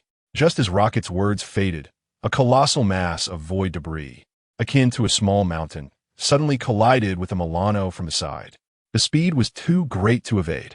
No. Rocket's eyes widened in horror. I am Groot. A deep roar erupted. Groot's enormous form instantly expanded, transforming into a colossal wooden shield that shielded the Milano's flank. Boom! The void debris crashed violently against Groot.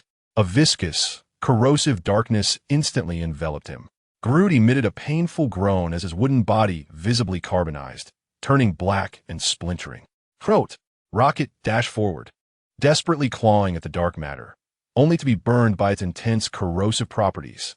Groot's massive form slowly collapsed, the carbonization spreading inexorably. With his last ounce of strength, he gently pushed Rocket away, his one remaining eye gazing at his companion, emitting a faint sound. I am Groot. Translation, take care, my friend. Subsequently, his body lost all vitality, transforming into a colossal, charred wooden statue standing guard before the Milano's battered side. Groot! Rocket cradled his head, emitting a heart-wrenching roar, his small frame trembling violently with rage and sorrow. He beheld the encroaching void debris, and an unprecedented fury ignited within his single eye, a desire to annihilate everything in his path. You wretched filth, Rocket shall demand your lives. All weapon systems of the Milano overloaded and activated. Rocket transformed into a vengeful thunderbolt, charging into the endless darkness. At the new Wakanda Command Center, Natasha observed the simultaneous alarms flashing across the screen. The void conglomerate coalescing above New Wakanda, remnants of the wrist birthmark image from the nursery, quantum abyss impact reports, distress signals from a North Atlantic time rift, and the harrowing scene of Groot's sacrifice and Rocket's rampage. Her complexion paled, yet her gaze remained sharp as a blade. She turned to Hill, her voice chillingly calm. Hill, initiate the final phase of the Watcher Protocol. Contact everyone we can reach. She approached the immense floor-to-ceiling window, beyond which lay a simulated night sky rendered exceptionally vivid by the cerulean glow of the Nebula Lighthouse. Gazing at the celestial nebula that safeguarded them, she murmured, Zimmer, we require light. As if in response to her entreaty, the Nebula Lighthouse in orbit, the core's primordial star vortex, faintly quickened its rotation for a fleeting moment. The faint luminescence of the new era flickered defiantly in the darkest of times. Chapter 29. Echoes of the Abyss at the Edge of the Quantum Abyss. Amidst the entropy tidal storm, the entropy-stabilized submersible, a hastily modified, torpedo-shaped device resembling a deep-sea submarine, struggled through the tumultuous energy maelstrom. The vibranium-coated surface of the hull emitted a piercing groan under the onslaught of gamma entropy tides, continuously flaking and regenerating. Inside, 616 Tony, beneath his Neuralink helmet, bore a visage as pale as parchment, sweat saturating the lining of his armor. Bruce's consciousness signal-locked. Depth, third layer of the entropy core. Tony gritted his teeth, striving to maintain the fragile neural link. Suri, prepare for consciousness projection. We have but one chance. Suri's emerald crystal avatar hovered within the cabin, her form marred by fine fractures. She placed her hands gently upon the control panel, crystalline veins extending into the hull, sustaining the tenuous barrier of reality. The gravitational pull of the collapsing entropy core is too strong. The submersible jolted violently. A colossal tide, a tumultuous blend of gamma-green and gray-white entropy energy, crashed against the hull. The vibranium coating shattered extensively. A cacophonous alarm reverberated throughout the cabin. Entropy tide impact. S.H.I.E.L.D levels below critical. Friday's synthesized voice crackled with interference. Hold firm, Tony bellowed, pushing the power of the arc reactor to its limits. The hull narrowly scraped past the edge of the entropy tide. Yet a dispersing beam of gray-white energy penetrated the shield, striking within. Suri's emerald avatar emitted a muffled cry of agony as the fissures on her form widened instantaneously. The projected image of Bruce's consciousness backup flickered violently, becoming increasingly indistinct. Bruce's backup has been tainted by the entropy tide. Tony gasped in horror as gray-white patterns began to manifest within the backup image. There's no time. Suri's voice was frail. The entropy core is summoning it. The backup image suddenly broke free from control, transforming into a streak of light, mercilessly devoured by the colossal, pulsating gamma entropy core in the abyss. Bruce! Tony screamed in despair. In the depths of the gamma entropy core consciousness, fragments of Banner's primary awareness floated amidst chaos. Endless agony, violent greenery. In frigid gray, countless chaotic wills tore at him. He felt himself dissolving, becoming part of the entropy core. Suddenly, a faint yet distinct signal pierced through the chaos. It was the consciousness anchor implanted by Tony, a minuscule point of pure logic and memory fragments. Tony's essence coalesced instantaneously. He beheld the submersible struggling against the entropy tide, witnessed the cracks on Suri's emerald avatar, and observed the entropy core ravenously consuming his backup. No, I cannot allow them to perish. In the depths of despair, Banner's rational mind ignited with a final glimmer of hope. He ceased to resist the violent pulls of the entropy core, instead choosing to actively channel the ferocious energy of the entropy tide, forcefully directing it towards the location of the consciousness anchor, where the abyssal barrier was at its weakest. Boom! An unprecedented torrent of energy erupted within the entropy core. A colossal tide of entropy was forcibly redirected by Banner, crashing down upon the abyssal barrier like an uncontrollable hammer. Crack! A minute fissure opened in the fabric of reality.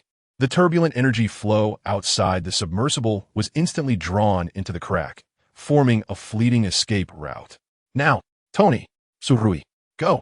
Banner's consciousness emitted a final cry from the depths of the entropy core, subsequently being completely engulfed by the surging chaos. Before his awareness dissipated, he detonated the consciousness anchor. A violent shockwave of energy detonated within the entropy core, temporarily disrupting its stability. Bruce, tears streaming down his face, Tony did not hesitate. Yanking the control lever with fervor, the submersible transformed into a streak of light, racing through the passageway that Banner had carved with his very life, escaping the quantum abyss. Surue's emerald avatar cast one last glance at the furious entropy core, shattering completely at the moment the passage closed, leaving behind a faint glimmer of emerald light. Merging into the energy stream of the submersible. In the dark throne of the void cemetery, General Deathblade knelt like a statue upon the cold rocks, his form entirely eroded by the purple-black energies of the void. His metallic armor had become a decayed semblance of wood, with hollow purple-black flames burning in his eyes. He was no longer General Deathblade, but rather the void hand of Thanos. Upon the throne, Thanos' single, closed eye suddenly opened wide. The left eye was an absolute darkness that consumed all, while the right burned with purple-black flames from the abyss. His left half had become completely incorporeal, resembling a silhouette of the cosmos, while his right half was entwined with substantial dark energy tendrils. Cracks in the reality stone had spread across his entire right shoulder, its radiance nearly devoured by the encroaching darkness. Existence is tumultuous. Thanos' voice no longer traveled as sound waves, but resonated directly through space. Imbued with a chilling cold that froze the very soul, silence was the eternal truth. He slowly raised his incorporeal left hand toward the boundless void and gently clenched it. Buzz! An invisible, absolute wave of void silence erupted from Thanos' center. There was no sound, no light or shadow, only the pure diffusion of nothingness. With a wave passed, the monitoring satellites of a New Star Legion in deep space instantaneously lost contact, their signals utterly erased. The engines of the patrol fleet extinguished silently, akin to insects frozen in amber. Even the starlight from distant galaxies dimmed and distorted as it traversed this region. In the underground command center of New Wakanda, all deep space monitoring screens instantly turned to static. The Deep Space Alert Network was completely paralyzed. Hill's voice trembled slightly. It's Thanos. He has awakened. In the nursery of the heart of Emerald in New Wakanda, Kai lay in his crib, restlessly twisting. The nebula birthmark on his wrist glowed uncontrollably, the blue light flickering erratically. He seemed to sense a chilling malice from deep space, a painful roar emanating from the quantum abyss, the terrifying pressure of Thanos awakening. Suddenly, Kai erupted into heart-wrenching cries.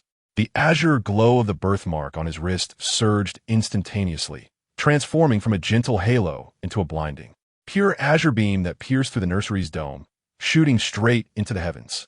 This radiant pillar, akin to a precise coordinate, struck the core of the coalescing void entity hovering above New Wakanda with pinpoint accuracy.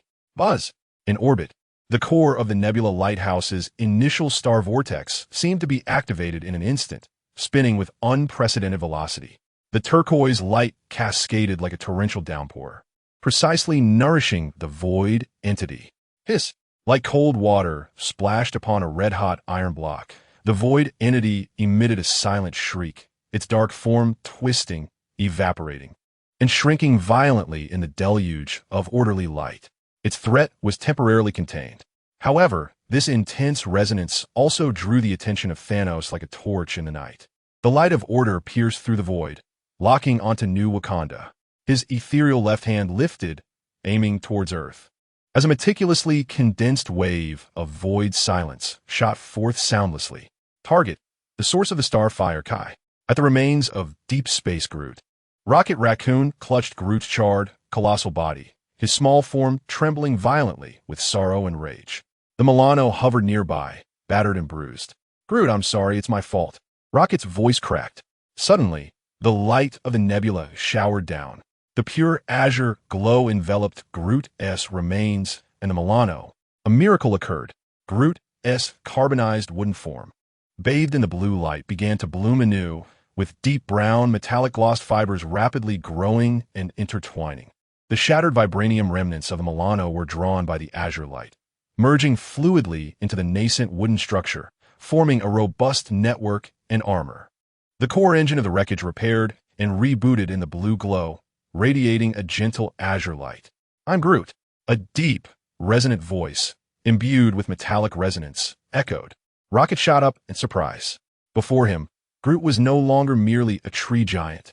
He stood taller and more imposing, his wooden form interlaced with flowing vibranium veins, while the core engine in his chest emitted a blue light identical to that of the Nebula Lighthouse. His eyes, no longer mere wooden orbs, sparkled with wisdom and a will to protect, resembling blue crystals. "Groot, you're alive," Rocket exclaimed, a mix of astonishment and joy rendering him speechless. The guardian of his companions, Groot extended his enormous palm, covered in vibranium veins, gently cradling Rocket as the battle raged on. The wreckage of the Milano had fully fused into Groot's reborn form, becoming part of him. The blue light from the engine in his chest surged forth, transforming into a stream of light, carrying Rocket as they charged toward the still coalescing remnants of the void. With a punch of vibranium wood, imbued with the blue light of order, he pulverized a mass of debris into dust. "Huh, well done, big guy." Rocket wiped his tears, determination rekindling in his eyes. "Let us give it our all." Outside the dome of New Wakanda, Thanos' wave of void silence penetrated the atmosphere silently, heading straight for the nursery. Wherever it traverses, space solidifies, sound vanishes, and light distorts. The defensive shield of New Wakanda stands before it as fragile as mere paper. In a moment of dire urgency, a figure bursts forth from the dome at an unimaginable velocity. It is Bucky, beneath the vibranium membrane on his chest. The residual energy of the primordial shards burns with fervent intensity. He spreads his arms wide, acting as the most formidable shield, standing between the silent wave and the nursery. No, Natasha's scream is devoured by the silent wave. A silent shock wave descends. Bucky's body is instantaneously engulfed by absolute darkness and silence. His skin, muscles, and bones wither and dissipate like sand sculptures within the silent wave. Yet, in the final moments of his life, the primordial shards within his chest explode with an unprecedented blue-green radiance. Buzz! The luminous shards collide violently with the silent wave. The brilliance, akin to a flickering candle in the wind, is swiftly subdued and consumed by the encroaching darkness. In the instant the light extinguishes, Bucky's body is utterly transformed into ash. However, this fleeting moment, purchased with his life, proves sufficient. In orbit, the primordial star vortex of the Nebula Lighthouse, resonating intensely with Bucky's sacrifice and Kay's fervent response, erupts with an unparalleled brilliance. A finely condensed blue-green beam, arriving tardily yet forcefully, crashes into the void of the silent wave. Boom! In the silent cosmos, the most astonishing collision erupts. Order against nothingness. Existence versus annihilation. Two ultimate forces collide thunderously in low Earth orbit. The explosive light instantaneously illuminates the entire solar system. As the brilliance fades, the void of the silent wave is neutralized. The light of the Nebula Lighthouse dims considerably, yet continues to rotate tenaciously. The dome of New Wakanda, cracked under the shockwave, remains unbroken. Within the nursery, Case ceases to weep. The glow of the birthmark on his wrist gradually subsides as he drifts into a deep slumber. He is unharmed, and Bucky, alongside the primordial shards in his chest, has completely vanished, leaving behind only a faint, warm blue-green luminescence drifting toward the eternal nebula in orbit. The nebula's light, at this moment, seems to grow softer and more sorrowful. Chapter 30. Primordial reset at the edge of the singularity in deep space. It is no longer just a point. It is the abyss of nothingness, the grave of existence itself. The detonation of the core of nothingness propels Thanos' madness to its zenith. The singularity expands, consuming every star, particle, ray of light, and even the very fabric of space itself. Its terrifying gravitational pull tears at the edge of the solar system, causing Earth's orbit to shift violently, plunging the globe into an instantaneous ice age. The sanctum, too, hovers behind the singularity, resembling an altar of sacrifice. On the bridge, Thanos' phantasmal form melds with darkness. with only his remaining right eye ablaze with violet-black flames. The cracks of the reality stone extend to his semi-ethereal chest, threatening to shatter completely at any moment. The whispers of the eternally silent Thanos reverberate through the vacuum. His phantasmal left hand slowly rises, pointing toward the core of the all-consuming singularity. Reset complete. Within the singularity, the energy of destruction reaches its critical point. The primordial star nebula in Earth's orbit cries out in despair. The dissipating light of Bucky merged into the core, much like a stone cast into the tranquil surface of a lake, stirring up colossal waves. This was not a mere physical disturbance, but a tempest of will. The nebula, woven from azure and emerald, contracted violently, condensing. The core of the star whirl erupted with an unprecedented radiance, revealing a colossal humanoid silhouette formed from the swirling nebula. With a body of spinning clouds and flowing starlight transforming into a spear, its eyes ablaze like burning azure stars. Deep beneath New Wakanda, Natasha, sensing the unfolding events, murmured softly as silent tears streamed down her cheeks. The ultimate embodiment of the primordial star spirit, Zemo, slowly opened his starry eyes. He beheld Thanos' madness, the anguished cries of Earth, Thor's slumber, Banner's obliteration, and the endless sorrow and towering fury of Bucky's dissipating light, all transmuting into icy resolve within the core of order. The voice of the Titan star spirit no longer echoed, but proclaimed a cosmic decree. Your nullification shall be concluded by me. The star spirit raised the star whirl spear, its tip aimed at the all-consuming void singularity. The entire nebula's energy, the protective azure and green light of Earth, the tremendous power containing primordial order, and the fervent will of countless sacrifices surged wildly into the spear. In the name of the primordial, and with the resolve of the departed, let there be nullification. The star spirit transformed into a blue-green meteor streaking across the universe. No, it was not merely a meteor, but the ultimate beam of the primordial nullification, encapsulating all hope and despair. Wherever the beam traversed, the violent energies of the void were forcibly subdued and obliterated. It disregarded the horrific gravity of the singularity, piercing precisely and resolutely into the core point of nothingness. Bang! An indescribable annihilation erupted. No sound, no light. Only the absolute void and absolute order colliding at the singularity's heart. The void singularity imploded violently, akin to a punctured balloon collapsing inward. The terrifying pull instantaneously reversed, erupting into a cataclysmic energy storm outward. The primordial nullification beam disintegrated inch by inch within the storm of annihilation. The figure of the star spirit became translucent and blurred at the storm's center. Yet he did not falter. The spear remained steadfastly embedded in the core of annihilation. Until the last glimmer of blue-green light was consumed by darkness, the storm swept past. The void singularity vanished. The primordial nebula, too, disappeared. In the depths of space, only a vast, slowly rotating remnant of blue-green vortex composed of pure energy remained, like a scar upon the universe, or perhaps a newborn's mark. At the vortex's center, a faint spark of starlight flickered defiantly before fading away. Thanos stood on the bridge of the sanctuary too, his single eye fixated intently on the vanishing star spirit and the vortex remnant. His incorporeal form trembled violently, and the fissures in the reality stone instantaneously expanded to their limits. The impossible notion of Thanos filled him with an overwhelming disbelief. He attempted to raise his hand once more, but his ethereal left arm began to dissipate like smoke. The cracks of the reality stone spread to his chest, the purple-black dark energy rebounding violently. The balance has tipped.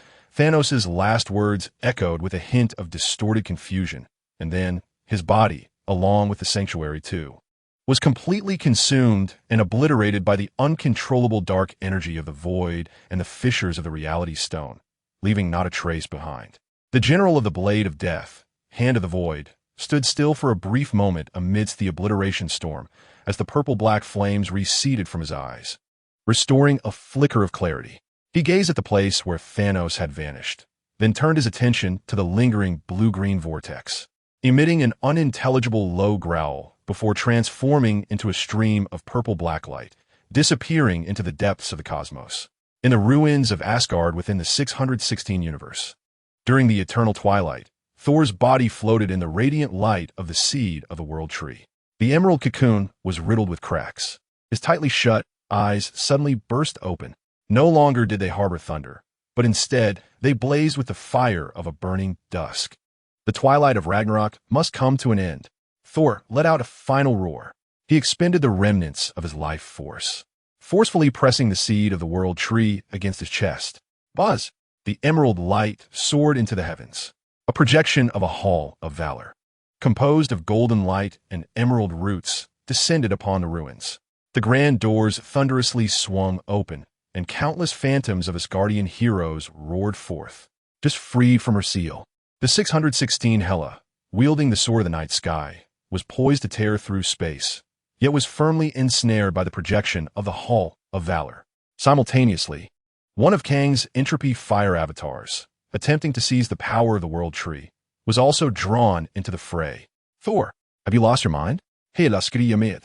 As the sword of the night sky slashed toward the Hall of Valor, but was thwarted by the multitude of heroic phantoms.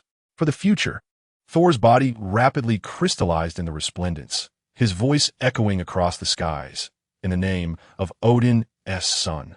The dusk has descended. The projection of the Hall of Valor collapsed with a thunderous roar. Endless golden light and emerald roots completely engulfed Hela, Kang's avatar, and Thor himself. Amidst the radiance, Hela's screams, Kang's electronic screeches, and Thor's roars intertwined to form the final elegy. As the light dissipated, upon the ruins lay a dull, ordinary stone, the seed of the world tree, drained of its energy. Hela, Kang's avatar, and Thor had all vanished without a trace. The twilight of the gods concluded in the most brutal manner. In the year 1945, at the North Atlantic Time Rift, the chaotic energy flow of the gamma entropy core breached the barriers of time and space, akin to a flood breaking through a dam. Surging into the temporal node of 1945, the gray, white, and green chaotic energies rushed towards the core of the time rift, where two Captain Americas were on the verge of collision within the chaotic M-bias loop. Bruce. No. Inside the submersible, the 616 Tony Stark watched in despair as the final signal of Banner's consciousness flickered on the screen. Within the energy flow of the entropy core, the last fragment of Banner's main consciousness vividly emerged. He gazed at the impending collapse of that historical moment, a glimmer of relief and determination flashing in his eyes. Steve, history must not be altered, Banner's thoughts conveyed. Tell Tony I'm sorry. He ceased resisting the pull of the entropy core, instead guiding all the raging energy to collide fiercely with the core of the time rift, the viral seed of paradox that Kang had implanted. Boom! A violent explosion of energy erupted along the timeline. The viral seed was utterly obliterated. The entangled images of the two Captain Americas instantaneously merged, stabilizing. The crashing plane, the frigid seawater, and the howling cold wind. History restored its rightful course. The time rift rapidly sealed in the aftermath of the explosion. After the entropy core energy flow completed its mission, it was gently enveloped by the soft light of the blue-green order, remnants of the nebula's disintegration, purifying and dissipating. The fragmented consciousness of Banner dissolved utterly in the radiance, leaving behind a barely audible sigh. Rest in peace, Hulk. The echoes of the void singularity's annihilation gradually subsided. The solar system was spared, yet Earth's orbit was permanently altered. Global temperatures plummeted, as ice and snow covered continents and oceans at a visible pace, ushering in a new ice age. The vibranium dome of New Wakanda stood resolute amidst the snow, becoming humanity's last bastion. Within the dome, the city of the heart of Emerald glowed brightly, as survivors gathered before the immense holographic screen in the square. The screen displayed the record of the final battle, the tragic charge of the primordial star spirit towards the singularity, through summoning the glory of Valhalla. Banner's resolute act of annihilating the virus seed, and the ultimately dissipated blue-green nebula. In the center of the square, a new monument stood tall. The inscription bore the names of all the fallen: Zemo, Bucky, Thor, Banner. Above the monument, a small fragment of the rotating blue-green nebula hovered, emanating a gentle glow. Natasha and Hill stood before the monument. Natasha's hand lightly brushed over Bucky's name. her gaze a mixture of sorrow and determination. The Watchers' Alliance was officially formed. Hill's voice resonated through the city's broadcast, declaring their duty to protect the surviving humanity, monitor deep space threats, and maintain interdimensional connections. We shall not forget the sacrifices. We shall never walk alone. In the sky, a colossal star ring composed of blue-green stardust quietly hovered in Earth's orbit. This was the Watcher's star ring, formed after the disintegration of the primordial nebula, an eternal embodiment of Zemos and all the fallen's wills. The radiance of the star ring penetrated the ice and clouds, gently showering the Earth below. The crystalline prophet S.H.I.E.L.D floated at the city's core, connected to the faint network of the World Tree, silently guarding the slumbering Thor in mortal form, and the seed of the World Tree, now transformed into mortal stone. In deep space, a uniquely shaped spacecraft, its hull a perfect fusion of wood and vibranium, cruised with its core engine emanating a blue light. Inside the cockpit, Rocket Raccoon gazed out at the beautiful star ring and said to the giant beside him, "Look, big guy, how beautiful it is." Just like the fireworks Groot used to make. The Guardian Groot, his wooden body laced with vibranium veins and a blue light engine in his chest, responded in a deep, gentle tone, "I am Groot." Translation: Guardians of Home, Eternal, Universe 616. Tony Stark stood atop Stark Tower, watching the images of the star ring and the news of the Alliance's formation transmitted from Universe 199999. He raised his glass towards the void, to you, to the sacrifices, to the future. Behind him, the figure of Loki from 616 emerged from the shadows, a complex smile playing on his lips. In the new Wakanda nursery, Kai awoke in his crib, the starry nebula birthmark on his wrist emitting a faint, warm blue light. He curiously gazed at the cascading light of the star ring outside the window, reaching out his small hand as if to grasp that distant point of light. He remained oblivious to the radiant glow upon his wrist, a beacon of hope, a legacy of sacrifice, and a glimmer of vigilance for the new epic. The luminescence of the star ring embraced the snow-clad planet like a gentle embrace, enveloping those souls who reignited hope amidst the ruins. The tale of guardianship had not reached its conclusion. It had merely transformed into a different form, eternally sustained under the watchful gaze of the stars. Chapter 31.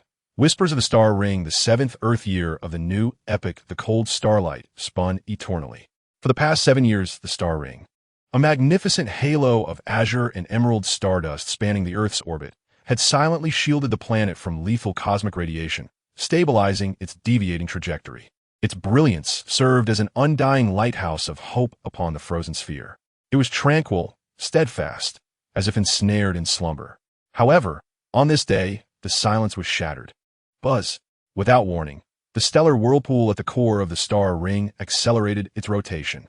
The bluish-green radiance pulsed violently, no longer a gentle glow, but a rhythm akin to a heartbeat. With each pulse, invisible ripples of energy surged through the cold void, sweeping across the Earth. In the underground city of New Wakanda, alarms blared in the energy hub of the Emerald Heart. The energy readings of the star ring soared erratically, exceeding the safety threshold by 30. Technicians gasped as the pressure within the ecological dome skyrocketed. The artificial sun in Zone 3 overloaded. The simulated sky within the dome was suddenly filled with blinding blue-green light. City lights flickered frantically, plunging certain areas into darkness. Man-made rivers boiled and evaporated, while the flora of the simulated forest withered at a visible pace. Panic spread through the crowd. "Mom, the light. It's so bright." In the nursery, 5-year-old Kai shielded his eyes, curling up on the ground in anguish. The nebula birthmark on his wrist, once a mere glimmer, now radiated with the searing intensity of a hot iron, blindingly bright. The blue light erupted uncontrollably, forming a slender yet resilient beam directed at the control center of the dome. A miracle occurred. The chaotic energy flow of the dome, upon contact with Kai's beam, was as if tamed by an invisible hand. The violent energy swiftly stabilized and reseated. The wilting plants ceased their deterioration, the boiling rivers returned to calm, and the lights flickered back to life. Yet, Kai's face turned pale, trembling all over, beads of cold sweat forming on his forehead. "My head hurts. Who am I?" He gazed blankly around, his eyes vacant, as if he had forgotten everything that had just transpired. "Kai, Su-Rue's emerald crystal avatar appeared beside him, gently placing a hand on Kai's forehead. A wave of soothing emerald energy flowed in, calming the boy's tumultuous mental state. The star ring is calling you. Su-Rue's voice bore gravity, but the connection was too abrupt. Coordinates of the void tomb, the edge of the Andromeda galaxy. The Milano, now fused with the Guardian Groot, floated amidst the desolate starfield.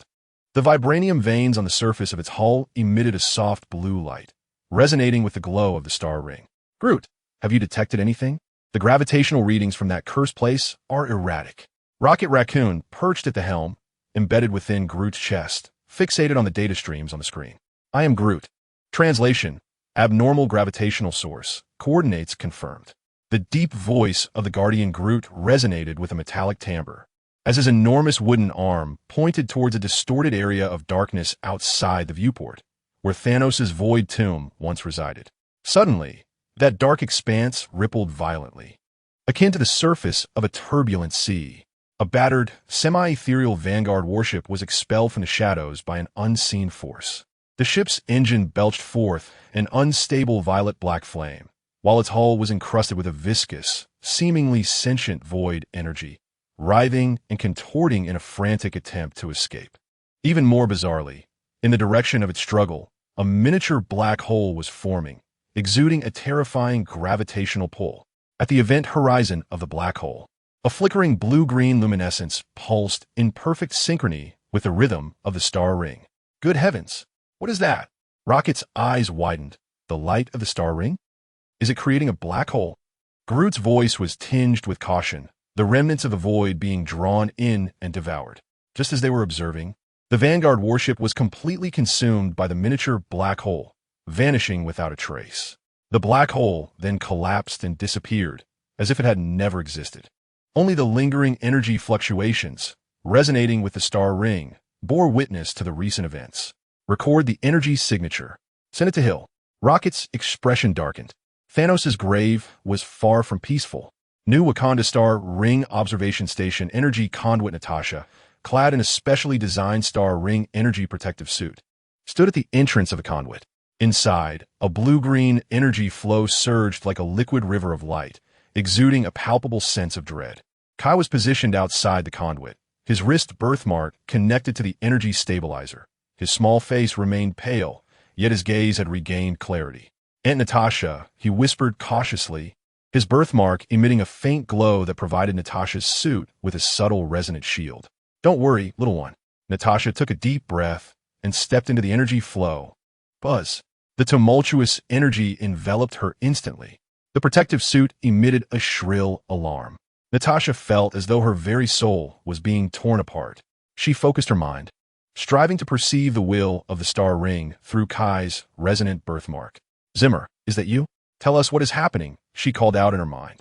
Suddenly, a vague silhouette appeared within the rushing energy flow. It was a humanoid outline composed of pure starlight, its features indistinguishable, yet its stance faintly reminiscent of Zimmer. The light form extended its hand, pointing towards the depths of the conduit, where a coordinate formed of starlight flickered momentarily, precisely the void tomb at the edge of Andromeda. Simultaneously, fragmented shards of consciousness surged into Natasha's mind. The tomb is not empty. The trap consumes the remnants. The key is in the starlight guarding him. Void reformation is more perilous. The light form flickered violently, seemingly enduring immense pain, before dissipating under the onslaught of the energy flow. Zimmer, Natasha exclaimed in alarm, but the light form had vanished. She stifled her discomfort, recording the coordinates and fragmented information, and quickly exited the conduit. The void tomb's trap. The key is the starlight, Kai. Natasha's expression grew grave. Was Thanos or something else utilizing the energy of the star ring to cleanse the void remnants while simultaneously reconstituting? In the heart of the sacred sanctuary, the emerald essence of Su-Rue floats, intertwined with the feeble remnants of the world tree's root network. Her consciousness traverses the frigid cosmic dust, extending towards the edges of the Andromeda galaxy. Suddenly, an icy, lifeless will, imbued with an aura of absolute void, pierces her perceptual network like a venomous needle. That oscillation is forever etched in her memory. The emerald form of Su-Rue trembles violently, the internal veins pulsating with a frantic glow. The wave is exceedingly faint, yet it exudes a more pure and efficient essence of nihilistic intent. It is as though Thanos' lingering will has been distilled, transcended, stripped of all emotion, leaving only the most fundamental essence of the nullification protocol. No, it is not him, S.H.I.E.L.D realizes in an instant. It is his legacy, his will, reconstituting and evolving in the void. More perilous, she abruptly retracts her consciousness, the emerald radiance surging, as alarms resonate throughout New Wakanda. Highest alert. The void will is reorganizing in Andromeda. Objective. Obliterate all traces of existence. Threat level. Omega. Simultaneously, S.H.I.E.L.D receives synchronized reports from the Deep Space Rangers and explorers in the Andromeda Galaxy.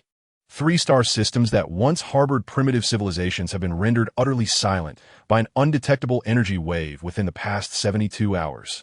All planets have become desolate rocks, the stars dimmed, and the spatial structure anomalously stable, as if all traces of life have been erased with an eraser.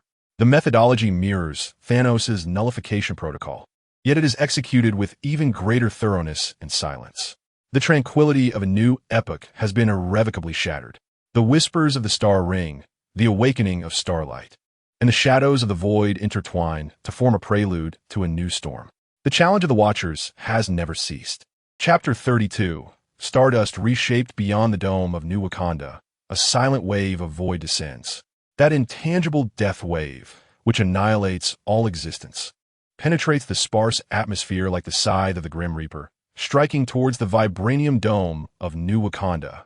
The energy shield of the dome flickers violently upon contact, akin to a candle flickering in the wind, on the verge of extinguishing in the next moment. Shield overload. 97-99 critical collapse. The piercing alarm rends the air of the command center. No, Natasha's eyes widen in horror, just as the dome shield is about to be utterly obliterated. A youthful yet resolute voice resonates. Let me try. 5-year-old Kai breaks free from S.H.I.E.L.D's embrace, his small form bursting forth with unprecedented courage. He rushes to the edge of the observation platform, raising his right hand high.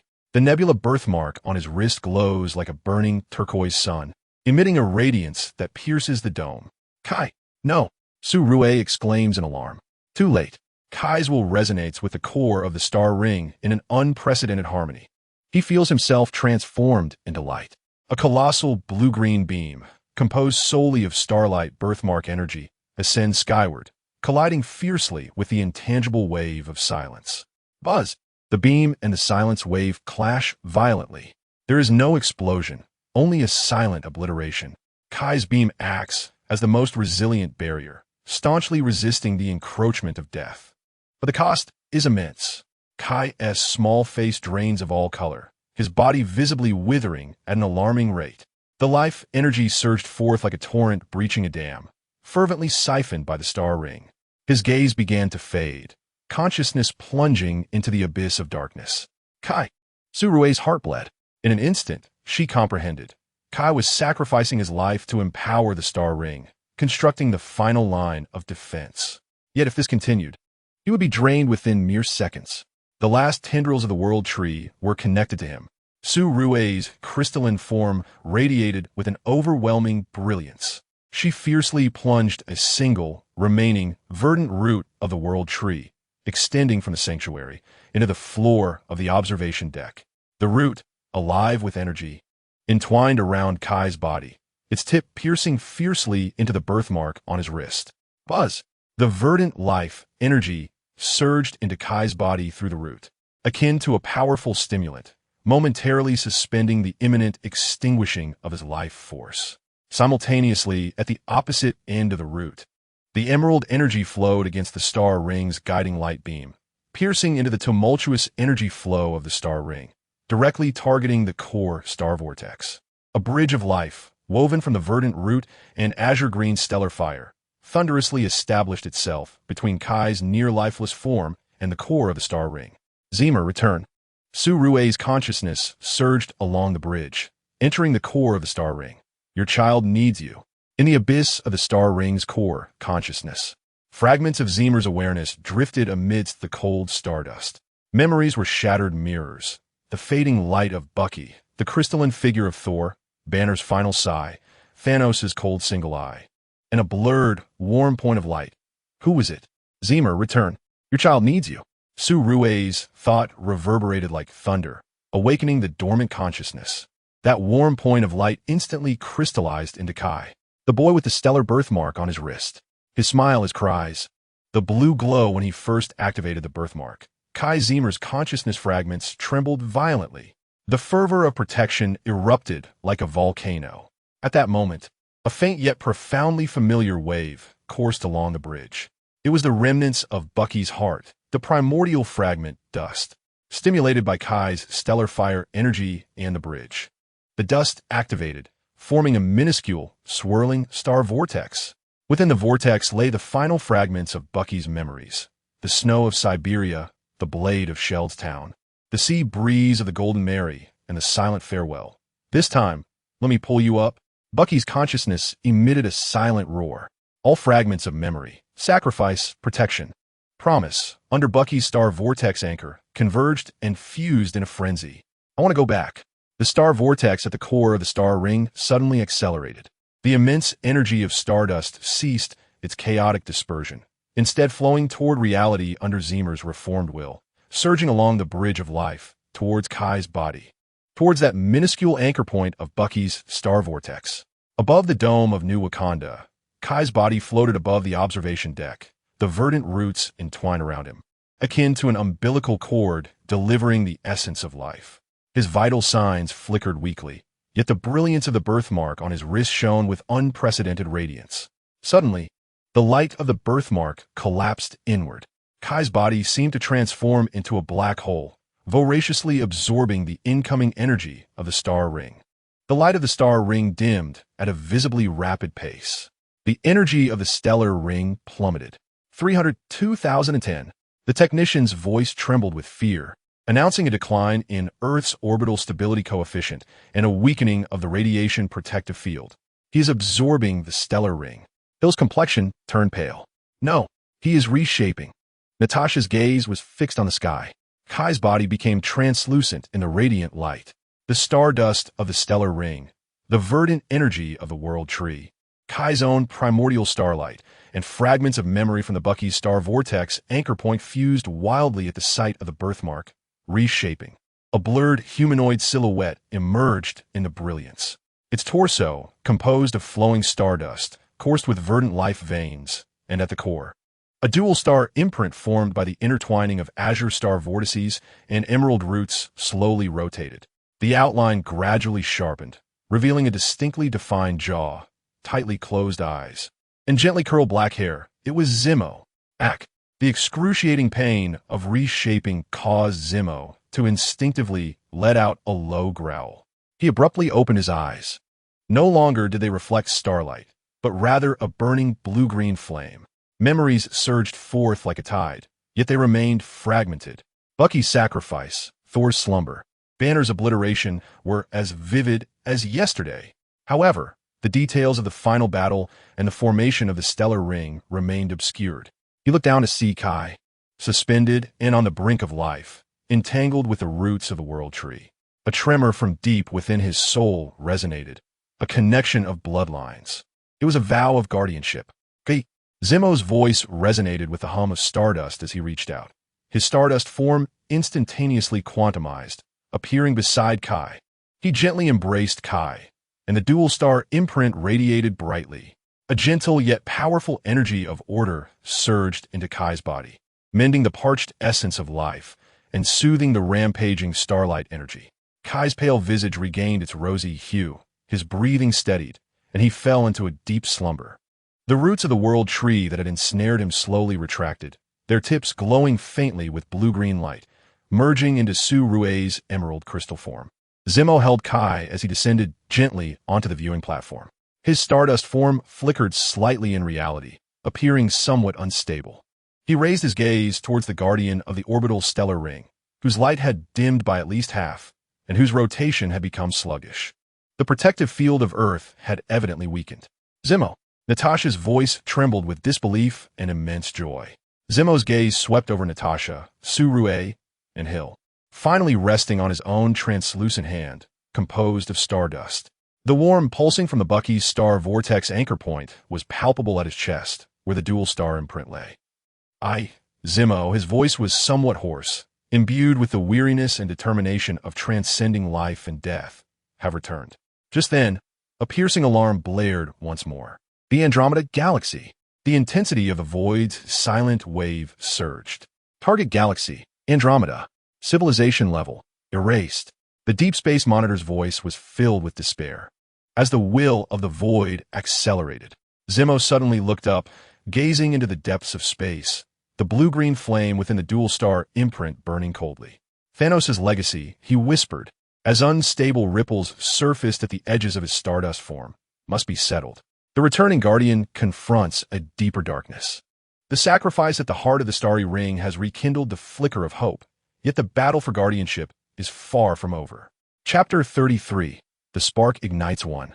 The purification of the stardust belt at the edge of the Andromeda Galaxy, the frigid stardust drifts languidly through the void, once shimmering with a gentle luminescence, now shrouded in a viscous, purplish-black void energy resembling tainted snow. Zimmer's stardust form hovers at the periphery of the stardust belt, his translucent body emanating a blue-green aura, with the twin star imprint on his chest slowly rotating. Behind him, Kai is enveloped in a specially crafted resonant armor of starlight, her small hands pressed against Zimmer's back, the birthmark on her wrist glowing softly with a cerulean light. Are you ready, Kai? Zimmer's voice resonates with the hum of stardust, gentle yet resolute. Yes. Kai nods vigorously, her small face alight with excitement and a hint of nervousness. Uncle Zimmer, I can feel them crying. Then help them find peace. Zimmer closes his eyes, his twin star imprint radiating brilliantly. He guides his orderly energy, cautiously probing into Kai's birthmark as a master key fits into its lock. Buzz. Kai's birthmark suddenly erupts with an unprecedented brilliance of blue light. The radiance transforms from a gentle starlight into a blazing, pure flame of order. This energy is deftly directed by Zimmer, merging flawlessly with his own stardust energy. Pulse of the orderly starlight. Zimmer abruptly opens his eyes and thrusts his hands forward.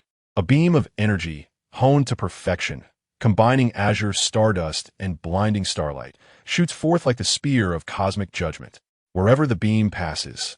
The purplish-black, void energy shrieks silently as it encounters its nemesis, rapidly dissolving and evaporating. The tainted stardust is revitalized, glowing with purity. A broad path of purification swiftly extends through the stardust belt. Success. In the new Wakanda Command Center, Hill watches the purification data on the screen, her fists clenched in exhilaration. However, just as the pulse of energy is about to wane, an unexpected turn of events unfolds. At the terminus of the purification path, a seemingly ordinary region of stardust suddenly ignites with hundreds of eerie purple-black points of light. These lights, like activated beacons, instantaneously emit a powerful signal into deep space. Void beacons. Su Rue's crystalline avatar projects onto the bridge, his voice tinged with alarm. They are hidden deep within the purified stardust. The pulse energy has activated them. Earth coordinates are exposed. Zimmer's expression shifts drastically. He instantly severs the resonant link with Kai. She stifles a groan as the light from her birthmark dims. Her small face pale, yet her spirit remains intact. Zimmer gazes at the flickering array of beacons, the blue-green flames in his eyes burning with icy determination. It has been a trap from the very beginning. In the core of the Andromeda Galaxy's dark matter cloud, the Guardian Groot, merged with Milano, struggles to navigate through the viscous dark matter sea with his massive wooden vibranium form. Rocket Raccoon fixates on the sensor, the screen displaying a faint distress signal from Andromeda, an intentional decoy leaked by the Void S.H.I.E.L.D. The signal source is just ahead. Big guy, accelerate. Rocket urges. I am Groot. Translation, be cautious. Energy anomalies detected. Groot's blue light engine suddenly flickers violently. Too late. The surrounding dark matter clouds surged violently. Dozens of miniature void singularities, exuding a terrifying gravitational pull, manifested without warning, forming an immense gravitational array in an instant. Invisible chains of gravity swiftly ensnared Groot's colossal form. Damn it, it's a trap. The rocket roared, the engines overloaded. Break free. Groot emitted a low growl. The blue light engine in his chest erupted in a blinding radiance. His wooden, vibranium-infused body groaned under the strain of the gravitational pull. He attempted to swing his massive arms to strike at the singularities, but the gravitational field distorted space, rendering his attacks futile. The engine core temperature breached critical levels. Structural integrity, 877,050. The alarms blared deafeningly. Crot, forget the engine. Launch me out. I'll detonate the bomb to disrupt them. The rocket seized a high-energy bomb. No. Groot's voice was unprecedentedly resolute. His enormous wooden hand enveloped the cockpit, providing absolute protection. Simultaneously, the blue light engine in his chest retracted and compressed, then erupted with a thunderous blast. I am Groot. Translation: survive. My friend. The explosion was deafening. It was not a physical explosion, but rather a pure annihilation of energy. Groot, at the cost of his core engine, unleashed a final wave of order in the form of a blue light shockwave. The shockwave crashed into the array of singularities, instantly disrupting the gravitational field. The wooden hand encasing the rocket was violently flung away by the explosion, hurtling like a projectile towards the edge of the dark matter clouds. Inside the protective chamber, the rocket was jolted violently, witnessing Groot's massive form disintegrate inch by inch amidst the gravitational pull and the radiant explosion, ultimately being drawn into the unknown depths of chaotic void. Crot! The rocket's cries echoed in the communicator, quickly swallowed by the cacophony of the explosion. In the void surrounding the Andromeda Galaxy, a cluster of void beacons hovered like venomous wasps in the starry sky, continuously emitting lethal signals directed at Earth. Suddenly, the fabric of space was brutally torn apart. An unstable, flickering, arc-laden interdimensional portal materialized out of thin air. Loki, cover me. The voice of 616 Tony rang out. Clad in a tricolored anti-void battle armor, its surface shimmering with an energy membrane to block dark energy, he shot forth from the portal like a meteor. Two uniquely designed cannons emerged from his shoulder, firing high-speed, rotating entropy-reversing fields. The force fields operated like invisible grinding wheels, distorting, disrupting, and even momentarily reversing the signals emitted by the void beacons in their wake. The beacon cluster plunged into chaos. As you wish, Iron Man. 616 Loki stepped out of the portal with elegance, no longer wielding a scepter, but several shards of scepter radiating green light. He formed hand seals, and the shards glowed brilliantly. Illusory legions, countless phantasmal clones of Loki materialized, armed with energy weapons, charging towards the beacon cluster. The clones lacked substantial attacking power, yet their sheer numbers, combined with potent illusionary interference, rendered the beacons incapable of locking onto a target. Well done, Trickster God. Tony laughed heartily, navigating through the cluster of beacons with his anti-void armor, the entropy-reversing fields continuously firing.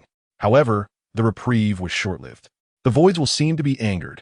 In the heart of the beacon cluster, a colossal sphere of violet-black energy coalesced, emitting a concentrated wave of void silence, surging toward the interstellar passage. The stability of the passage plummeted.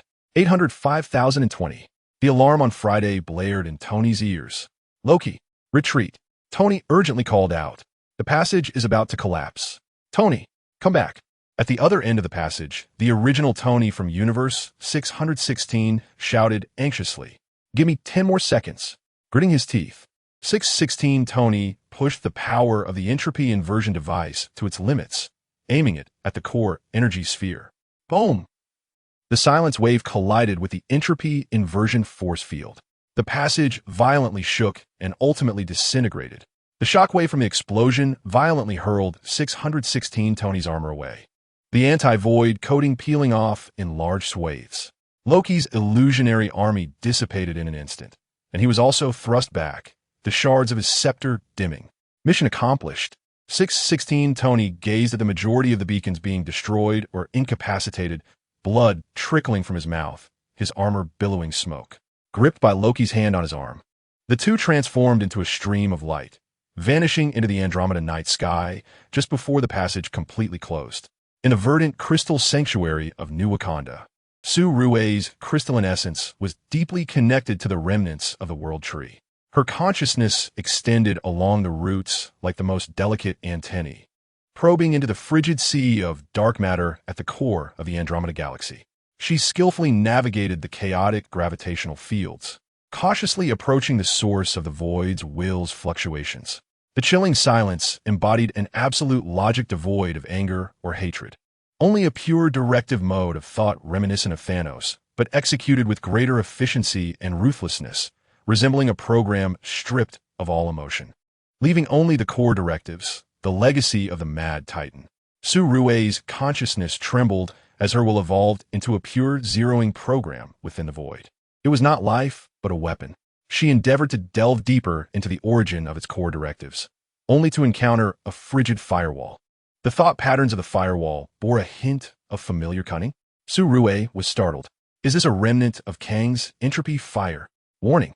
Core energy of the star ring below 5. The star vortex is about to extinguish. The shrill alarm jolted Su-Rue back to reality. In the command center, a massive projection of the star ring displayed the core star vortex's rotation nearly at a standstill, its brilliance dimmed like a candle flickering in the wind. Unstable fluctuations began to appear in Earth's orbit, and the radiation protection field exhibited vulnerabilities. Energy must be replenished. Hill's voice was urgent. Dr. Su-Rue. The stellar fire charging plan. No. Kimmer's figure instantly materialized in the command center, the edges of his stardust form flickering violently due to insufficient energy, and he resolutely denied. Kai's body cannot withstand it. The risk is too great. What then? If the star ring extinguishes, Earth loses its final barrier. Natasha exclaimed anxiously. Kimmer looked up, gazing at the projection of the recently purified stardust belt in Andromeda. There, pure stardust floated in the void, emanating a faint energy. Use that. Kimmer pointed to the stardust belt, their lies-ready fuel. But that is a trap set by the void's will. Hill countered, the beacons have just been destroyed. It must be waiting for your appearance. I know. The blue-green flames burned in Kimmer's eyes. Yet this is the only choice. I shall absorb the energy of stardust to replenish the star ring. You will provide cover for me. He cast a glance at Kai, whose countenance was pale, yet resolute. Uncle Zimmer, be cautious. Zimmer nodded, and his stardust form quantumly vanished. In the next moment, his silhouette emerged at the distant edge of the Andromeda stardust belt, exposed to the frigid void, akin to a beacon in the darkness. The mournful wails of the star ring reverberated through the cosmos. As the cold gaze of the zeroing program traversed the sea of stars, locking onto that desperate figure. Whether the starlight could ignite a conflagration depended on this pivotal moment. Chapter 34. The starlight ignites at the edge of the Andromeda Galaxy's stardust belt. Pure stardust flowed around Zimmer's stardust form like a gentle river.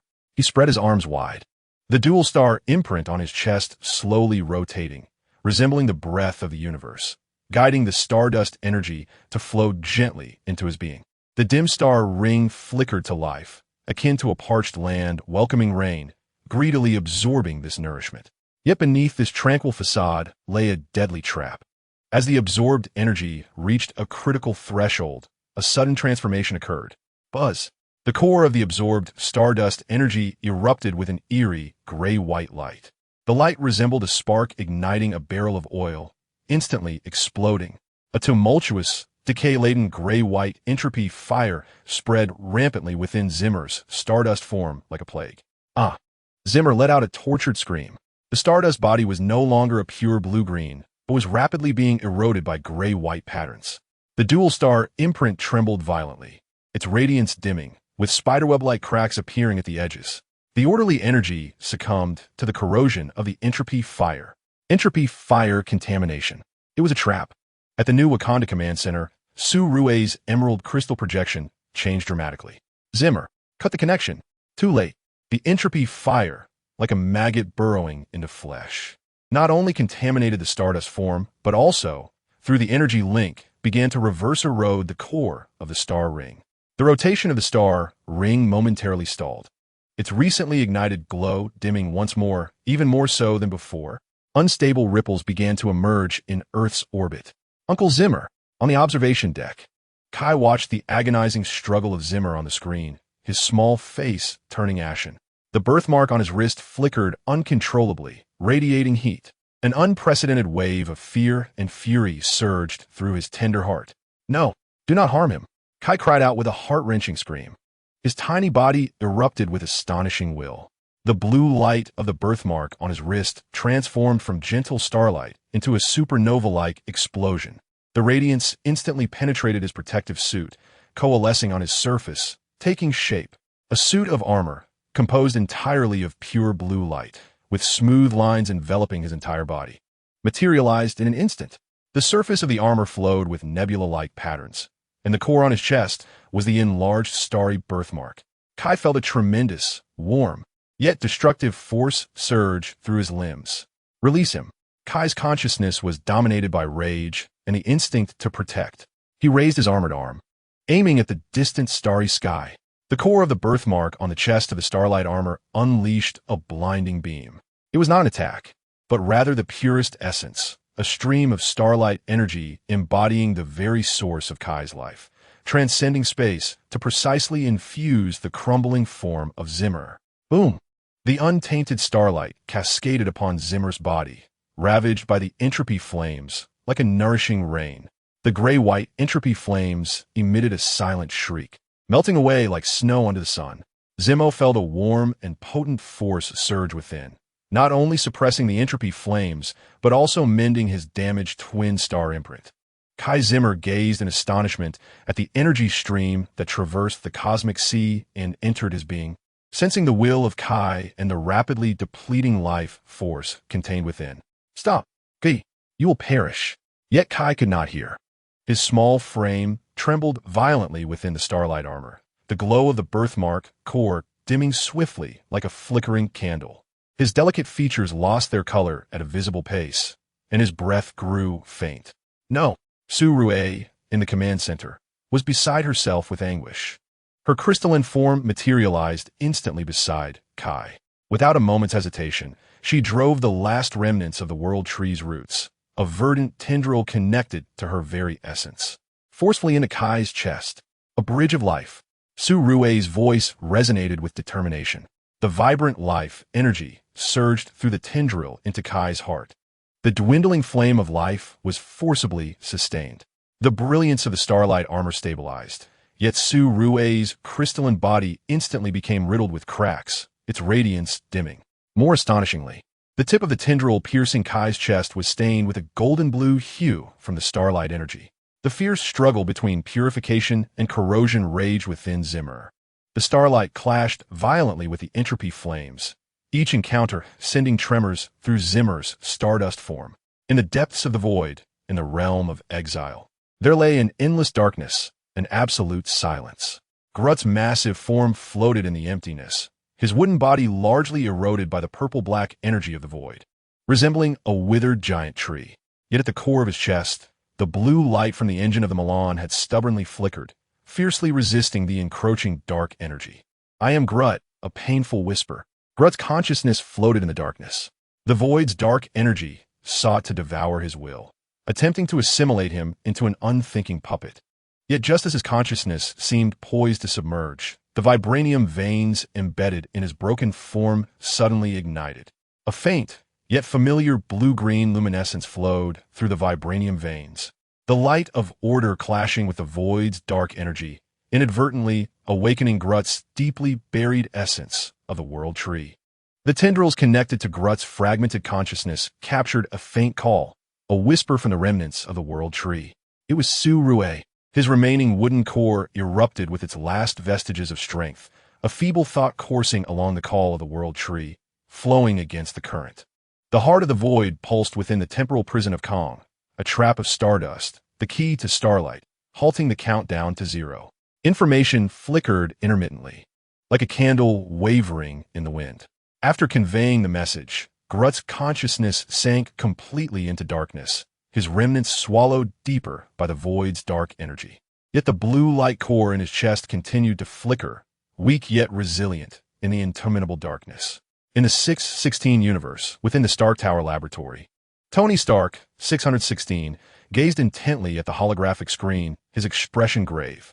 The screen displayed a chaotic array of energy spectrograms. at the center of which were several strands of writhing gray-white entropy fire remnants, harvested from the anti-void armor. Friday, compare with the database. All of Kang's temporal entropy samples. Tony commanded. Comparison complete, sir, Friday's voice responded. The similarity is 998. The core logic lock structure is entirely consistent with the temporal paradox firewall utilized by Kang in the prison at the end of time. Tony abruptly stood up, exclaiming, "What? Kang's firewall? At the core of the void will." "Indeed, sir," Friday displayed the structural diagram. The underlying logic of the firewall, encryption algorithms, and even backdoor features align with Kang's technological framework. The core defenses of the void will are constructed from Kang's technology. Damn it. Tony slammed his fist on the console. That lunatic Kang. Not only is he not truly dead, but he has also bequeathed his legacy to the ghost of Thanos. Or has he been collaborating with that wretched entity all along? He immediately initiated interdimensional communication. 199,999. Suri, Natasha, listen up. The core firewall of the void was created by Kang. To breach it, we need Kang's temporal key or a corresponding entropy fire virus. In the heart of the dark matter cloud of the Andromeda Galaxy, a cold will, akin to a precise instrument, calculated the shifts on the battlefield. The struggles of Zemo, the outbursts of K, and the interventions of Suri were all within its predictions. However, the emergence of the Starfire armor and the involvement of the World Tree slightly exceeded its calculations. Variable Starfire clearance priority elevated. The frigid command of the void will resonated within the dark matter cloud. The dark matter cloud began to churn violently, compressing. At the center of the cloud, a slender spear of annihilation, composed purely of non-being and devouring all light, began to coalesce. The spear's tip locked onto a target, not Zemo, nor K, but the core dome of New Wakanda. Annihilation protocol initiated. Command issued. The spear of annihilation shot forth silently. There was no brilliance, no trajectory, only the instantaneous collapse of space. It disregarded the vast distance as if folding space directly, the spear's tip appearing above the dome of New Wakanda in an instant. Detected an incomprehensible energy strike, directly targeting the core dome. Unavoidable, undefendable. The alarm system of New Wakanda blared only at the moment the spear of annihilation appeared. Activate the star ring resonance shield. Maximum power. Natasha screamed. The remaining energy of the star ring was instantly depleted. A thin yet resilient blue-green energy shield unfurled above the dome. Hiss! The spear of annihilation struck the light shield. There was no explosion, only a silent obliteration. The light shield corroded like metal immersed in strong acid, instantly forming a massive void. The shield shattered. The spear of annihilation, undeterred, pierced toward the dome. No. Everyone closed their eyes in despair. At the critical moment, a figure interwoven in blue and green appeared above the dome as if teleporting. It was Zemo. He forcefully severed the energy link with Kai, enduring the excruciating agony of the entropic fire raging within and with his battered stardust form. He positioned himself in the path of the annihilation spear. Not on my watch, Zimmer bellowed, as the twin star imprint erupted with its final radiance. His arms crossed protectively over his chest. Swoosh! There was no sound. The annihilation spear pierced through Zimmer's stardust form like a red-hot iron rod through ice, encountering no resistance whatsoever. The terrifying energy of annihilation erupted within him, rendering his stardust body momentarily translucent, riddled with cracks. The blue-green glow flickered like a candle in the wind, perilously close to extinguishing at any moment. Zimmer's body plummeted like a kite severed from its string, crashing violently onto the vibranium platform beyond the dome, producing a resounding thud. The twin star imprint on his chest dimmed to a faint glimmer, leaving behind a slowly rotating cracked specter. The gray-white entropic fire, unrestrained, surged wildly within his transparent form, consuming him with flames. Zimmer, Natasha, Su Rue, and Kai felt their hearts leap into their throats. In the depths of the void, an icy will remained undisturbed, target severely injured. Purge protocol continues. A new annihilation spear began to coalesce within the dark matter cloud. The Starfire, ablaze, faced the most frigid of tempests. The Guardian's light flickered perilously in the storm of annihilation. Chapter 35. Starfire ignites the heavens. The annihilation spear descended upon the New Wakanda dome. The second spear, designed to consume all, silently tore through space. Its tip aimed directly at New Wakanda. The absolute void it contained caused the entire Earth's atmosphere to tremble. The vibranium structure of the dome groaned under the unseen pressure, cracks spreading ominously. The shield could no longer regenerate. Energy depleted. Hill's report was laced with despair. Natasha gazed at Zimmer's stardust form, on the brink of disintegration, then turned to Kai, who struggled and cried out in Su Rue's firm embrace, a flicker of resolve flashing in her eyes. She pressed the communicator. All units, prepare. Let me go. Kai's cries pierced through the despair. His small frame unleashed an unimaginable force, breaking free from Su Rue's grasp. The cracks in the birthmark on his wrist were instantly filled with blinding blue light, even spilling forth golden strands of blood. Kai, no! Su Rue reached out in terror, but his fingertips only grazed the scorching wave erupting from Kai's back. Uncle Zimmer, you said that guarding is a choice. Kai's voice transcended childhood innocence, now imbued with a resolute sorrow beyond his years. He gazed up at the apex of destruction, his tiny body levitating into the air. Buzz! The Starfire armor enveloped him once more. Yet this time, it was no longer a mere illusion constructed of energy, but rather a tangible form forged from pure, life-giving starfire. The armor solidified, becoming dense and weighty, its surface flowing with molten gold and blue light. The core of the birthmark on his chest transformed from a nebula pattern into a violently pulsating, blinding white sun, as if yearning to burst forth. In my name, Kai Zimmer shall protect our home. Kai shouted, his voice resonating through the soul. He clasped his hands together and thrust them forward with great force. The blinding white sun at his chest erupted with a thunderous roar. It is not merely a beam, but an immense, surging torrent composed of the purest embers of order. Where this torrent flows, the very fabric of space is seared with golden fissures, as the dark energies of the void melt away like ice and snow. Its might is undeniably comparable to that of the spear of annihilation. The torrent of ordered embers and the spear of void obliteration collide with an explosive force. The indescribable clash erupts in near-Earth orbit. There is no sound, only an overwhelming brilliance. The intertwining flames of blue, white, and gold of order violently collide with the all-consuming absolute darkness. An unprecedented singularity, distorting the fabric of time and space, is born at the point of impact. The singularity spins madly, simultaneously releasing purifying embers while devouring the very essence of existence. The entire solar system is illuminated by this radiance, akin to a supernova's eruption. The dome of New Wakanda trembles violently under the shockwave, the cracks widening. All are blinded by the blinding light. Within the storm at the core of the ordered obliteration singularity, Kai's consciousness burns in the torrent. He feels like a candle thrown into fierce flames, the essence of his life rapidly dissipating. The Starfire armor shatters inch by inch under the impact of the obliteration spear, its bright core dimming swiftly. The chill of death creeps in relentlessly. Is this the end? Qu'est-ce qu'on blurs? No. A faint yet profoundly familiar voice resonates deep within his mind. It is Zimmer. The nearly disintegrated body of stardust struggles to coalesce at the edge of the torrent. Zimmer's stardust consciousness awakens forcefully amidst Kai's call and protective resolve. He gazes at the core of Kai, on the brink of being consumed by the storm of singularity, as the blue-green flames in his eyes ignite one final time. Guardianship is a legacy, not a sacrifice.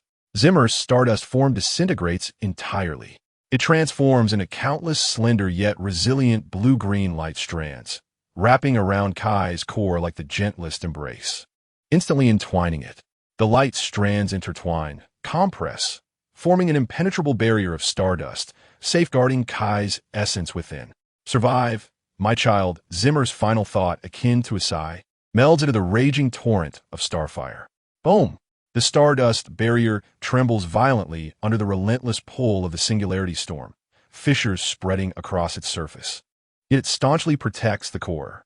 Kai's essence flickers within the barrier like a candle in the wind, but ultimately, it does not extinguish. The singularity storm reaches its zenith, then explodes with a tremendous roar. The explosive aftermath rends dimensions, the detonation of the ordered obliteration, singularity, unleashing an unprecedented energy shockwave. This shockwave sweeps not only through the material universe, but also pierces the barriers of dimensions. In the deep crevice between time and void, a M-bias ring prison, constructed from gray-white time entropy, spins incessantly. The time prison of Kong is violently struck by the explosive aftermath. The prison's barrier flickers fiercely, revealing a fine yet distinct crack. Within the crack, a horrifying sight unfolds. A colossal heart, pulsating and formed from a viscous blend of purple-black void energies and gray-white time entropy, beats rhythmically. The surface of the heart is adorned with countless flickering runes of entropy fire belonging to Kong. With each beat, it releases a chilling command of nullification, driving the will of the void outside. So this is the heart of the void, the prison of Kong. Su-Rue captured a fleeting moment through the remnants of the world tree. His spirit jolted. The coordinates of the 616 universe's spacetime were locked, the Fisher coordinates secured. The void heart confirmed. 616 Tony gazed at the explosive signal source piercing through dimensions on the screen, his eyes gleaming with intensity. Loki, the key, already prepared.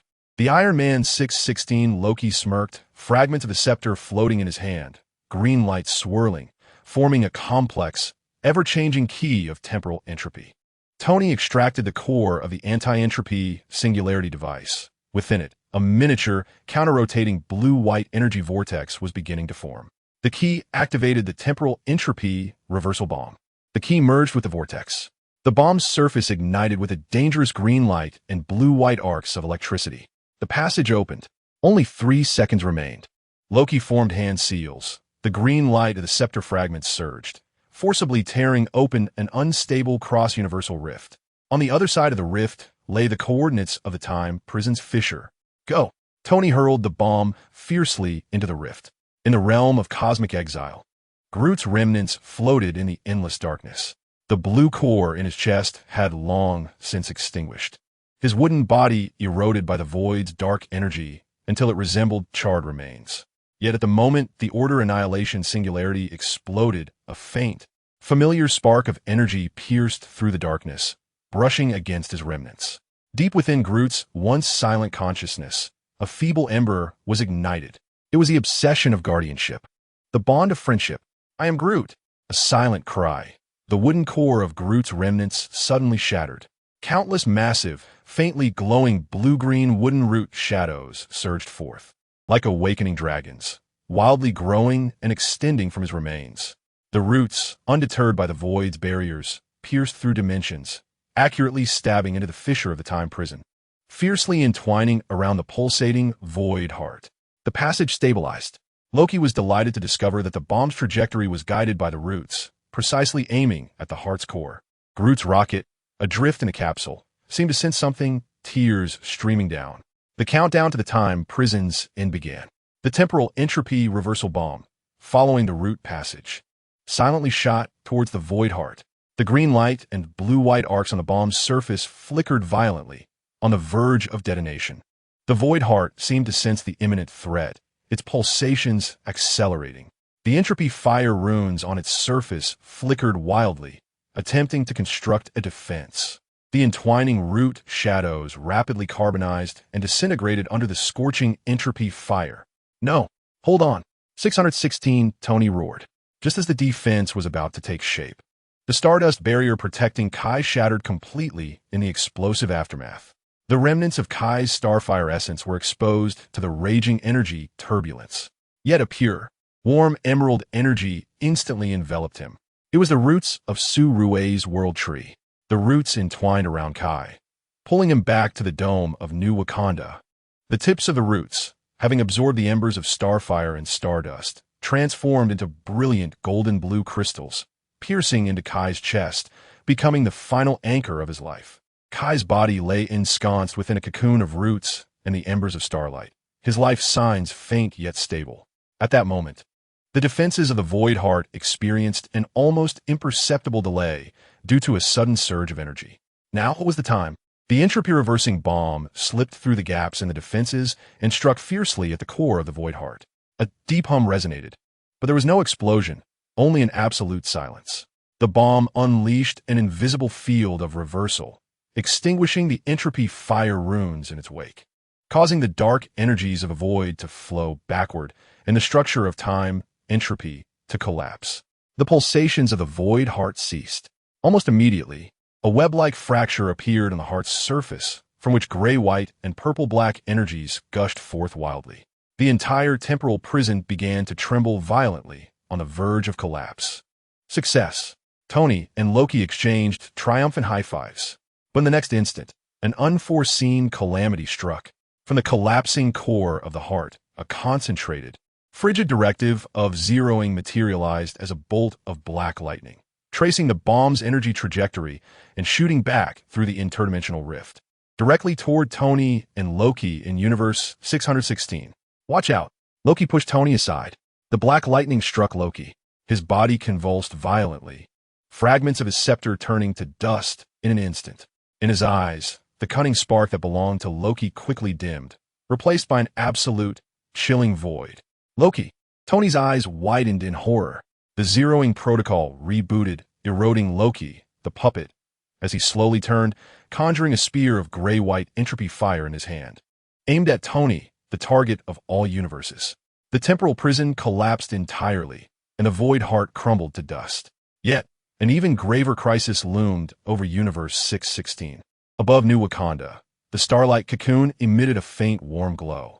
In the depths of space, fragments of the star ring drifted slowly, like silent gravestones of stars. The clash between order and annihilation subsided, but the smoke of war had quietly spread to another universe. Chapter 36. The Shadow of the Puppet in the Ruins of the Sanctum Sanctorum of New York in Universe 616. What was once a sanctuary of magic had become a hell ravaged by entropy fire. Gray-white flames flowed like living entities along the walls, devouring ancient runes and defensive arrays.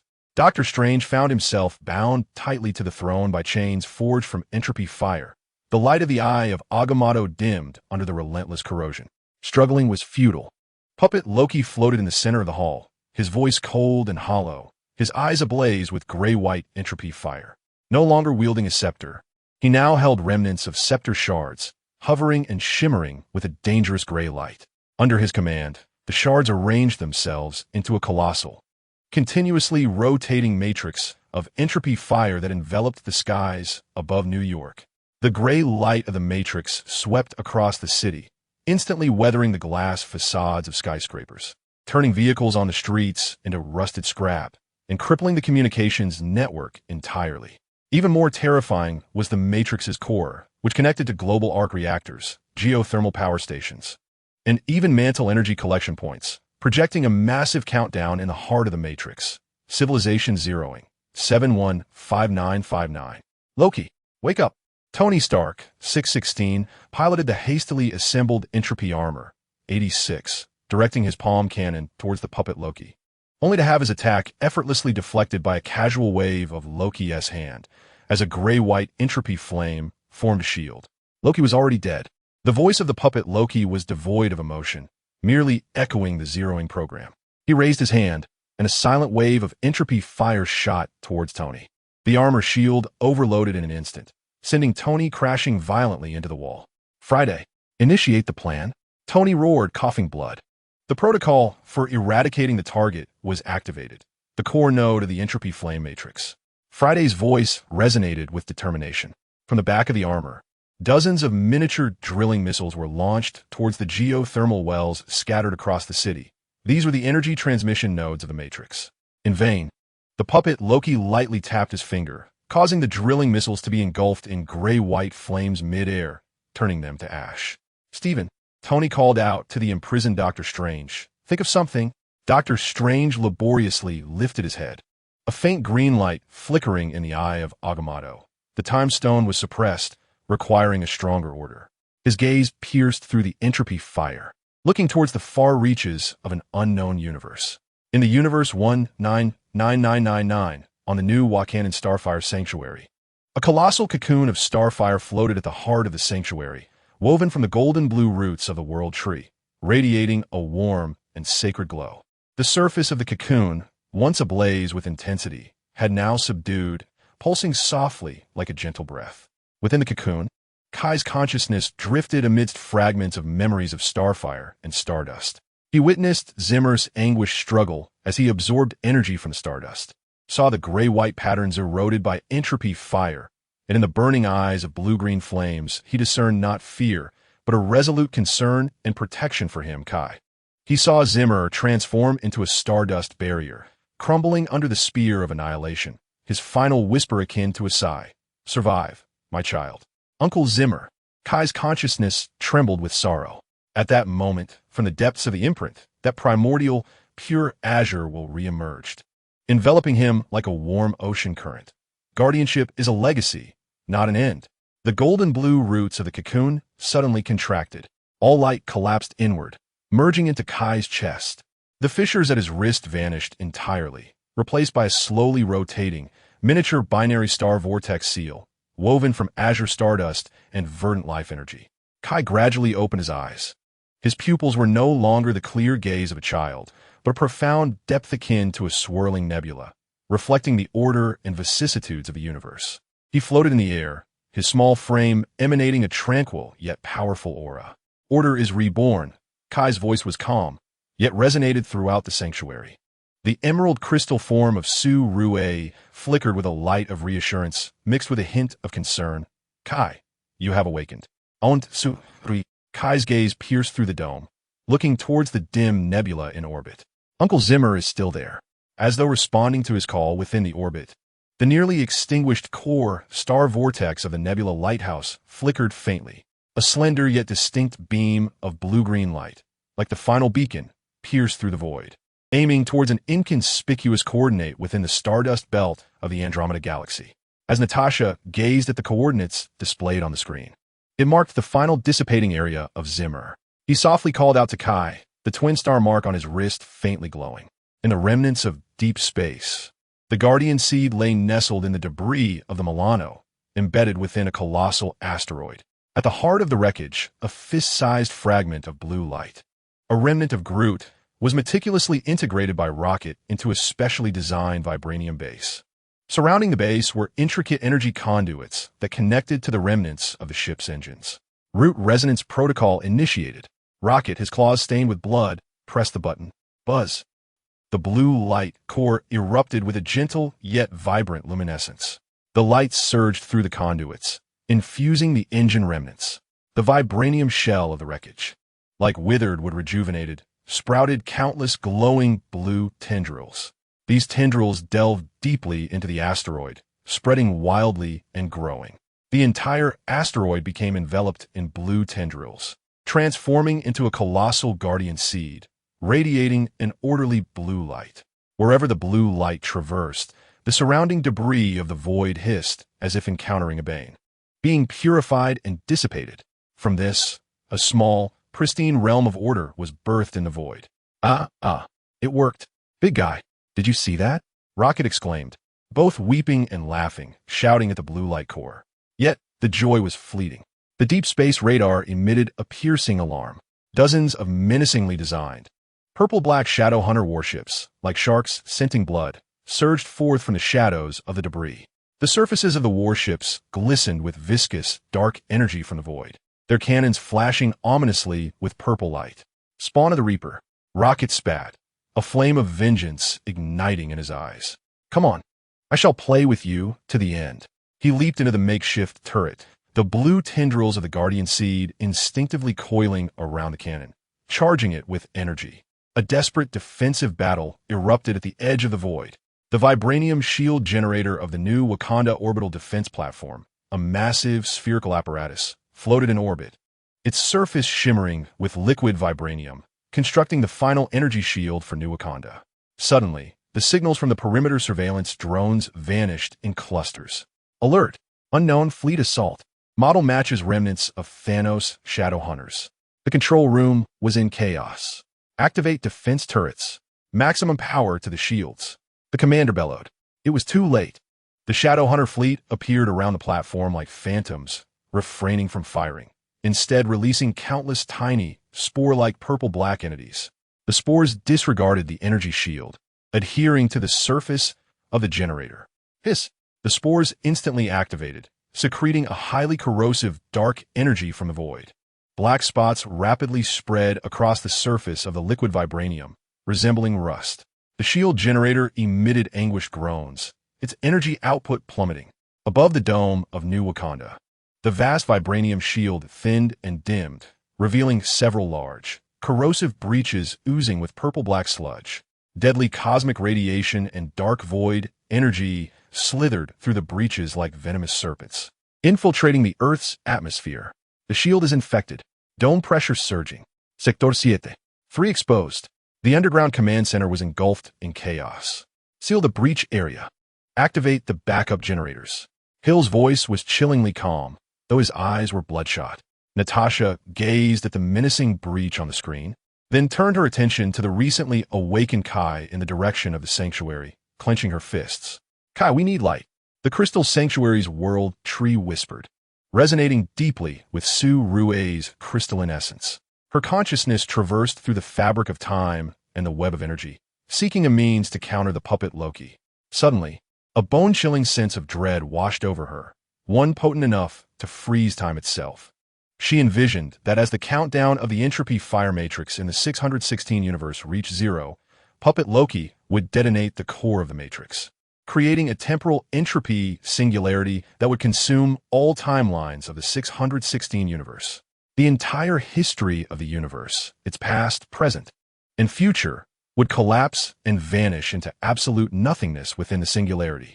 No, Suruie's thoughts emitted a silent scream. She forcefully severed the connection, her crystalline form marred by cracks, its brilliance dimming.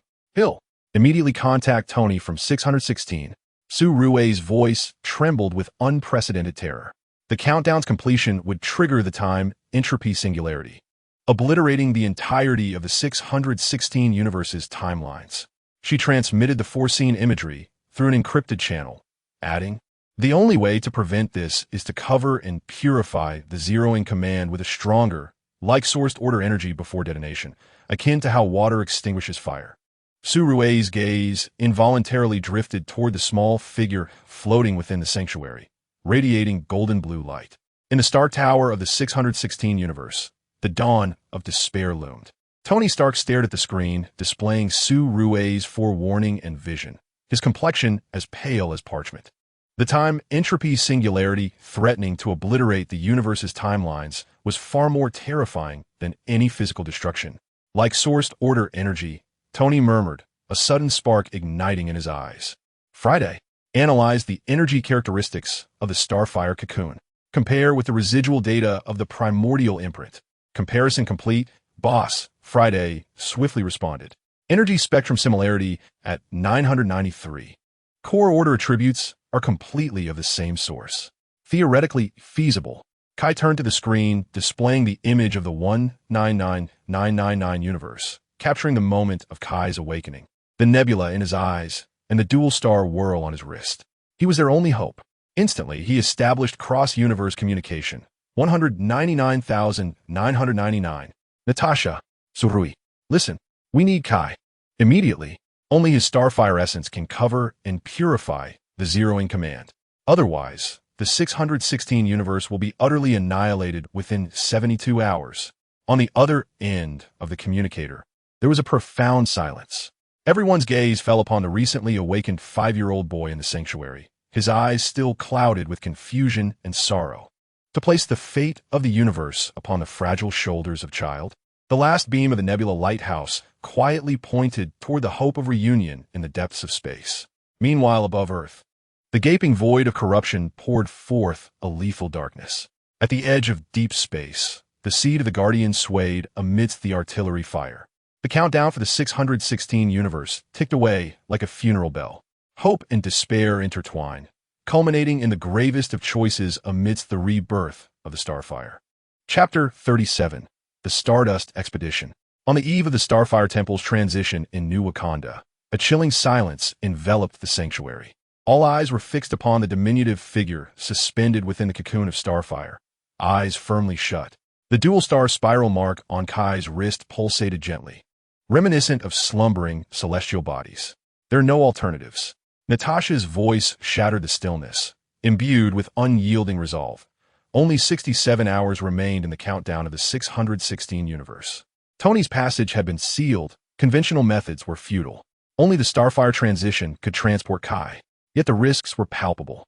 Hill observed the simulated transition path displayed on the screen. A treacherous route guided by the beams of the Nebula Lighthouse, traversing the tumultuous Stardust Belt, leading straight to the core of Andromeda. The Stardust Belt harbored chaotic energy currents, remnants of the void, and the perception of the puppet Loki. The burden of risk rests upon us. Su-Rue's emerald crystal form hovered beside the cocoon, the golden blue tip of the world tree's remnants delicately resting against the cocoon surface. I shall envelop the cocoon with the roots of the world tree, constructing a barrier of life. The beams from the Nebula Lighthouse serve as Zimmer's final guidance. They shall safeguard Kai. She gazed at Kai's serene visage, the internal veins of the emerald crystal pulsating with light. Kai's starfire essence is the sole key. We must place our trust in him. Then let us prepare. Natasha inhaled deeply, initiating the Starfire Expedition Protocol. In the depths of space, the seed of the Guardian endured a cataclysmic onslaught. The artillery of a Shadow Hunter fleet descended like a torrential downpour. Violet-black void energy beams tore through the roots, detonating corrosive black spots upon the Vibranium shell. Fragments of the blue core flickered violently within the base, its brilliance waxing and waning. Engines overloaded. Shield status at 15. The regeneration of the roots could not keep pace with the destruction. Rocket Raccoon frantically maneuvered within the turret. The barrel of the Milano had overheated and deformed. Damn, there are too many of those hellhounds. I am Groot. A faint wave of consciousness emanated from the blue core fragments. Hang in there, big guy. Rocket's eyes were bloodshot. We are not finished yet. He pressed a crimson button on the control panel. Root overload protocol. Engage. Let these scoundrels taste our might. Buzz. The blue core fragments erupted with an unprecedented radiance. A colossal, pure blue purification pulse erupted from the seed of the Guardian, sweeping outward. The nearby Shadow Hunter vessels, as if doused in strong acid, saw their violet-black coatings dissolve instantly, their structures collapsing. The fleet's advance faltered, yet the price was steep. Web-like cracks appeared upon the surface of the core fragments. The light dimmed rapidly. The regeneration of the roots ceased entirely. The seed of the Guardian teetered on the brink of collapse. The core was on the verge of disintegration. Friday's synthetic voice crackled with static. Rocket watched in despair as the light of the core fragments extinguished. At that moment, an unforeseen anomaly arose. Surrounding the seed of the Guardian floated a multitude of void spores, scattered by the shockwave of the purification pulse. These spores writhed unconsciously, emanating a purple-black darkness. Suddenly, several fractured, wilting blue tendrils, resembling dying appendages, abruptly plunged into the spore cloud. "Throat!" Rocket exclaimed in astonishment. The tendrils voraciously absorbed the void energy from the spore cloud. Yet, the dark energy did not taint the tendrils. Instead, it was forcibly transformed and purified within by the residual order force of the blue core. The purplish-black hue faded, giving way to a refined golden-blue energy, which nourished the crumbling core fragments. Crack! The fissures in the core fragments began to slowly mend under the infusion of golden-blue energy. A radiant glow reignited, purer and more potent than before. Even more astonishing was that the tendrils, having absorbed and transformed the void spores, were no longer merely blue. They now exhibited an intricate interplay of golden and blue veins. They grew sturdier and more resilient, as if coated with an alloy of vibranium and stardust. The remaining consciousness of the Evolution Order Lighthouse Groot bore a hint of enlightenment. Buzz! The seed of the Guardian erupted with a brand new light. No longer a singular blue, but a divine intermingling of golden and blue. The tendrils writhed like a resurrected dragon, reaching out towards the surrounding Shadow Hunter warships. Wherever the golden blue tendrils passed, the ship's shields crumbled like paper, their hulls directly purified and disintegrated by the Order energy. "Huh, well done, big guy." Rocket rejoiced. "This is the true Guardian, the Order Lighthouse. Smash them to smithereens." The golden blue radiance illuminated the void as the Shadow Hunter fleet collapsed in despair. In the consciousness stream of the Stardust Leap Channel, the cocoon enveloping Kai, under the protection of the golden-blue shield of the World Tree's tendrils. Raced along the blue-green beam of the Nebula Lighthouse amidst the turbulent stardust maelstrom. Outside the channel, bizarre and formidable energy storms threatened to tear steel apart. Inside the cocoon, Kai's consciousness was battered by intense energy fluctuations, plunging him into a state of half-dream, half-wakefulness. Suddenly, a vast and sorrowful torrent of memories surged into his mind. The resolute sacrifice of Zemo, transformed into a stardust barrier under the spear of annihilation. The warmth of Bucky's heart fragment dissolving into light dust. Thor's roar as he burned with divine power within the World Tree's cocoon. Banner's sigh as he detonated the anchor point deep within the entropy core. Countless images of sacrifice, the obsession of guardianship, and the anguish of parting crashed upon Kai's tender spirit like a tsunami. He felt as though he would be submerged by this overwhelming sadness and solitude. No, stop. Kai curled up within his consciousness, weeping. Forward. A faint yet profoundly familiar voice resonated within the torrent. The translucent apparition of Bucky Barnes materialized in the realm of consciousness. A weak glow of primeval fragment flickering from his chest, his gaze gentle yet resolute. Don't look back. They are waiting for you ahead.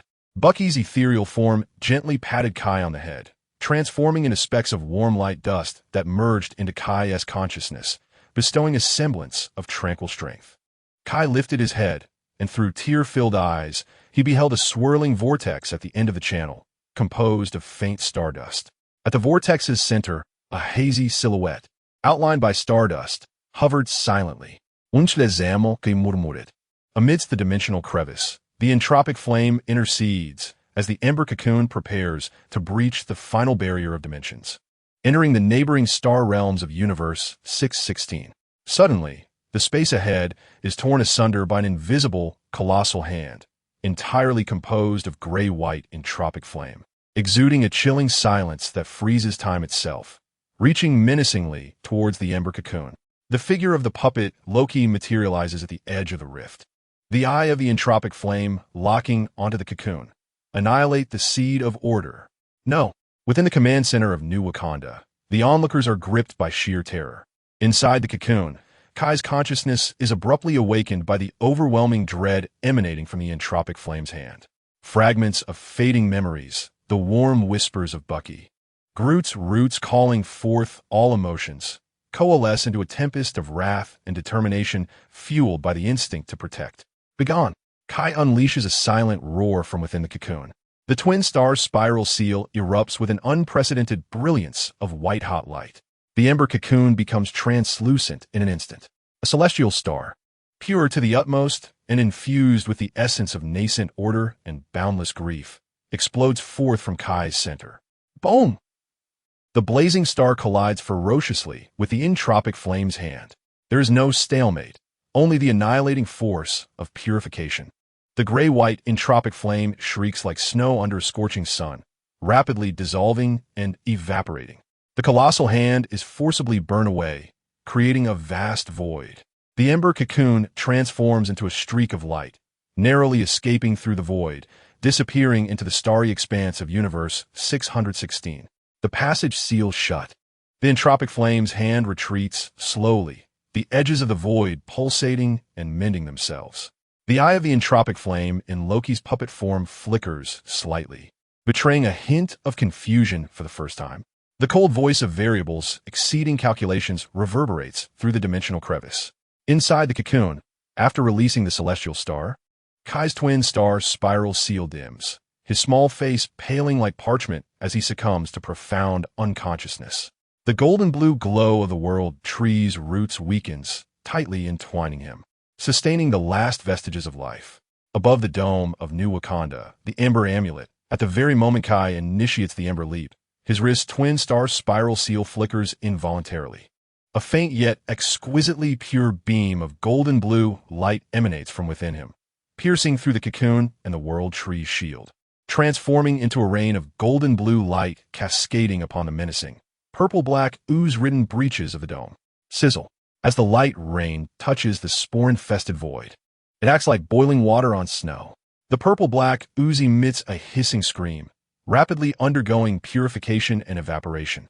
The corroded vibranium shield, under the radiance of the golden blue light, appears to be infused with life, the cracks swiftly healing, its brilliance returning to purity and resilience. The breaches close at a visibly observable pace, vanishing. At the moment the final breach seals, all the golden blue light rain converges at the apex of the dome, coalescing into a suspended, slowly rotating diamond-shaped ember amulet formed of golden blue star fire. The amulet radiates a warm and powerful wave of order, becoming the new totem of protection for New Wakanda. Kaisuri gazed at the charm, its emerald glow radiating softly, a beacon safeguarding the homeland. The final whispers of the Stardust core in the Andromeda galaxy resonated as the cocoon of starlight gently floated at the epicenter of a slowly rotating vortex composed of delicate stardust. This place was eerily tranquil, with only the gentle rustle of stardust flowing through the air. At the heart of the vortex, a vague silhouette of a human form, outlined by stardust, stood silently, seemingly awaiting for a millennium. The surface of the cocoon flickered with the golden blue luminescence of the world tree's roots. Inside the cocoon, the unconscious Kai seemed to sense something, his eyelashes fluttering slightly. The silhouette slowly raised a hand, its fingers crafted from stardust, gently pointing towards the cocoon. Though no physical contact was made, a warm and profound consciousness surged into the depths of Kai's awareness. This was the final, fragmented memory of Zimmer, captured during the reconstitution of the Stardust core, detailing the precise coordinates of the entropy fire matrix core node in the 616 universe, along with critical information regarding the purification reset command. This needed to be infused with the purest essence of primordial order into the entropy fire singularity at the matrix core for a comprehensive purification. The voice of the silhouette carried boundless tenderness and weariness. The coordinates of the 616 universe have been locked. The purification rests upon you, my child. In that moment, as the silhouette's fingers conveyed the message, it began to dissipate like a sand sculpture in the wind. The rotation of the stardust vortex also slowed, dimming. Remember, guardianship is a legacy, not a burden. As the last vestige of thought faded, the silhouette completely transformed into drifting stardust, merging into the vortex. The brilliance of the stardust core dimmed, akin to an extinguishing candle, leaving only an eternal chill and silence. The cocoon of starlight floated in the darkness, enveloping the unconscious child and the weighty mission concerning the fate of an entire universe upon his shoulders. In the depths of space, the golden blue glow of the Order lighthouse gradually retracted after repelling the fleet, pulsating like a breath. The rocket caressed the healing shards of the blue core, its solitary eye gazing deep into Andromeda, whispering softly, "Little one, it is up to you." In the 616 universe, above the ruins of New York, the countdown of the entropy fire matrix ticked silently. Civilization reset, 661207. The spark of hope had quietly ignited in the darkness of an alternate universe. Chapter 38. Quantum Starlight in the 616 universe. The core of the entropy fire matrix loomed like an inverted gray-white beehive, suspended above the ruins of New York. Within the matrix core, a spherical space, 100 meters in diameter, composed of constantly rotating entropy fire runes, contained Kai, who floated within. His diminutive form was enveloped by golden blue roots, the dual-star spiral seal upon his chest pulsating intensely against the gray-white energy of the matrix. "Kai, focus. Channel the starlight into the core node." Tony's voice roared through the communicator, as his anti-entropy armor struggled to withstand the shock waves of the entropy fire at the matrix's periphery. Kai clenched his teeth, pressing his hands against a pulsating gray-white orb at the core node. The dual-star spiral seal erupted with blinding radiance. The pure starlight energy surged into the orb like a torrent breaching a dam. Purification commenced. Kai's consciousness resonated with the essence of starlight. Feeling the gray-white entropy fire within the orb tremble violently and fade under the cleansing flow of starlight. Suddenly, the surface of the luminous sphere revealed a dense array of reverse chains composed of entropy fire runes. The chains coiled around Kai's stellar fire energy like venomous serpents, surging upward with frenzied force. A warning sounded.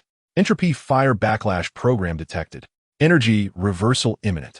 Kai's life signs plummeted rapidly. The alarm from Friday pierced through the communication. "No." Tony's eyes widened in horror. Kai's body convulsed violently. The dual-star vortex imprint was instantly marred with a web of cracks. The brilliant stellar fire energy was tainted with a murky gray. The rebounding entropy fire surged through the energy link, madly flooding into his body. Gray-white patterns emerged beneath Kai's skin, his pupils consumed by entropy fire, his delicate face contorted in agony. "Uncle Zimmo, save me!" Kai's desperate cry echoed just before his consciousness was engulfed. The remnants of the 199999 Cosmic Nebula Lighthouse flickered one last time. Cold star dust fragments floated silently in orbit. The core of the Nebula Lighthouse, once a spinning stellar vortex, had long faded into obscurity, leaving only a desolate expanse of blue-green dust. In that fleeting moment when Kai's plea transcended dimensions, a low hum resonated. Deep within the wreckage of the lighthouse, a faint, nearly invisible blue-green star fire ignited without warning. This flicker of star fire was the final vestige of Zimmo's protective will, merged into the stardust before his dissolution. The star fire sensed Kai's desperate struggle against death, detecting the familiar essence of stellar fire being tainted and consumed. The protective obsession ignited like a spark doused in gasoline, erupting with ferocity. In an instant, all blue-green stardust within the wreckage was ignited. It transformed into a slender yet resilient stream of blue-green light, traversing the cosmos like a reverse-flowing Milky Way, precisely aimed at the core of the entropy fire matrix in Universe 616, crashing violently into the essence that was about to be devoured by entropy fire. Kai held on as the remnants of Zimmo's will burned within the stardust. In the sacred roots of the new Wakandan Emerald Sanctuary, Su-Rue's emerald essence trembled violently. Through the remnants of the world tree, she clearly sensed Kai's life force flickering toward extinction. The final roots of the world tree were tethered to him. Su-Rue's voice bore a heart-wrenching determination. She thrust the last remnants of the world tree forcefully into the void before her. The roots disregarded the barriers of space, piercing through dimensional walls and embedding themselves into the core region of the entropy fire matrix in Universe 616. Yet the backlash energy from the entropy fire was overwhelmingly potent. As the roots breached the core, they were met with hissing gray-white flames, quickly carbonizing them.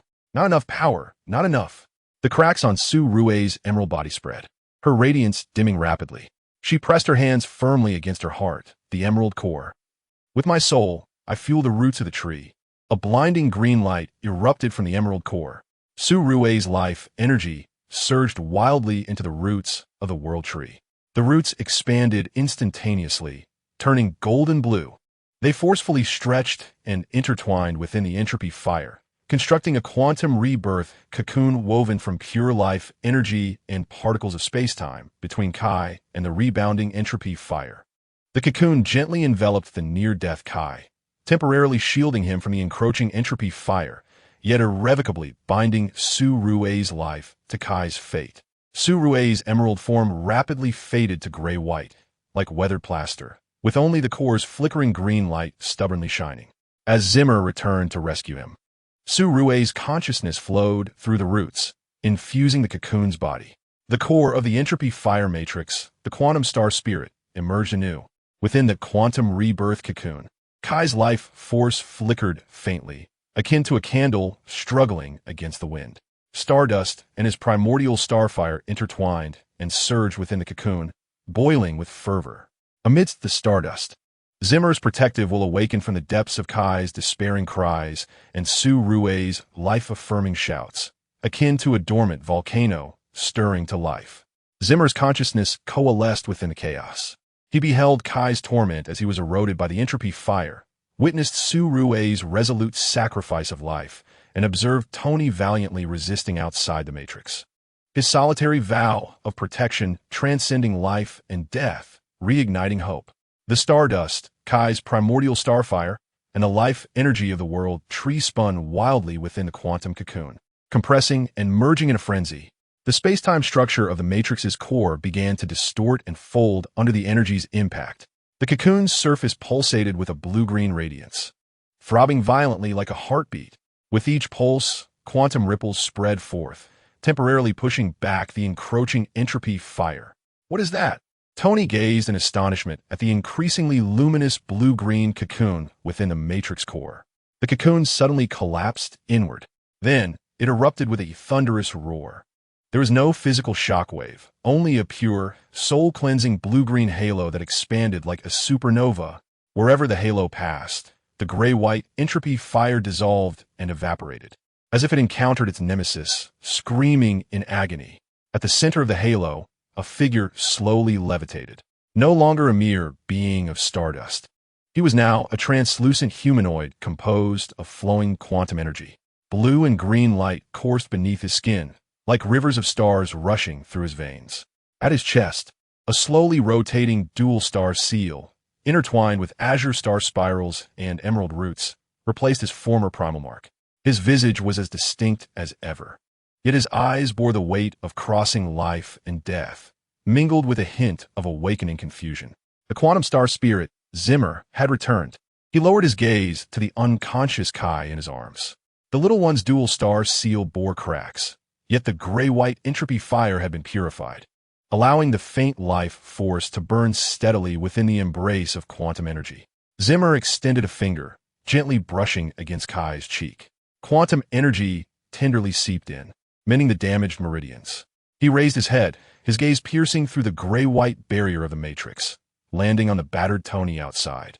As if transcending dimensions to glimpse Su-Rue on the brink of collapse within the verdant crystal sanctuary of New Wakanda.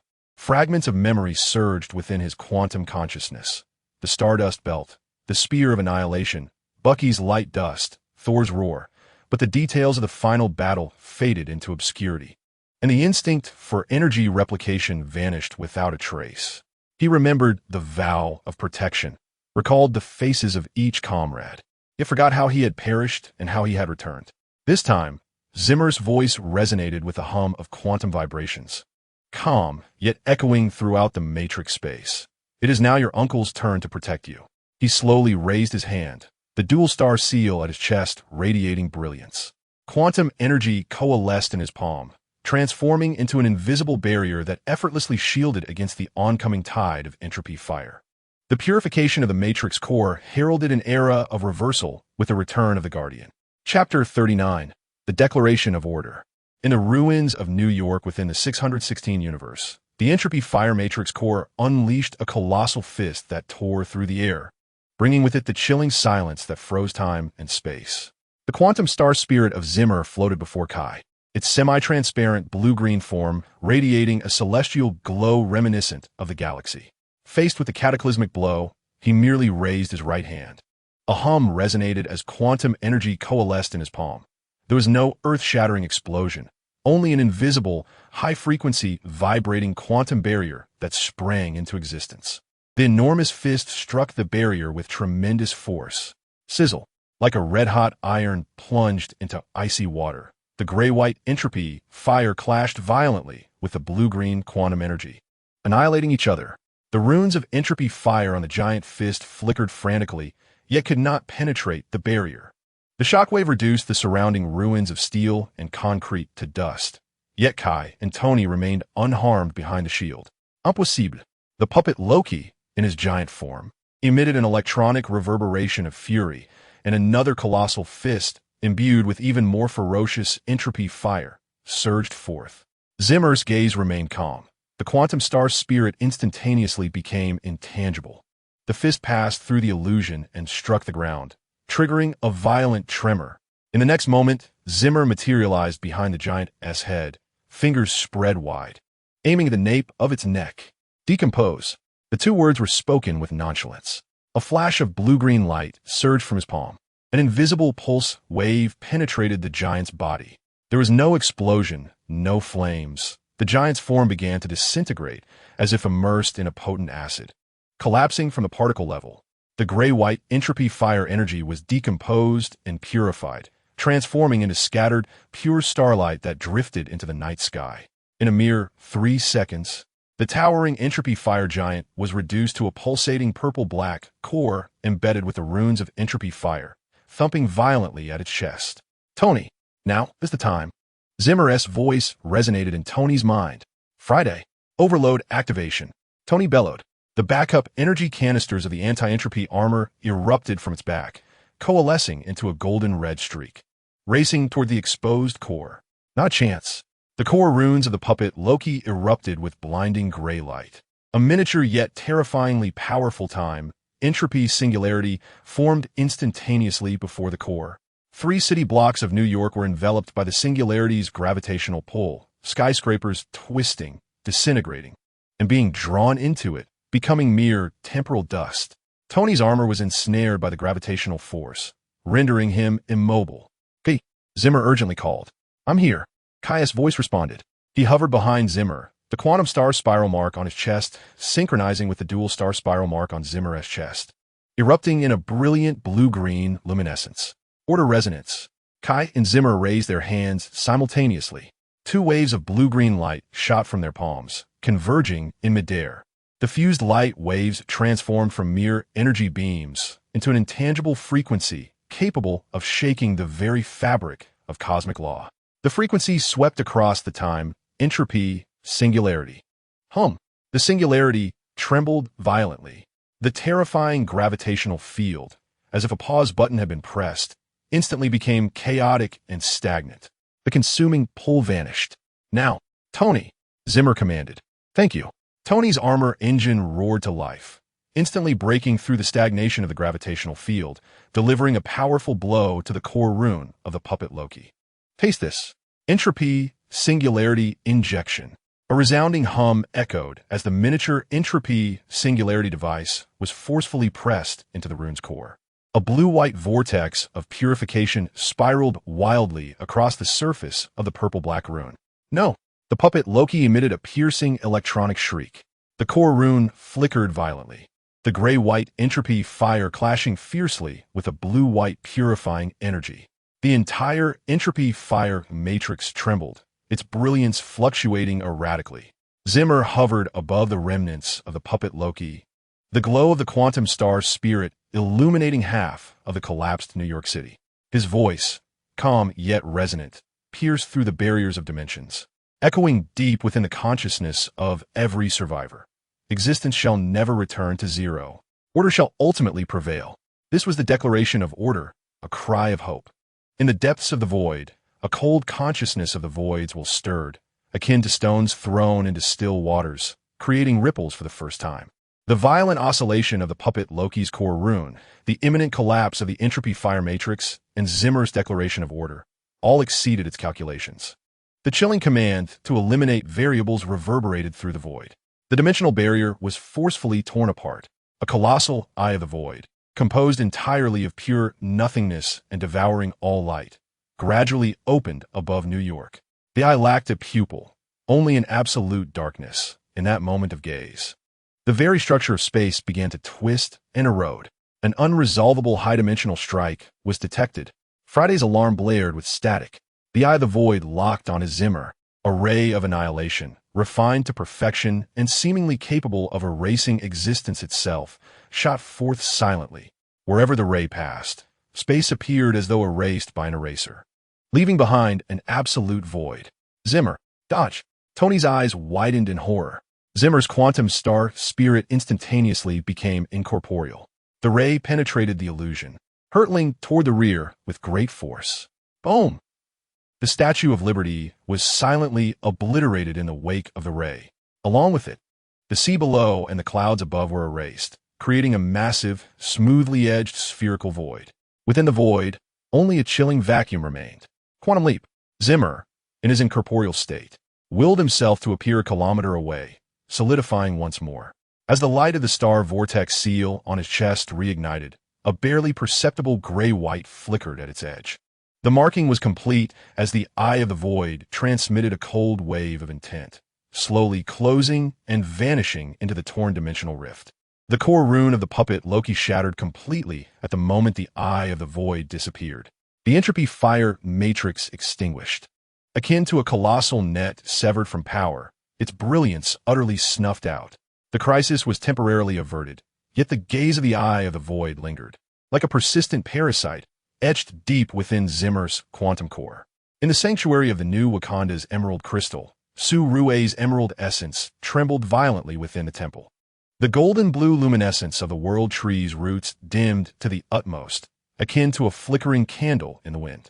Although Kai's crisis was resolved, the link between the roots and Kai's life remained unbroken. Instead, due to Zimmer's quantum energy intervention, a more intricate triadic energy cycle had formed. Aunt Sue Rue's consciousness came through the roots, tinged with concern. "I am fine." Her voice was frail, as the fissures in Shui Jing's form slowly mended, though the core's verdant glow remained faint. "GMO has returned. How wonderful!" She sensed the vibrant quantum starfire within Kai and the vast, yet slightly shadowed quantum fluctuations emanating from GMO. Was that shadow a mark of the Eye of the Void, or something else entirely? The world tree whispered as Su Rue's thoughts sank into the remnants of the network. Kang's runes had not vanished. They lingered parasitic. In the aftermath of the battle, the ashes of New York lay in ruins. The gray-white radiance of the entropy fire matrix had completely faded, leaving behind a ravaged landscape and the immense scar of vacuum etched across the night sky. Tony's armor descended amidst wisps of smoke, the faceplate retracting to reveal a visage marked by exhaustion and the relief of survival. "Well done, Mr. Ghost," Tony remarked, observing Chi-Mo hovering in the air, despite the somewhat eerie manner of his arrival. Chi-Mo's quantum star spirit gradually descended, its semi-transparent form radiating a gentle blue-green aura in the twilight. He gazed at Kai, who had already awakened in his arms. The little one's complexion remained pale, yet his eyes sparkled with life, the quantum star spiral upon his chest slowly rotating, resonating with the faint pulsations of the mark on Chi-Mo's own chest. "Uncle Chi-Mo," Kai extended his hand, cautiously touching Chi-Mo's quantum-formed arm, feeling the cool and strange sensation. "You really have returned?" "Indeed." Chi-Mo's voice was gentle, his quantum hand tenderly tousling Kai's hair, the touch akin to flowing grains of luminous sand. "I have returned." But just as he lowered his gaze to Kai, a flicker of gray-white flashed across the edge of the spiral mark on his chest.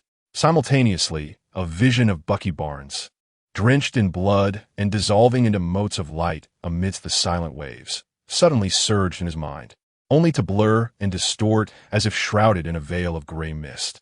"Bucky," Chi-Mo murmured instinctively, his brow furrowing. Were fragments of memory slipping away, or were they being interfered with?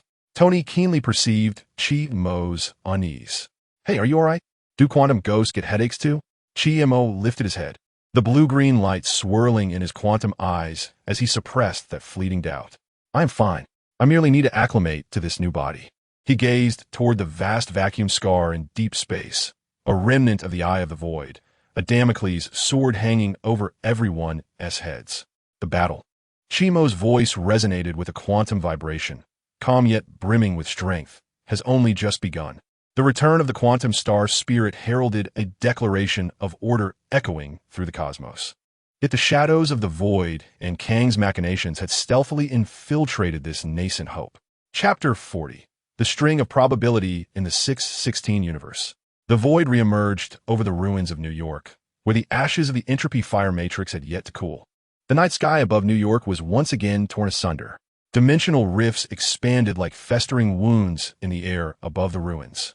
The Eye of the Void, composed of pure nothingness and capable of devouring light, slowly opened. It loomed even larger and colder than before. Its gaze locked onto the quantum star spirit Chi-Mo at the center of the ruins. Detection of existence, erasure rays charging. Target locked.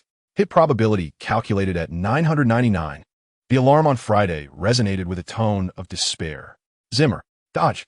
Tony's Mark 86 armor thrusters roared to life, attempting to intercept, but the chaotic spores released by the void I cascaded down like black snow.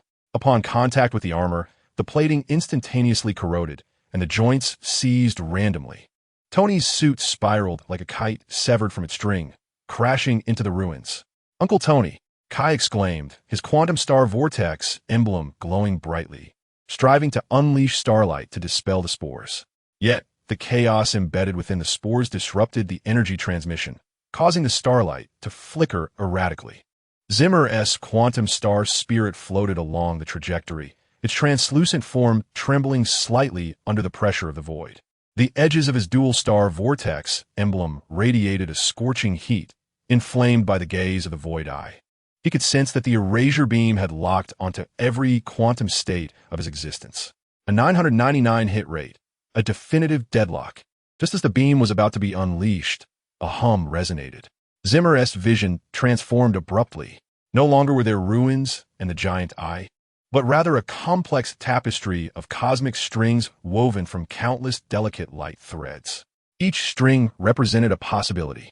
The densely packed blue strings, signifying the void eye's hits, surrounded him like a jungle of steel. Amidst the myriad of blue threads, one slender, nearly transparent golden string trembled faintly. 001 evasion probability string. In that instant, Zimmer's consciousness ignited with understanding. Quantum probability strings, his newfound ability. Without hesitation, at the moment the erasure beam erupted, Zimmer plunged his quantum hands into the sea of strings.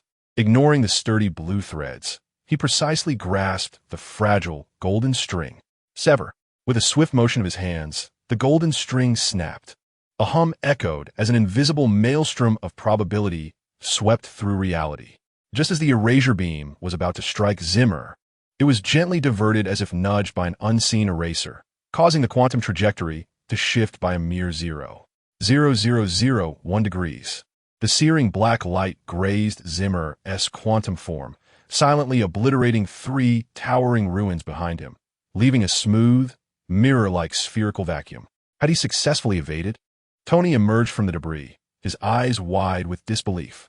Uncle Zimmer, Kai's quantum star vortex emblem blazed with intense resonance. He sensed within Zimmer the surge of a nascent yet fiercely depleting power. Starlight resonance. Zimmer's voice echoed in Kai's mind. Assist me in plucking the strings. Understood. Kai pressed his hands against the emblem on his chest.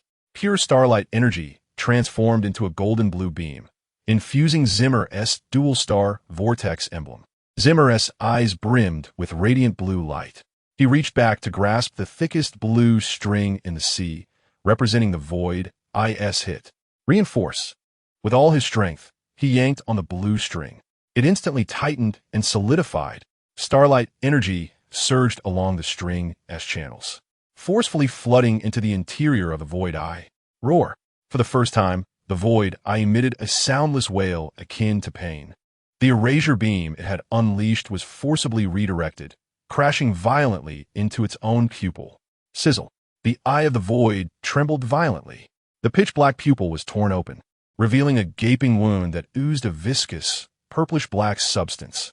It contracted frantically, attempting to seal the dimensional rift and escape. Zimmo fell to the ground, his quantum shell flickering intensely. A wave of dizziness washed over him, blurring the details of the ray's trajectory in his mind. His arm bore spiderweb-like golden blue cracks, rendering his quantum phasing ability temporarily ineffective. A searing mark burned on his chest, gray-white patterns spreading to his collarbone. Kai, suppress the mark, Zimmo urged. It's coming. Kai rushed to Zimmo's side, pressing her small hand against the mark. Stellar energy surged in, swiftly alleviating the burning sensation, and the gray-white patterns receded like a tide. Well done, Ghost Kid. Tony struggled towards them, his armor smoking, but the trouble was far from over. The probability chaos spores of hell had spread across half of New York, despite the damage inflicted on the eye of the void. Wherever the spores traveled, the rules of probability were utterly thrown into disarray. A building suddenly flipped its gravity by 90 degrees. A car probabilistically disassembled into parts and randomly reassembled. In the midst of the spore-laden chaos, Tony's armor faced peril. The left arm's armor plate vanished unpredictably, while the right leg's thruster overloaded randomly. Friday. Probability stabilizer malfunction. The chaos interference is too strong. Tony barely dodged a piece of probabilistically disintegrated concrete. The spores were contaminating the fabric of reality within Zimmo's quantum vision. The blue strings representing material stability were ensnared, twisted, and severed by the spores. The golden string, denoting the probability of collapse, proliferated wildly. We must purify them. Kai observed the hellish scene around her, her small face paling. But my stellar fire is being interfered with by probability. There, S.A.W. A manic glint sparked in Tony's eyes. Give me 10 seconds. He dismantled the remains of his armor's reactor core, swiftly assembling a rudimentary device, a probability anchor, with a laser welder and vibranium fragments. Activate. Tony pressed the button. The device emitted high-frequency pulses. Wherever the pulses traveled, the probability strings near the spores were briefly solidified and stabilized. Now, Tony shouted, "Zimmo, find the purifying golden string." Zimmo's quantum vision locked onto the core of the spore cloud. Amidst countless blue strings representing the spread of contamination, a faint golden probability string, symbolizing the purification of the spores, materialized under the pulse. Probability 0-1. Too low, but we must try. Zimmo gritted his teeth, plunging his hands once more into the ocean of strings, reaching for that golden string. Just as he was about to sever it, the chaotic probability backlash struck. The quantumized portion of his left arm suddenly stiffened randomly. His movements slowed by 0.1 seconds. This is bad. Zimmo's pupils constricted. The chaotic string at the core of the spore cloud lost control due to interference, transforming into a storm of probability that surged towards him and Kai. "Kai, get down." Zimmo pushed Kai away with his unrestrained right arm, exposing himself to the oncoming storm. In a moment of dire urgency, Vibranium, a colossal golden blue tendril, a phantom, penetrated the dimensional barrier and struck the probability storm fiercely. The surface of the tendril shimmered with radiant order, instantly dispersing the storm.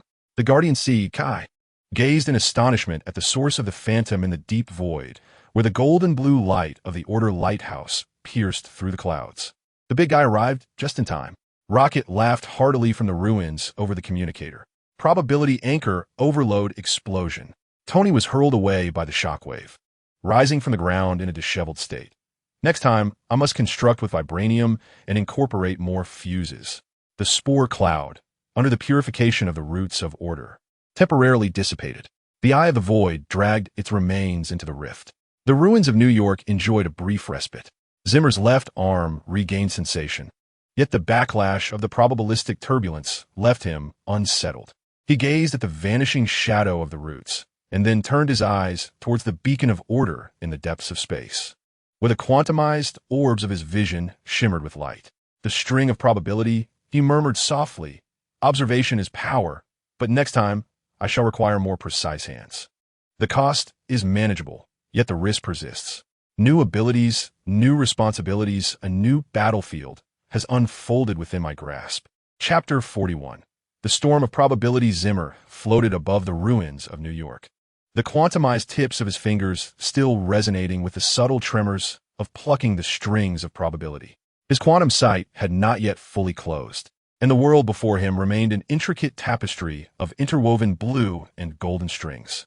The blue strings, representing the stability of skyscrapers, were taut like the strings of a violin, while the golden strings, embodying the existence of floating debris, swayed delicately like spider silk.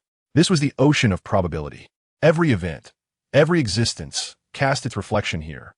He focused on a blue string, symbolizing the stabilization of Tony's armor's right leg thruster, which was fluctuating violently due to the chaotic spore's interference.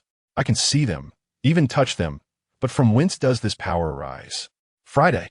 Report the range of spore diffusion. Tony's voice jolted Zimmer from his reverie. Stark was urgently repairing his probability anchor with the remnants of his armor, sparks dancing at his fingertips. The spore cloud had enveloped Midtown Manhattan and was advancing towards the Brooklyn Bridge. The number of gravity anomaly zones had risen to 17, and the phenomenon of material decomposition was accelerating. Kai rushed to Zimmer's side, his small hand still pressed against the star-pattern mark on his chest. The energy of the starfire flowed like a warm stream into his quantum shell, suppressing the restless gray-white patterns. "Uncle Zimmer, your hand," Kai said. Worry etched across his face as he observed the residual stiffness on Zimmer's quantumized left arm, a remnant of the turbulence in probability. Zimmer slowly clenched his left fist, feeling the subtle drag of quantum energy flowing through his fingertips. "It's nothing, just a temporary overload reaction." He attempted to sound casual, though the alarm bells in his mind had not yet ceased. The backlash from the probabilistic turbulence was stronger than anticipated. Calculations of risk must be more precise before severing the golden strings next time. Suddenly, all probability strings trembled violently at once. "It's happening again," Kai Edlimet, pointing towards the sky. The dimensional rift tore open once more fearsome than before. The eye of the void had not fully manifested. Yet countless purple-black chaotic spores cascaded down like a waterfall, merging with the spore cloud above New York to form a swirling tempest. It dared not reveal itself directly, opting instead to wage a war of attrition with spores. Tony roared as he activated the freshly repaired probability anchor. Friday, maximum power. High-frequency pulses once again enveloped the battlefield. Yet this time the effect was markedly diminished. The spores seemed to have evolved resistance, pausing momentarily within the pulse before swirling with even greater speed. In the quantum vision of Zimmer, a terrifying spectacle unfolds. The blue string, emblematic of the stability of reality, is ensnared, twisted, and even devoured by spores. Are they feasting upon the probability strings? This revelation sends a chill down Zimmer's spine. The void is not merely conjuring chaos. It is rewriting the fundamental rules of reality. Tony, increase the pulse frequency by 0.3 Hz. Target the string node with the highest spore density. Zimmer suddenly exclaimed. Start pause momentarily. How do you know? I can perceive the resonance points of the strings. Hurry. Without hesitation, Tony adjusted the equipment.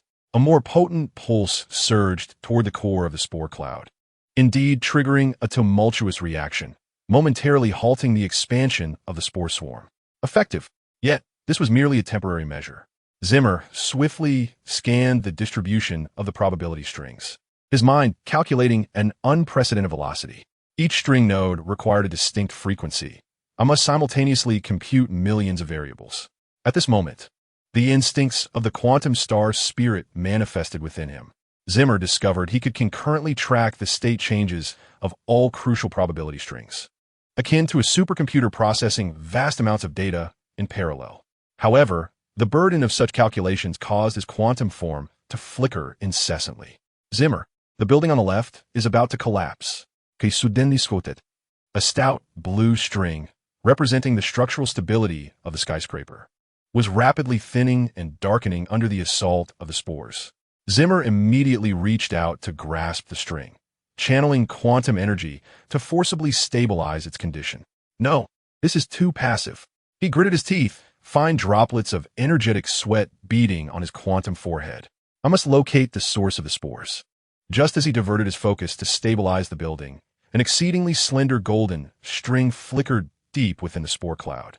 That was the probability string indicating the sudden disappearance of the spores, with a probability as low as 0.00001. Too low, yet must be attempted. As Zimmer prepared to concentrate on capturing the golden string, a sudden and excruciating headache struck him. Bucky's silhouette flashed through his memory, snowy Siberia. Those eyes filled with trust and resolve. No, I cannot afford to be distracted now. He forcibly suppressed the surging fragments of memory. Bucky, if you were here, what would you advise? Suddenly, a clear thought flashed through his mind like lightning. The spores feast upon the strings. Thus, the densest area of spores is where the strings are most concentrated, the very essence of reality's stability. Zimmer abruptly lifted his head. Tony, aim the pulse at the original site of the Statue of Liberty. What? There's nothing left there. There lies the most stable spatial structure. The void is consuming the probability of existence there to augment itself. Tony immediately adjusted the direction of the anchoring device. The pulse surged toward the eradicated vacuum region, resulting in a violent reaction. The spore cloud surged toward it like sharks sensing blood, momentarily easing its assault on other areas. Now is the moment. Zimmer's quantum hands plunged simultaneously into the ocean of probability strings, his left hand stabilizing the blue string representing the spore accumulation, while his right hand deftly seized the golden string with a probability of 0.00001. This time it must succeed. For Bucky, for everyone. Okay. Maximize the output of the spark resonance. The intertwining radiance of gold and blue erupted from the two figures, cascading forth along the network of probabilistic strings. The delicate golden thread, aglow amidst the brilliance, severed with a resonant snap. In an instant, New York succumbed to an absolute silence. All spores ceased their motion simultaneously, vanishing soundlessly as if erased by an unseen hand. The distorted gravitational field reverted to its normal state, and the phenomenon of probabilistic decomposition came to an abrupt halt. Dimensional rifts slowly closed as though they had never existed. The silence lingered for a full 3 seconds. Then, New York was once again filled with the sounds of wind, the distant cries of survivors, and the hum of Tony's armor. Had we succeeded? Tony gazed around in disbelief. Zemo descended gently to the ground, his quantum form nearly transparent from excessive strain. Kai hurried to support him, a steady stream of stellar energy flowing into him. We have temporarily succeeded, Zemo gasped. The void has merely receded, not been vanquished. It has learned new modes of attack, and next time it will be harder to contend with. And the price is coming. He sensed another memory fading.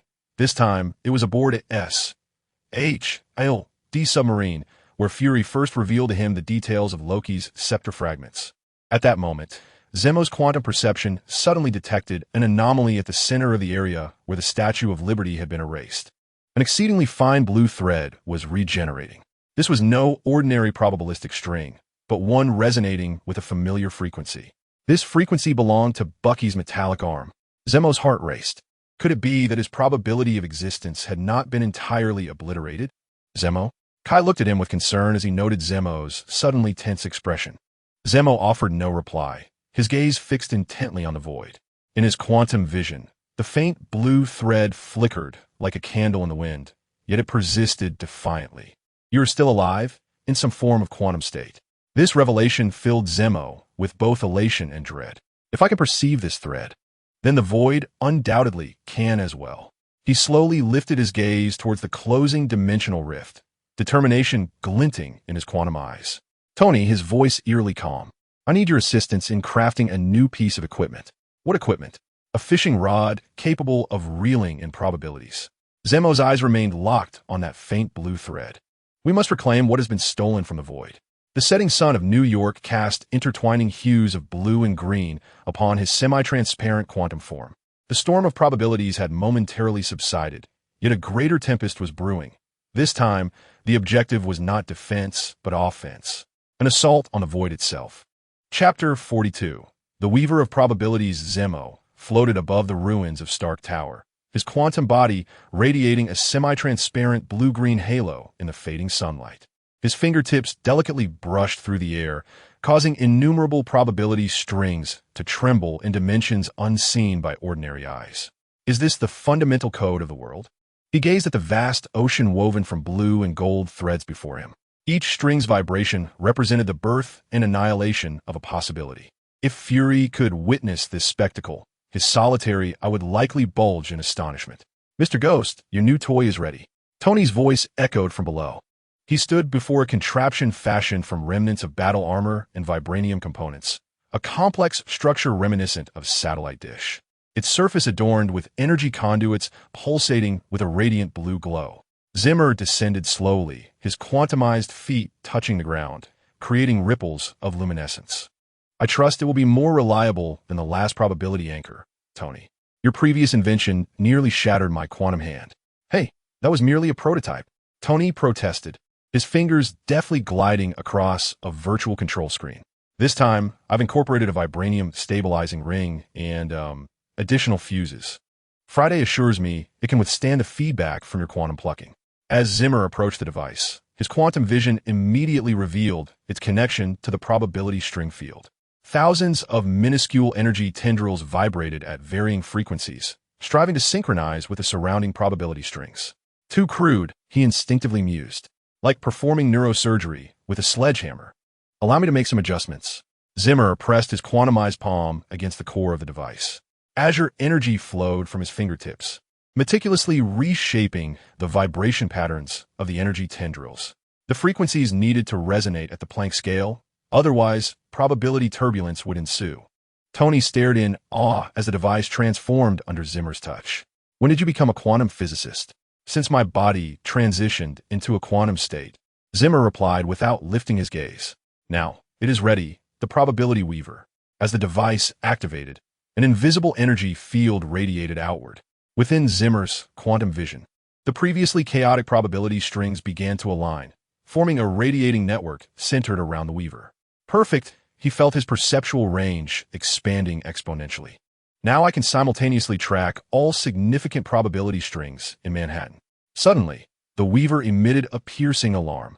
Spore clusters have breached the Brooklyn defense line. Friday urgently reported. They are consuming the probability strings that represent structural stability. Zimmer's quantum vision immediately pinpointed the crisis zone.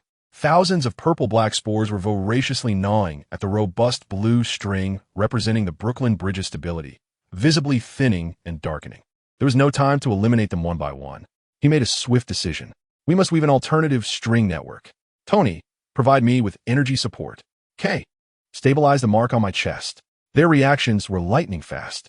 Tony channeled the full power of his armor into the weaver, while K's starlight energy flowed into Zimmer like a warm stream. Zimmer's hands danced rapidly through the sea of probability strings. His fingers plucked countless blue and gold strings, weaving them into a vast, luminescent net that enveloped the entirety of Brooklyn. The resonant frequencies of each string had to match precisely. The quantum phase error could not exceed 0.0001. His mind operated at an unprecedented speed, the quantum shell flickering due to the overload of calculations. Zimmer, the principal structure of the bridge, is on the verge of collapse, Tony exclaimed. At that critical moment, Zimmer completed the final weave. The newly birthed probability light net instantaneously assumed the functions of the original strings, firmly securing the collapse probability of the Brooklyn Bridge at 0.01. The spore swarm, having lost its target, began to swirl chaotically. Now, purify them with the starfire. The golden-blue torrent of starfire swept across the sky, and the aimless spore swarm disintegrated into ashes within the pure energy. Before the crowd could celebrate, the weaving device suddenly emitted an alarming signal. Unknown dimensional energy infiltration detected. Friday reported. The readings bore a similarity of 0.00001 to spore energy. Zimmer's quantum vision immediately traced the source of the energy. Deep within the partially closed dimensional rift, he caught a glimpse of a heart-stopping sight. Countless purple stars burned in the darkness, forming a colossal visage. Those eyes, composed of galaxies, seemed to gaze through the rift at him. What was that? Zimmer felt a shiver run through his quantum core. This oppressive feeling was older and hungrier than the void. The vision lasted but a moment, and the rift completely sealed. Yet that fleeting glimpse was indelibly etched in Zimmer's consciousness. Did you see that? Tony asked nervously, just as the energy readings soared. What did you see? Kai looked at Zimmer, concern etched on his suddenly pale face. Zimmer paused, his quantum fingers unconsciously tracing the star vortex mark on his chest. Nothing, he finally said. Merely an energy echo from the dimensional closure. But he knew it was not merely an echo. The hunger in those starry eyes felt too real, too familiar, as if it awakened a resonance deep within his quantum core. The will of the void had warned of an existence more terrifying than the abyss. This thought sent a chill down his spine. As night fell, Zimmer floated alone atop Stark Tower, his quantum vision still monitoring the probability strings of the entire city. Most strings had stabilized, yet in the places where the dimensional rifts once appeared, faint new strings were emerging, deep purple, continuously devouring surrounding light.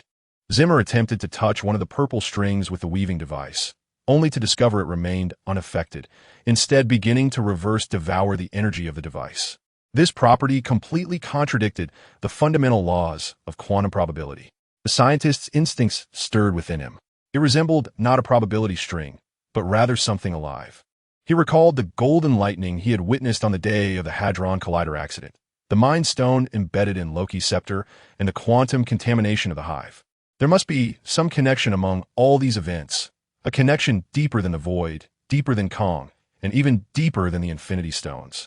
The form of the quantum star spirit glimmered faintly in the night breeze. Zimmer realized he had just grazed the surface of an immense enigma far beyond imagination. The answer to this mystery might be concealed within those purple probability strings. Tony, he communicated through the quantum link. We need to upgrade the weaving device to monitor and intervene with these new probability strings. Another upgrade? What is the reason this time? Zimmer gazed into the night sky, as though he could still perceive the penetrating gaze of those starry eyes. Precautions, he murmured, preparing for the existence that lay beyond the realm of probability. Chapter 43. The void angler Zimmer stood in a laboratory atop Stark Tower, his quantum fingers gliding swiftly across the holographic projection interface. The upgraded probability weaver hovered in the center of the room, its countless slender energy tendrils quivering like sentient beings, tracing intricate geometric patterns in the air. The resonance frequency of the purple string surpassed that of ordinary probability strings by 3 orders of magnitude, imbued with quantum indeterminacy. He attempted to ensnare a faint purple string with the weaver, yet it eluded him like a cunning fish, slipping away from the embrace of the energy tendrils. It was unlike the naturally occurring probability strings, resembling a meticulously encoded stream of information instead. Still unable to capture it stably, Tony's voice called from behind him. He carried 2 cups of coffee, placing one on the lab table, a light-hearted jest between them, for Zimmer's quantum state no longer required conventional sustenance. Zimmer did not turn, his gaze remaining fixed on the elusive purple strings. They were deliberately evading detection. Each time I adjust the weaver's frequency, they synchronously alter their vibration patterns. It's as if they're aware of being observed. Tony sipped his coffee, a shiver creeping up his spine. Indeed, unsettling, Zimmer reflected, recalling the violet expanse of the night sky after the rift. Did these strings originate from the same realm? They manifested in the void where Bucky had vanished. Was it mere coincidence? Suddenly, a particularly robust purple string captured his attention. Unlike the others, which danced erratically, it remained steadfastly anchored above the original site of the Statue of Liberty, akin to an interface awaiting connection. That's it. Zimmer instinctively recognized the uniqueness of this string. Tony, provide me with 100% energy support. Kai, prepare the Starfire stabilization field. What are you planning? Tony inquired warily. To catch a special fish. Zimmer's hands pressed firmly against the weaver. If my conjecture holds true, this string is a backdoor left by the void. Quantum energy surged into the weaver like a tidal wave. The energy tendrils wove a net with unprecedented precision, gradually enveloping the peculiar purple string. In the instant of contact, Zimmer's consciousness was abruptly yanked into a realm comprised entirely of probability strings. Here, the concepts of up and down, left and right were rendered meaningless. Only countless interwoven blue and gold strings stretched infinitely. At the heart of this string network, a blurred figure was being eroded by the purple-black energy of the void. Bucky. Zimmer instantly recognized the silhouette. Yet, contrary to his memories, Bucky now exhibited a peculiar quantum state. His left side gleamed with metallic structure, while his right oscillated with flickering blue data streams. Zimmer? Bucky's consciousness rippled through, fragmented and anguished. Get away. It's a trap. Too late. The will of the void surged forth like a tide from the string network, coalescing into a colossal figure formed of purple-black energy. At last, you have arrived, observer. The voice of the void will resounded within Zimmer's consciousness, heralding the complete obliteration of his friend.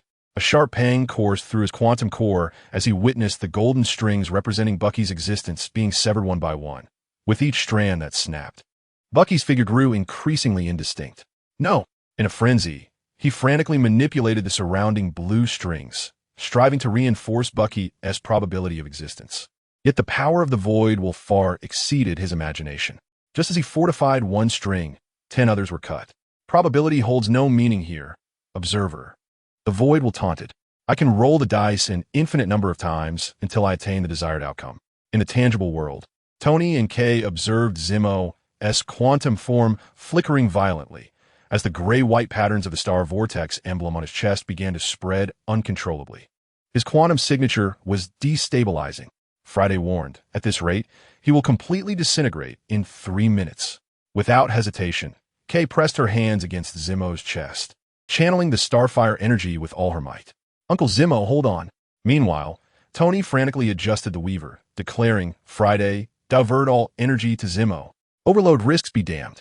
Within the probability string space, Zimmo felt an unprecedented pressure.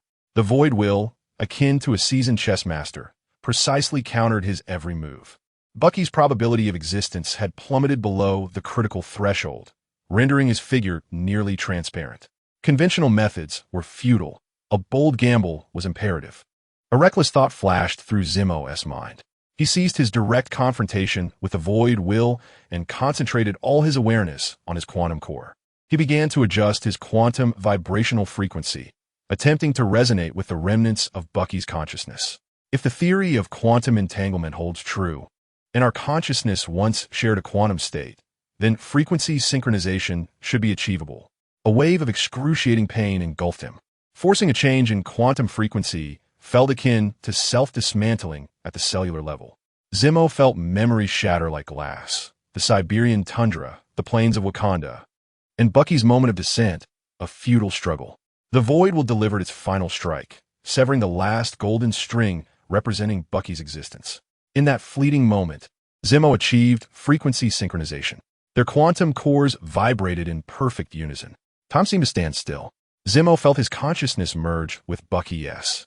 As seamlessly as water blends with milk, he experienced Bucky's memory fragments, the chill of the Winter Soldier, the warmth of Wakanda, and the resolve of his fall.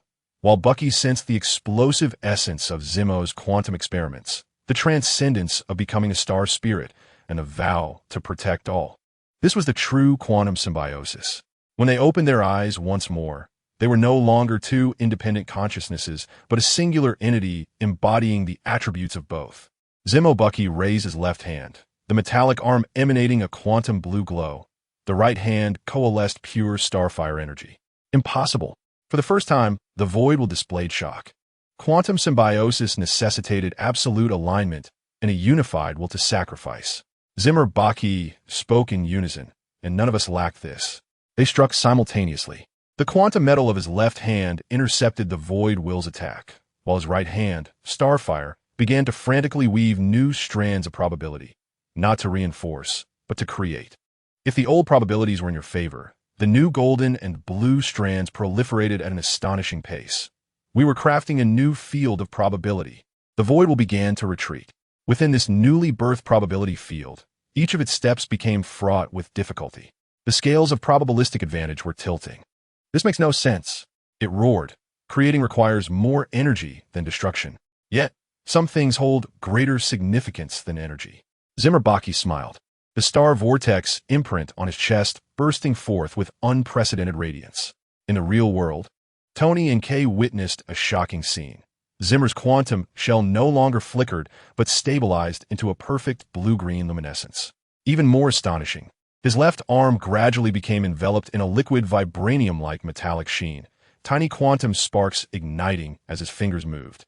He has succeeded, Tony murmured. Just then, the void will launched its final counterattack. It no longer targeted Bucky, but directed all its might towards Zimmer Bucky's quantum core. If it could not take one, it would take two. But Zimmer Bucky had long anticipated this strike. His quantum metal left arm instantaneously transformed into a massive vibranium shield. Not Captain America's round shield, but a more ancient Wakandan totem shield. The void will's assault collided fiercely with the shield, eliciting a dazzling burst of light. When the brilliance faded, the shield remained unscathed, while the figure of the void will had grown tenuous. This cannot be the end. It howled, beginning to dissipate. You will unleash a being more terrifying than the void. Your interference has drawn attention. With these final words, the void will completely vanish. The space of probability strings began to collapse. Zimmer Bucky's konski usnes swiftly unravelet.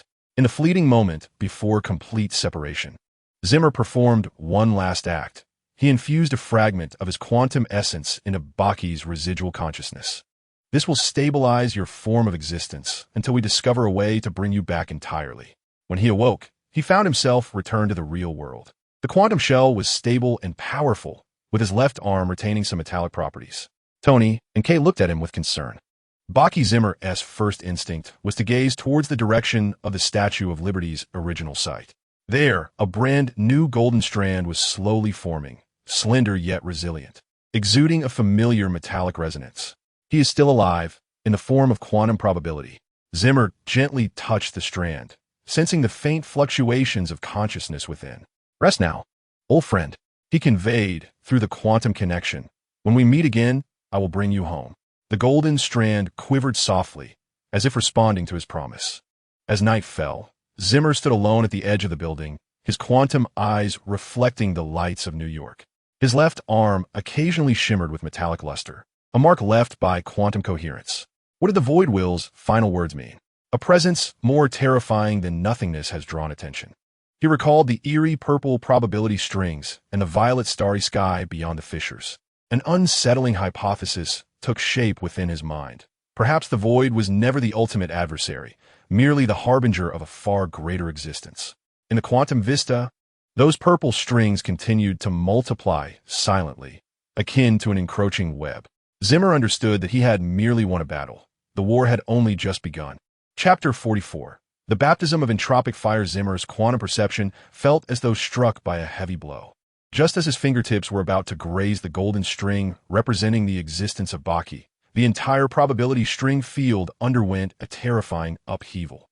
The once orderly vibrations of the blue and golden strings were brutally tainted by a grayish-white energy, which spread rapidly through the probability string network like a venomous substance imbued with life. With each string it contaminated, the string became rigid, pallid, and ultimately disintegrated into dust. Time entropy. Zimmer's quantum instincts sounded a sharp alarm. Kang's firewall was activated. Friday. Full alert. Tony's voice echoed through the laboratory. Some form of temporal energy was eroding the very fabric of reality. Kai's spark instinctively formed a shield, yet the grayish-white energy seemed to disregard all defenses, piercing through the spark shield and beginning to erode the laboratory's equipment. Precision instruments corroded and weathered at a visibly rapid pace, as if they had instantaneously endured a millennium. It targeted the probability weaver. Tony realized in horror that the energy tendrils of the weaver were rapidly fading. Zimmer, disconnect. Too late. Zimmer felt his quantum core ensnared by an indescribable force. It was not the devouring power of the void, but something far more dreadful, a force that rendered all things silent and stripped time of its significance, an ultimate decay. His quantum perception was forcibly distorted. No longer was it a sea of blue and golden strings, but a long grayish-white river. Countless remnants of civilizations floated within, extinguished stars, and a lifeless universe. This was the essence of time entropy. Zimmer trembled in the depths of his consciousness, not from destruction, but from the realization that everything was rendered utterly meaningless. He saw the golden string representing Baki's existence rapidly dissolving within the river of entropy. More alarmingly, the river began to bifurcate, a tributary racing toward him. He had to take action. The instinct to survive drove him into a frenzy of thought. Time entropy was also energy. Being energy, it must possess a probability distribution. He forcibly activated his probability vision, laboriously searching within the grayish-white river of entropy. At last, he spotted countless blue strings representing the continuity of entropic fire, alongside a few golden strings symbolizing its interruption. However, when he attempted to touch those golden strings, he found them shielded by a layer of grayish-white firewall. Kang's entropic fire firewall formed a perfectly self-consistent temporal paradox system. It was akin to trying to lift oneself by one's own strength. Zimmer felt despair. Any interference with a firewall would only serve to reinforce its own existence. In that moment, a flash of inspiration struck his quantum consciousness like lightning. If he could not breach it from the outside, then he must dismantle it from within. He made a reckless decision to actively absorb a small stream of temporal entropy. Zimmer, are you insane? Tony gasped as he witnessed Zimmer extending his quantum arms to embrace the entropy flow, nearly leaping in alarm. Yet, Zimmer's calculations were terrifyingly precise. The amount of entropy he absorbed was just sufficient to momentarily deceive the firewall, allowing him to be recognized as part of the entropy fire, yet not enough to completely dismantle his quantum structure. The agony transcended any capacity for language to describe. Zimmer felt every quantum bit within him wailing, as memories crumbled like a sandcastle. He seemed to endure countless forms of death simultaneously, aging, decay, obliteration. He must hold on.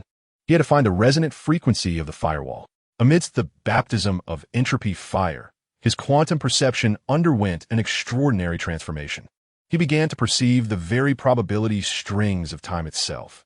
Not blue strings or golden strings, but a unique web of strings rippling with silver hues. The time strings, he comprehended. Kang's firewall was established upon specific resonant nodes of these time strings. Armed with his newly acquired vision of the time strings, he discerned the most vulnerable node of the firewall, where a golden string representing the firewall's collapse barely flickered with a probability of a meager 0.0000001. Yet for Zimmer, that was sufficient. He summoned all remaining quantum energy, weaving a delicate web of probability strings, not to sever the golden string, but to gently pluck a nearby blue string. A miracle transpired. The probability of the golden string, indicative of the firewall's collapse, surged instantaneously to 50. The flawless firewall constructed by Kong revealed its first crack. Now, Tony, channel all energy into the fissure. Without hesitation, Tony complied. Every remnant of energy from Stark Tower, the armor's power supply, even the backup generators of the building, were mobilized, transforming into a torrent of pure energy directed at the crack. The entropy firewall trembled violently, and the fissure rapidly widened. Even more astonishingly, what erupted from the crack was not more temporal entropy, but a profound purple energy. What is that? Zimmer's quantum perception immediately grasped the nature of this new energy. Unlike temporal entropy, which decayed all, this energy consumed everything. Even the temporal entropy itself was being devoured. A presence more terrifying than nothingness. The warning of the void will echoed in his mind. The collision of the purple energy and temporal entropy yielded unexpected consequences. A minuscule wormhole opened at the point of impact, with the other end revealing. Zimmer caught but a fleeting glance, and his quantum core nearly froze. It was an infinite realm composed of purple stars, pulsating with nameless shadows between them. A colossal visage formed from an entire galaxy peered through the wormhole into this world, its eyes ablaze with eternal hunger. Dormammu, a name that seemed to spring from nowhere, yet was indelibly etched into his consciousness. The wormhole existed for only 1/10 of a second before it closed, but that fleeting glimpse was sufficient. Zimmer felt a part of himself forever marked by those ravenous eyes. As the wormhole sealed, the entropy fire of time abruptly ceased. The firewall, as foretold by the strings of prophecy, crumbled, yet Zimmer felt no elation. The laboratory lay in disarray, most of the equipment reduced to ashes. Tony knelt upon the ground, gasping for breath, while Kai's spark dimmed. Zimmer, however, stood motionless, his quantum eyes reflecting the fear that had ceased to exist. Did we succeed? Tony inquired uncertainly. Zimmer offered no reply, his quantum perception fixated on the probability strings that had been reborn. Beside the golden string representing Bucky's existence, a brand new string emerged, a deep purple thread devouring the surrounding light. Its vibrational frequency perfectly matched that of the entity at the other end of the wormhole. Slowly, Zimmer raised his left hand, his quantum metallic fingers gliding gently through the air. Where his fingertips swept, faint silver ripples marked the traces of the time string. He had acquired a new ability, yet it had summoned forth a far more terrifying presence. The baptism of entropy had concluded, but the true trial was only just beginning. Chapter 45. Dark Whispers. Zimmer stood at the edge of the Stark Tower terrace, his quantum form nearly transparent in the night. Unconsciously, his fingertips traced the air, leaving behind faint silver ripples, a testament to the time strings still vividly etched in his mind. The decay constant of the time strings was the inverse of Planck time. Astonishingly, Kong had managed to weaponize such energy. The scientist's instinct compelled him to analyze the recent flow of temporal entropy, despite the tremors it invoked within his quantum core. Zimmer. Tony's voice resonated from behind him, laced with an unusual gravity. We need to discuss those purple energies. Friday has detected their informational properties. Zimmer did not turn, his quantum vision fixated on the newly formed purple strings hovering above New York. They indeed vibrated in a manner that suggested a near-sentient pattern, much like some form of encoded information. It seems to be similar to neural pulse patterns, Zimmer murmured, rather than binary or quantum coding. Tony approached his side, the holographic display revealing energy analysis graphs. Observe this waveform. The intervals between peaks exhibit a Fibonacci sequence. This energy is not of natural formation. At that moment, the thickest of the purple strings began to vibrate with intensity. Zimmer felt a frigid consciousness surge through the probability string network, directly penetrating his quantum core. Darkness engulfed all. He found himself standing in a void, his feet upon a smooth, mirror-like black plane reflecting countless purple stars. A figure gradually emerged from the darkness, not the visage of Dormammu, but rather a humanoid silhouette clad in an ancient mage's robe. The features were obscured by the shadow of the hood, save for a pair of glowing purple eyes. Zimmer. The voice echoed directly within his quantum consciousness. Both gentle and chilling, I see you struggling against the void. You yearn for power to protect all that you hold dear. Zimmer warily gathered quantum energy. only to discover that his abilities were entirely ineffective in this realm. Who are you, Dormammu? The figure gently shook its head, the shadow beneath the hood undulating slightly. Dormammu embodies hunger, embodies consumption. Yet, I am the solution. He raised his hand, and a holographic image materialized in the darkness.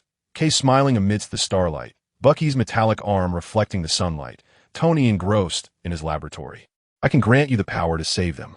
The voice slithered into Zimmer's consciousness like a venomous serpent, eliminating the need to struggle in the mire of probabilities, sparing him the cost of memories. The imagery abruptly shifted. Kay's starfire engulfed in uncontrollable flames, Bucky's quantum state dissipating entirely, Tony reduced to ashes amid an explosion of equipment. Or you may continue your futile resistance, helplessly witnessing the repetition of it all. Zimmer felt a sharp pang from the quantum core, the visions stirring the deepest fears within him. He had endured too much loss to bear anymore. What is the price? He heard himself inquire. The figure smiled, revealing teeth that sparkled like stars beneath the hood.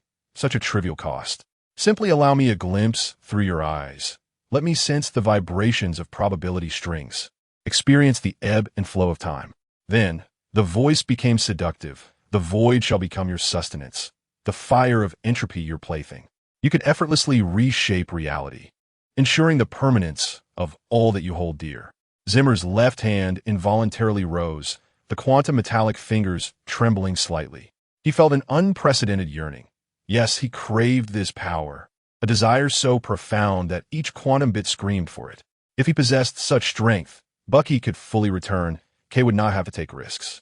The temptation nearly overwhelmed him.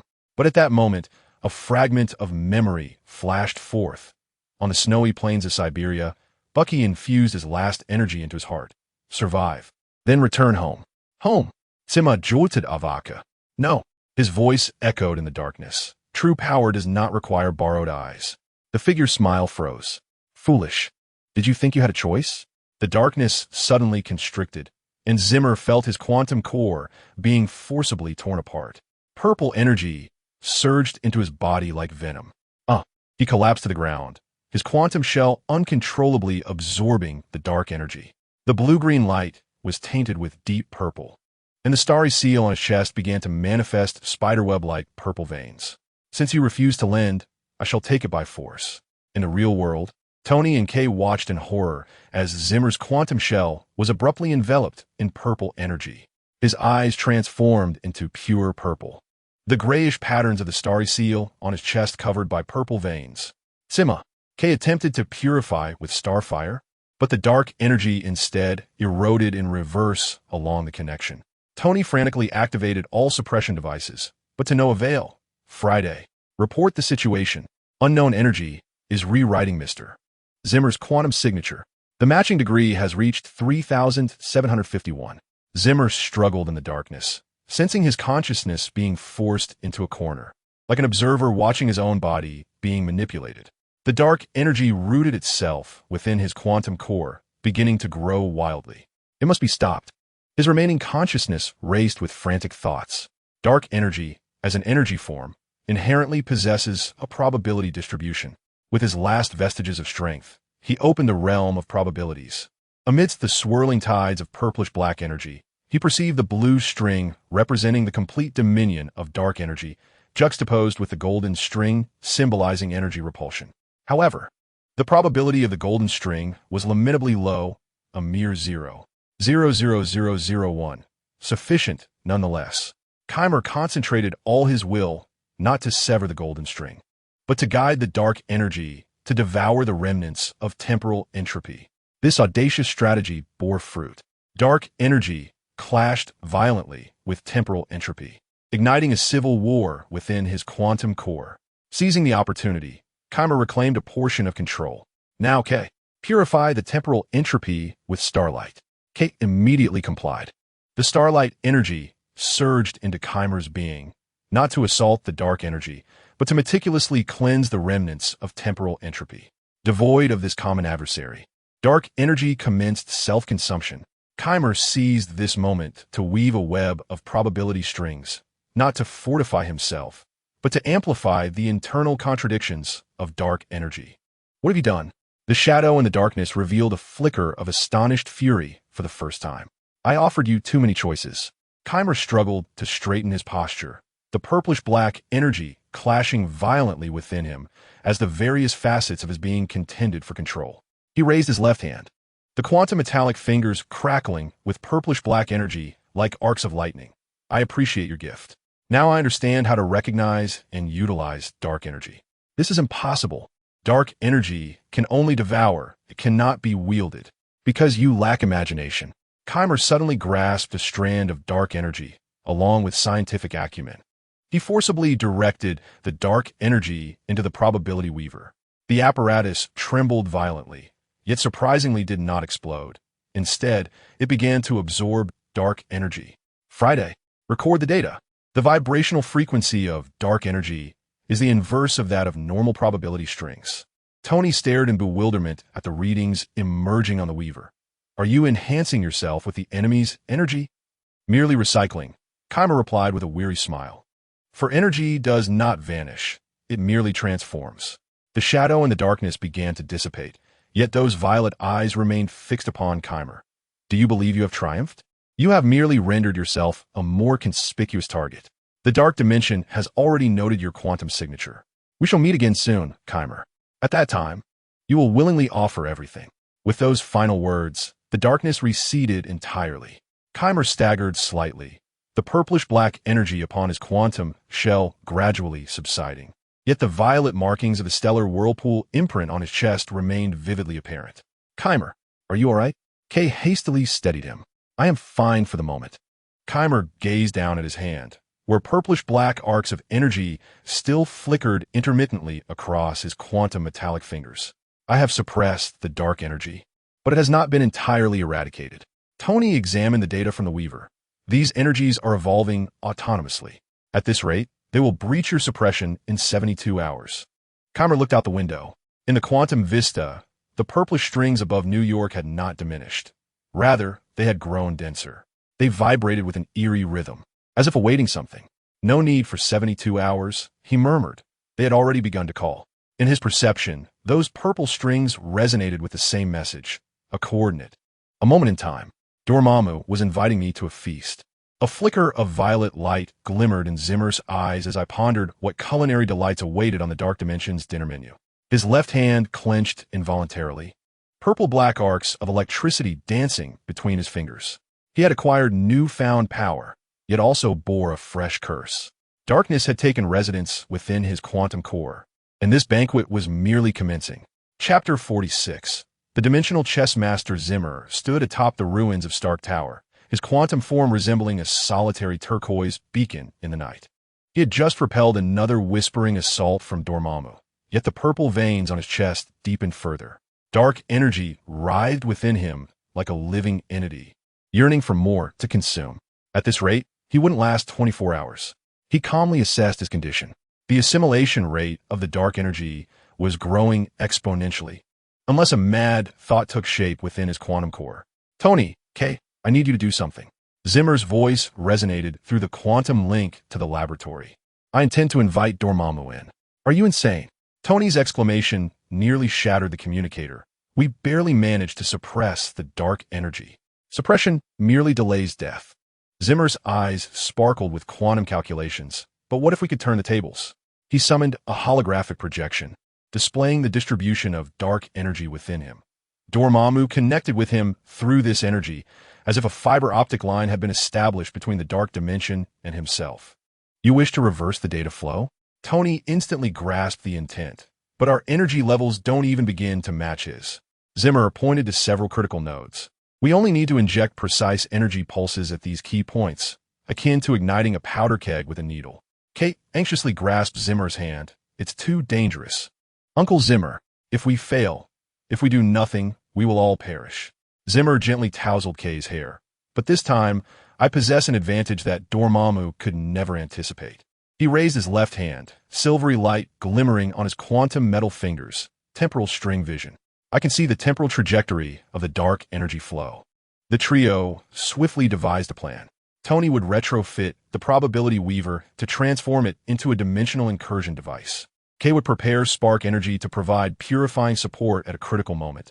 And Zimmer, he would undertake the most perilous part, to actively open his quantum core to Dormammu. It was akin to dancing on the edge of a precipice. Zimmer felt the dark energy boiling within him. A single misstep could spell doom. Once preparations were complete, Zimmer stood alone at the pinnacle of the tower. He inhaled deeply and then relinquished all control over the dark energy. The purple-black energy surged forth like a flood released from a dam. His quantum shell was instantly enveloped in a deep violet hue, with the starry vortex imprint upon his chest continuing to flicker defiantly with a bluish-green radiance. At last, the realization dawned upon him. Dormammu's voice resonated directly within his consciousness. Imbued with the sweet triumph of victory, submission was the only avenue. Zimmer offered no resistance. Instead, he guided the dark energy towards the quantum core. He felt his consciousness being consumed, memories crumbling like a sandcastle. Now is the moment. Tony, pull sequence. K, ignite the starfire. The dimensional invasion device abruptly activated. A precisely timed energy pulse surged along the dark energy conduit, racing towards Dormammu's consciousness core. What? For the first time, Dormammu displayed astonishment. Yet, this was but a feint. The true lethal move lay within Zimmer himself. He concentrated all his will, not to resist the dark energy, but to resonate with it. Dark energy, being energy, possesses a probability distribution within the visual framework of time strings.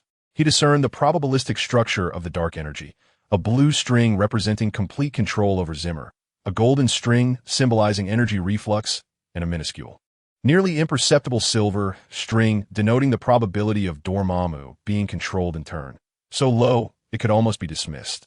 0.000.000.0001, but sufficient. Zimmer undertook an unprecedented act. He severed all the blue strings representing Dormammu's control, while channeling all his energy into that silver string. An unparalleled upheaval occurred within the realm of probability. Dormammu sensed an instantaneous void in his control over the dark energy. Only a plank time, yet it was enough. Zimmer's quantum core voraciously consumed the dark energy like a black hole, not passively accepting, but actively plundering. How dare you? Dormammu roared in fury, attempting to reclaim control, only to confront a terrifying realization. Zimmer was constructing a firewall using the dark energy itself, barring him from entry. You have made a grave error, Dormammu. Zimmer's voice echoed back through the dark connection, believing dark energy to be solely a devourer. Yet, I have unveiled its true nature, a probability amplifier. He raised his hands, the dark energy converging at his fingertips into a purple-black probability string. You perceive countless realities through the dark dimension, yet you have never truly grasped the essence of probability. Dormammu sensed impending doom and sought to sever the connection, but it was too late. Zimmer had already reverse-locked onto his dimensional coordinates. Thank you for your gift. Zimmer smiled, his eyes aglow with intertwining purple and bluish-green luminescence. Now, allow me to demonstrate true probability manipulation. He delicately plucked a dark probability string. Within the dark dimension, Dormammu's palace suddenly disintegrated probabilistically into fundamental particles. Another string vibrated. Dormammu's energy entity experienced a probabilistic collapse of 0001. Impossible. The dark dimension is impervious to probability, because you have never encountered a being capable of simultaneously manipulating dark energy and probability. Zimmer's voice turned icy. I am the first quantum star spirit and the inaugural Dark Observer. He began to manipulate thousands of dark probability strings simultaneously, each one precisely tied to the very essence of Dormammu's existence. This was not a mere contest of energy, but a far more terrifying battle of probabilities. For the first time, Dormammu felt fear. He discovered that he could not predict Zimmer's actions, as the quantum probabilities themselves were in a constant state of flux. Stop. He attempted to negotiate. We can share the power of the dark dimension. I'm afraid I must decline, Zimmer retorted, simultaneously severing 100 golden strings. I see your true nature, a parasitic consciousness reliant on dimensional existence. As he executed his maneuver, Dormammu felt his grip on the dark dimension precariously slipping away. Although the probability was merely 0.0001 each time, the infinite accumulation of probabilities was overwhelming. No, Zimmer delivered the final blow. He infused all the dark energy into a single golden string that represented the transfer of dimensional control, forcibly elevating the probability from 0.00001 to 51. The dark dimension trembled violently. Dormammu's consciousness was momentarily expelled from the core of the dimension, rather than seizing control in that moment, which would have transformed him into another Dormammu. Zimmer chose a more astute course of action. He wove a probability cage with dark energy, temporarily imprisoning Dormammu's consciousness. "You cannot confine me for long," Dormammu roared. "The dark dimension will inevitably call for its master." "Long enough," Zimmer calmly replied, "for me to find a definitive solution to you." He severed the connection, and the dark energy receded like a tide. Zimmer's quantum form regained its bluish-green hue. Yet the occasional flicker of purple light in his eyes betrayed the lingering influence of dark energy. "Zimmer." Kay rushed over. "You succeeded." "Temporarily succeeded," Zimmer smiled wearily. "Dormammu is trapped by probability, but the dark dimension is still searching for him.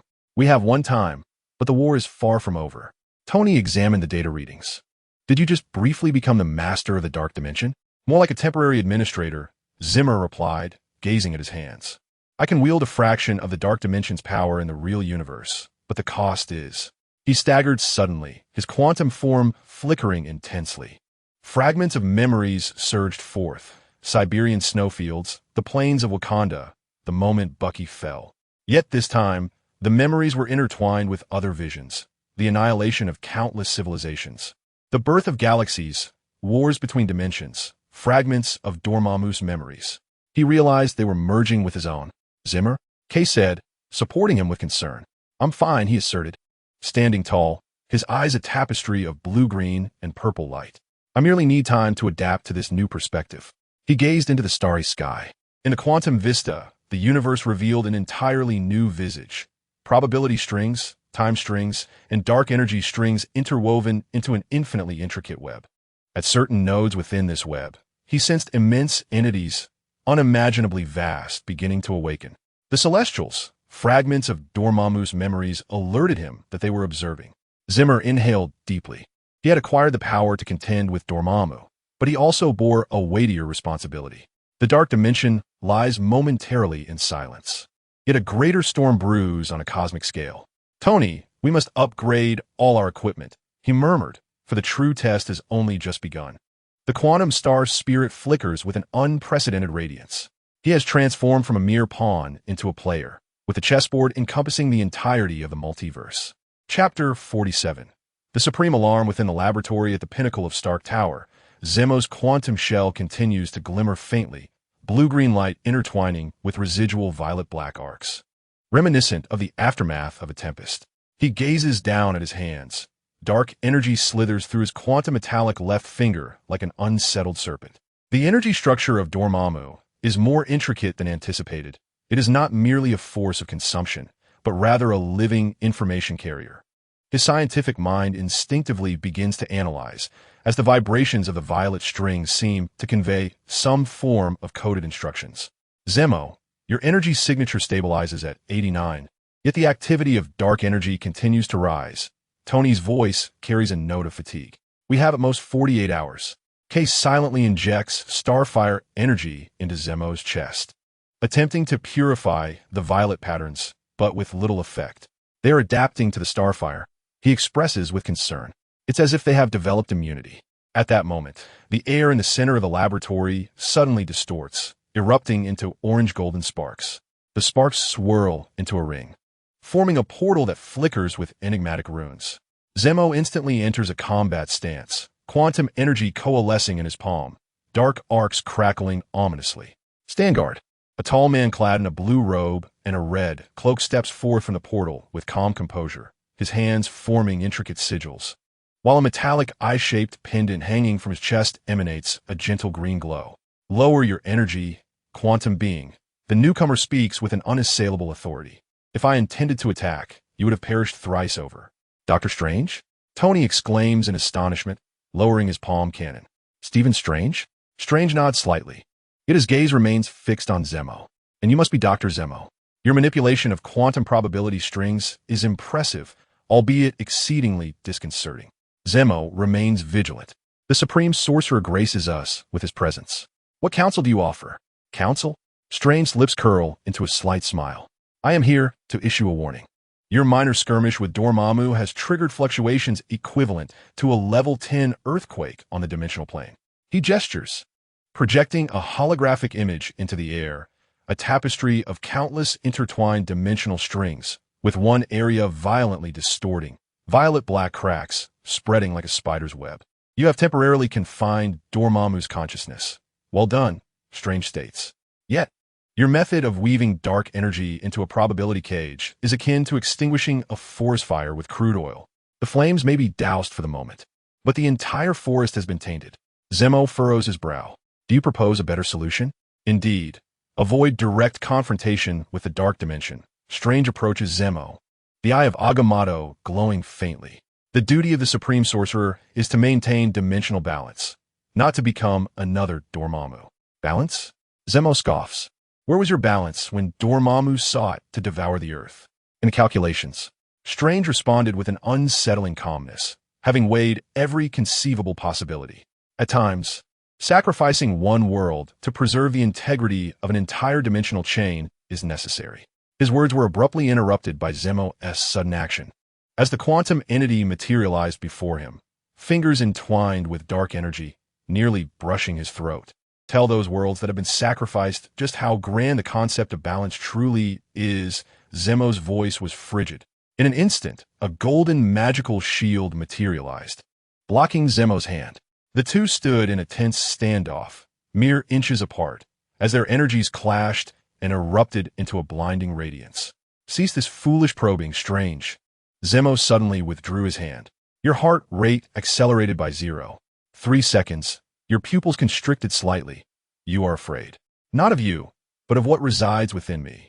Strange replied, slowly lowering his hand as the magical shield dissipated. Astute observation. Indeed, I fear the entity you are becoming. He turned to the console. Friday. Please replay the dimensional readings from Mr. Zemo's confrontation with Dormammu. Frequency bandwidth set to optimal. The holographic screen illuminated with a series of intricate data. Strange pointed to a sharply fluctuating curve. Here, when you forcibly enhanced the probability of control transfer, not only did you usurp Dormammu's power, but you also momentarily became the de facto sovereign of the dark dimension. I am aware, Zemo said. I felt the intoxicating allure of omnipotence. But you did not sense this. Strange magnified a minuscule pulse at the end of the data curve. When Dormammu's consciousness was imprisoned, the dark dimension exhibited an autonomous stress response. It began to seek new anchor points. He glanced at the purple veins pulsating on Zemo's chest. And it shows you. The laboratory fell into a profound silence. Are you suggesting, Tony broke the stillness, that the dark dimension is treating Zemo as a backup battery? Worse, Strange's expression turned grave. He is a backup vessel. Should Dormammu remain trapped, the dark dimension will gradually assimilate Mr. Zemo, transforming him into a new Dormammu, one endowed with quantum probability abilities and mastery of scientific magic. Kay grasped Zemo's arm in terror.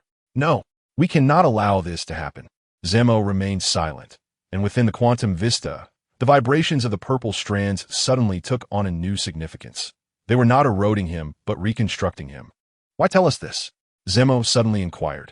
You could easily destroy me to prevent any potential threat. Because you must grasp the truth, Strange sighed, and we require your assistance. He activated another holographic projection, revealing an orbital map of Earth. Hundreds of minuscule purple-black dots flickered throughout space. Dormammu's fervent followers, the cult of the Night Star. They have sensed their master's predicament and are attempting to forcibly open larger dimensional rifts through global sacrificial rituals. How many rifts? Tony asked eagerly. Currently, 137 have been detected, but the number is increasing by the minute, Strange replied. More troubling is the fact that the energy seeping from certain rifts is not of the dark dimension. He magnified a close-up of one of the rifts. Gray-white fluctuations intermingled with purple-black energy.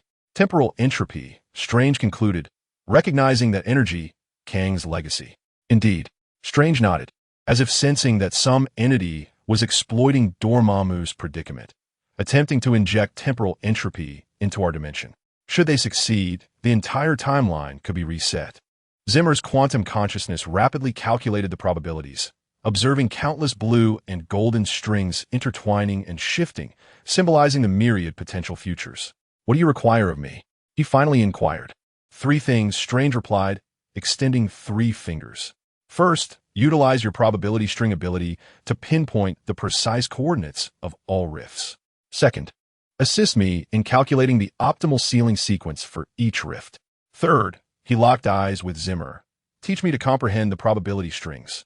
Magic must evolve to confront this new threat." Zimmer expressed mild astonishment. The Supreme Sorcerer seeks knowledge from scientists? The duty of the Supreme Sorcerer is to safeguard reality. And reality is being rewritten, Strange stated calmly. If probability strings represent a new language of reality, then I must master it. Suddenly, all the lights flickered violently. Friday emitted an urgent alarm.